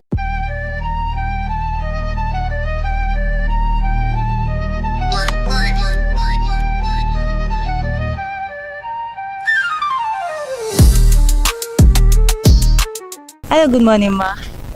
Good morning. How are you today? I'm fine. Okay. How is the market today? We thank God. Okay, ma. So can you tell me your name, ma? My name is Sister Ngozi. Okay, Sister Ngozi. Okay. So what do you sell in Aswani market? As you can see, I deal on shoes. Yes. I sell children's shoes, lady shoes, and men's shoes. Okay. So you cater to all gender? Yeah. Okay. All right, ma. So the children's shoes, the female, the ladies' shoes, and the men's shoes. Can you tell me the price range? How do you sell them? Like the ladies, I have levels. Okay. There's one that is heels. I have flat slippers. Okay. So let's go from the heels. We sell from 20,000 naira down. I have the one of 10,000. I have the one of 15,000. Okay. Then the slippers, I have the one of 12,000 and 10,000 and 10,000 naira. What about the men's shoes? The men's shoe, I have the canvas from 15 upwards. 15 upwards. But you know, this is Aswani market. Yeah. And people say that when you come to Aswani market, because it's once in a week market, you can get things at affordable prices. Do you think this is affordable right now since we are in Aswani? To me, it's affordable. Okay. But if you want more cheaper one, we have where you can get more cheaper one. More cheaper. But it's not great as this. Okay. We have levels by levels of shoes, as in grade. Yeah. As per me, I sell first grade. You sell first grade. Yes. Okay. But if you come to Aswani, you can get children 100 naira, 200 naira. So it depends on the level of shoes that you want. That you want. Yeah. Okay. Okay. So how long have you been in this market? How long have you been selling in Aswani? Let me say 10 years now. 10 years. So for 10 years, you'll be coming to Aswani every Tuesday. Every Tuesday. So on the days when you're not in Aswani, where do you sell? I have shop right in my business. Oh, okay. At Isolo. At Isolo? Yeah. Okay. So what makes you come to Aswani to, sell? I mean, for you to be coming here every Tuesday for the past 10 years, that means it's been profitable. Yes, it's profitable. It's profitable for you. Okay. Where do you buy from? Where do you get your goods from? I have someone that imports market to me.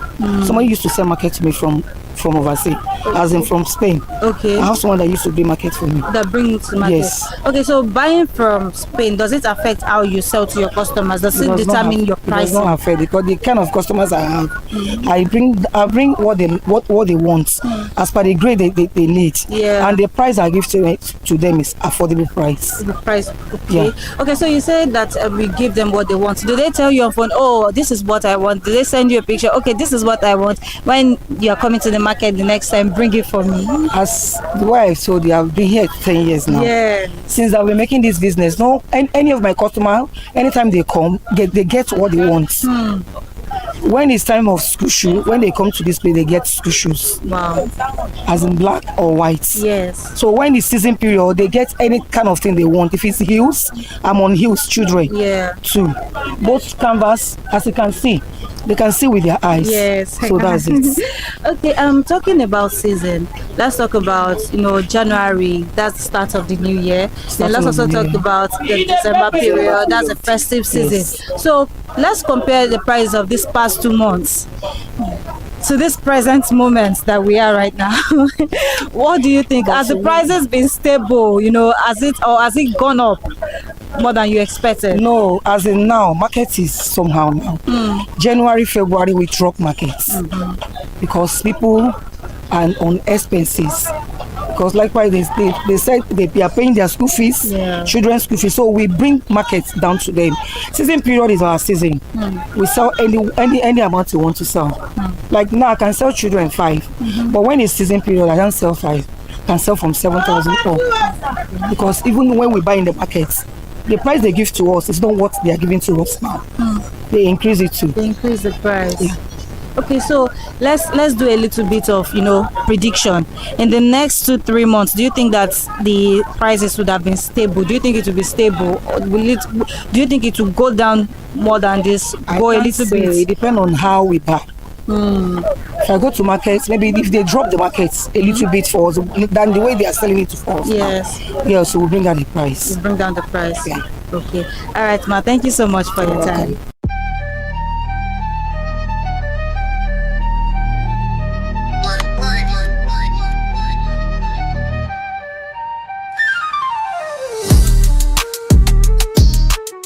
Hello, ma. Good morning, ma. Good morning. How are you today? I'm fine. Very good. Yeah, I'm fine. Thank you. Okay, so ma, can you tell me your name? My name is Mrs. Chinasa Ozoigwe. Okay, Mrs. Chinasa, can you tell me what you sell in Aswani market? I sell clothes, ladies wear. Ladies wear. Yeah. Okay, so is it thrift ladies wear or ready-made that you sell? Ready-made. Ready-made that you sell. Okay, so let's talk about what you sell. Since we know that you sell ladies wear, can you tell us the prices for the tops? One of 25. We have one 18. And do you have them here? Yeah. Okay. Yeah. Okay, so Aswani is not just a thrift market. We can find ready-made. Yeah. Yes. Okay. Depending what some people is saying. If you want Araha market, is here. Okay. If you want original one, is here. Yeah. We still have like shotguns from 3,000, 5,000. Yes. It depends on your budget. Yes. And quality. Yes. Okay. Yes. All right, ma. How long have you been in this market? More than 12 or 13 years. Wow. Yes. Aswani market is like every Tuesday. Every Tuesdays, and yes. you've been coming. Yes. Wow. Okay, so on the days when you're not in Aswani, where do you stay? Where can people find you? Alaba Suru, yes. Okay. Alaba Suru. Yeah. Okay, ma. Okay, so let's talk about last month, last year pricing. What do you think? Do you think the prices compared to today, last month's pricing compared to today's price, do you think it's fair? Do you think it's stable? It's not stable. It's gone higher. Like this is my business. Now, every January market used to go up. Wow. Because we are in China have gone to rest. Okay. So the one people that have market now, they will now hold it tight and put money on it. So as we buy, we sell it like that. Okay. So you buy majorly from China? No. We used to buy here. They used to send from China to here now. They will buy from people that inside this market? No, for Lagos. For Lagos? Yeah. Okay. Sometimes we go to Yaba to buy. To buy? Yeah. And you come here and you resell? Okay. So now that the pricing is not stable, it has actually gone higher according to you. Yeah. What do your customers say when they want to buy? Sometimes they will complain, but there's nothing they can do. They will still buy. They will still buy. Unless the one who don't have the money, but if they have the money, they will buy. They will buy. And do you think you have loyal customers that will still buy no matter how bad or how they will buy? They use. God is so faithful. Wow. It's God that's selling market anyway. Yes. Thank you so much for your time. You're welcome.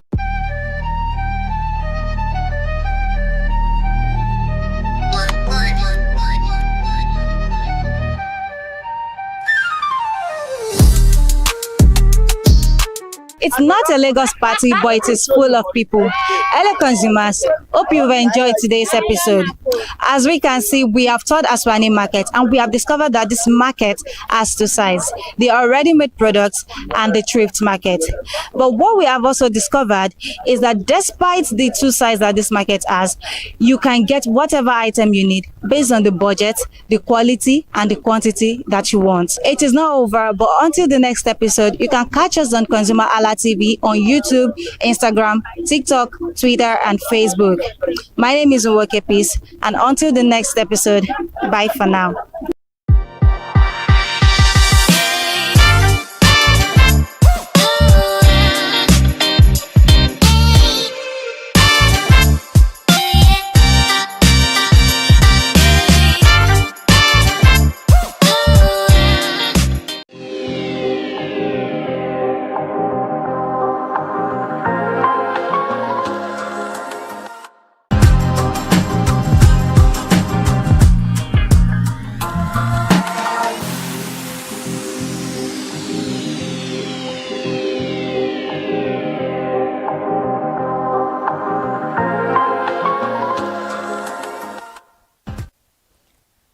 Good afternoon, Nigeria. Welcome to Scam Alert on ConsumerHalla TV. I am Kikelomo Ajibola.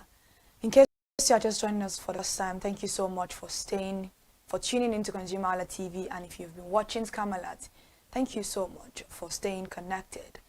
This particular program is designed solely for all of us as individuals and as society as a whole. Scam Alert is that particular program that discusses the dubious ways and the various ways these scammers use or attempt to take our belongings financially, emotionally, and psychologically away from us. Falling victim of scam is something that is a bitter experience. It is never sweet for anybody that has fallen victim of a scam. And this morning as I was coming from home to work, I came across a video of a young girl that was talking about not helping people on the street of Lagos because most of them are scammers. And while she was narrating the story, it felt so sad that people on the street, some of them are very much in need of this money, but because a lot of scammers are using this avenue to collect money, to scalp money from people, then it has now become an awareness for her to pick up her phone and tell people and say, you see what, don't give people on the street money. I would never do it again, even though I love to help people. What was her story? She spoke about the fact that there was a man between 60 years old to around 70 years old. She couldn't say the exact date, the year of the age of the man, beg your pardon, but she was like, the man looked between 60s to his early 70s. And he came to her workplace. She was working at her office, and he was like, oh, my daughter, I came here to drop my CV, you know, but I've not gotten back to me. And she was like, where did you drop your CV to? Because she felt so sad for the man because he looked helpless, according to her. So when she asked him that, who did you drop your CV to? He was like, somebody on the counter, but that person looks like you. Like, she looked back and she was like, a lot of people are on the counter, but it was definitely not me that you dropped your CV to, because if it was me, I'll have tried as much as possible to, you know, help you out with the employment that you're seeking for. The man went and came back And it was like, I don't have any money to go home, you know, stuff like that. She was like, okay, but Baba, do you have an account number? It was like, yeah, I do have an account number. And she was like, okay, I have like 5,000 naira. Let me give you. It wasn't as if she doesn't have cash, but it was just that those cash was already meant for something else. Well, like, okay, let me just do transfer of the money to you, and then she transferred 5,000 naira to the man, and he left. People at her office were like, oh, what's going on? You know, she explained. They were like, why did you not tell us so that we can even help the man? And she was like, in her head, she was like, you know what? I feel like if you give him too much, he might likely come back. Not knowing that even though she has given him something, she has opened an avenue for the man to have access to her. Then I think almost like some days, few weeks later, the man came back to that same office, and he spoke to her, and he was like, my sister, you know, I didn't get the employment, this and that. I'm looking for a security. And the girl was like, at your age, you can't be doing security, man. You're just going to enjoy yourself and so you're like, in fact, I'm going back to my village, I'm doing this, but there's no money, my child is sick. And she was like, what do you mean by your child is sick? I thought between your age you should have children already working. I was like, no, his first child is 15 years old, you know, stuff like that. She was like, okay, how much is the money that you want to, that is remaining for you to go to your village? According to him, he already had some money with him, but he needed more money to complete the money for them all to travel to his village so they can start farming. And then she was like, okay, no problem, let's go. She took him to the ATM POS people, and she collected 15,000 naira in his economy. She's not the owner of our office. She's also a worker. She's a 9-to-5 girlie. So it is a lot for somebody to dash you 15K as a 9-to-5 person. And then she gave the man 15,000 naira. Say, Baba, go to your village and all. And he was like, can I have your number? Another avenue for him to have access to her contact. So she gave him the number. I was like, no problem. When you get up, let me know. In the night time, she got the call again from the same man. She was like, the way he speaks, she was already familiar with the way he speaks. So she knew instantly that that was the man that she helped earlier, and the man that she has helped previous weeks, prior weeks to that time. And it was like, oh, where are you? She was like, because the man said he was going to Akwa Ibom. Where are you? This and that. So we're like, oh no, we've not gotten to our village. We are stuck. They sent the money for the load. And that was when it dawned on her that, wait, is this man joking with me? Like, I've tried my best. Like, don't you have other people to call? Like, call other people, don't call me. And she was like, sir, please don't ever call my number again. And she dropped the call. And then she blocked his line, that particular line. Fast forwarding to that, 1 month later, she took herself out, according to her, with a friend of hers. They were like on a cute date and all. And this particular man called her using another number because she didn't even know the number. She picked it up, called her up, and it was that same man. And then the next thing was like, she was like, sister, how are you? My sister, blah, blah, blah. The girl was like, you know when you're already fed up, those kind of sound. My mother died. And she was like, what's my business with your mother dying? If you don't want to follow your mother, please do not call my line. Like, she was so annoyed that she really, really insulted the man because she felt really played, because she loves to help people. Imagine how we just wanted to render help and you are scamming her. This is a face-to-face scamming. Somebody you met and you thought you were helping is now scamming you. And that is one of the things that is very, very sad with the situation of the country. It's not only the government now, it's also the people living in the society that can be a cause of havoc, that can be a cause of pain to people. So be mindful of who you help, be mindful of what you do for people. If you want to help somebody, give them what you can and don't let them have access to your life or to where you live. If someone is looking for help from you at an office, make it clear to them that you don't want to see them after that day, because it can be that they are scammers. Most of them tend to be. But for this particular topic that we're going to be discussing today, it is one of the most important conversations that I feel like every young Nigerians need to have. It is the Japa school route scam.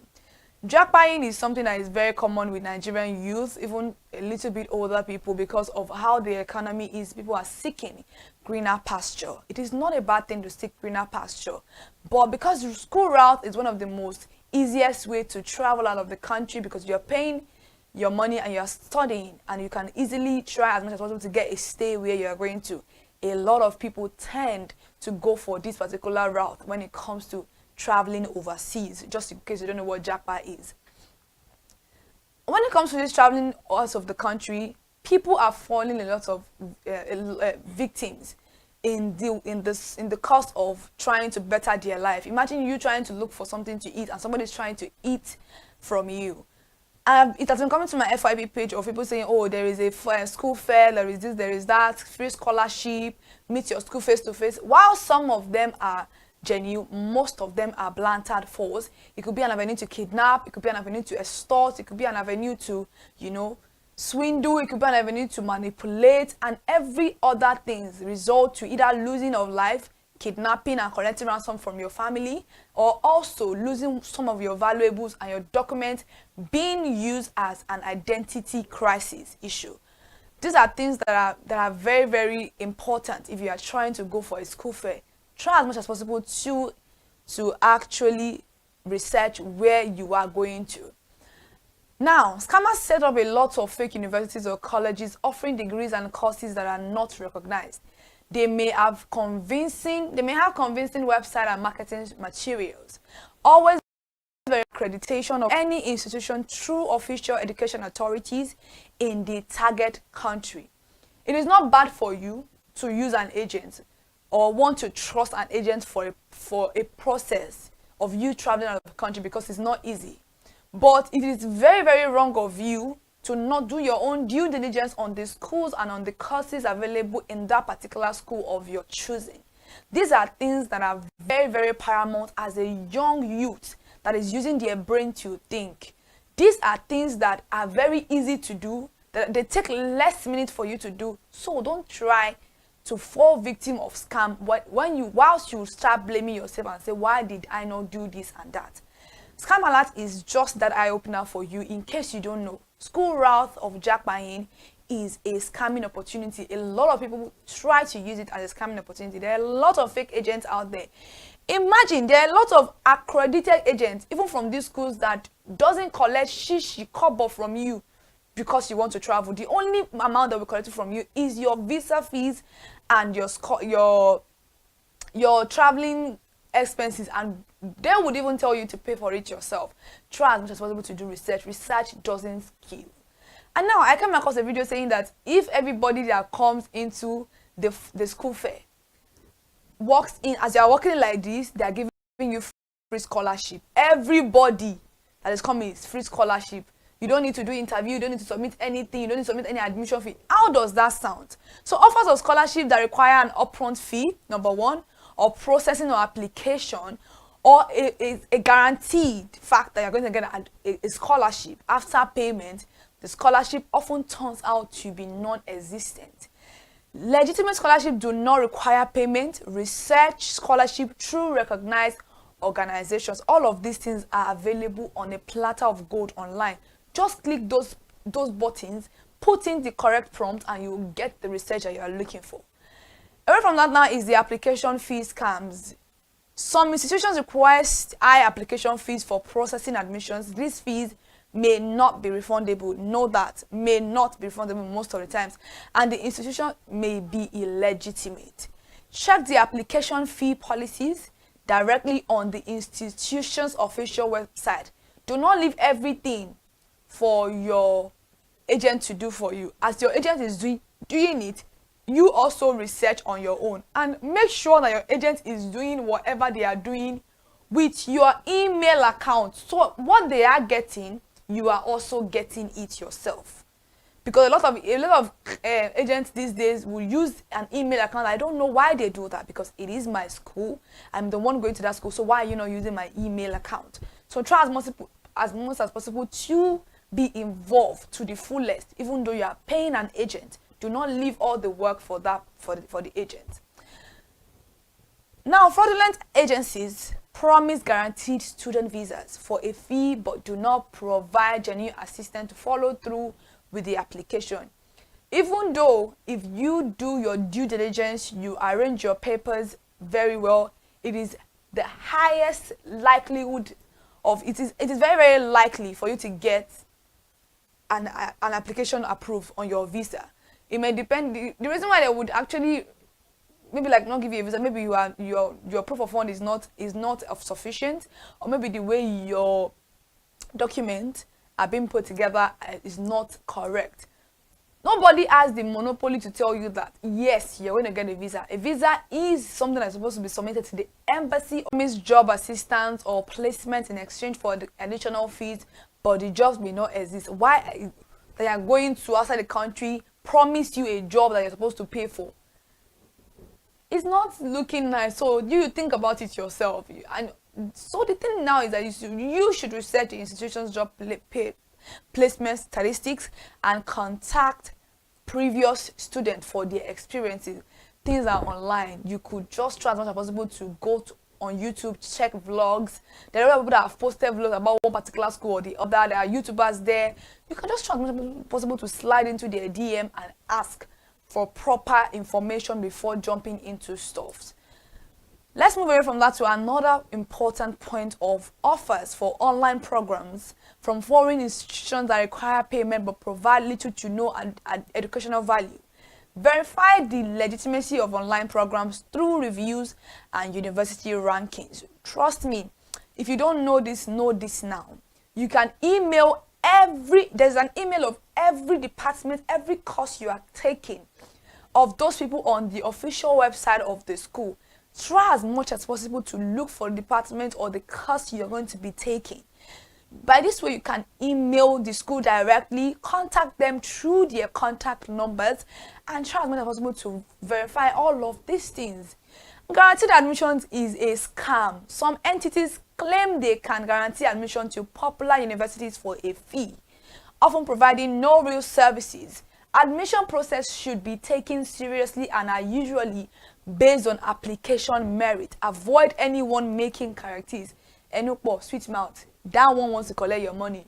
He's not the one that's going to approve your application. If you have your qualification, my dear, you can actually get your admission. Admission is even the least of your worries when it comes to using Japa, trying to Japa using school route. You can actually do your admission yourself.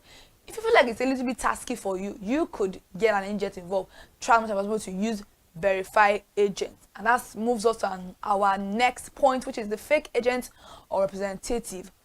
Now, agent promise to handle all aspects of the overseas education process for a significant fee, but provide inadequate or false information. That is why I'm saying that make sure they are using a Gmail account that you are aware of and you can see whatever they are doing there.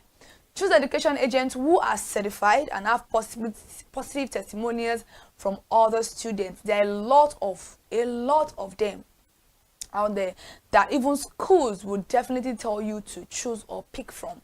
Try as much as possible this 2026 to research, and this particular process is supposed to be a seamless one from you. Let's now talk about the preventive strategies. Do your research, investigate institutions and recruiters thoroughly. Seek official resources, use government education portals, and recognize agencies for information. Connect with alumni. Telegram is there for you for connectivity. Instagram, TikTok, YouTube, Twitter, everything is available for you as a human being. It now depends on you to reach out to students who have attended the institutions for their honest feedback. And always, like I always said, trust your instinct. If an offer sounds too good to be true, it is wise to be cautious. It is wise to approach it with the highest level of skepticism. Nobody is going to blame you for being too forward when it comes to you trying to secure your future. Nobody should try to manipulate you for you being inquisitive to understand what you are getting yourself into. Remember, it is your money, it is your time, it is your strength, it is your sweat, and it is your parents' hard work that they want to see you succeed in life. So be vigilant and stay informed. Students, by checking out all of these criteria, students can actually avoid falling victim to these various types of scams. If you are trying to travel out of the country this year and you are using the school route, try as much as possible to be vigilant, to be informed, to educate yourself, to do a lot of research. Do not leave all your projects in the hands of an agent. They are not the one funding your your travel process. Protect yourself. Protect yourself very, very well, because you and I know that traveling out of the country, whether it is easy or not, it is a lot of money. People borrow money, take loans to travel out of the country in the essence that they would live there and come back and send back home to repay the debt. So these are things that we should actually look out for. And if you are traveling out of the country, research where you are going to. Don't go there and be stranded. And that is all I'll be taking for Scam Alert this afternoon on ConsumerHalla TV. Thank you so much for staying connected. Thank you so much for tuning in to Scam Alert. And I hope this has helped you in one way or the other. I am Kikelomo Ajibola, and you've just finished watching Scam Alert on ConsumerHalla TV. And just in case you haven't followed us across all our social media platforms, please do so. Instagram, Facebook, X, TikTok, and on YouTube, all at ConsumerHalla TV. Subscription is absolutely free. Thank you so much for staying connected.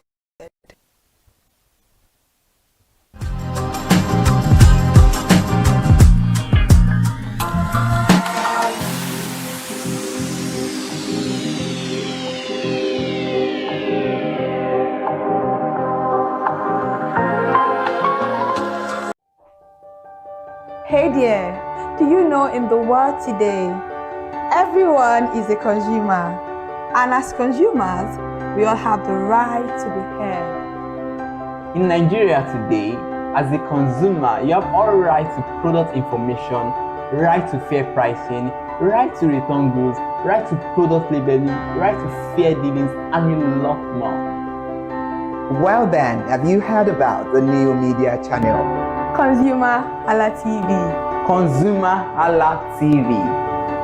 ConsumerHalla TV.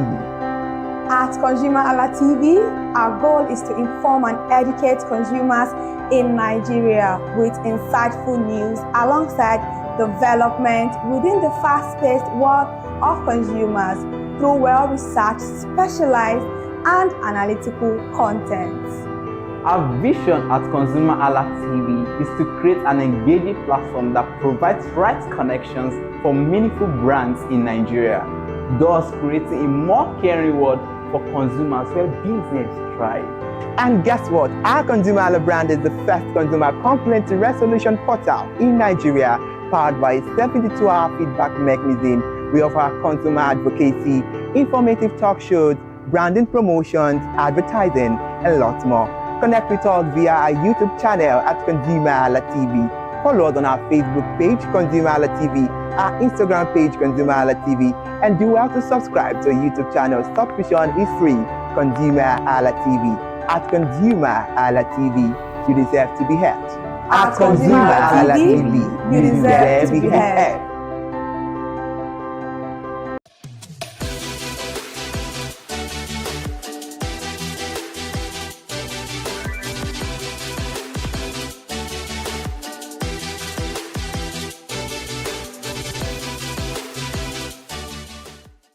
Here is a toast to another beautiful day to get entertained and feel alive again. Welcome to another edition of Screen Time, your #1 entertainment show brought to you by ConsumerHalla TV. On this show, you enjoy exclusive interviews, top 5 countdown, celebrity of the week, and movie release updates. I am Iremofe Koforola, and as you know, I'm the man clothed in wealth and strength. If you are very conversant with this show, you know that I'm a king, and obviously I must come with a queen, and just ignore her anyway. Hi guys, don't ignore me. You can't even ignore me. You love me because I bring to you all the juicy deals when it comes to movie on this particular program, and this boy is always just jealous about Me a boy? Yes, you are a boy. Oh, you are a boy. It's the season of love, so I forgive you because love comes with forgiveness. So let me just forgive you. Please don't forgive me. I like it like that. Anyways, welcome back to Screen Time on ConsumerHalla TV, your #1 entertainment program, brought to you live by ConsumerHalla TV. And here we speak about everything: interviews, celebrity of the week, new movie release updates, and top 5 countdowns, obviously. I'm Kike Lomo-Ajibola, and once it's time for screen time, you know it's that time that you grab your popcorn, your drinks, and you sit down to watch this beautiful and amazing program. Thank you so much once again for joining us for screen time this evening. And in case you haven't followed us across all our social media platforms, I don't know what you're doing. It's 2026. Please do so. Instagram, Facebook, X, TikTok, and on YouTube at ConsumerHallaTV for all. Please go there now, subscribe, and personalize your subscription so you can see our beautiful program. Not even only screen time alone, we have other wonderful programs. So I welcome you to the program this evening. Ooh, interesting. So Yes. it's about time we started on the show, and we are having a very beautiful conversation today. It is not just all about entertainment. It's also about getting educated, getting enlightened about so many topics of discussion. But today, let's look at something that I know you are going to love. Film distribution involves the process of making a movie available to the public or consumers through different marketing and release strategies. It's very, very important because this particular one has caused a little bit of drama on the internet in the past few weeks or like a week or two ago. And film distribution serves as intermediary and bridges the gap between production and final exhibition. As the distributor helps achieve profitability and monetization across distribution channels. Interesting. The profitability and monetization is Very very important. I mean, important. that is why people would always just go to any length to sell their movies. We are still going to talk about that in our discussion today. Very But you know one thing, in Nigeria today, a movie can be released across cinemas, subscription video on demand, including Netflix, Amazon Prime, or pay-per-view platform like YouTube. Interesting, because in this era of YouTube, you just have a lot of movies churned out. And that is why we are going to be discussing all of this today in our discussion. So joining us today to discuss film distribution in Nigeria, its realities and challenges, is Mr. Abolaji Razak, founder of Zlet Multimedia and co-founder of Spread, a video on demand platform focused on African and Black content. He is a creative director, filmmaker, and media entrepreneur. Ooh, that's a lot. Interesting one, and I'm quite sure he's going to do a lot of justice to our discussion today. So go nowhere, because he's going to be joining us in a few minutes away from now. Cheers.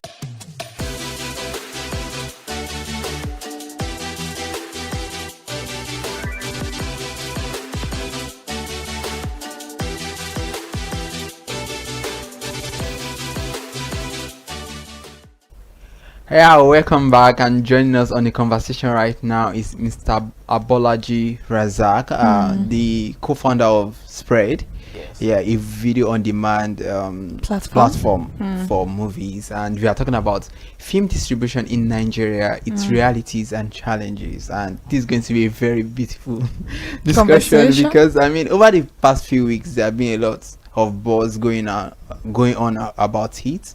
About distribution in Nigeria and all of those things, and people just have a lot to say, especially consumers who sometimes don't really know about how the industry is run. And different filmmakers have come to say, okay, let's even start from that before we go to other things about distribution in Nigeria.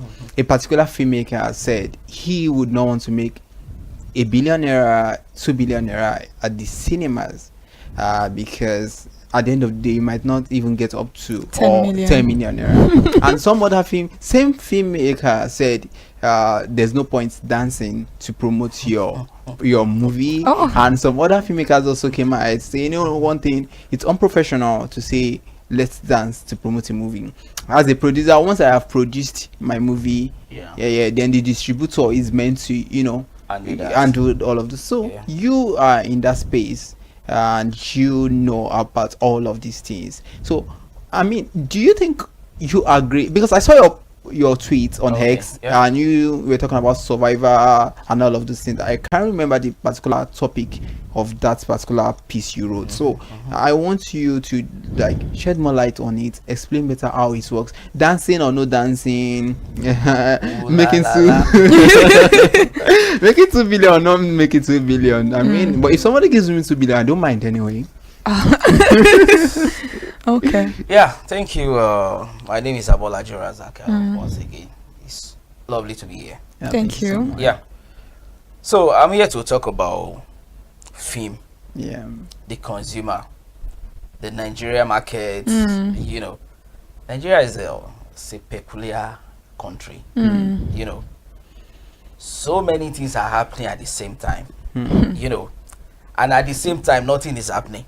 You know, Nigeria is I can say, is a macrocosm by word. Everything is here. Yes. Yeah, and everything still not here.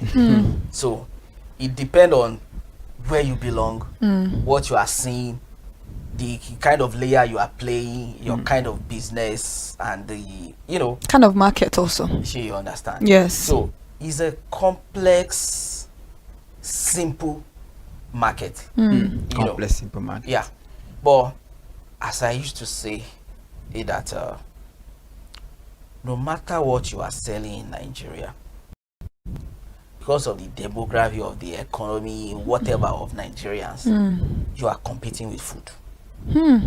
You know, let's get down to the basic.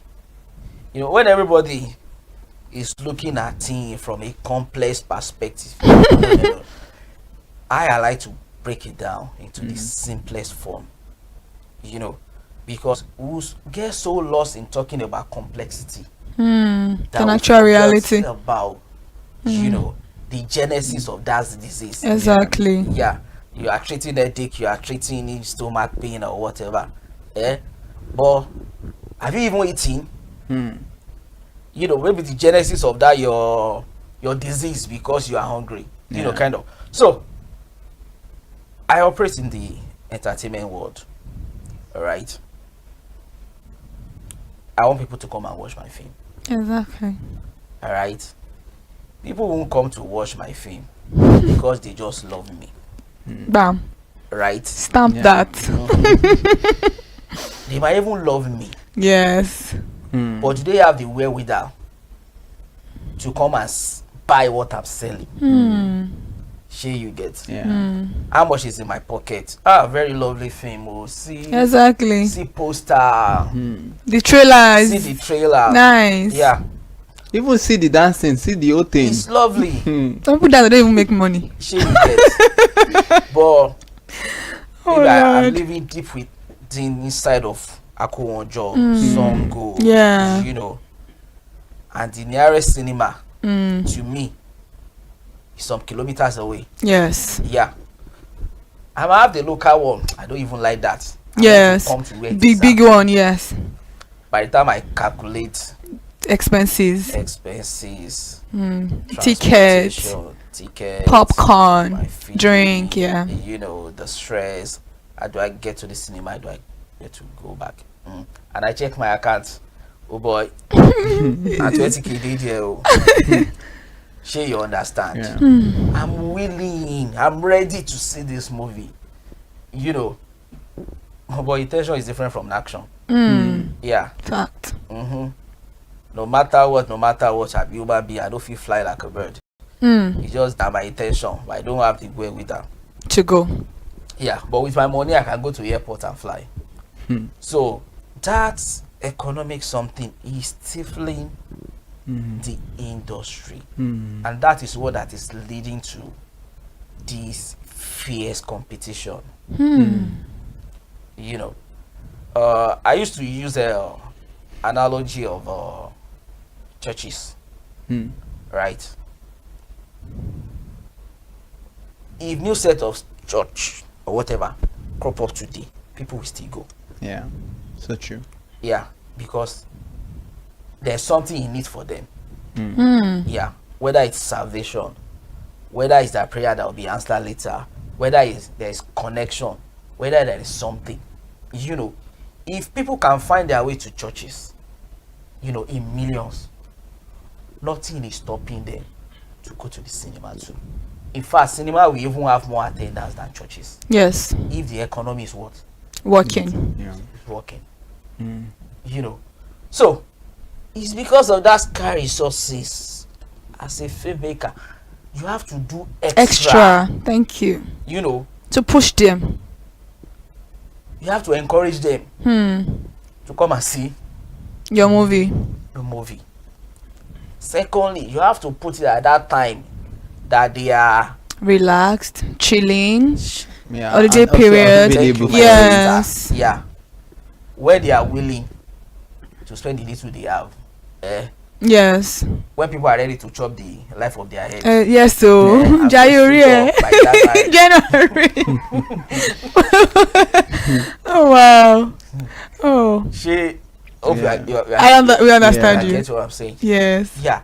So is the tension, is the economy that is giving the filmmakers all these kind of competition, the tension, the fight, the inbreeding. They are just fighting over the little that is available. Yeah. You know, I tell people, no matter the genre of film you are selling, about we are 200 million now, for crying out loud.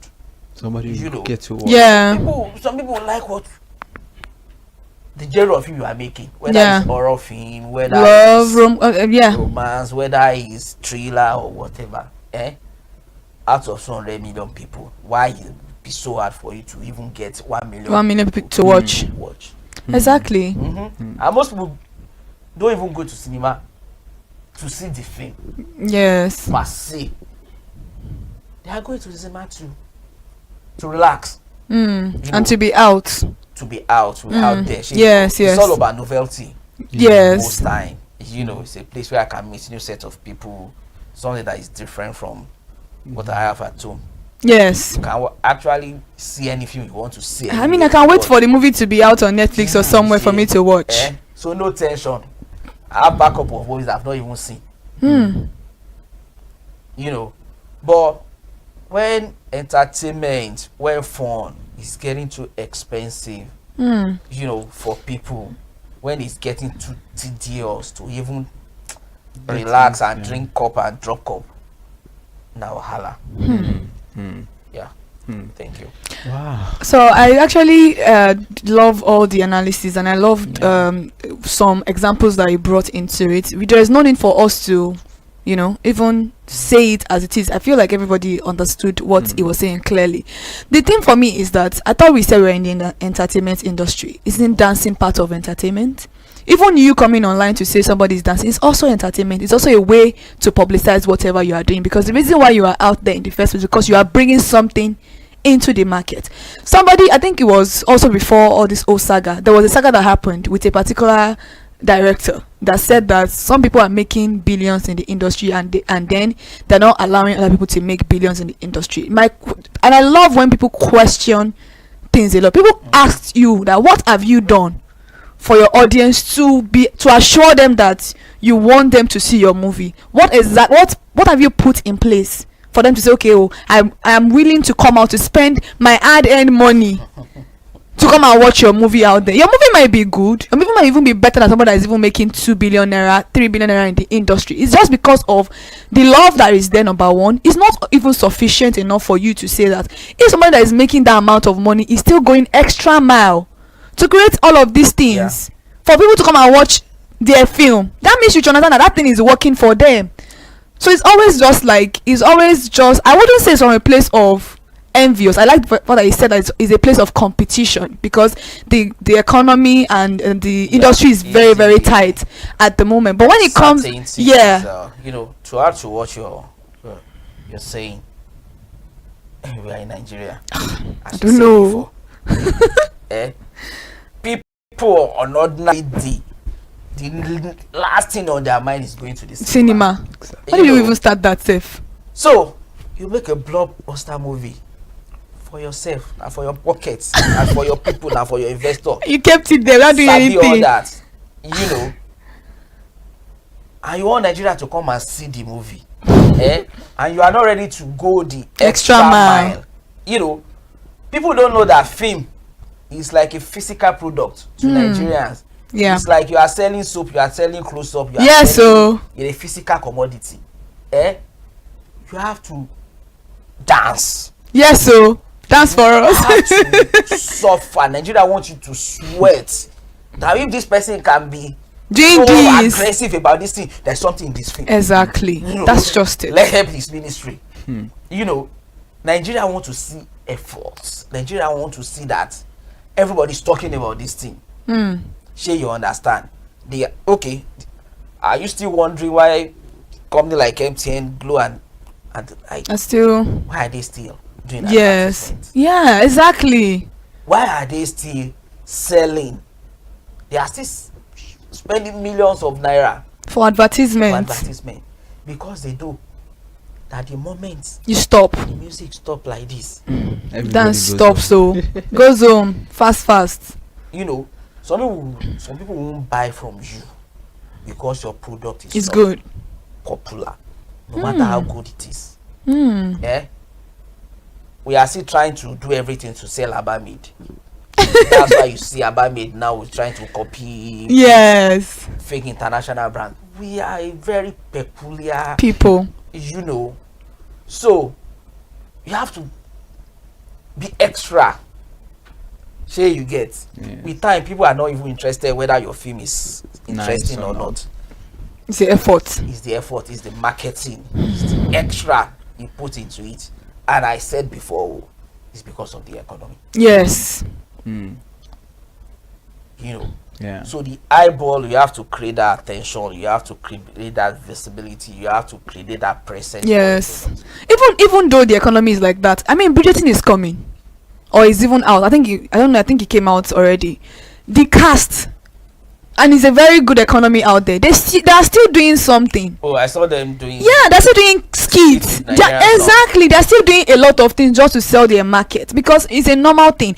And for me, I still strongly believe that dancing is part of entertainment. There's nothing wrong with you dancing. Is that not how? Dancing, I get what you're saying. Dancing is part of entertainment. Yes, I know, but let's leave the dancing to people that are dancing. The musician. Okay. Yeah. Nigeria we dey. You do everything together. Dance or not? Or your investor will. Interesting analogy. Thank you very much for that. Now, still talking about film distribution. Yes. Because people do not know how all of these things work. They just know that probably as an independent filmmaker, I made a film and I want to get it out there because they are distributors, they are exhibitors sometimes, and people don't even know the difference between who the distributors are and who the exhibitors are. Let's just take it from that angle first. Who are the distributors and who are the exhibitors? Okay, thank you. You know, we have different layers to this thing, and it's because of structure. Every business has their own level structure there, from the producer to the director to the other ancillary supporters of filmmaking, you know, gaffer and the like. Those are different layers. So you are a manufacturer now. Let me just use analogy of physical product. That will be very easy for people to understand. You manufacture your Gary finish. It don't day, right? There are some people that are distributors, right? Yes. Just tell them that the Gary is ready. You give it to them on some agreed terms. They might pay for it upfront, or they will give you your money after they.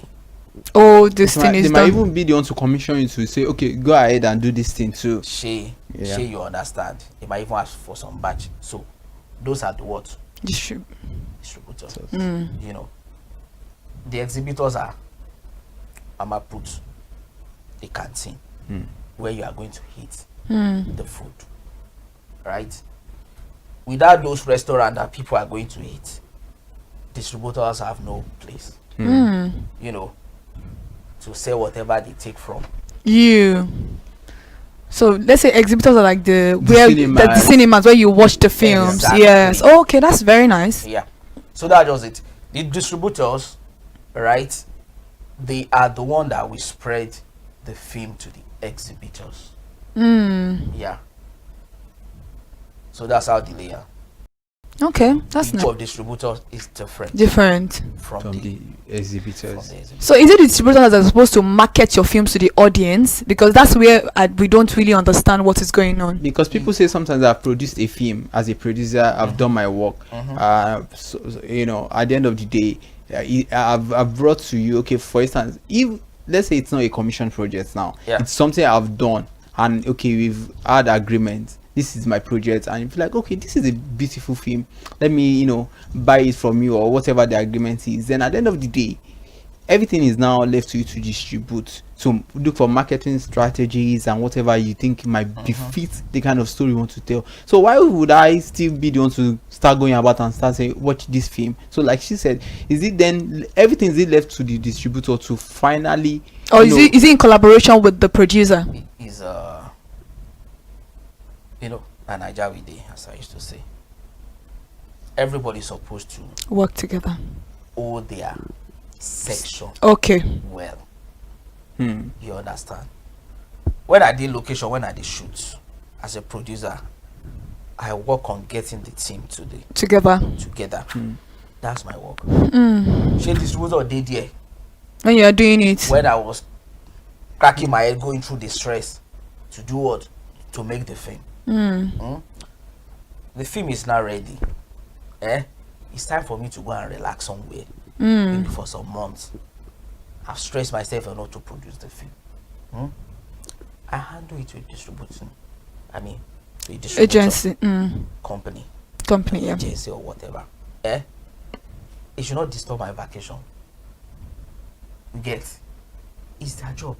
Sell your film. As I said before, I give you Gary to sell.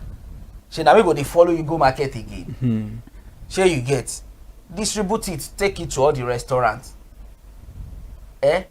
How you are distributing, I'm less concerned.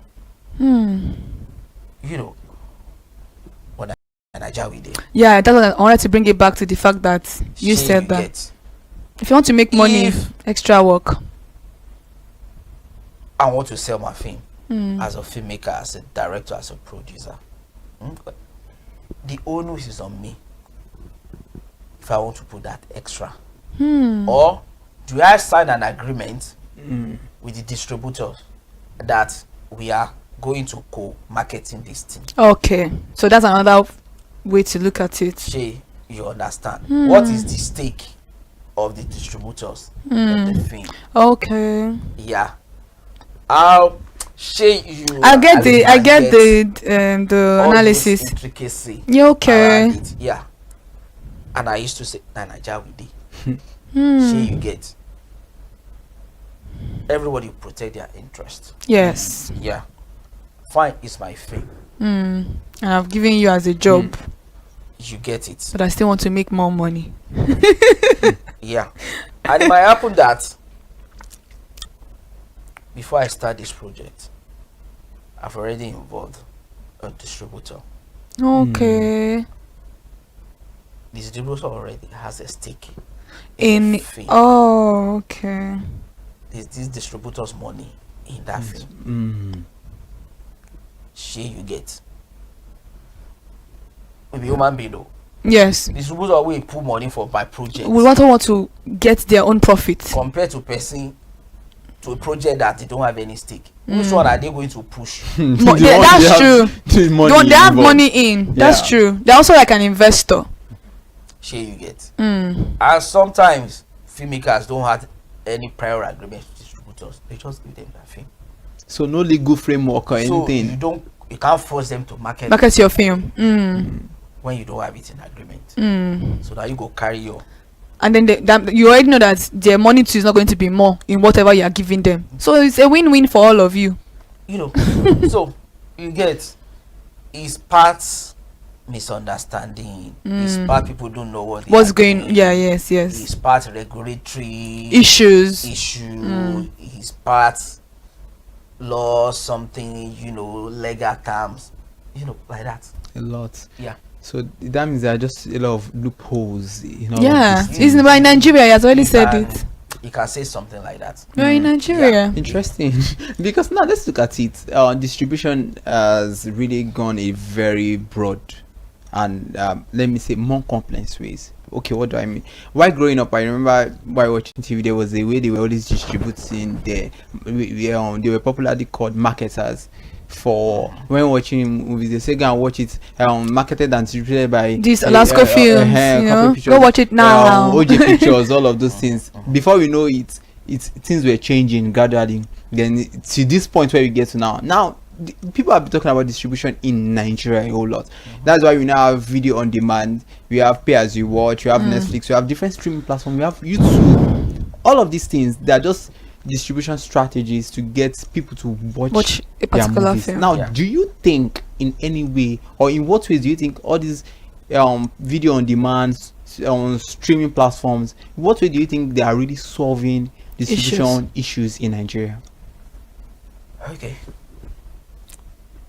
We are in 2026. If I can go back 2006. 2006, I can remember. Or 1996. Compared to what we have now. A lot has changed.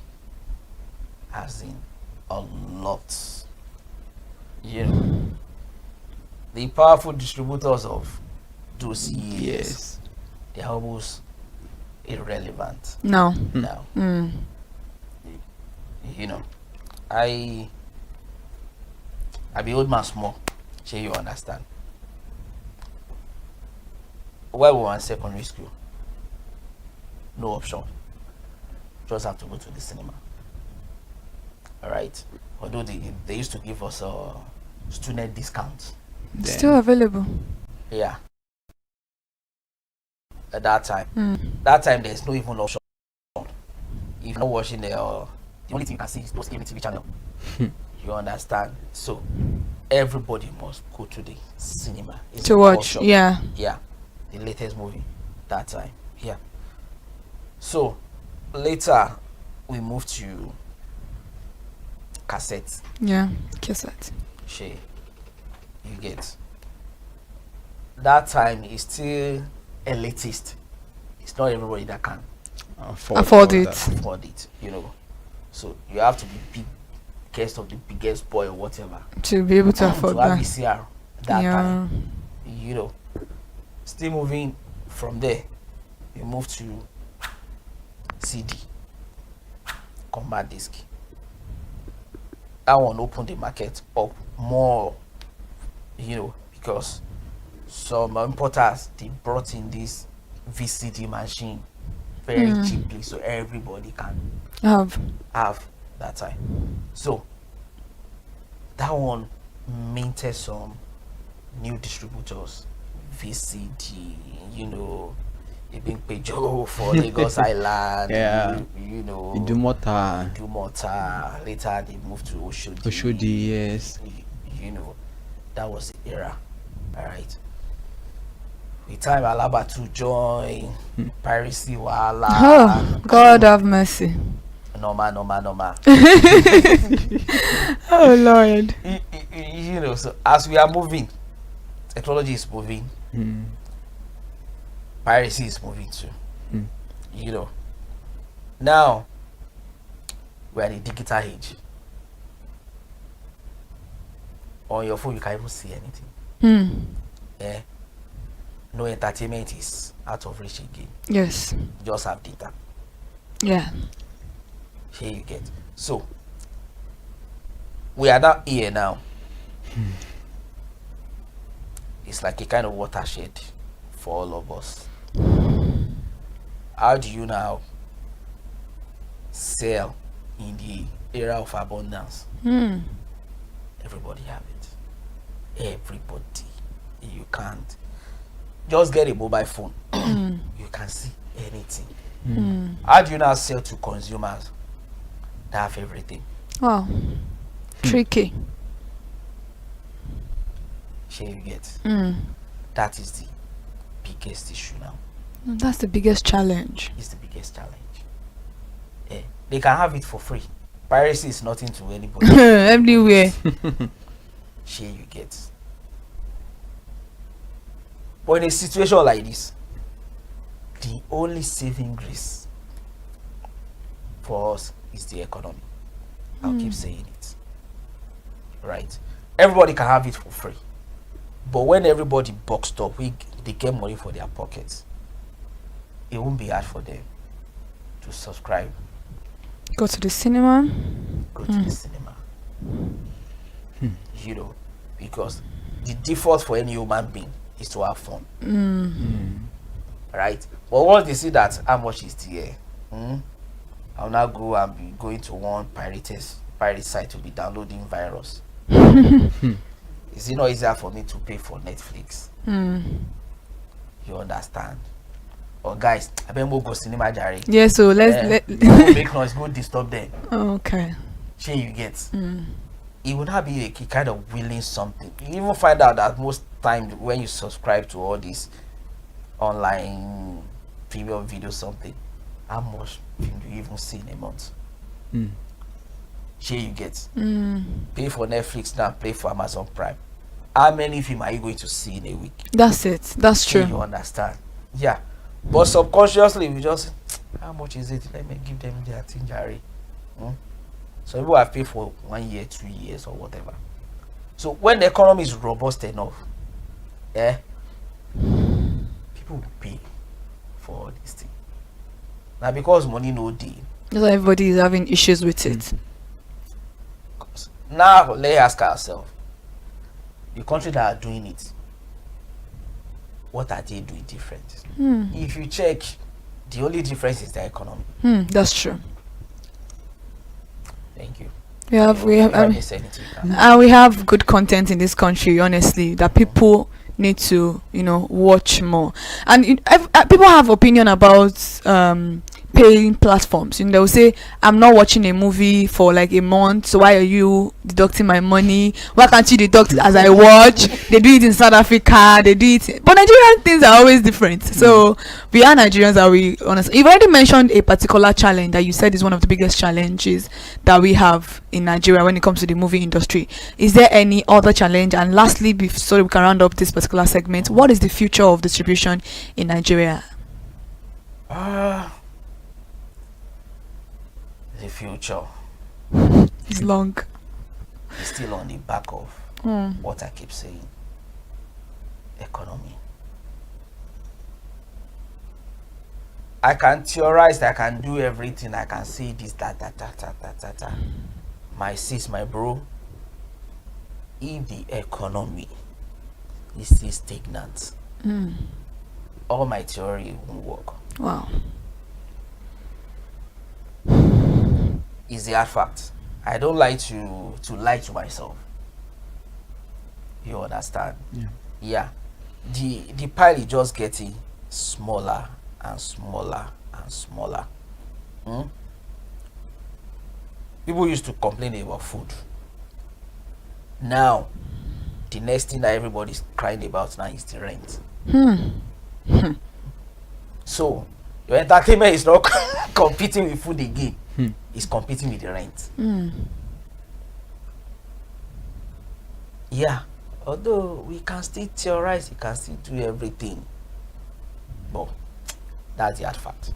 Wow. That is the hard part, and that means we still have a long way to go. You have a long way to go, and I mean that means kudos to everyone who has movies at the cinemas. Kudos. Oh, they are. I respect them. I respect them. I respect the filmmakers that can still push crowds. Oh. Even if it's only during the festive season. At least you can still push crowd. That's what is giving me hope. If we can make this, if one film can make this, if two films can make this, despite the state of the economy, there's huge potential. There's still huge potential. There is actually. Yeah. Wow. There is. Hopefully we get there. Hopefully we get there. Okay. Absolutely. So thank you very much for joining us on this platform today to talk about this very sensitive issue about I might have one or two distribution? things because I'm the business of distribution. Okay. Again, all right. Over the years, Nigeria are kind of used to free entertainment. Ooh. You understand?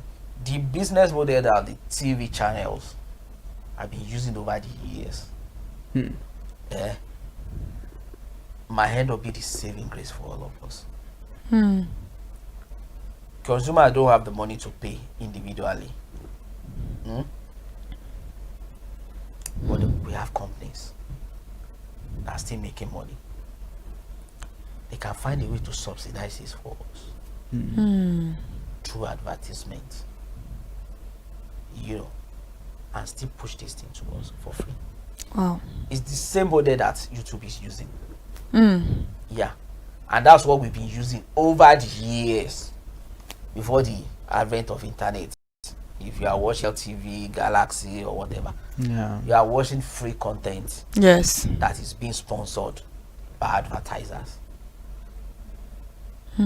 Yeah. So for now, we all of us no get money. Maybe they should sponsor us. Sure you get. Yes. There's nothing bad if big company sponsor a movie that we can go and see for free of charge at the cinema. Is that going to work? Free of charge at the cinema. Yes. Now. Oh, I don't know. Or they subsidize it. Yes, okay, they can pay some of it, and they will pay some of it. To the idea of the community cinema, which is very nice. It kind of did, yeah, the whole thing, and I think it's worked in a way for him. Yeah, over 400 million. It work. But that's still a small pie. And Nigeria we did now. Because I said before, even the 2 billion that Funkakidele is making is more money compared to what people are making in different places. Being equal, our economy is stable and should be doing 20 billion. 20 billion, 50 billion. I don't know. Without stress. And with these 2 if billion, she now stresses herself, she should make it 100 billion. So now, even on these 2 billion, we are still having issues. Exactly. So when we now start making 20 billion, what will happen? What will happen in this? It's a whole lot. It's a whole lot. Lord. I pray Nigeria gets there. People are working; they should make money for their work. Absolutely. No, It is well. So thank you very much. Thank you so much, sir. Anyway, at least we are doing something about that in my own capacity we spread. Our business model is Nigeria friendly. We are taking all this pain point that I'm talking about, to do something different from what everybody is doing. Because we have to respect our consumer. We have to respect the market and see how we can sell to them and see how they can help us and we help ourselves. Absolutely. Yeah. Thank you guys. Thank you so much, sir. Thank you so much, and I'm quite sure you've learned a whole lot watching these segments. And what is your own contribution? What do you want to say, and what do you think might be the future solution to distribution in Nigeria? Come to the comment section and give your opinion. We will be waiting for you right there. We are going nowhere, but we will be going on a short break right now, so please go nowhere.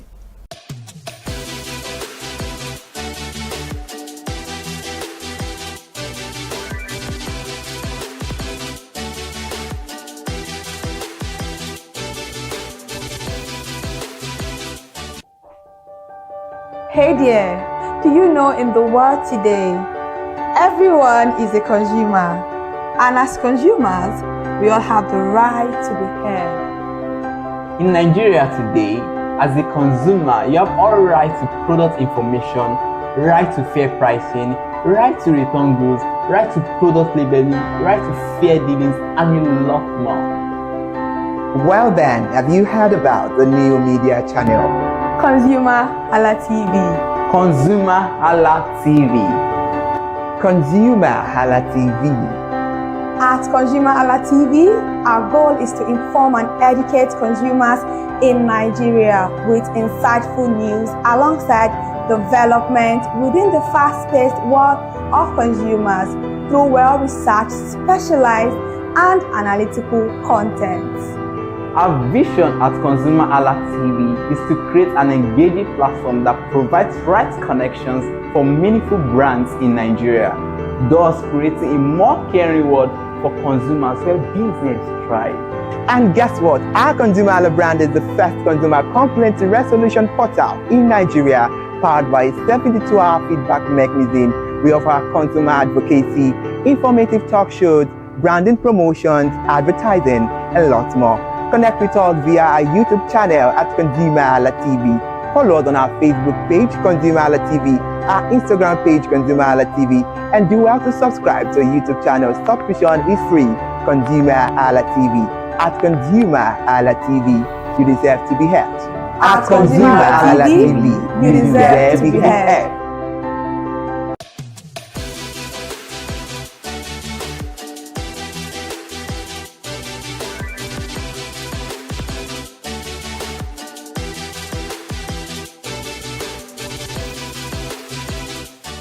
Alright guys, welcome back to Screen Time on ConsumerHallaTV, and that was Mr. Abolaji Razak talking to us about film distributions in Nigeria, and I hope we've learned one or two from it. And when they're talking about film distribution in Nigeria, we're going to be able to say our own input. Yes. We'd also like to hear your input, like Uremo first said before we went on that short break, that if you have anything that you think can help out in the industry or for the future of film distribution in the industry in Nigeria, please let us know in the comment section. So right now we're coming back into the conversation, and we're moving into the segment of the top 5 countdown of the week. And today we bring to you 5 distributors when it comes to theatrical releases in Nigeria. Because we are talking about distribution, obviously it is right for us to talk about one of the top players in the film distribution industry in Nigeria. Yeah, interesting. Yes, it's very important because everybody just sees the box office. You see the highest grossing movies. You don't even care about who is behind it. Yes, those people that are distributing and making it possible for you to watch.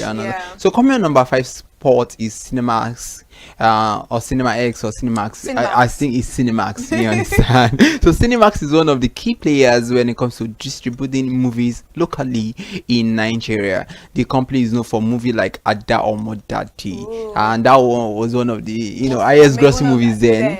And it's a very nice one. They did a fantastic job. And if you haven't seen Ada or Modati, please go and see it. You will enjoy yourself. And it was even the number 1 for most watched film last year on Netflix. Yeah. So you see how beautiful the movie is, and it is produced by Messi Aigbe. And she's fantastic. And Mommy Dada is in the movie. Why not? You should watch it. A lot of stars that are packed in that particular one. And moving on to number 4, we have the Now Entertainment distributes. They distribute movies across Africa, and notable movies include Son of the Soil and Alive Till Dawn, the one that is actually in the cinema currently by Uzo Arukwe. And the movie is doing quite well. We've heard beautiful things about that production. So if you haven't seen Alive Till Dawn or Son of the Soil, please go check it out. This is the first time Uzo Arukwe, our own Odogu Parara, is bringing a movie to the industry. Go support him. Yeah, interesting. Go support him. And as you are supporting him, don't forget that Silverbird Film Distribution is a key player in the Nigerian film distribution landscape and is part of the Silverbird Group. Some international and local content distributed are IM, To Adego with Love, Everything is New Again. Yeah, absolutely. Silverbird, I mean, they know small too. They have a lot of amazing projects, and projects are still coming that we get to see in this year. Exactly, and that moves us to Blue Pictures Entertainment, distributing Hollywood and Nollywood movies, including Star Wars, Lion King, Return of Jennifer, Fine Wine, Gone. Yeah. Oh my God, these are beautiful productions right here. So go watch them. Yeah, go watch them. And I mean, some of them are they've been quite a while, but you could still get to see them on distributing platforms. So let's go to will I say the Odogu or the one of the one. Anyway, very popular. I mean, Film One Entertainment. Some people don't even know that they are distributors. They thought that you understand. So there's Film House, there's Film One. So Film One Entertainment is unarguably one of the leading forces in distributing international and local content. Some acclaimed distributed movies include King of Boys, Independence Day, Resurgence, The Herd, The Wedding Party 1 and 2, and many more. Many more. A whole lot. Some movies are still in cinema, some are still coming to the cinema this year. Trust me, and they have beautiful movies. I mean, they distributed BTS, they distributed behind the scene, they distributed Tony Imako's movie, Wasabi Auntie. a lot of movies. Yeah, so that is something you should all get to see. Yeah, it's very, very important. So celebrity of the week, this is always important, and every segment is important, so that I won't offend some people. I don't just want to offend some people anyway. If you know, you know. All right, celebrity of the week, as we do it on the show, is not that person than Abolaji Razak, a Nigerian filmmaker, creative director, and media entrepreneur, and co-founder of Spread, a video on demand platform. We just had him on the show. A very brilliant man who understands distribution in Nigeria. Twitter banter. Come on. Audience, we know how to throw shades, throw banter. Some of us also try to love to take things out of context. Not everybody's out there, going for each other. Although we understand how it can look like, but I feel like not everybody's out there to actually, gun out another colleague. We are just there to talk about what is supposed to be relevant in the society. Yes, and everything is based on context. Sometimes we take it out of context. Sometimes. Yes, absolutely. On sometimes. So can we get to your segment, please? Yes, so let's go to my segment, the most amazing segment ever. I don't care, I said it with my full chest, unapologetically. It is time for new movie release updates, and today is not going to be a bad one, because I have a lot of movie. For the past 2 weeks now, we've been doing just small films, but I'm like, no, I have to watch movies for my gangs, for my G's, for my movie lovers out there. And I consumed a lot. I didn't even bring all of them today, but I sourced for the one that I feel like, you would actually love and gain a lot from. And new movie release of this is just talking about films that have just recently released, freshly released for the week on YouTube. On the YouTube channel, we have a lot of films on YouTube, so that's why we have to filter some out, and that's why you have me anyway. I am Mikule, I beg your pardon. And now let's talk about the film. Did you just say I am Mikule? Oh my goodness. So let's actually talk about the first film. I think Miwa Olorunfemi TV on YouTube. If you know Miwa does beautiful productions. It's just she's new to productions, but then she actually brought a good one for us the last week that we just ended. It's called Rent a Romance. Obviously, it was the spirit of love. Valentine is out there on YouTube. Rent a Romance on Miwa Olorunfemi TV on YouTube, featuring Clinton Joshua and Miwa Olorunfemi herself. You would love the movie. It's just all about girl meets boy. Girl said boy should do this and that, and then girl fall in love with boy. Or boy fall in love with girl. You will love it if you love rom-com. Another one is one of the YouTube channels I really love right now. The Only Good Films on YouTube. The Best of Us is on The Only Good Films on YouTube, and it stars Sandra Okunzowa, Jide J. Blaze Oyegbile, the director. Lydia is the director and also the actor. Lydia Lawrence Nze and Charles Bourne. And these are very beautiful cast. You would love this particular production. Go watch it and you will see madness. If you like violence, this movie is for you. And then we move to Maurice Sam TV, our 5th sense on Maurice Sam TV, starring Maurice Sam himself and the God. This particular one, I love it. I just love everything about these people. They have good chemistry together. And V's Valentine Chronicles on 3TV with stars like Sophia Chisom, which we all know as So and Sean Okoji, the ex-BB Naija. Interesting. Housemates. You know the election. he and So they did a fantastic one in this movie. You will love it. You enjoy it. And then we have another one, Choosing You on Blessing or Basi TV on YouTube, featuring Osareme Ine Benebo. I'm sorry, I don't know how to call and pronounce it. And then what's his name? Oh my God, Saga. Okusaga. Oh. Yes. Saga, Saga is also always a lover boy. So he is in this production. You will love it. Another one now is A Place With You on Uche Montana TV. Interesting. Featuring the queen herself, Uche Montana and Chidi DK. This one is amazing. I love the concept of this movie. It makes you understand the fact that age is nothing but a number, and you can achieve a lot more even if you think your age is going to be a barrier. And when somebody shuts you up, humiliates you, you can take that humiliation and make it into something beautiful. This one is for courage, it's for braveness, and it's also for you to learn a lot about inner beauty. And then we have She Said No on Omoni Obodi TV. If Omoni Obodi TV is bringing out movie for you, who are you not to watch it? Who are you not to watch it? You better go and watch it. This one is nice too. And we have SODK, Detola Jones, and Inem King on this particular one. These three people together in one film. Woo, interesting one. Amazing. And lastly, Visa on Arrival Season 8 is still going on Accelerated TV. Go and watch it. You will love it. I promise you. Visa on Arrival is one of those series in Nigeria that I would recommend with my full chest.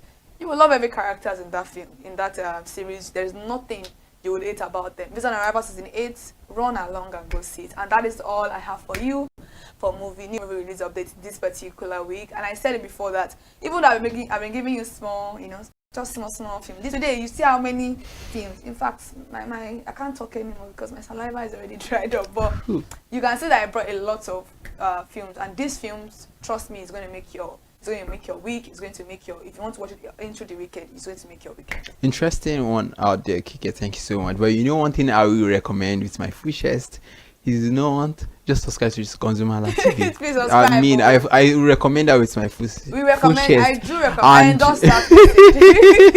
I sponsor the next. And it is the only thing you never regret. After sliced bread, this is just the one thing you never.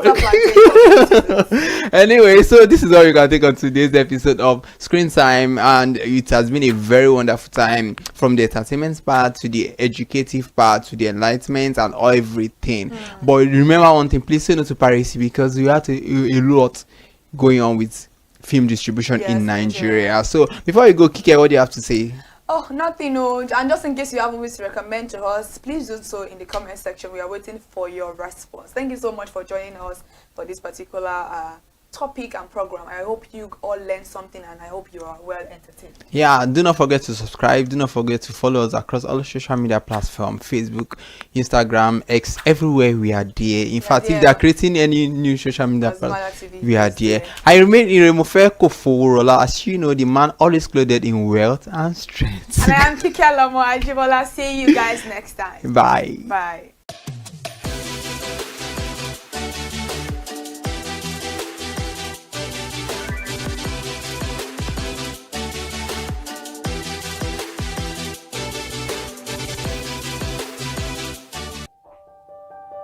Hey there, do you know in the world today, everyone is a consumer, and as consumers, we all have the right to be heard.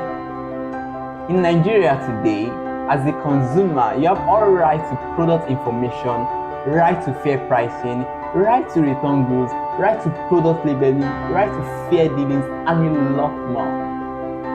Well then, have you heard about the new media channel? ConsumerHalla TV. ConsumerHallaTV. ConsumerHalla TV. At ConsumerHalla TV, our goal is to inform and educate consumers in Nigeria with insightful news alongside development within the fast-paced world of consumers through well-researched, specialized, and analytical content. Our vision at ConsumerHalla TV is to create an engaging platform that provides right connections for meaningful brands in Nigeria, thus creating a more caring world for consumers where business thrives. And guess what? Our ConsumerHalla brand is the first consumer complaint resolution portal in Nigeria, powered by a 72-hour feedback mechanism. We offer consumer advocacy, informative talk shows, branding promotions, advertising, and lots more. Connect with us via our YouTube channel at ConsumerHallaTV. Follow us on our Facebook page, ConsumerHallaTV, our Instagram page, ConsumerHallaTV, and do well to subscribe to our YouTube channel. Subscription is free. ConsumerHallaTV. At ConsumerHallaTV, you deserve to be heard. At ConsumerHalla TV, you deserve to be heard.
evening and welcome to the news highlights on ConsumerHalla TV. I am Kiki Alomo at Chibola.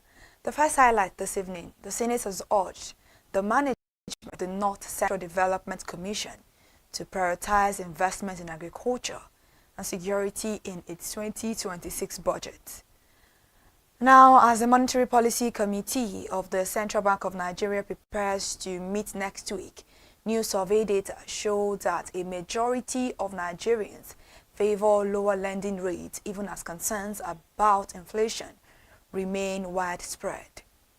The Nigerian foreign exchange market has an opening rate of about 1,353.54 naira per dollar and is expected to trade near 1,350 naira per dollar with daily averages and closing rates ranging from 1,353 naira per dollar to 1,355 naira per dollar. A leading global appliance company, Media, is igniting a culture of giving while promoting family bonding through a series of activities this holy month of Ramadan. The company announced the initiative in a statement on Sunday. Nigeria's January 2026 inflation rate is expected to remain broadly flat or edge slightly higher, according to analysts who see limited room for sharp moderation despite recent price relief in some segments of the market. Total capital importation into Nigeria surged to $601 billion in the third quarter of 2025, representing a 380.16% increase compared to $1.24 billion recorded in the same period of 2024. The federal government has raised concerns over a growing trend of Nigerians being illegally recruited to participate in foreign armed conflict under deceptive circumstances. President Bola Ahmed Tinubu has directed Vice President Kashim Shettima to lead a federal government delegation to Kano to express sympathy and support for victims of the Single Market fire disaster. Away from that now, the Revenue Mobilization Allocation of Fiscal Commission has disowned reports that certain disputed crude oil and gas wells have been recommended for ceding to specific oil-producing states, insisting that no such decision has been taken. Director of the Intergovernmental Group of 24 on International Monetary Affairs and Development, Yabo Masha, on Saturday, said ongoing tax reforms will support Nigeria's transition into a modern and more efficient economy, as she outlined the agenda for the G24 2026 Technical Group meeting scheduled to hold in Abuja from February 18 to 20. And now moving away from that to another major highlight this evening, Nigeria has purchased at least 1.37 million electricity meters in China under the $500 million World Bank funded a Nigeria Distribution Sector Recovery Program as the federal government steps up for effort to close a metering gap affecting millions of electricity consumers. Away from that now, operatives of the Nigeria Customs Service have intercepted 22 packages of suspected cocaine valued at 1 billion naira along the Badagry-Seme border corridor. Lastly, this evening, for the news highlight before we go, in Abuja, the House of Representatives have begun investigating the alleged non-release of 174.26 billion naira earmarked for agricultural intervention project, calling on relevant ministries, departments, and agencies and development partners to cooperate fully with the probe. Now, thank you so much for listening to the news, and thank you so much for staying connected to ConsumerHalla TV all through the day.